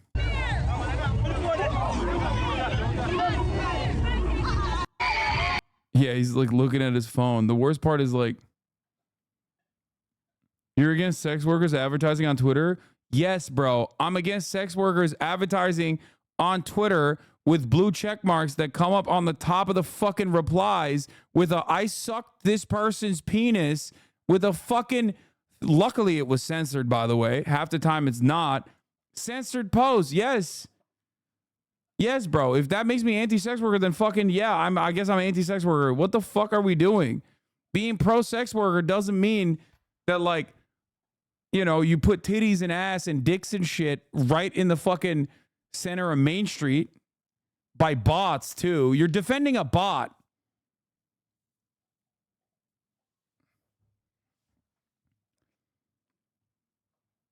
I saw a tweet saying this is not African/Caribbean culture.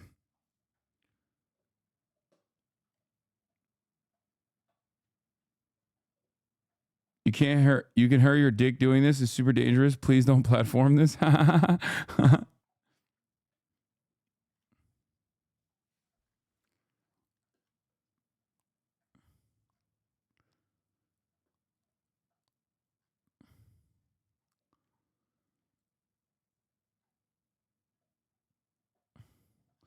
I just don't understand why people are.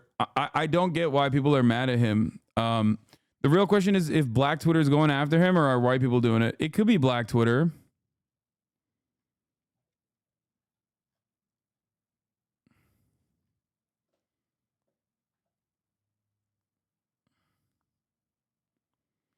I think mainly Jamaican people on Black Twitter were mad because they didn't want the general public thinking this was representative of Jamaican culture. I think it is Black Twitter. Wait, really? Okay. Shonda Black, our Black Zoomer correspondent, has chimed in and said he thinks it's Black Twitter. Okay, if it's Black Twitter, I side with Black Twitter. I'm so sorry.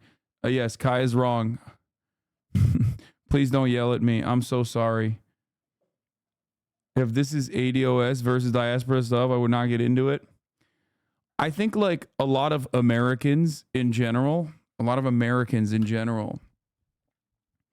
have a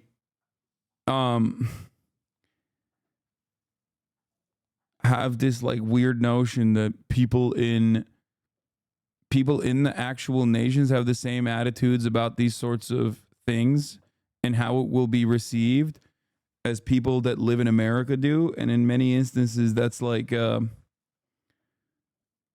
just not the case.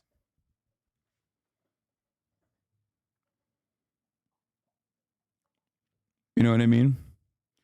I guess the example I will always give is the cultural split between Asian Americans, specifically Japanese Americans. Oh, there it is. Walking Dead, the Telltale game has now been downloaded, which I will be playing. But it's specifically like Japanese Americans love white people wearing kimonos and shit. Whereas like, or not Japanese Americans, Japanese people love white people wearing kimonos. Whereas Japanese Americans hate it, or used to. I don't think they care about it as much, but there was like a lot of chirping about people wearing kimonos and shit way back in the day. Or Mexicans? No, Mexicans don't give a fuck. Mexicans, Turks, I don't think they give a fuck. They don't care. Mexicans, as far as I know, don't even give a shit when like a depiction of a Mexican is even racist. Like they like Speedy Gonzalez is like a cherished figure even amongst Chicanos, you know what I mean? They think it's sick. They're like, hey, at least people are paying attention to us. Yeah.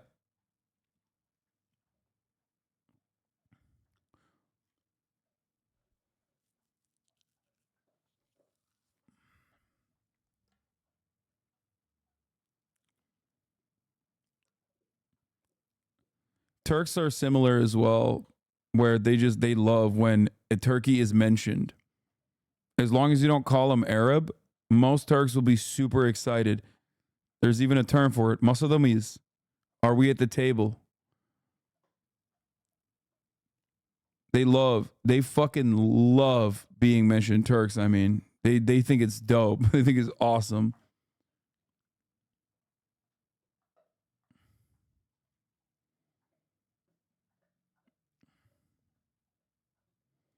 This tweet is calling Kai gay. He is gay. He's so gay is obvious. Is so obvious. I don't think this person is even this person's not homophobic though.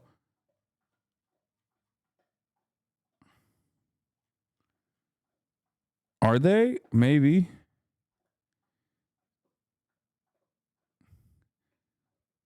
Also, Jamaica seems awesome, dude. What the fuck? Same with Filipinos too. We will literally go nuts every time we see an ounce of representation or in mentions. Yeah.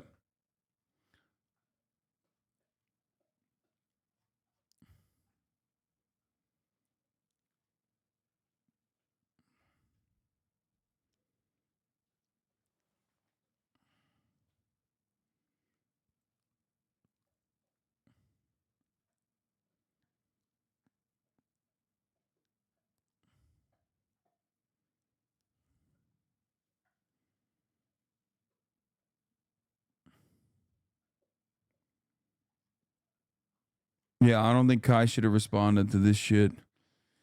Never respond to Twitter. There's one professional take that I have that's the most prescient that I always violate. My dog. My dog. My dog. My dog. Wine. Wine. Wine. Wine. Wine. My dog. My dog. Wine. Wine. Wine. Wine. Wine. Wine. Wine. Wine. Wine. Wine. Wine. Wine. Wine. Wine. Wine. Wine. Wine it. Wine it. Wine. Wine. Wine. Wine it.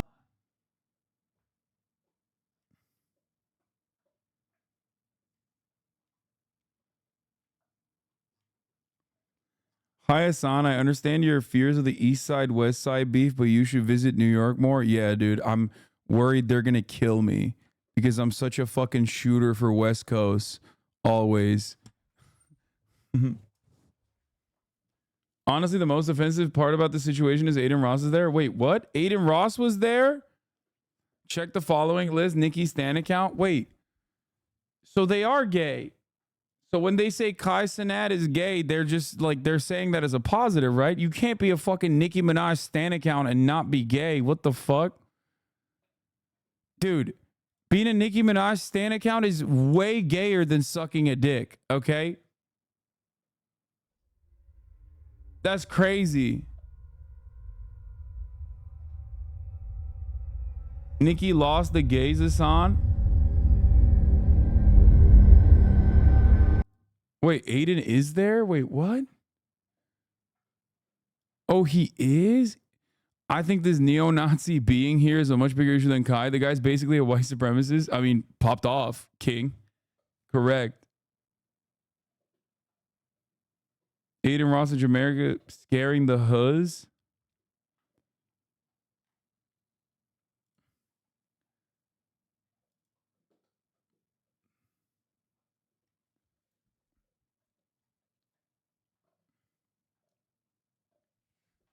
The Barbs are going to come after you now? Why? For saying Barbs are gay? What are they going to do, bro? I'm not going to Sephora, okay?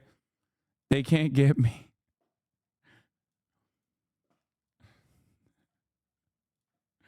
They're too busy trying to kill Dua Lipa stans, okay?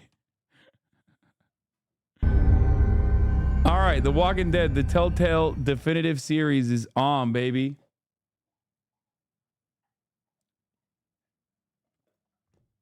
Are you going to do polls for hard choices? Ooh, I might actually do that. I'm going back to my roots. This is a gaming stream now.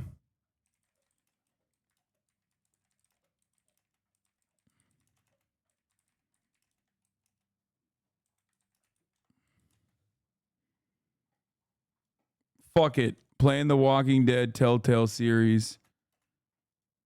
Let's go. Gaming is back in a big way, okay?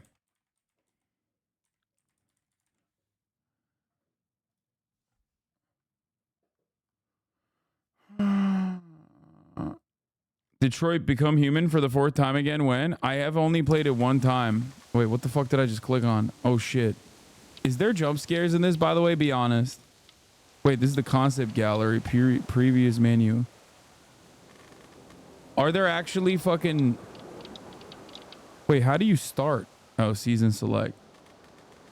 Are there jump scares in this? Bro, I don't like that. The Walking Dead season 2, A New Frontier. Oh my God, how many fucking episodes are there? Jesus Christ. I didn't read anything. Shut up. Stop saying I'm spoiling it. For the record, I don't know anything about Walking Dead. I've never even watched the show.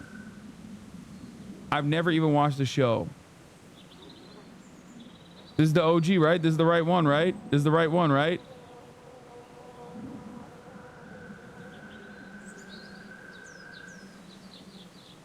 The show is trash. Is it? Standard. More help from UI and feedback when you make important choices. Definitely doing that. Episode 1, A New Day.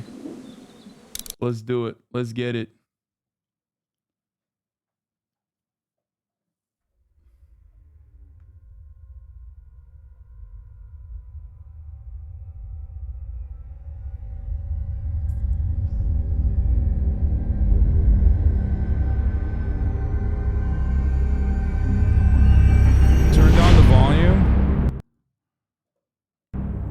Here, I lowered it.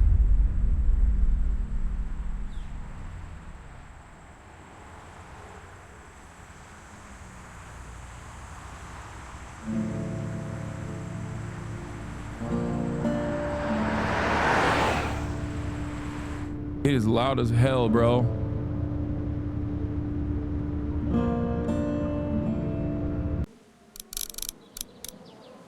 I have to lower the audio. It's crazy loud.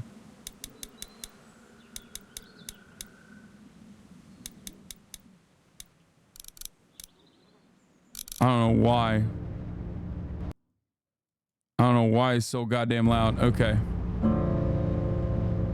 Wow. Even in a fucking zombie apocalypse, dude. Racism. White supremacy never changes, huh? Well, I reckon you didn't do it then. Oh, wow. Wait, is there a timer? What the fuck? Does it really matter? Nah, not much. You know, I've driven a bunch of fellas down to this prison. Lord knows how many. Usually it's about now I get the, I didn't do it. Wow, he's trying to flex. And what do you say? I say, yep, I know you didn't. That's it? That's weird.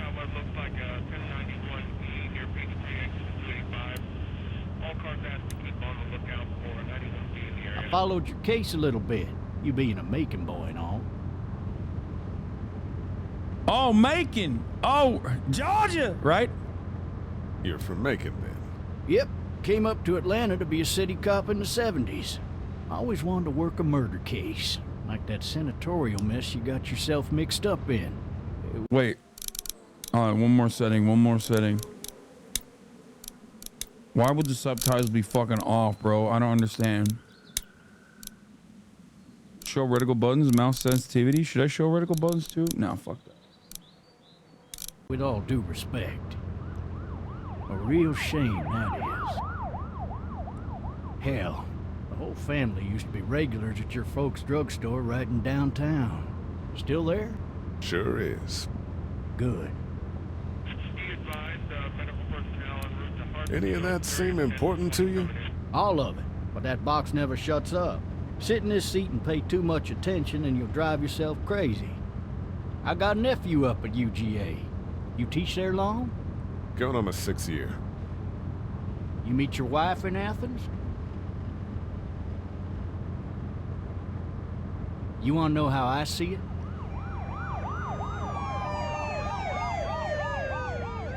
Sure.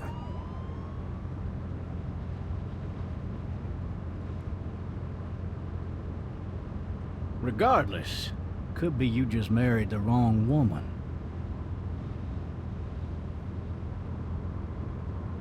What did I do? What the hell did I do, bro? Wait, why didn't he answer that? Did I click on the wrong thing?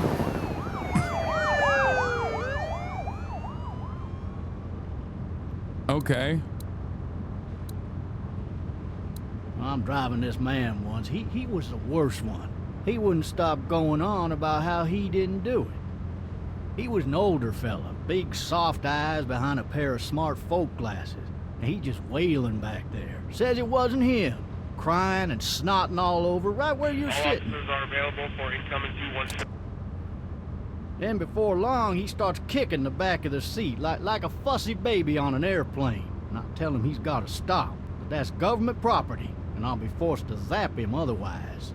So he stops, and having exhausted all his options, he starts crying out for his mama. Mama, it's all a big mistake. It wasn't me. Why is he so fucking stoked about a dude that he is like robbing of his fucking freedoms right now? Like, I robbed so many at the top of the hour with a 3-minute ad break from the freedom of seeing the fucking stream uninterrupted. Because at the top of the hour, there's a 3-minute ad break. If you no longer want to see those ads, all you need to do is subscribe for $5 or for free, baby. That's right. That's right.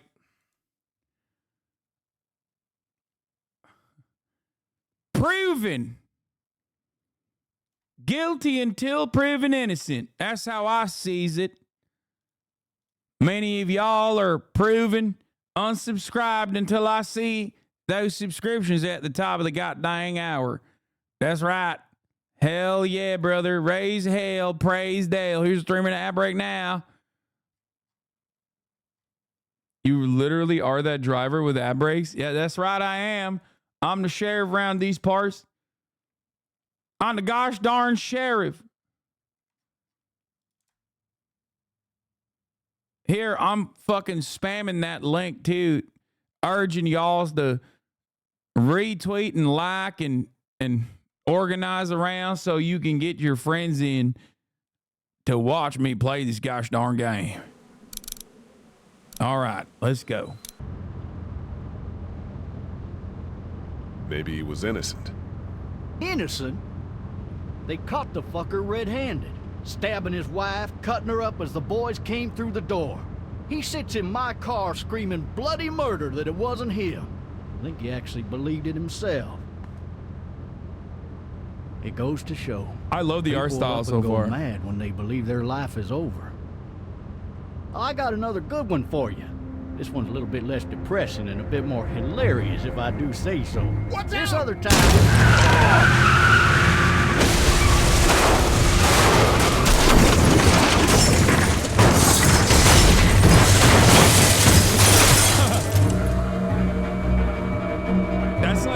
That's not even a zombie.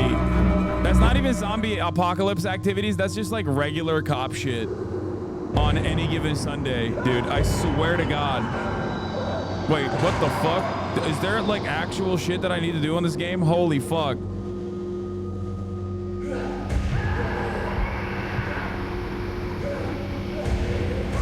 Cops drive like shit. Average cop death. You know what I mean? GG's.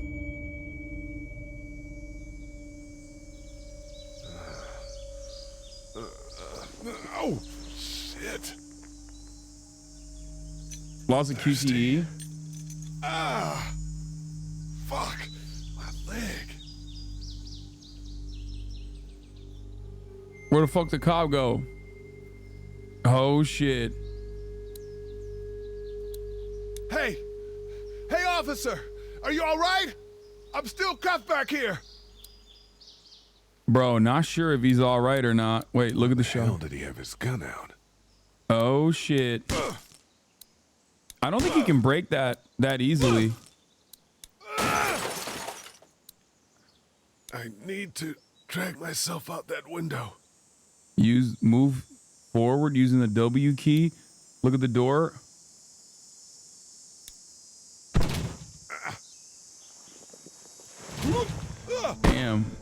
he's fucking doing the damn thing for being handcuffed. That's crazy. At least he got the front cuffs, dude. Normally they don't give you that courtesy. That's a courtesy front cuff, fellas. Oh, goddamn! I'm bleeding. I'm bleeding. Need to move along the car. The zombers couldn't get me. I'm supposed to not know that there's zombers, I suspect. Bro, get the shotty. Get the shotty. My boy, get the shotty, boy. Yeah, okay. Why would he have needed that?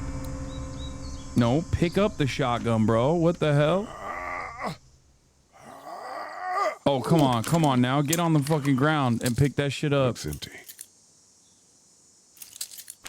It'll be Bro. easier to carry with these cuffs off.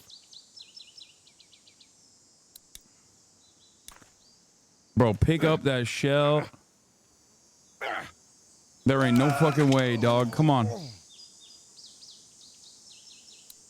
Officer?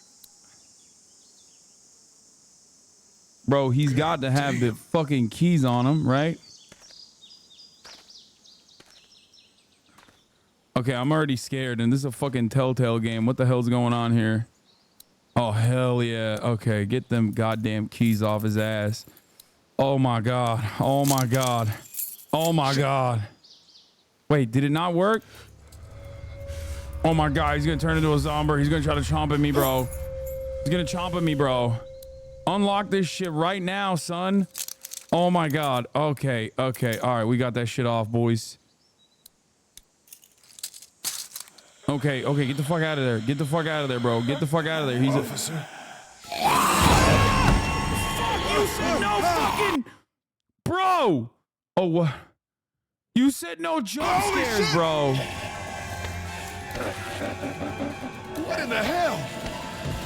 Get the fucking shotty, man! Get away from me! Put that shit in there! Yo, yo, hey, yo! Don't make me do this! Oh! Bro, y'all said no jump scares? That was a fucking lie, I guess. That's crazy. No jump scares my ass, dude. Fuck. A-cab. A-cab. Wait, what the hell? Go get someone! There's been a shooting! What do you mean there's been a shooting? You shot the fucking cop, bro. Brody said there's been a shooting. Ah! Bro, get the frick out of here, dude.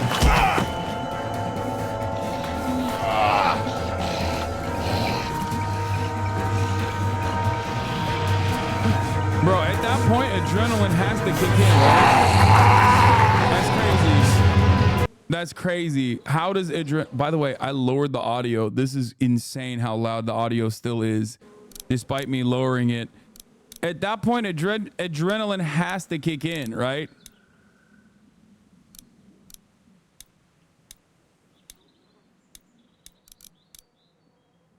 Like,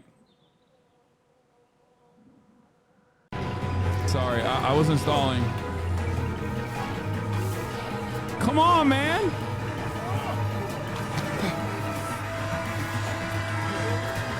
Kaya isn't missing. I just let her ride. She's on the ground. She doesn't want to be on the bed no more.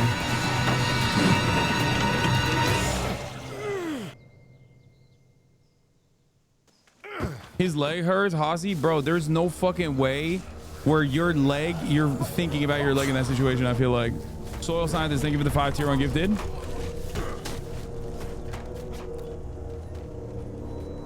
Ah, offense. The natural enemy to zombies, bro.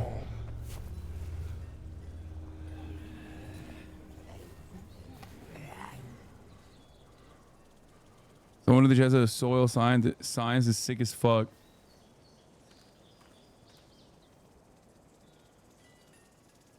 Hello? Anybody?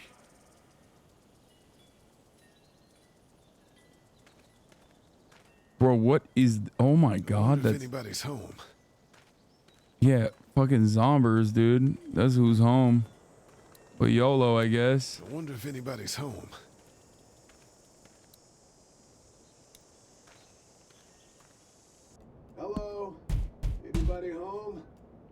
I need a little help.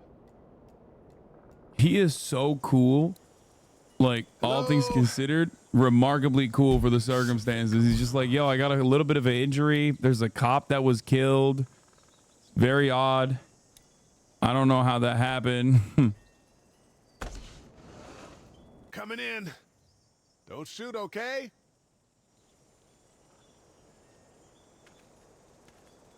Dude, this is black man walking into a home unannounced in Atlanta or in Georgia, in the state of Georgia in general. No zombie apocalypse is still a dangerous prospect, okay? Castle doctrine.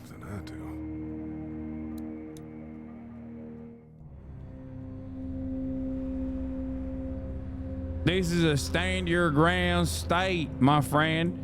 What in tarnation do you think you're fucking doing out here? It's fake. Damn. Bro, did the zombie apocalypse happen like weeks ago? What the hell? Jesus. Oh, come on, brother. Are you serious? Yo, he is so goofy. I'm gonna die. How is he gonna? We are not surviving this zombie apocalypse with this dude, bro. I swear to God. What's that beeping?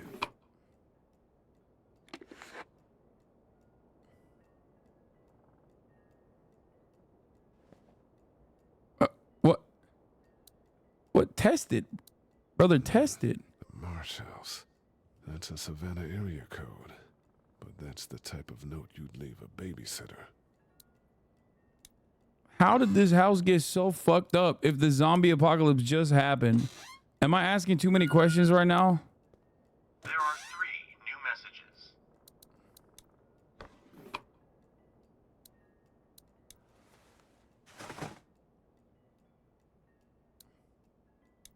This place has been ransacked. Just about anything worthwhile is gone. I will still look at every cabinet, okay? You never know, chat. You never know. Sometimes the little rascals forget. Oh, that's probably bad water. Where the fuck is the message beep?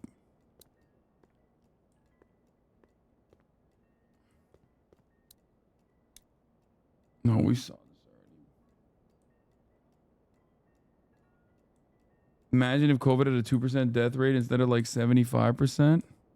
If he slips and falls again, how am I supposed to bring up my inventory or whatever?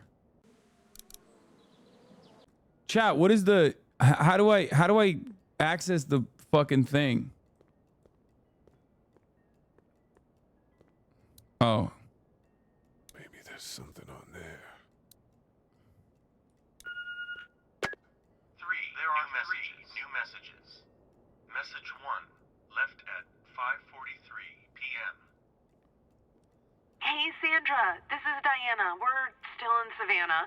Ed had a little incident with some crazy guy near the hotel, so we had to get him back to the ER and have it checked out.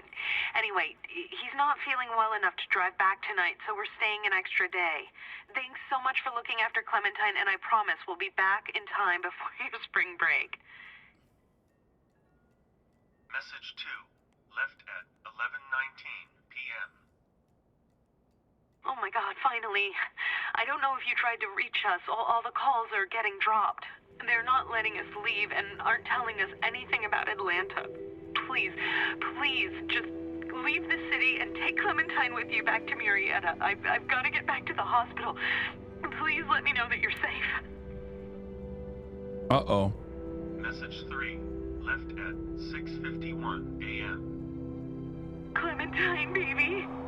If you can hear this, call the police. That's 911. We love you. We love you. We love you. Bro, what the fuck happened? How long was I out? Like, there's no way. This timeline doesn't make sense. Like, the guy was just like totally chill. Huh?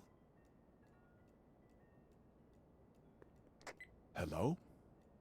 You need to be quiet.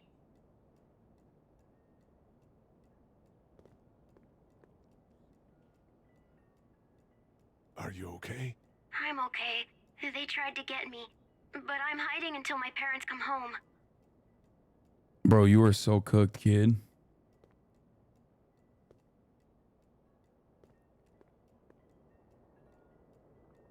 What's your name?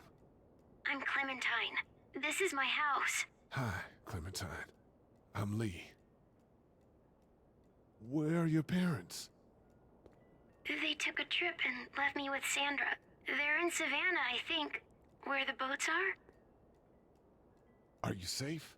I'm outside in my treehouse. They can't get in. That's smart. See? Can you see me? I can see you through the window.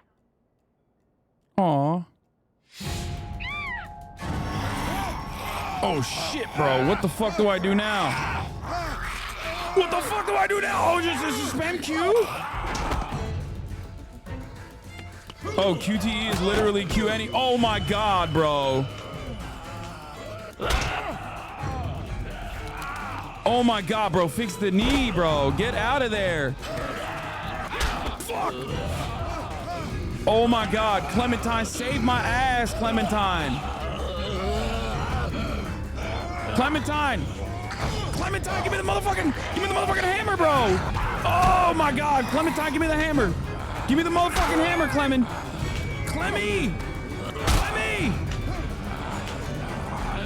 Give me that motherfucking hammer, bro. Oh. Yes. Fuck you. Dumb fucking. Oh. Yeah. What's up? Get some. Stupid ass. Old stupid ass. Oh, you thought you could babysit? How about you babysit this dick? Man. Let's go. Hi there. Sorry. Did you kill it?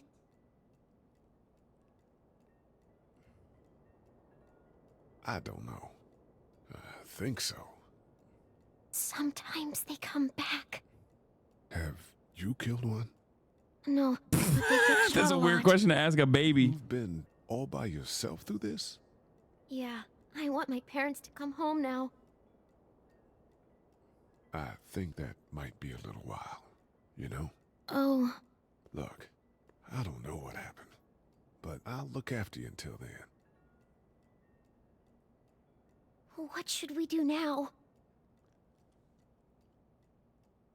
Look for help before it gets dark. Get out of here once the sun goes down. Wait, what? No.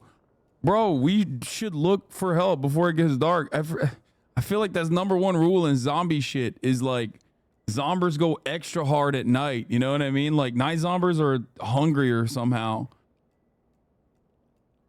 Who the fuck says let's wait for... We need to find help before it gets dark. Yeah, it's not safe at night. See, even the baby knows. Chatters are fucking L takers, bro. Go out. Go out. To me. You should split up. Yeah. Listen, as a black man, I am not splitting up in any circumstance in a horror movie situation, okay? Come on now. Are you kidding me? That's like rule number one of horror.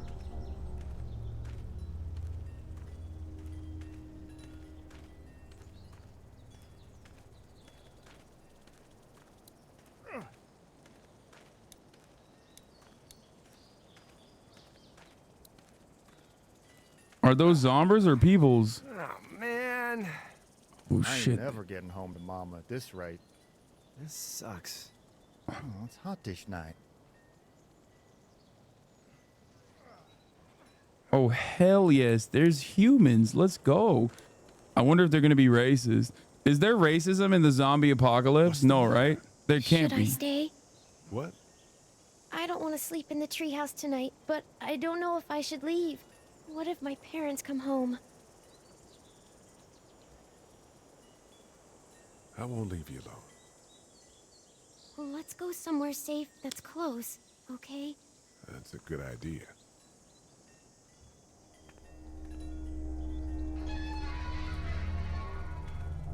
Hey, man! Holy shit! Don't eat us! We're not gonna hurt you. Yeah. Thought for a second you and the little one were both gonna give us the chomp. We need help. Are you trying to get out of here? Because you should be. Those things are all over the damn place.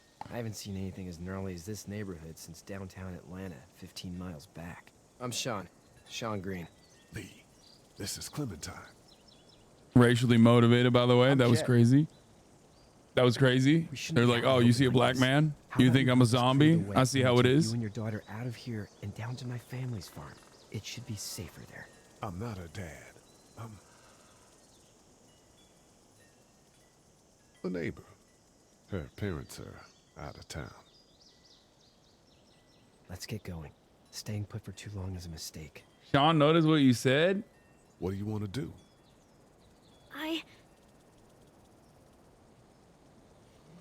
Your monster's coming. We gotta go. Leave quick. Let's go. Bro, ain't no fucking way. What the hell? Why are we pushing the car, bro? Oh, there's a... Oh, because there's a fucking... The other car is in front of it. Okay, I see how it is now. Don't worry. Come on, bro. Give me the fucking prompt. Let's get the fuck out of here.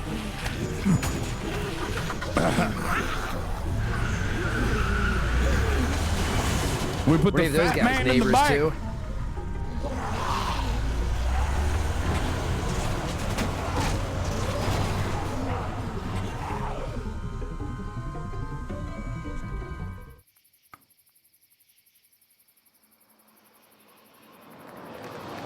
Is this a bad time to ask a political question?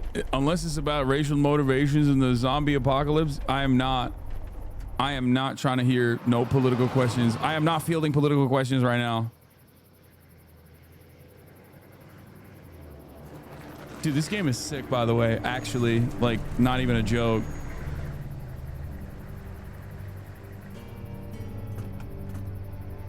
This game is woke too. Run on home. My mom. Okay, bro, this is the most racist ass bro, fuck out of here, bro. This is the oh, come on. This is a diabolical. This is a level orange threat, dude. Okay. This is like, at this point, the zombies might be better. Bro, you see those cornfields? You see those cornfields? You see that plantation ass house? It's so Jover.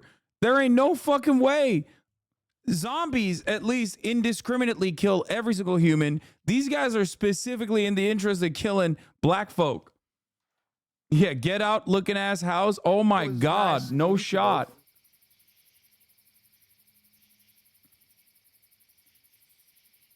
He just just went right into the plantation home. Wait, is that a cop? To be bad here too. Been quiet as usual the past couple days. Old Brecken down the way thinks his mare's gone lame, but that ain't nothing new. I wouldn't have made it back without Chet. Well, I'm glad you took him with you then. Even though he's a black man. Your boy's a lifesaver. Glad he could be a help to somebody. So it's just you and your daughter then? Oh, not his daughter. He was her neighbor. Honey, do you know this man? Oh my God. Yes. Okay then. Thank gosh she lied, bro. Oh my God, imagine. Hurt your leg pretty bad there. Yeah, it's not doing so good. Okay, to be fair, I don't know if that's racially motivated, to be honest, because like that is the appropriate thing for adults to do in that circumstance. I think I'm gonna put myself in the top corner here. I feel like, is that a better place to put it? I've been looking at where I might put it. I increased the volume, chat. I think that is the right appropriate thing to do in a situation like where you're an adult and you see a young girl with a dude who's like a random person.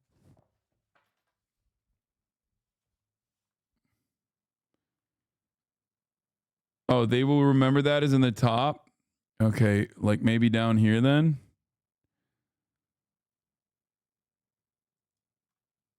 Because I feel like it covers a lot of the heads.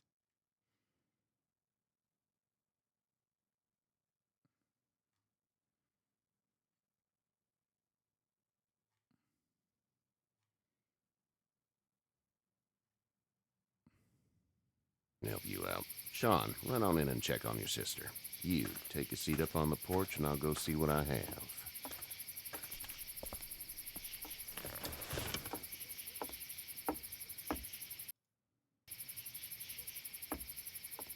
Let's have a look.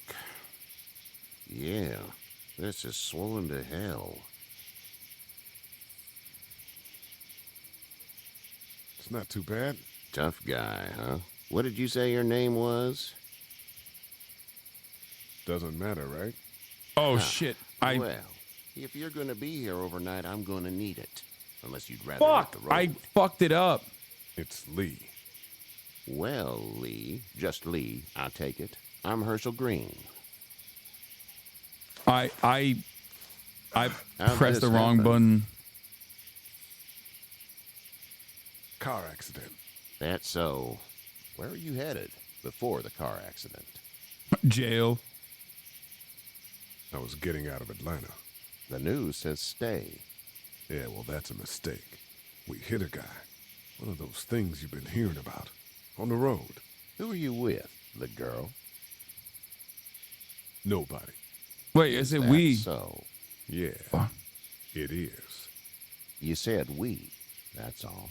Fuck! House is full up with mine. We got I'm another fucking up. displaced I'm fucking family up. with I'm 3 fucking sleeping up. in the barn.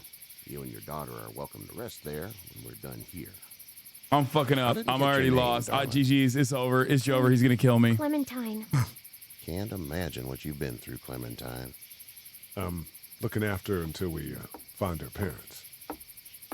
Hey, Dad. So I'm thinking, first thing tomorrow, we gotta reinforce the fence around the farm. That doesn't seem necessary. I don't know what you saw on TV or heard on the radio, but there's some serious shit hitting the fan. I Yeah, don't think say it anyone's quietly gonna so be Clem crazy. can't hear it. Your son's right. You're going to want to fortify this place. Stuff like that doesn't happen around here, Sean. Dad, I'm serious. Bro, Lee, he's come on. so Tell 'em what you racist. saw out there, man. I got chased by a couple of dead people. Well, do what you think you should. We got plenty of chores as it is. Oh my God, Me you and those fucking folks in the suck, barn dude. Can help out in the morning. We gotta do it. Really. I already said okay. Well, I'm all done here. It should start to feel better tomorrow.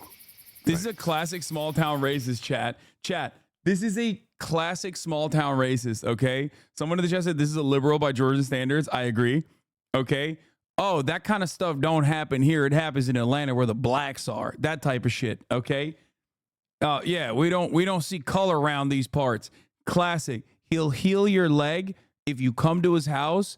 He will say the N-word behind closed doors, and he will shoot you. Okay, if it reaches a certain level on a sus meter. If your leg gets hot or the swelling doesn't go down, you're probably dealing with an infection. What do we do then? We'll probably just have to shoot you. We'll clean it, redress it, and you'll be fine. Okay, that'd be preferable.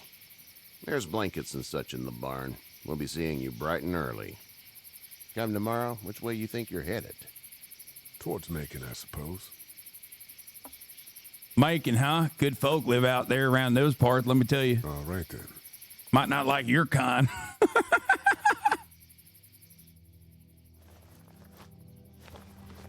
Don't you overextend It your welcome smells here like- now.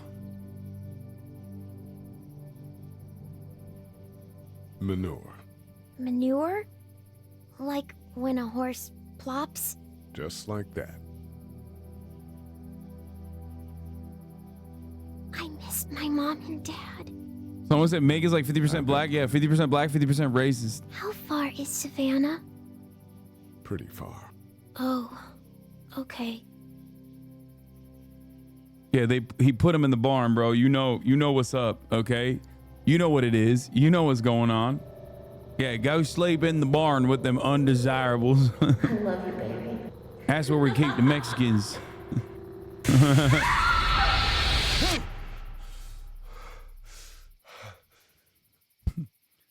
That was before the zombie apocalypse I'm talking about.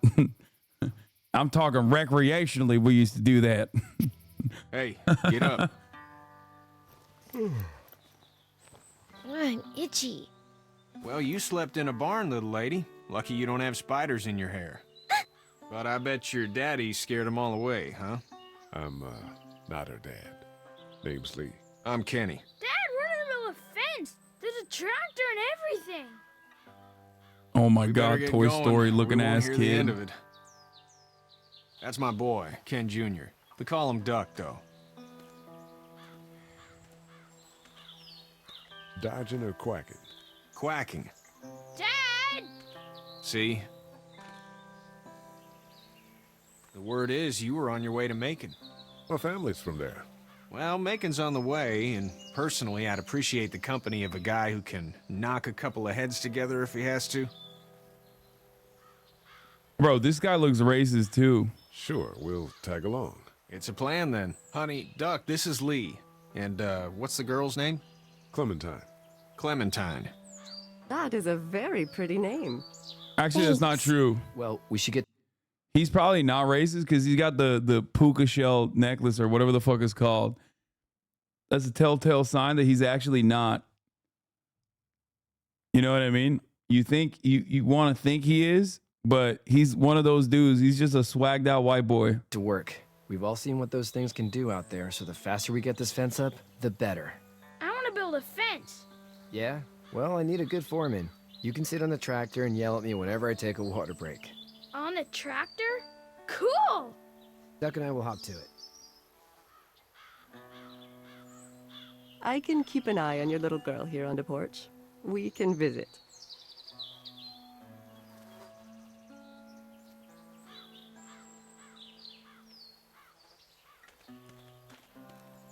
I can see Kenny having like a racially charged moment, but like he doesn't mean it. You know what I It's not the mean? most reliable pickup in the world, but it gets the job done. Excuse me, that's a Toyota Tacoma, sir. Are you out of your fucking mind? That is the most reliable truck you can get in the market. Kenny? Need any help? No, I think I got it. Do you need any help? What do you mean? I mean, in taking care of that little girl. You know what you're doing? You got kids of your own? Damn, he clocked me. No kids. Would've liked one then. You know. How's your son doing? Good, I think. Kache's got a sister up in Memphis. We were coming back from visiting her. We were in a gas station and some guy grabbed my boy. I thought he was kidnapping him. I was on the fucker in about 2 seconds and... Christ. Just lucky I was there. We saw a lot of bodies before we stumbled upon Herschel's. But we're a tough family, Lee. Ain't nothing gonna faze us. So what's your family's plan? Get back on down to Lauderdale and let this mess get sorted out. Oh no! Government will start handing out shots and the National Guard will do its thing. On the odd chance things got too bad, we could hop on my boat, I guess. Oh, dude, he likes the government shots? Okay, that's my boy. He's based. He's a based Lauderdale man. That's a base Florida boy right there. He not an anti-vaxxer, okay? Maybe this game actually predates that kind of thing. So he's like, yeah, I love the government jab. I'll take it. I hope it makes me gay and autistic. You've got a boat. I'm a commercial fisherman, catching mackerel, dolphin, whatever's biting and paying. Kache wouldn't be wild about it, but the boat's not that bad. See you.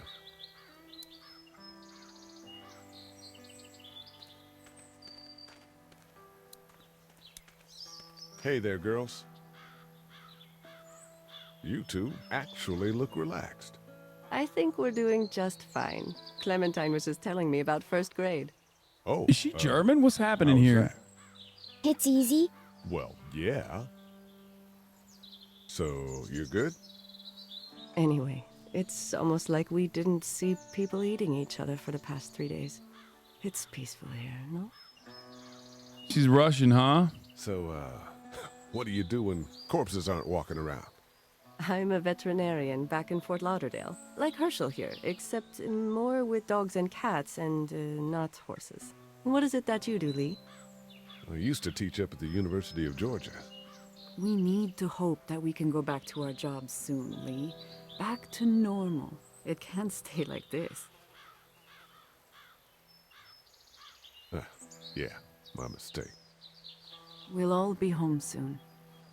Bro, why is he so voluntarily trying to tell everybody that he's like potentially a murderer? I don't know what the fuck he did, but he's like, I used to be a professor. I said I used to, as in I was in jail. I was on my way to go to prison. Like, what the fuck? What's wrong with him? How did you handle getting through the city? Kenny just drove. We passed so many people that needed help, and we just passed people over some. Just. It's okay. It's fine. You don't have to say anymore. I want to go home tomorrow, but even then I can't take away the things Doc went through. Don't you want to go back to the moment before you knew about all of this? Anybody in their right mind would. Families and barbecues and beers with good friends.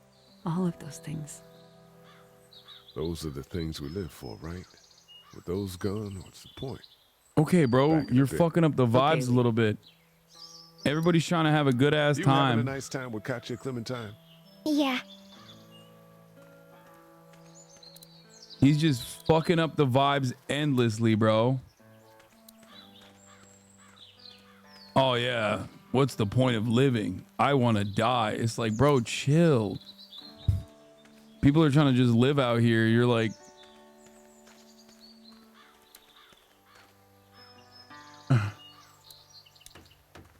what's up, Doug?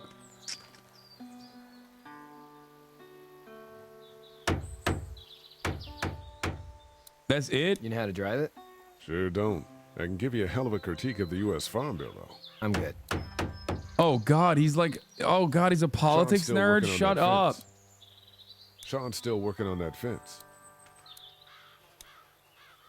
Do you think this thing will keep him out? Not yet. I'm planning on coming back through on a fortification pass, if you will. We'll lock this place up good. Hey, Lee. Need a hand? That'd be great. If you could cut those 2x to length, that'd sure speed things up. QTE? QTE? My dad doesn't know how bad it is. No, he doesn't. I saw a guy in Atlanta kill a kid. A boy. Just shot him right in the face. You gotta do what you can to survive. Like put a gun to that kid's head and pull the trigger? Fuck that, man. He didn't even hesitate. He just turned, put the barrel of the gun right between the kid's eyes. I'm fucking bad, bitch. I'm a bad bitch. I've decided. You don't see things like that. It's not like in the movies. They don't fall like you think. Did you have to do it? Do what? Kill. Have you had to off one yet? Oh,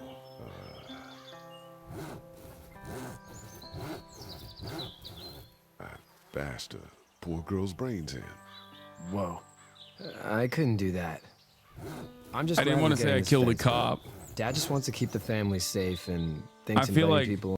I feel like admitting that I killed a cop is gonna be like too much. You know what I mean? Like I'm still suspicious that these guys are racist. Okay. Man is a bigger threat than whatever's out there. How about yours? How's your family? My brother and parents are in Macon. I hope. Oh man, I hope so too. Maybe it's not too bad there. That's probably all I need cut for now. Thanks.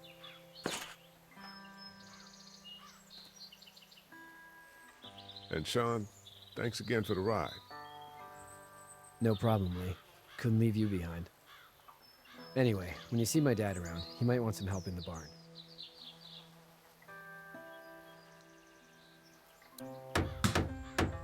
Bro, I am not trying to hang out with that man. Okay, let me tell you. I'm gonna talk to Doug instead. Good. I'm gonna drive the tractor. I'm the foreman. Lift with your back, Sean. Okay, Duck's a bit of a dumbass. Product of American education right there. What's up, Herschel? You should know that if you weren't leaving with Kenny today, I wouldn't stand for your lack of honesty last night. I'm not sure I follow. A man asks you your name, you give it. Unless that name is no good, God damn! How'd you get out of Atlanta?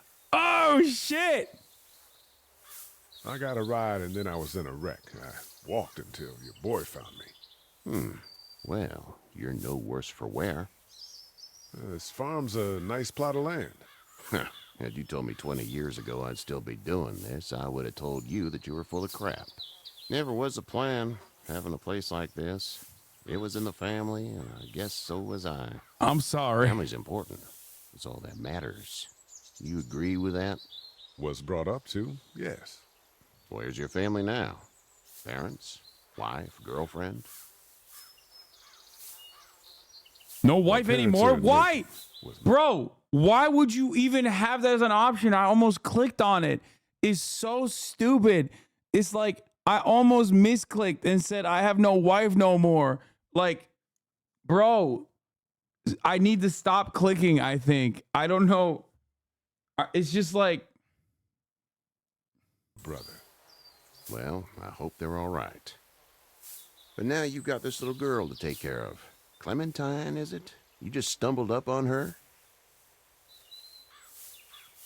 Yeah, I was looking for help in her house. Can I give you a piece of advice? Sure. I don't know who you are or what you did. Let's say things don't get better back in the cities, or they get worse before they do. You're going to have to depend on the honesty of strangers if you're going to make it. And if those same people get to questioning yours, you're going to be in trouble. He's right. He's At least racist, you but have he's the right. common sense to listen to a man giving you advice. Go! I'll get my gun!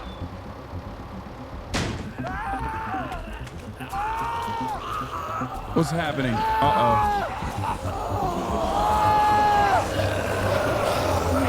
Bro. My dude.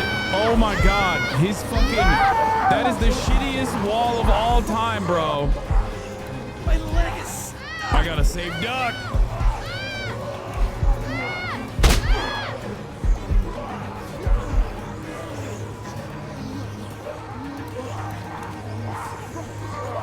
I got you. You're almost through. Now, Sean. Get this tractor off of me. Please, help me, please. Oh, fuck. They're gonna eat his ass. Oh, they're literally eating his ass, bro.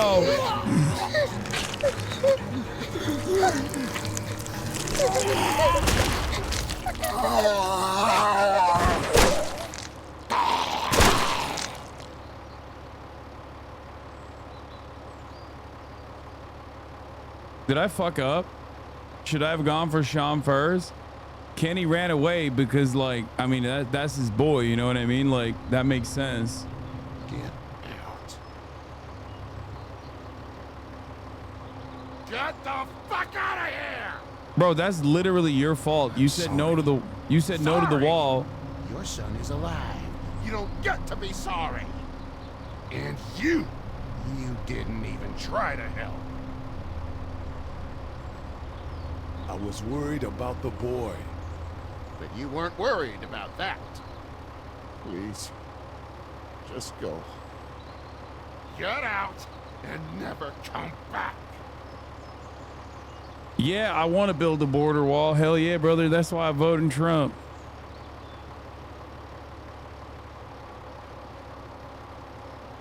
Bro, you want to know what I did there?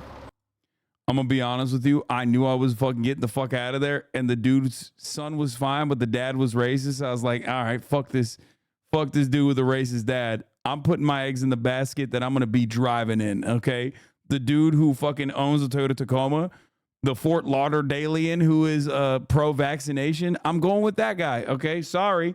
It's called survival, bitch. You've got that ride to Macon if you want it. Bro, how are you gonna give me grief? I saved your stupid ass fucking son. Old dumbass that fucking got him trapped with the tractor. Old dumbass that fucking killed him. Dumbass duck.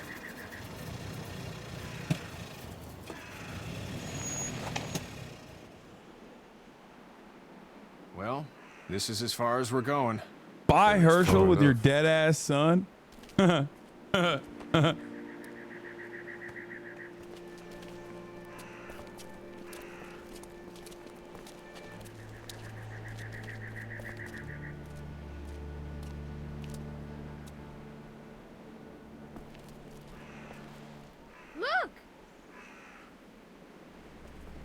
Hey there. Oh friendly? God, bro, don't signal Truck's to the. run out of gas. That's a zombie, bro. Are you fucking stupid? Fuck! I mean, yeah, they are stupid. We're trapped! Oh my God, old bum over here, fucking duck. Run!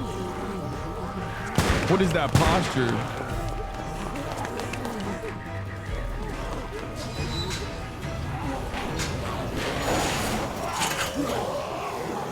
These guys hate gates. They hate fences. Walls work, baby. Die either. Walls work. When I say that door stays shut no matter what, I fucking mean it. We don't know who these people are. They could be dangerous. Worse, they could have let them right to us. Where the hell is your humanity? We have kids with us. I see one little girl. What is it? I have to pee. I'd go out there again in a second. I bet you would. Then just go. Wait, why am I yelling? They've got kids, Lily. Those things outside don't care. Maybe you should go join them then. You'll have something in common. God damn it, Lily. You have to control these people. Carly and Glenn just ran out there. She's not wrong. They took a risk. Yes, we did. And we appreciate it. Now let's settle down. Holy shit. Son of a bitch. One of them is bitten. He wasn't bitten. Hell, he wasn't. We have to end this now. Over my dead body. We'll dig one hole. No, I'm cleaning him up. There's no bite. He's fine. Don't you fucking people get it? We've already seen this happen. We let someone with a bite stay in, and we all end up bitten. Shut up. We gotta throw him out, or smash his head in. Kenny, stop him! Lee, what do we do about this guy? Dad, it's just a boy. It's... Lily, I'll handle this. But your heart, Dad. You need to calm down. We reason with him. With the bloody end of an axe handle, maybe. Nobody threatens my boy. Everyone chill the fuck out! Nobody is doing anything. Shut up, Lily. And you, shut the fuck up. They will find us, and they will get in here. I don't like and his none of this will subtitle. fucking matter. Bro, his subtitles are red. I don't like that. Okay, I don't like that one bit. Let me tell you, is villainous. Okay, he's giving villain vibes with the words he's saying, and also even the subtitles are red. I don't know. Right now, we're about to be trapped in here with one of those things. What the hell are you talking about? He's bitten. That's how you turn. He's not bitten. Lee, stop this. It's upsetting him. Oh, I'm upsetting him. Upsetting is getting eaten alive. What if this was your daughter? Never would have happened. She's not some snot-nosed toddler, okay? She's United States Air Force. Fuck you and her. I'm gonna kill him, Cat. Just worry about Duck.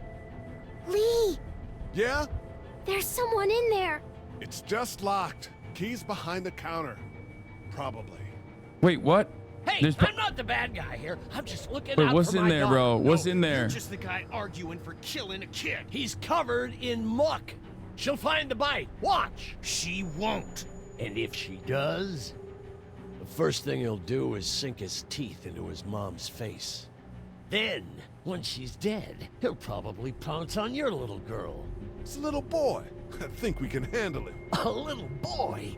He'll be an uncontrollable man-eater. It's not gonna happen. It is. And we're tossing him out now. Knock this guy out. Happily. Jesus. Oh, man. Oh, he got owned. Oh, shit. I didn't know he had hands like that. Oh, somber time.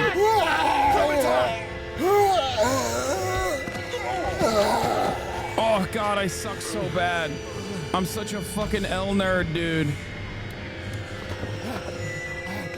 Get away from her, you son of a bitch! I'm such a freaking hell nerd, bro. Oh my god. Oh my god. Oh my god. It's not working. It's not working. Oh, I almost died. I almost died. Thank God they saved me. The QTE is so much harder on keyboard. It's not even a joke. You okay? Just great, thanks. Bro, I bring nothing to the table. Guys? Everybody down. I bring nothing to the table. I'm falling around.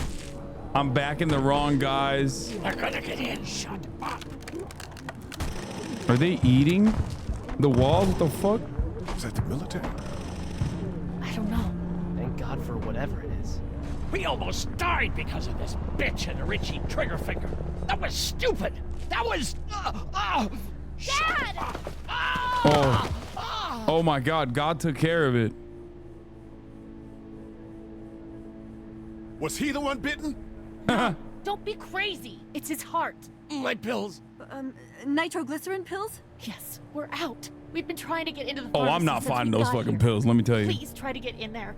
Behind the counter where the pills Oh, are. oh, you want me to save that fucking asshole?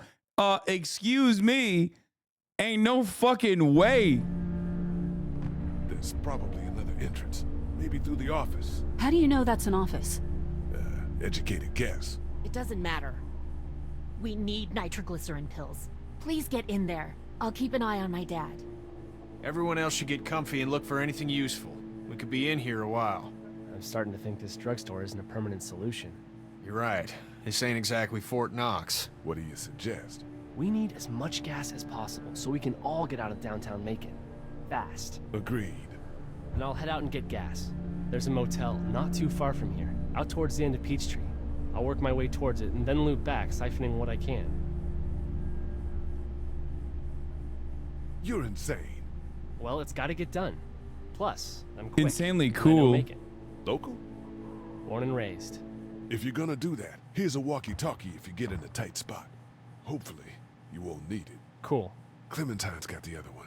Check in with her and get back here as soon as you can. Yeah, here. What's your name? Here's a walkie-talkie. On the other end, a baby. Okay? There you go. I will give you a walkie-talkie so you can talk to a fucking child. Lily, my dad's Larry. Keep a good eye on him. These boys will work on getting you your medicine. That's right. And you keep an eye on that front door. You're our lookout. It's Doug. You got it. And I'm Carly. Okay, Carly. You'll shift in with Doug when he needs it. For now, get some rest.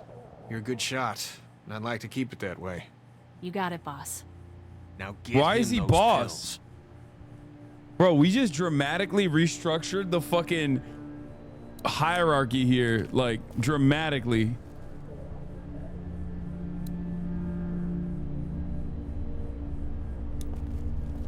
You're a pretty good shot.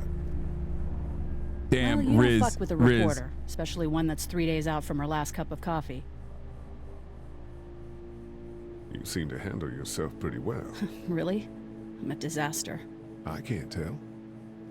My news editor was eaten about 5 feet away from me, and I would have joined her if it wasn't for that dorky guy on watch over there. I'm sorry. She was an asshole, but, you know. Yeah. Damn. What are you messing around with there? A radio. I can't get it to work, though. Here, let me have a look. Let a man do it. A man's got to do what a man does. All right, first let's take a look. Well, there's your problem. What now? You know that there are no batteries in that thing. Yeah, of course. I mean, yeah. No. I can try to find some. Needs two. Thanks. I wouldn't even really know what to look for. A man's got to do what a man does.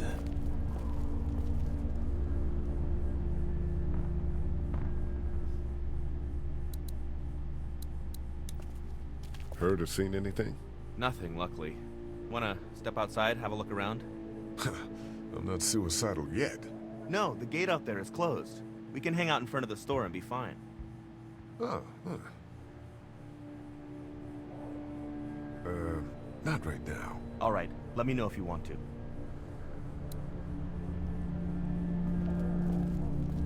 He needed that W? I really did.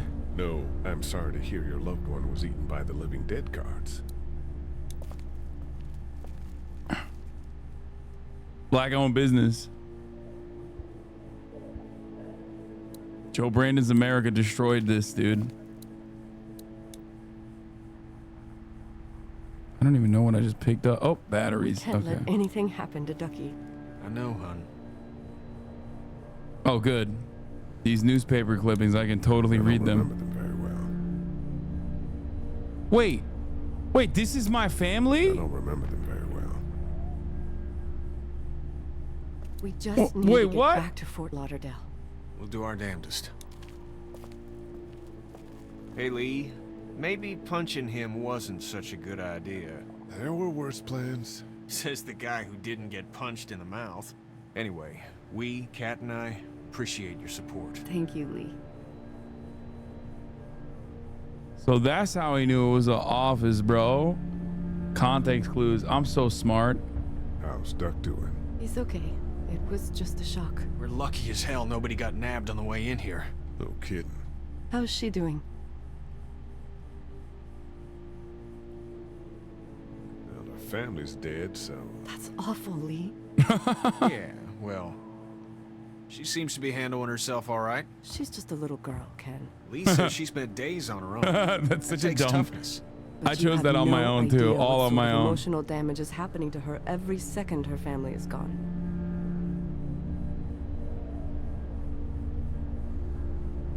Why can't I click on this What's the shit? plan?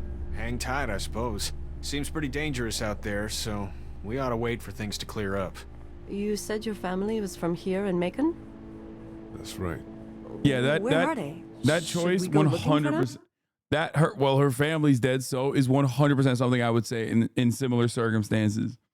So I had to hit that. Okay, I had to hit that like the top of the hour ad break has to hit you if you're not subscribed at the top of the hour. I hate to do it to you, but you know, at the top of the hour, there is a 3-minute ad break, folks. And if you no longer want to see those ads, all you need to do is subscribe for $5 or for free with a Twitch Prime, baby. By connecting your Amazon Prime account to your Twitch account, you get 1 free Prime subscription a month. Here's the 3-minute ad break now. Hell yeah. Raise hell, praise Dale, brothers. That's how it be.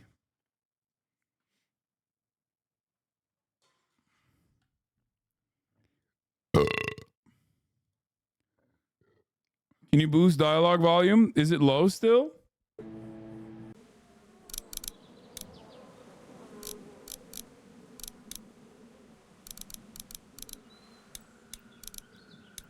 I'll boost it once because this fucking... The audio is on steroids, son. Actually. Hey, Adrian is online. Thank you for the 521 gifted subs. I've noticed there's more gifted subbers out here. Gamers got deeper pockets than the fucking dirty socialists. They, own this place. They're, gone. Oh, sweetie. Cat. They were good people. I wasn't around much, but yeah, they're dead. Are you guys all right? We're just fine, considering. Maddie Codes, thank you. DC Baller, thank you. We've all been through a lot. Lee, you got a second? Sure. I did the big reveal. I told him. Back on Herschel's farm. Is socialism or barbarism? Anonymous gifter. We didn't even try to save him. Tayyab, Marco That Fleet. blood is on our hands, you know? It happened pretty fast. I guess. But I can't stop seeing him in my head. We can't kill ourselves over We killed that boy. Curie, thank you for the 10. We could have saved him together. We did what we could. Bad things happen. We didn't make a choice that killed Sean. Your You think dumbass you do son when you did, look though. back on it. But Your in the dumbass son moment, did. When Duck things did. are really out of control, you don't have any choice. I guess. Thank you, damn it, Daifuku. Try to let it go.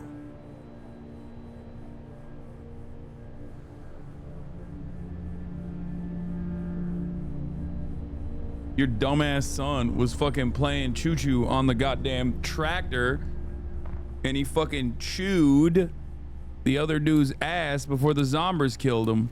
So who's at fault? Who could really say? Maybe you're a bad dad and you fucked it up.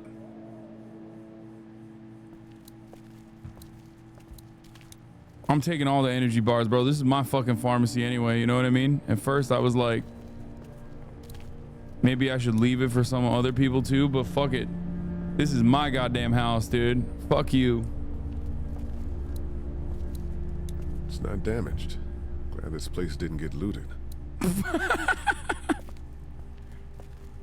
Yeah, the ATM. That'll Looks definitely. like nobody got a chance to donate anything before this all went down. Central High Tech State. Paper's a week old. Feels like years.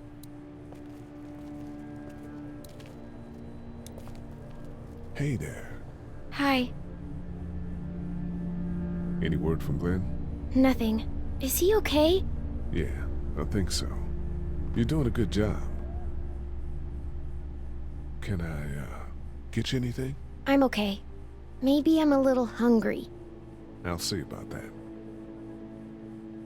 So, Are you okay? what? Yeah, I'm fine. I just, I'm good. That's good. Yeah, I think so. Being good is good, despite the circumstances. What the fuck? Yep. We'll sit tight. Okay. Honestly, the dialogue is pretty good. I know it's like a meme to say pills it are right there. now, but it is actually pretty good. This is a fucking great I'm not sure I got your story. name. It's Lee. Lily. My dad's Larry. I was just doing what I had to earlier. Everyone was. Now his heart's acting up again and I'm powerless to do anything. And that violence before with my dad, that didn't help.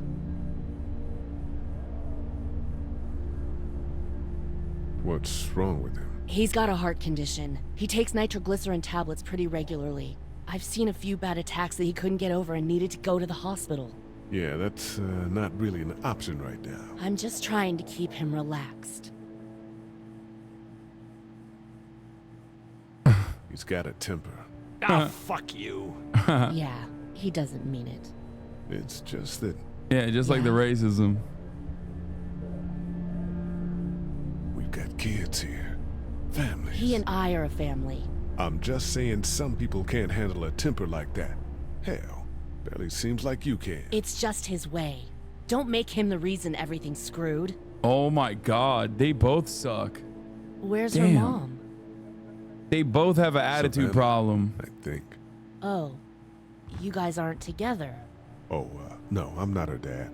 I found her in a house when getting out of Atlanta. She'd been surviving by herself. I think the girl's parents didn't make it. Oh. I heard an answering message. They were in Savannah. She was home with a sitter. It wasn't good. Well, she's lucky to have you. You're from here? I work at Warner Robins, the Air Force Base. Yeah, I know it. Pilot? Nah, just mechanical admin stuff. I deal with a bunch of shitheads and bureaucrats all day. Sometimes a plane, if I'm lucky. You? I work up at UGA. Was anyone here when you guys got here? No, this place was pretty wrecked. We pulled a couple of bodies out of the office. Are you okay? Yeah, I'm fine. Did you know anybody here? Yeah, the owners, we were close. I'm sorry. We found an older couple in the office. Dad hauled them out in case they weren't really dead. What do you think about all this? What is there to think? The Larry dead are up, killed them. walking around, eating people, and turning them into more of them. I mean, Jesus. We need to stick together and get through this. I'm gonna get back to him. Sounds good. I'm letting Larry die, bro. Straight up. No shot am I keeping that fucker alive, bro. He killed my family. Racially motivated, 100%. He 100p saw a black couple thriving in their fucking family-owned small business pharmacy and was like, I hate that. I'm a racist. I bet that's what he It's not said, much, too. But here you go. Thank you. Of course. Fuck you, Larry. Fucking bitch. That's crazy to me. Some a bitch. Try to get some rest, hon. How can I with those things out there? All right, where the fuck is the sexy ass journalist chick? Here. This battery should fit the radio. Great. Here you go. Thanks. And here's another one. I'm gonna fucking Should rizz be her able up to get even. it to work now. Damn, I got not one but two batteries. You know what I'm saying? It's still not working? Yeah, I can't figure it out. Let me have a look at that thing. Let a man handle it. Go ahead. Let a man handle it. You know what I'm saying? He's gonna be like, the batteries were put wrong. I swear to God, bro. Bro, she did. She put the fucking batteries wrong, bro. Are you for fucking real? I was just joking, dude.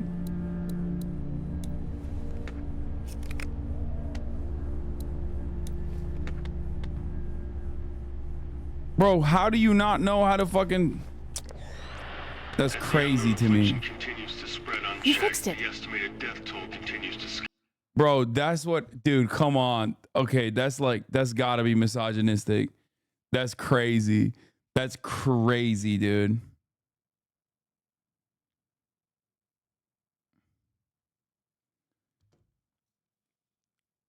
Bro, she put the batteries in wrong. That's like... Military, by the way? No, she's not military. The other girl is military.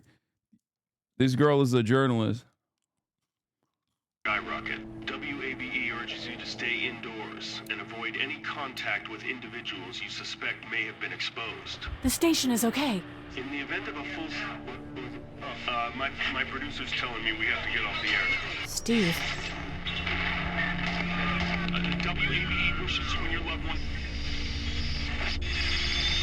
God bless you all. Wow, that happened right at that moment. That's crazy. Hey, Carly. That guy saved you? Yeah, can you believe it? Those creeps or ghouls or whatever the hell they are. They were pulling our van apart and that guy, Doug, just came to the rescue. You can never tell who the heroic ones are gonna be, I suppose. He's kind of cute. In that parents' basement sort of way. Yo, chill. Yo, he sucks. Oh, nothing. He sucks. Are you That okay? radio sign-off didn't sound too good.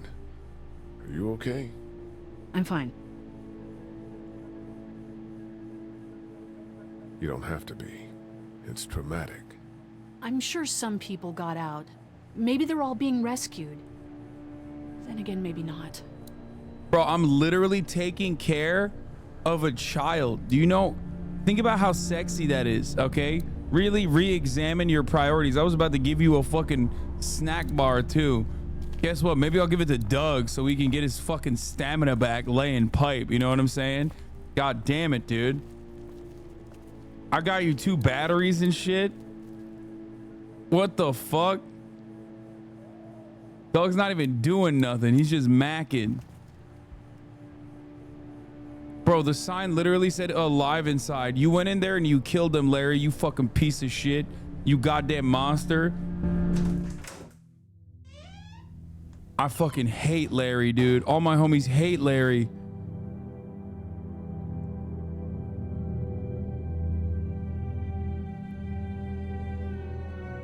I can't think about them in here.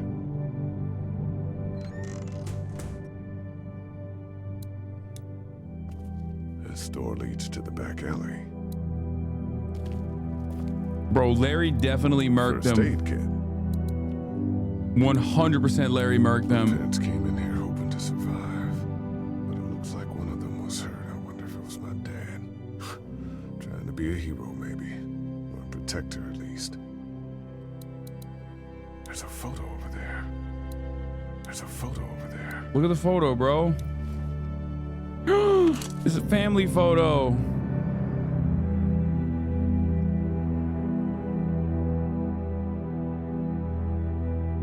Okay, Larry 100% racially motivated. What? Find anything?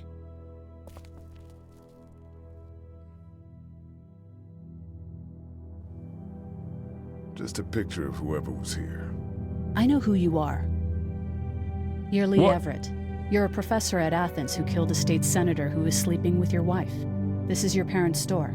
Folks around town know the owner's son got himself a life sentence, but I'm a reporter for WABE in Atlanta. Damn, I paid that's why attention she... to that trial. Maybe you're a murderer. Damn, bro. That's why she was like, I want to fuck Doug. I'm sorry. Excuse me. You can't rizz me up. But I don't really care. Frankly, that's a skill that might come in handy. Did you tell anyone out there who you were, or that you were tied to this place? What's it to you? To me? I'm not the one with the felony record. You seem like an okay guy, and the last thing we need is drama out there. You've got this little girl to take care of, and look, don't make me wrong on this. I don't plan to. Good, because if this lasts longer than a few days, and you're a detriment to the group, then we'd have a problem. I hear you. I'll just keep it to myself. Bro, what's a felony? There's no criminal justice right now. Innocent until proven guilty, bitch. How can I trust you? You can't, I suppose, but you don't have many other options. Yeah, give me those goddamn batteries back. Asshole.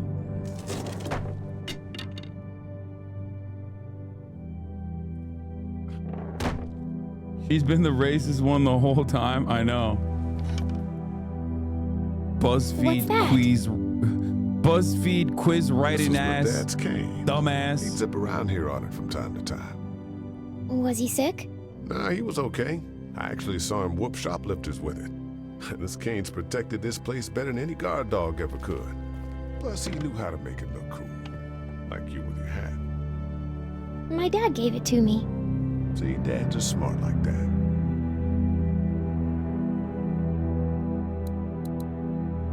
I ought to clear a path to opening that door. We ought to clear this door for when we find the keys. Better get this door clear, huh? Can I help? Sure. Here we go. Watch your fingers in the drawers.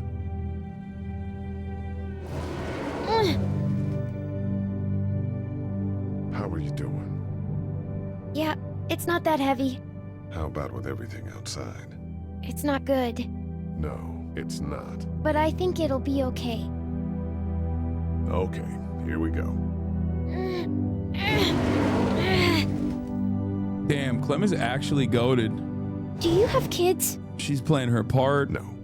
You don't have a family? She's not asking no dumb questions about how I'm a murderer. What do your parents do? My mom is a doctor, and my dad is an engineer. Those are good jobs. What's your job? I teach history and writing and things like that. Like, social studies? Yeah, like that. You didn't answer my question. All right, a little further.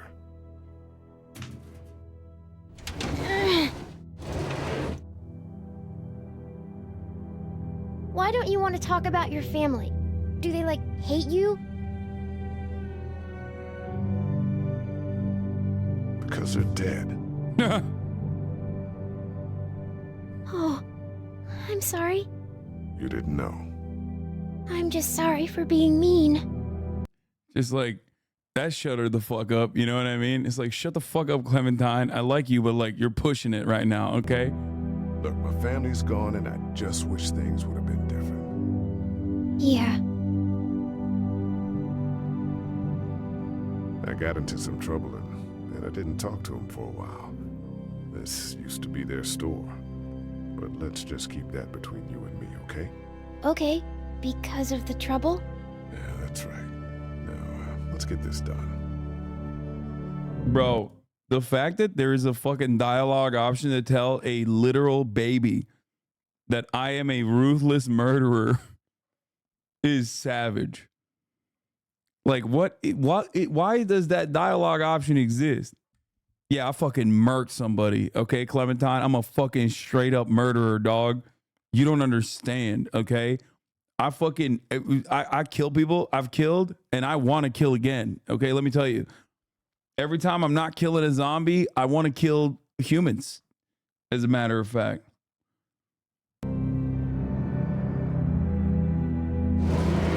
Ow! Are you okay? Damn, I she's hurt bleeding my a lot. finger. Is it bleeding? A little. I'll find you a bandage. She's fucking There's a hemorrhaging, Band-Aid bro. in there, I bet. Oh, good. Let me open this drawer first.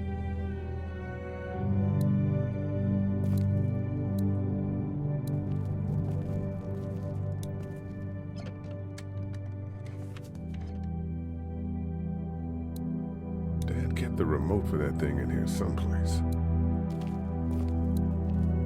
Lee, Yeah? what if my parents come home and I'm not there? They'll, I don't think they will. Don't worry. Yeah, okay. We should keep a lookout. I've got my walkie-talkie in case they try that way. Stay close to me until then, okay? Does she think the walkie-talkie is gonna work miles away in Macon? How? It hurt. Let's see if we can do something about it. We gave the fucking walkie-talkie to Glenn. Let's get this cut covered up. Yes, please. Dumbass. Dumb baby.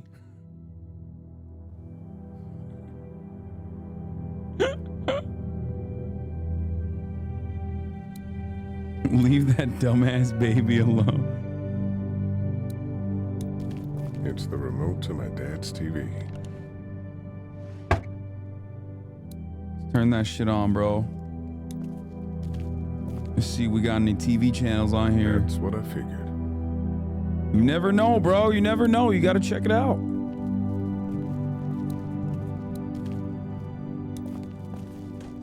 It's locked. We need to track down the keys if we're gonna help Larry. Who are you talking to? My boy.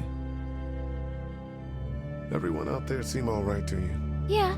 Well, maybe not the sick guy. Yeah, we'll keep an eye on him. There was that thing in the bathroom. It tried to get me.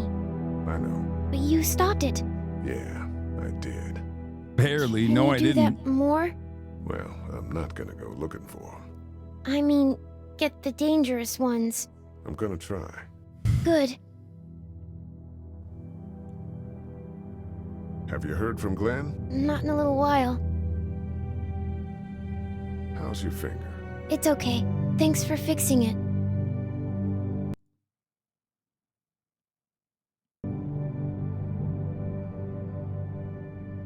I'm gonna keep looking around. Okay.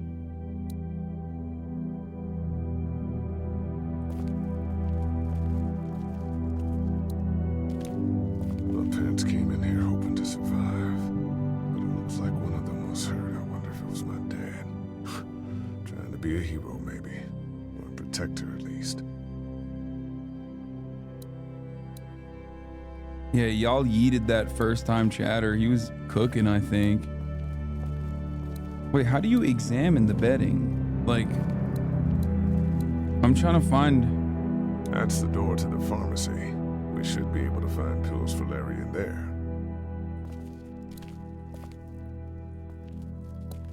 Where are the fucking keys at, dude? Doesn't seem like it's in this room.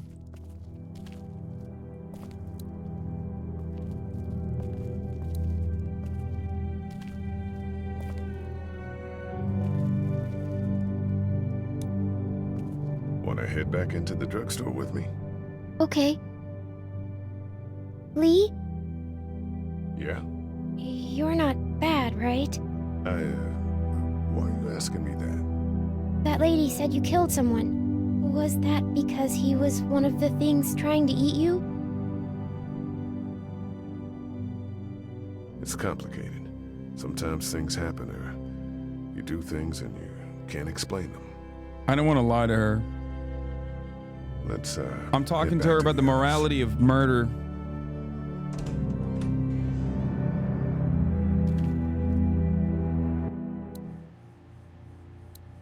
Hey there.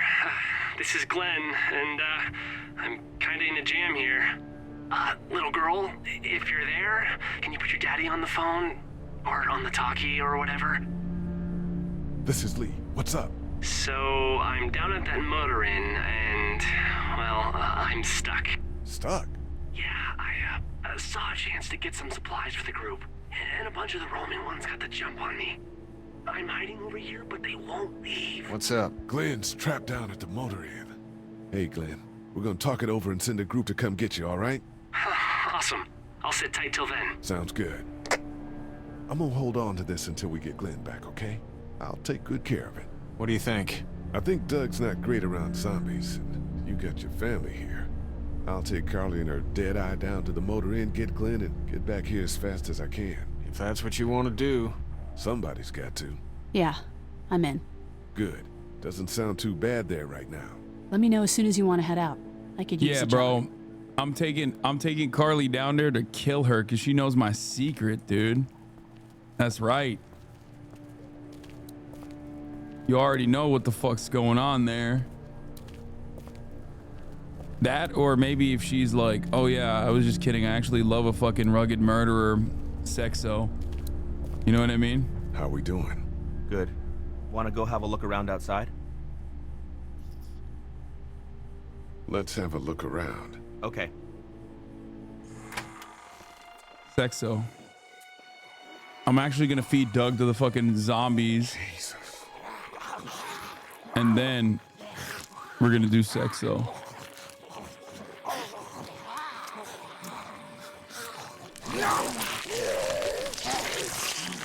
I think I'm gonna be sick. They just eat. As far as I can tell, that's all they care about. And if one gets you, they eat you. And whatever's left comes back as one of them. How the fuck? I think it might be more than a couple days before all this gets sorted out. Who was shooting at them before? I think so too. We better keep it down out of here.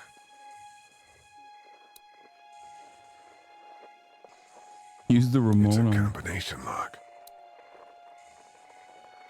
Open the lock? What the fuck? That place is full of TVs and electronics. Did you guys try to get in there and get weapons? I did, but it was too risky. And then a bunch of guys showed up and they tried. And what happened? I think they're most of who you see wandering around out there.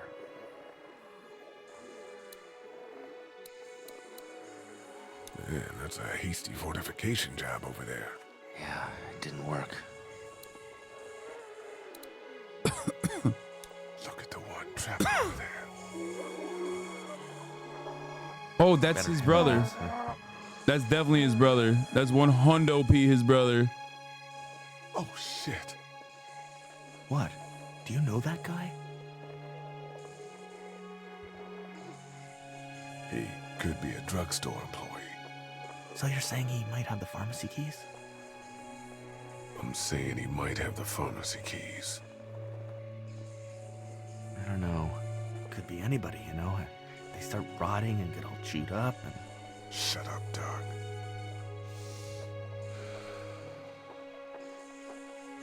Look at the uniform, though. He could have worked at the drugstore and died with keys in his pocket. It would take a lot of effort to make it safe enough to go out there and see if he has the keys. If we could somehow prove that he worked here, I think it'd be worth it. I'll see what I can find. What the fuck do you mean, bro? Use the remote. Give the remote to Doug. I have the photo, bro. We should think about searching that guy across the street. Maybe he has them, but who knows if he actually worked here. How do I give him the fucking... How do I change my... How do I change the inventory? It's like on TV remote. How do I grab the No, I have the photo on me. You can see it. I just don't know how to give the photo to. I can't reach that brick.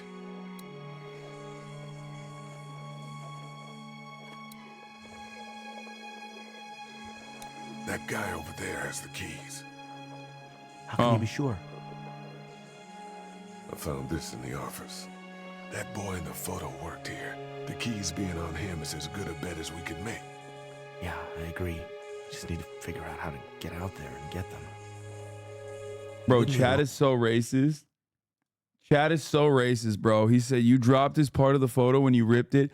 How are you gonna be racist to literally the main character and his brother, bro? How is that possible? No, the part of the photo that I ripped off was me. I ripped myself from the family photo.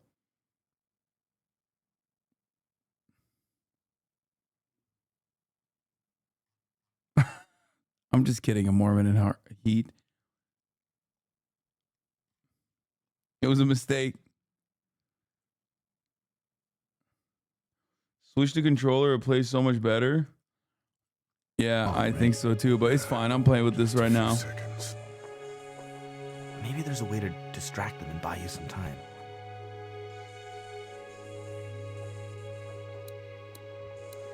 Maybe the remote works on this thing.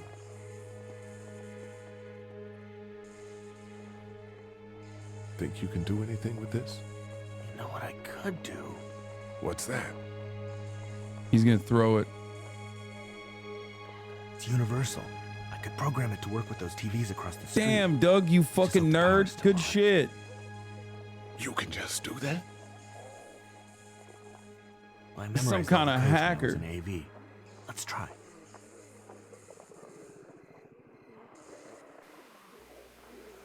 Well fucking done, Doug.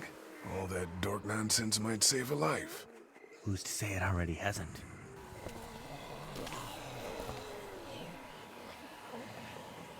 That got a few of them to take notice. But not enough.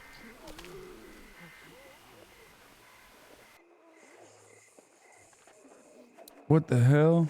I can't reach that brick. Not that far, bro.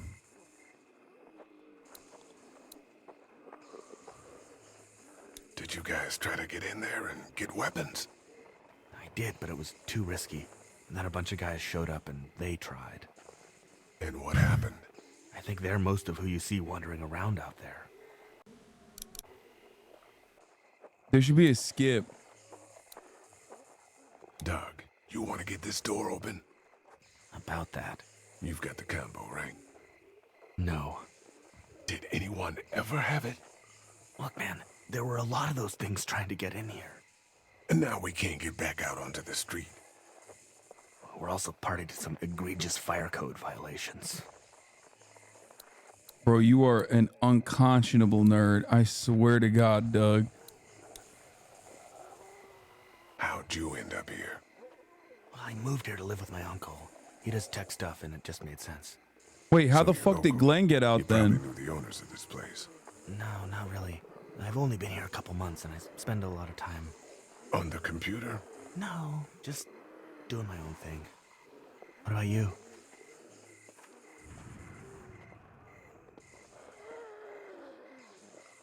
I grew up here. Been trying to get home since the day came back.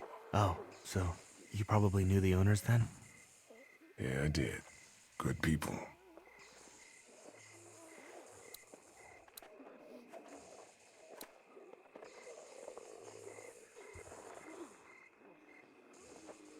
Okay, so we're fucking cooked out here. Like, there's not really any. There's not. Let's head back inside. Okay.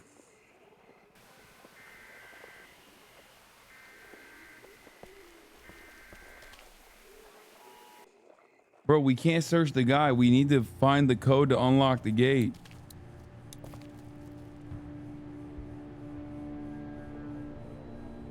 Oh, Doug is the IT guy from on that list, bro. Hey there.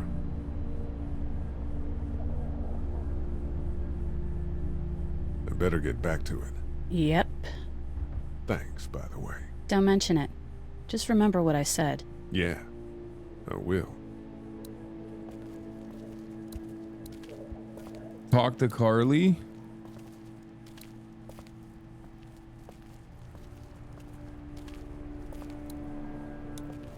No, that's Lily. Who the fuck is Carly?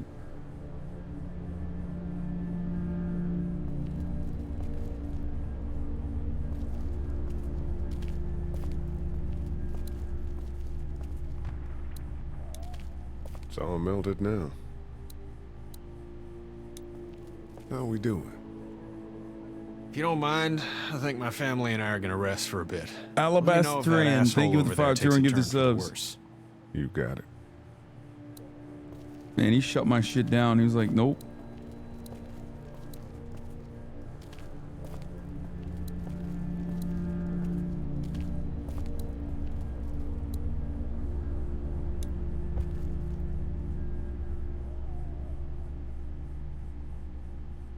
How'd you end up here? We drove up to cover the Cherry Blossom Festival. Let's go. Real hard-hitting stuff. Sounds worth it. I better get back to it. Yep.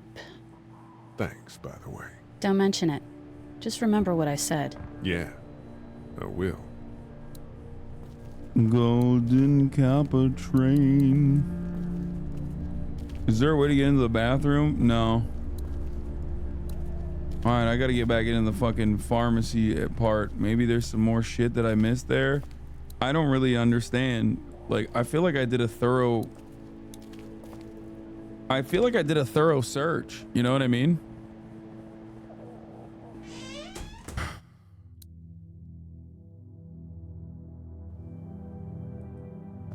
Why can't I grab the cane? The keys are on that zombie out on the street. I can't get the cane, chat. It's not letting me. It's not an option. I'll go back into the first aid kit again. Luckily, but there's nothing I need in here. Post Life, thank you for the 10 gifted.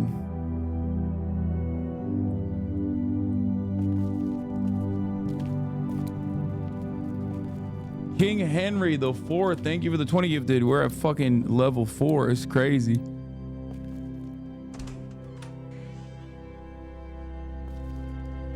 My streamer is dumb as fuck. No, I think I can't do anything further here to progress. I need to go get Glenn before we continue, I think. I'm gonna get back to him. Trinrek, thank you for the 5. Get the subs. Remote on the TV, babe. Babe, I already tried that, babe. Okay, here, I'm gonna pee real quick too. Babe.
Thank you, the big sod, and I'm sorry in Girth Burgers and Lesbian Boulevard.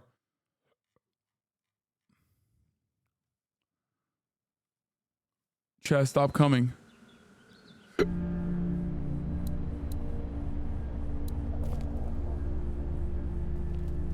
Thank you, Daniel Art. I think I need to leave. We're leaving now. That's what we're doing. We're done. We're leaving. I've exhausted all the options here. Pretty sure.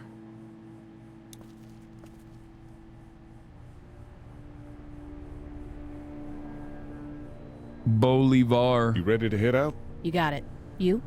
Search the bed, Poppy. I did, bro. I did. Let's go.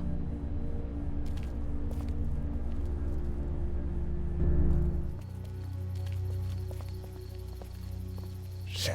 Get down. Bro, ain't no way.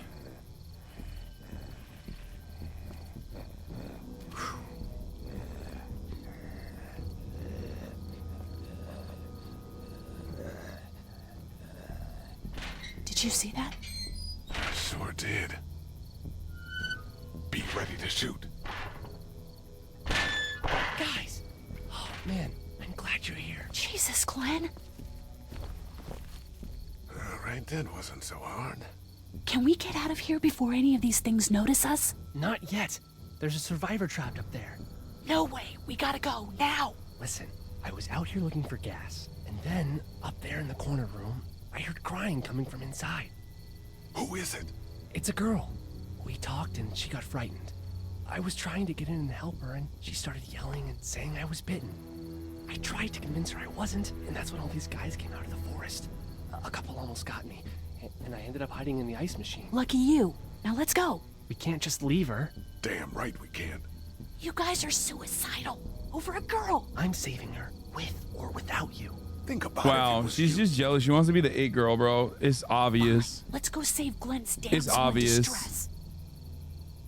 Wow. She's like, oh, only me. Only I get to fucking be the girl here. Only me. It's fucked up. Honestly. Wait, what am I looking at over here? Where am I? Okay, this is the plan. We don't know how hard it's gonna be to get her out of that room. Yeah, it's boarded up. So we have to kill every one of them in here. Quietly. Noise attracts these things. Now let's have a look around.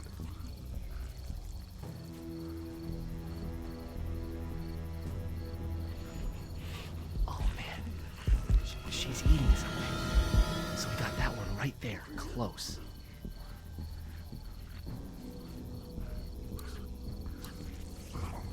We can hide by that RV if we're quiet and keep our heads down.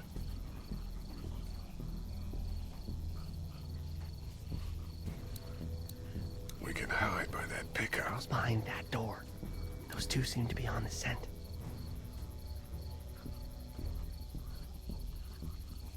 Fuck.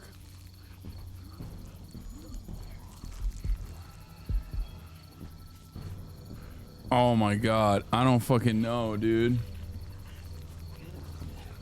I don't know. Should I go behind the RV? I feel like there's hella way more zombies there. I think we go to the truck. Shit happens.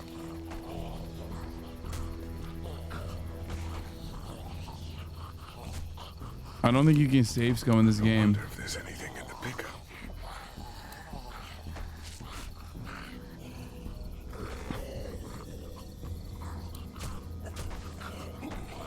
I think I found a pretty damn good way to stop these guys quietly. Now we just have to get it quietly. Oh, I'm not punching that fucking window. That's crazy. Open the door, bro. Oh, of course it's locked. That's cool. That's cool. Of course it's locked. Why wouldn't it be?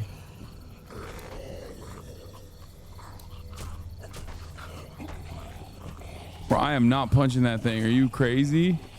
Wait, up and the right goes in the same direction? Okay. We can do something with that car, I bet. If it weren't for that fella lurking near the front. Oh, he's alive? What the fuck? Barely.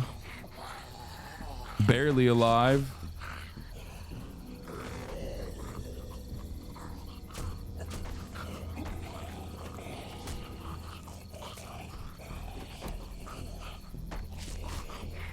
Bro, I don't want to break it. But I feel like I got no other option. How are you going to kill that one by the car without attracting the others? There's a pig in the truck.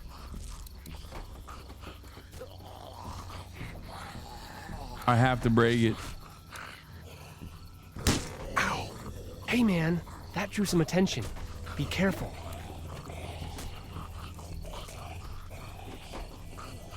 That's crazy. Do I try again? I'm done trying to punch out windows.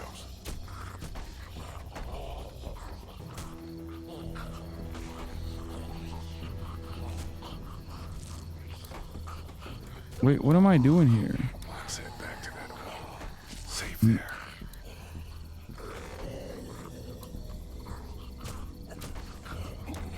Fuck, bro.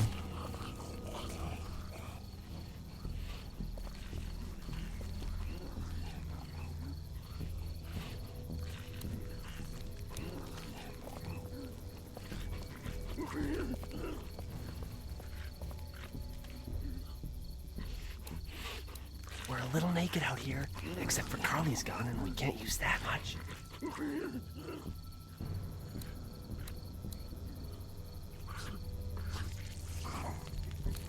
I'm not sure I can take them both out myself, even if I had a weapon.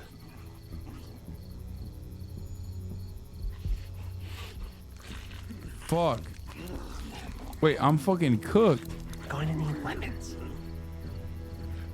What the fuck am I supposed to? There's no option here. Like I've looked through the whole.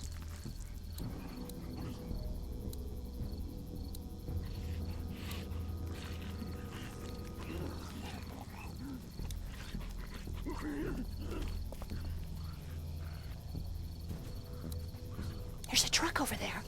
Maybe we can find you a weapon. We should keep looking around for weapons. Yeah, I can't break through the truck, chat.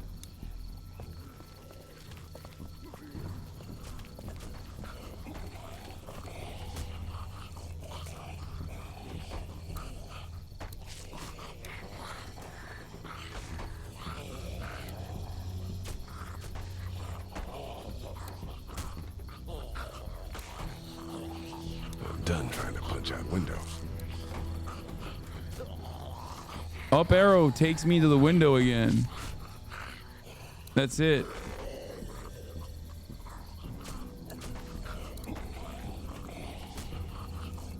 Like right when I hit right.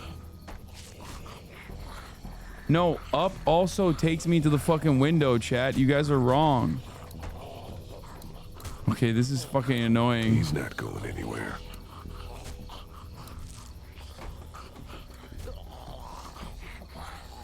Grab pillow? Where the fuck's the pillow? There's no pillow.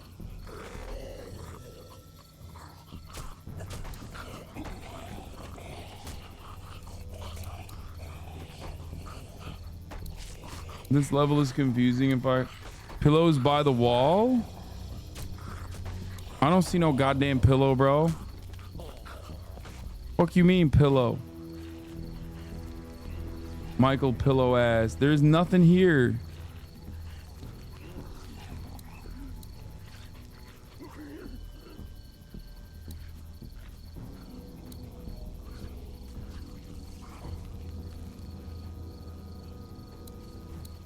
They really want to get into that room.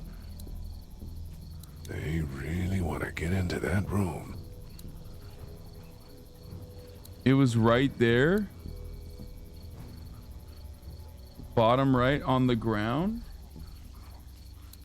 It's on the floor. What are you talking about? Where? That?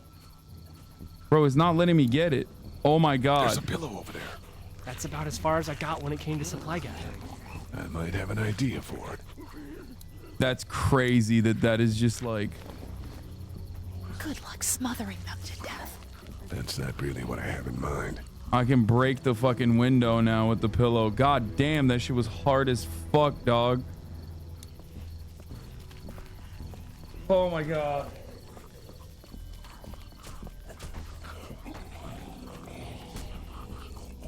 Stop saying astigmatism, Andy, okay?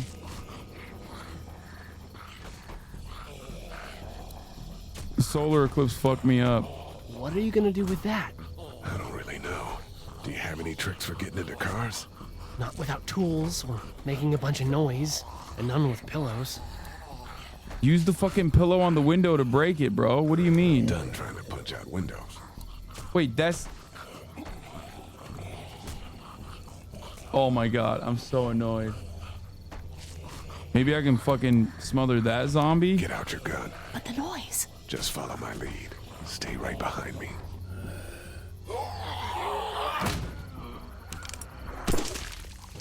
Wow. That was sick. The pillow really softened the noise. Famously, pillows do that.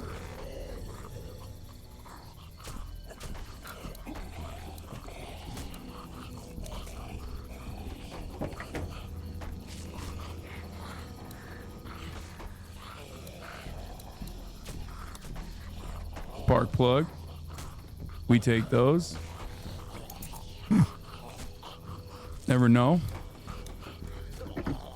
Unlock gear shift. Put that shit in neutral.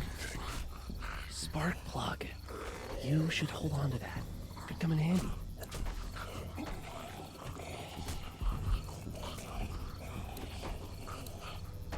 We can get that guy by the wall over there, I bet.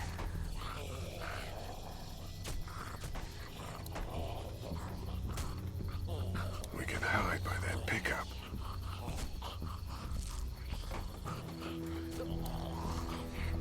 Okay, both of those angles do the same thing.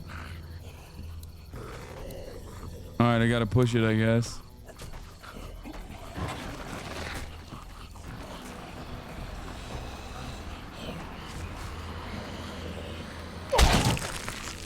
That was awesome. Okay, but I'm out in the fucking open now.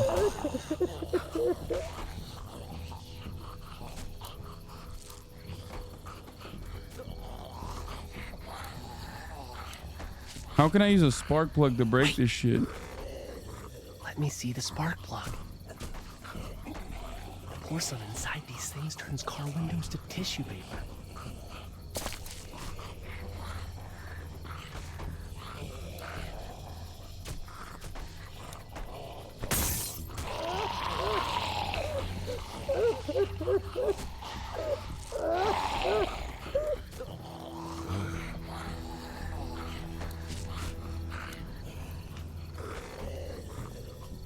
That could scramble a brain pretty good. That's exactly what I was thinking.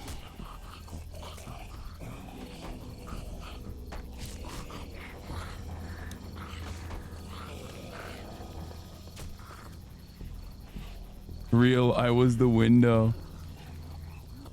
Y'all are dumb as hell, bro.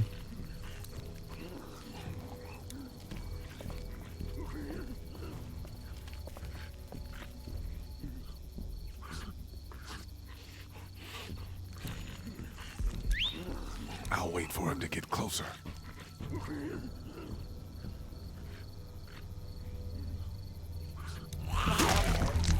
No, his head, bro. Dumbass. Oh, fuck. One more? Lee, let's go. get him. Easy peasy, baby. Nice. Easy fucking peasy. Sure. Dude, that shit is nothing to me, dude. I'm the zombie murker, dude. Grab that shit. Grab that shit and fuck him up. Okay, spark plug his ass. Yeah, easy fucking peasy, bro. Dude, where'd your weapon go? Into that ice pick-sized hole. Holy shit. It's cool. Now we've got this. Are you two done? Upgrade. Upgrade. Upgrade. Big time. That should help.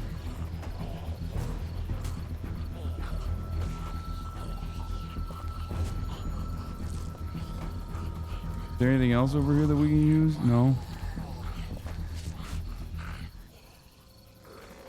Why don't you guys lag behind just in case this goes to hell? Okay, we'll be right behind you.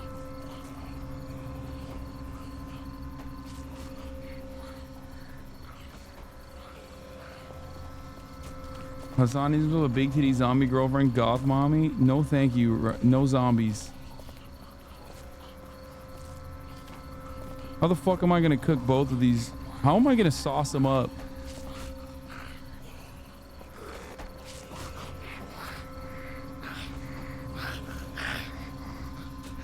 Come on.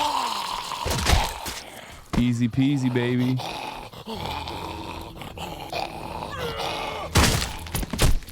Rad. Oof.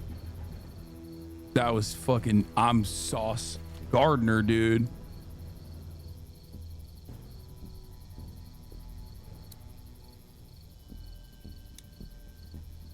Hello in there. We're here to help. Please just go away. Let's go, guys. In a minute. Oh my God, she's If you such open a up, we classic, can take you I somewhere can't safer. get along with We've ladies got a type group in chick. town. No. She's in trouble. Miss, we're coming in. Oh my God. You're here to help. Sorry, whether you like it or not. How does she block the door from the outside is a real question. Stop, just stop. I'm coming out. I think, wonder if she's the infected one. You're hurt. Oh God. I said stay away. We need to get you help. It's too late for that. Guys, she's been bitten. What? I told you, I said go away. I'm bit.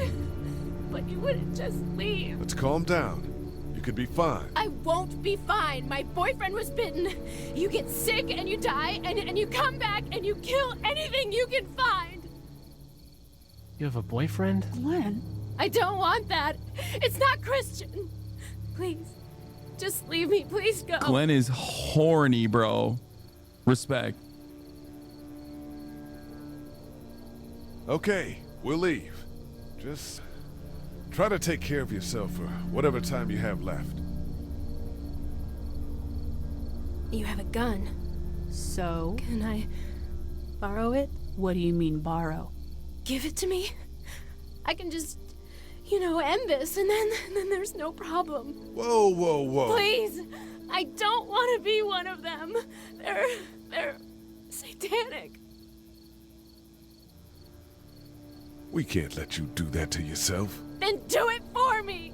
We need to get going. Yeah, I'd rather kill her. Give it to me, please. Just fucking kill her. Please, step back. It's just 2 seconds, just one bullet. And I can be with my family and it'll all be fine. Miss. Back up, please. Oh my God. Whoa. You're right, I did make a difficult choice. I should have just fucking axed her ass, dude. Whoa, take it easy. We just want to help. You can't. Miss, just relax now. You need to think this through. We'll find you a doctor. It'll be okay. Yeah, okay, dude. Yeah, I got the best zombie doctor in America, in Atlanta. Bro, come on. Come on. Of course she was supposed to be killed. Like, get the fuck out of here.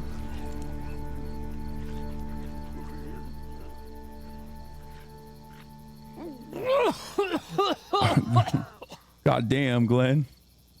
Weak constitution, my boy. She heard doctor and thought about the medical bills. Here they come! Jesus Christ. Get in. Yeah, the real problem is the fucking noise, dude. That was Everyone a big all right? L. Yeah, we had some close calls, but Glenn is fine, and, well, yeah, we're okay. I've got a few cans of gas for your pickup in the trunk of my car. Good to hear it. And things back here? Quiet. Our friend is still in and out over there. He won't survive any more stress. The next order of business is getting those pills out of the pharmacy.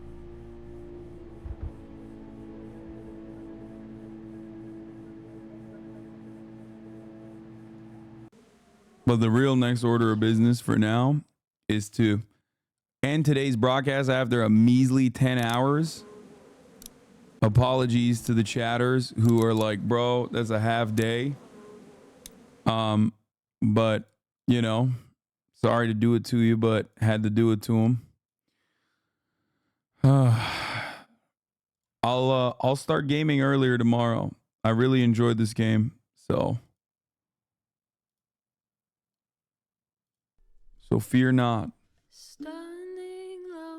Amazing gaming session. Another 10-hour in the books. You already know what this is about. You already know what it is. What a fucking day, dude. What a fucking day. Gaming is back. Immaculate gaming session. The Walking Dead, more like The Walking Peak, actually. Anyway, love you all, and I will see you tomorrow, okay? Bye-bye.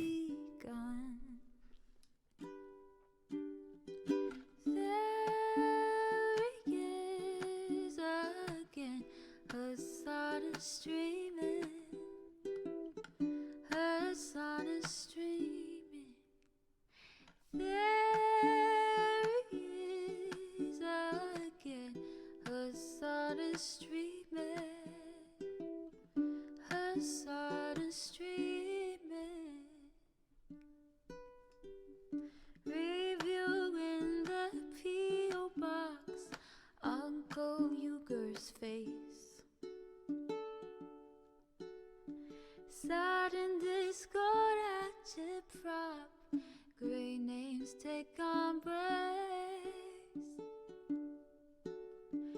Tiny Bernie Sanders, LGBTQ Air Force. The whole left at your fingertips.